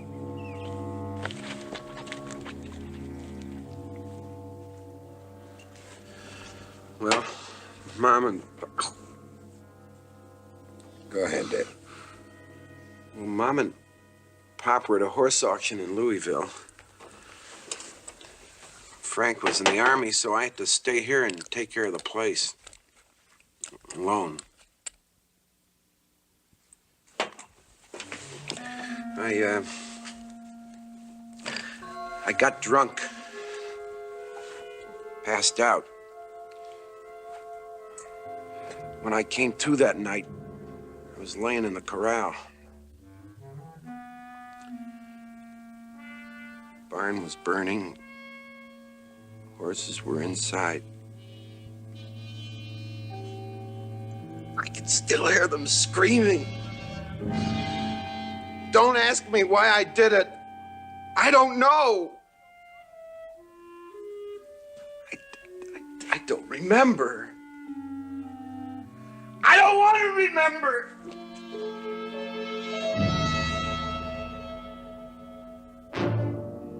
And they hopped afraid, headed for Springfield. Railroad watchman saw them, and he certainly didn't see him. What makes you so sure that it was Kimble? Because the other fellow was built like a blimp. And I've had a hunch from the start that Kimble's been traveling with the fat man he was in jail with. 5'8", 260 pounds, and not too bright. Captain, nobody could miss a target like that. Are you absolutely positive they got off before Springfield? Positive. I phoned ahead. There's no doubt about it. They're within 80 miles of here. You mean they were? Okay. But I've got a new lead on the Norton murder, and I want you back here on Monday. Okay.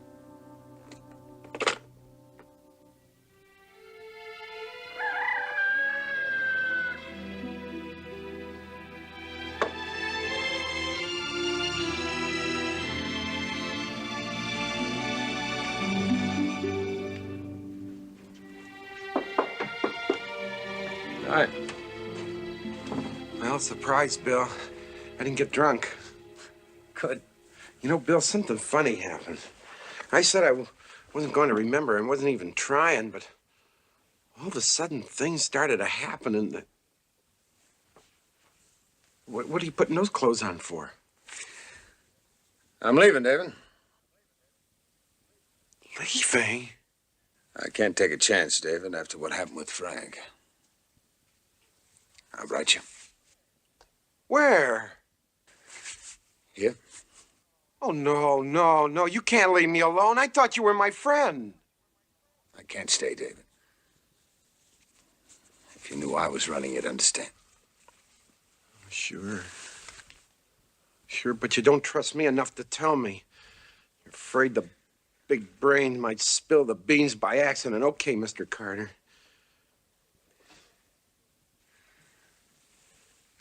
David, my name isn't Carter. It's Kimble, Dr. Richard Kimble. I'm wanted by the police. I was convicted on a murder charge. I was innocent. I managed to escape. Murder?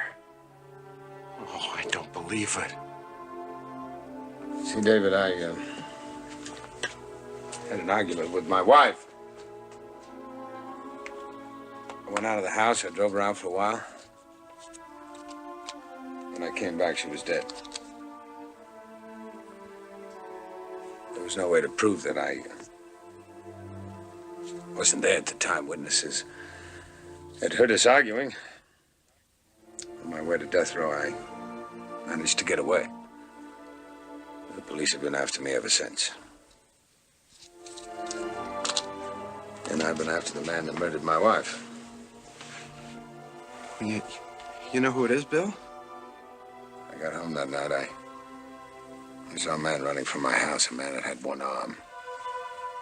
I think it was him. One arm, huh? I'll help you find him, Bill. I'll help you. No, it's my job, David. Your job is stay here. Stay here, find yourself. It's your home. Wasn't there something I can do, though, to help you out? Yeah. Frank starts to asking what happened to me. You tell him I picked up a ride to Louisville. But you'll really be going the other way, right? Right. Well, good luck, Dr. Kimble. Mr. Lambert.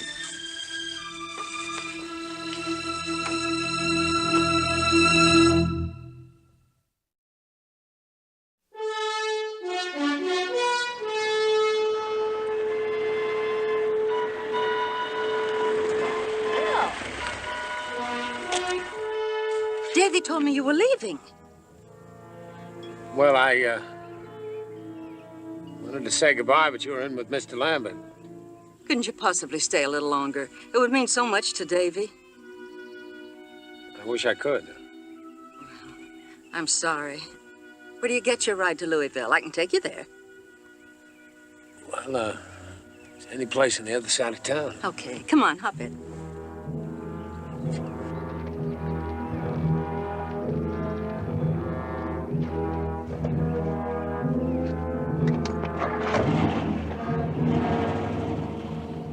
And Davy's, well, it isn't that he's retarded. It's just that he's a slow learner. At least that's what they said in the school. Just a slow learner, and there isn't anything anybody could do about it. I tried too hard, I guess. I coddled him like a baby. Frank was jealous because you didn't baby him. I know. Mrs. Lambert, I'd like to get the name of a doctor that could help David. Would you let me send it to you? No. No, it's too late for that, I'm afraid. Something happened a few years ago, and I don't think Davy will ever get over it. Tell me about burning the barn. I still can't believe it. Well, he must have planned it for days. Buying the kerosene and hiding the cans and then pouring it all around the barn. I didn't know it was premeditated. I thought it was an accident. I can't picture Davy doing anything deliberately like that. But he did. You see, our ranch hand was visiting relatives in Texas, and Frank was 15 miles away at Camp Weatherton. And then they found Davy's penknife in the barn. I don't care what they found. Davy couldn't do a thing like that.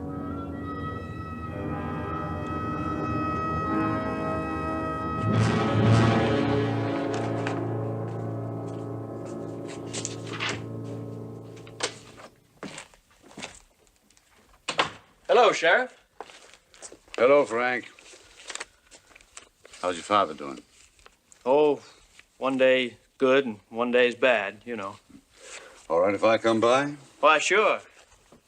That's the reason I'm here, as a matter of fact. You can make a pickup while you're there. Oh? Fatso's back. Davy. Home to see his father. Well, that's what he says, but there's still a warrant out for him, isn't there, Sheriff? Came back because he heard his father was dying. And you want me to pick him up. Oh, wait a minute. Did Davy come back alone or with somebody? He was with somebody. Why? Had a call today from the Springfield police. I knew there was something wrong with that fella. What did he do? Is he still there? No, left today. What did he do, Sheriff? Springfield, this is Crowley in Elsmore. Is Lieutenant Gerard there? No. Well, he telephoned about an escaped murderer who might be traveling with a fat man. Next time he checks with you, tell him I'm picking up somebody who might be the fat man. Yeah. Should we both go in your car, Sheriff? No. I just had it cleaned and polished.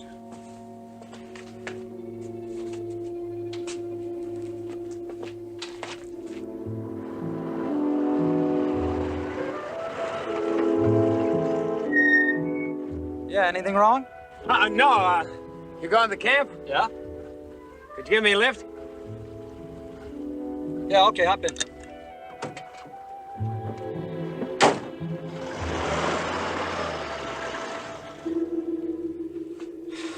Come on now, Davy. Where'd he really go? I told you, Louisville. Look, why don't you leave him alone? He's such a nice man. He's a doctor. He helps people. I'm only doing what the law says has to be done. That's your duty as well as mine. Where did he go?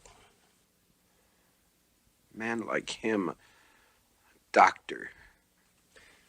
A doctor convicted of murder.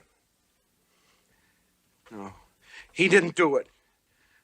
I know he didn't. How do you know? Well, the reason I know it is because I'm the one you want, not him.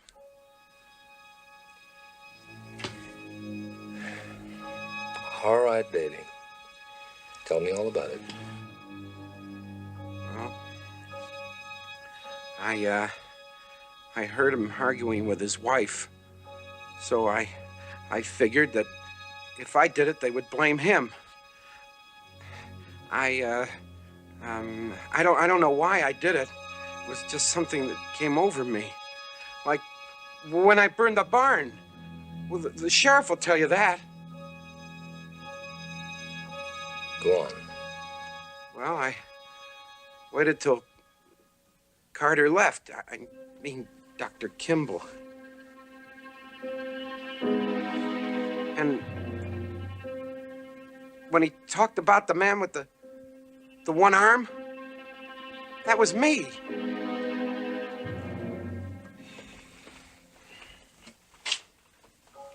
And how do you account for that, Davy?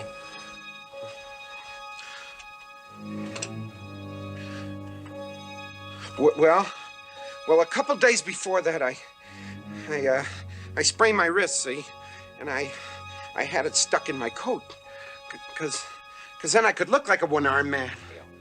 Yeah, and of course you were much thinner at the time. Oh yeah. I wasn't fat then. I don't know how to say this, but he's talking real crazy, like he never did before he went away. About being a one-armed man who committed a murder, killed a woman. What? Oh, no, he couldn't have. But it was in the Kimble apartment, you remember that? I told you I did. And on the 6th floor, you're positive? Yeah.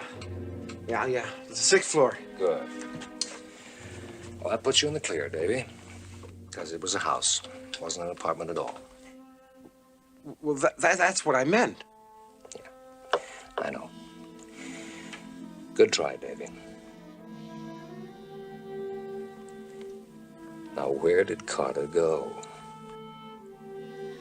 I told you. Louisville. Davy, if I ever commit a murder, I hope I have a friend like you to cover up for me. Think I better drive you home now. Come along, Davy. Yeah.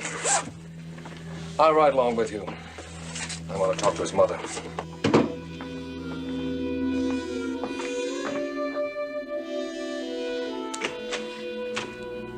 Bill! I want to talk to Mr. Lambert. Oh, Bill, I'm so glad you're back. What's the matter? It's Davy. Something terrible's happened to him. What's happened? The sheriff called and said that Davy's just confessed to a murder. He said that he killed somebody, some woman, and that he was pretending he only had one arm.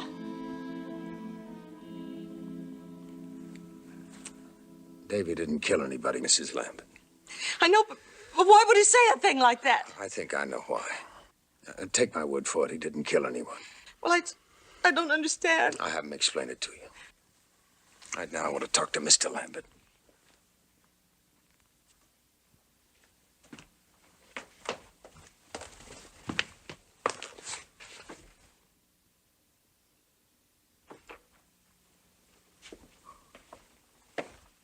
David.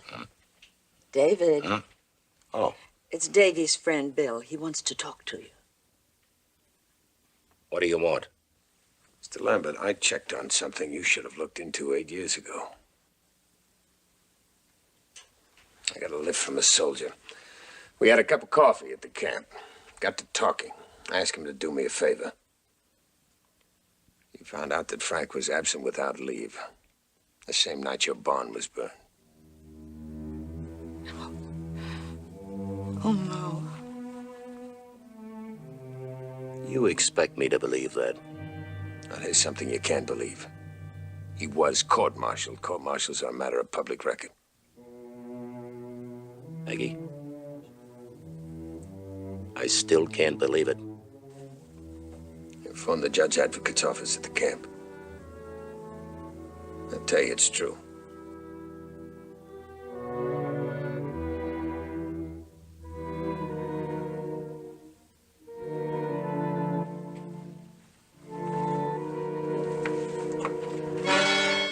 Hello, Billy boy. Just back up into the room. That's it. Right over there.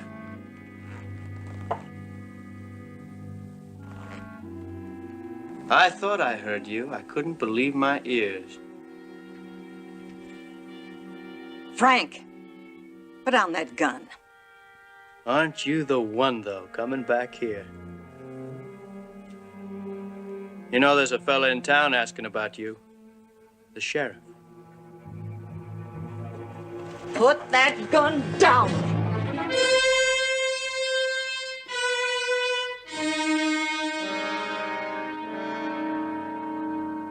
want to ask you something. Did you burn the barn? Me? You did, didn't you? Now, Ma,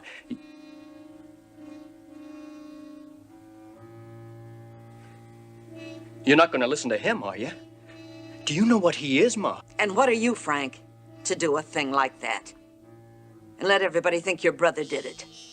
How could you let Davy suffer like that all these years? He's lying, Ma. He's lying so that Davy can get the ranch and cut him in on it.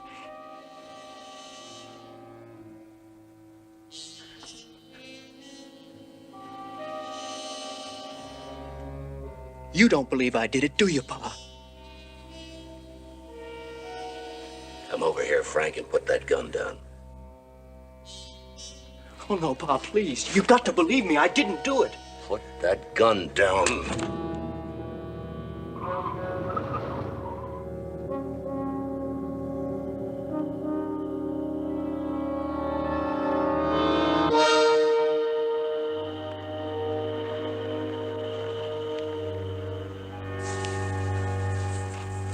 They're looking for me. Go out the side door. I'll hold them here as long as I can.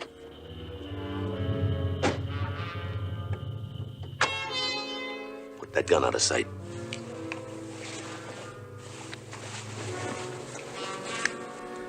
Tell David I'll write to him.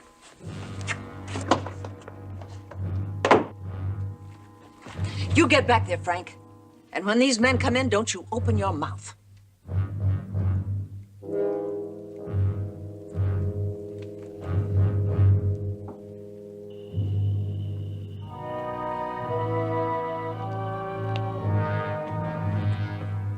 Davy. Oh, Davy. It's all right, Miss Lambert. Everything's all right. Lieutenant, this is Lieutenant Gerard. He'd like to talk to you. How do you do, Lieutenant? Would you excuse me just a minute, please? Davy, I think your father would like to talk to you about something.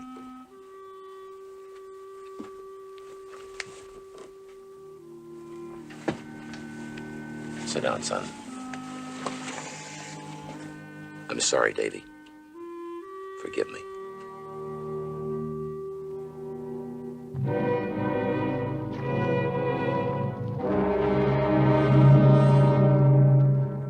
You're sure he said he was going to Louisville? Oh, yes, yes. And if he got the ride he expected, he should be there by now. And you don't know anything else? No. How about your son?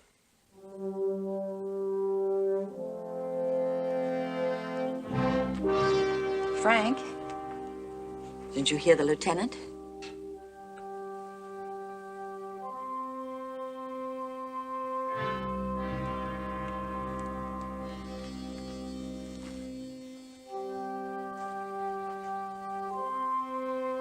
I don't know anything else, Lieutenant. Not a thing. Thank you.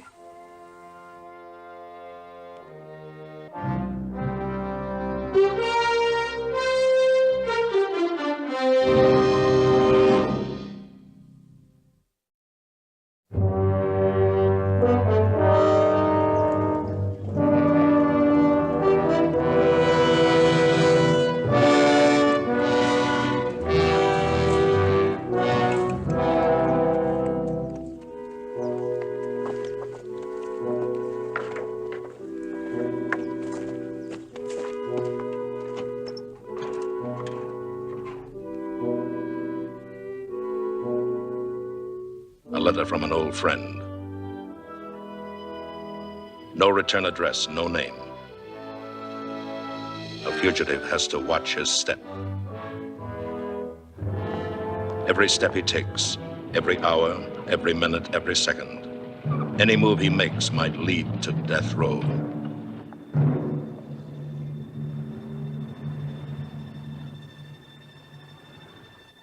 There's no way of knowing in advance. There's never any way of knowing.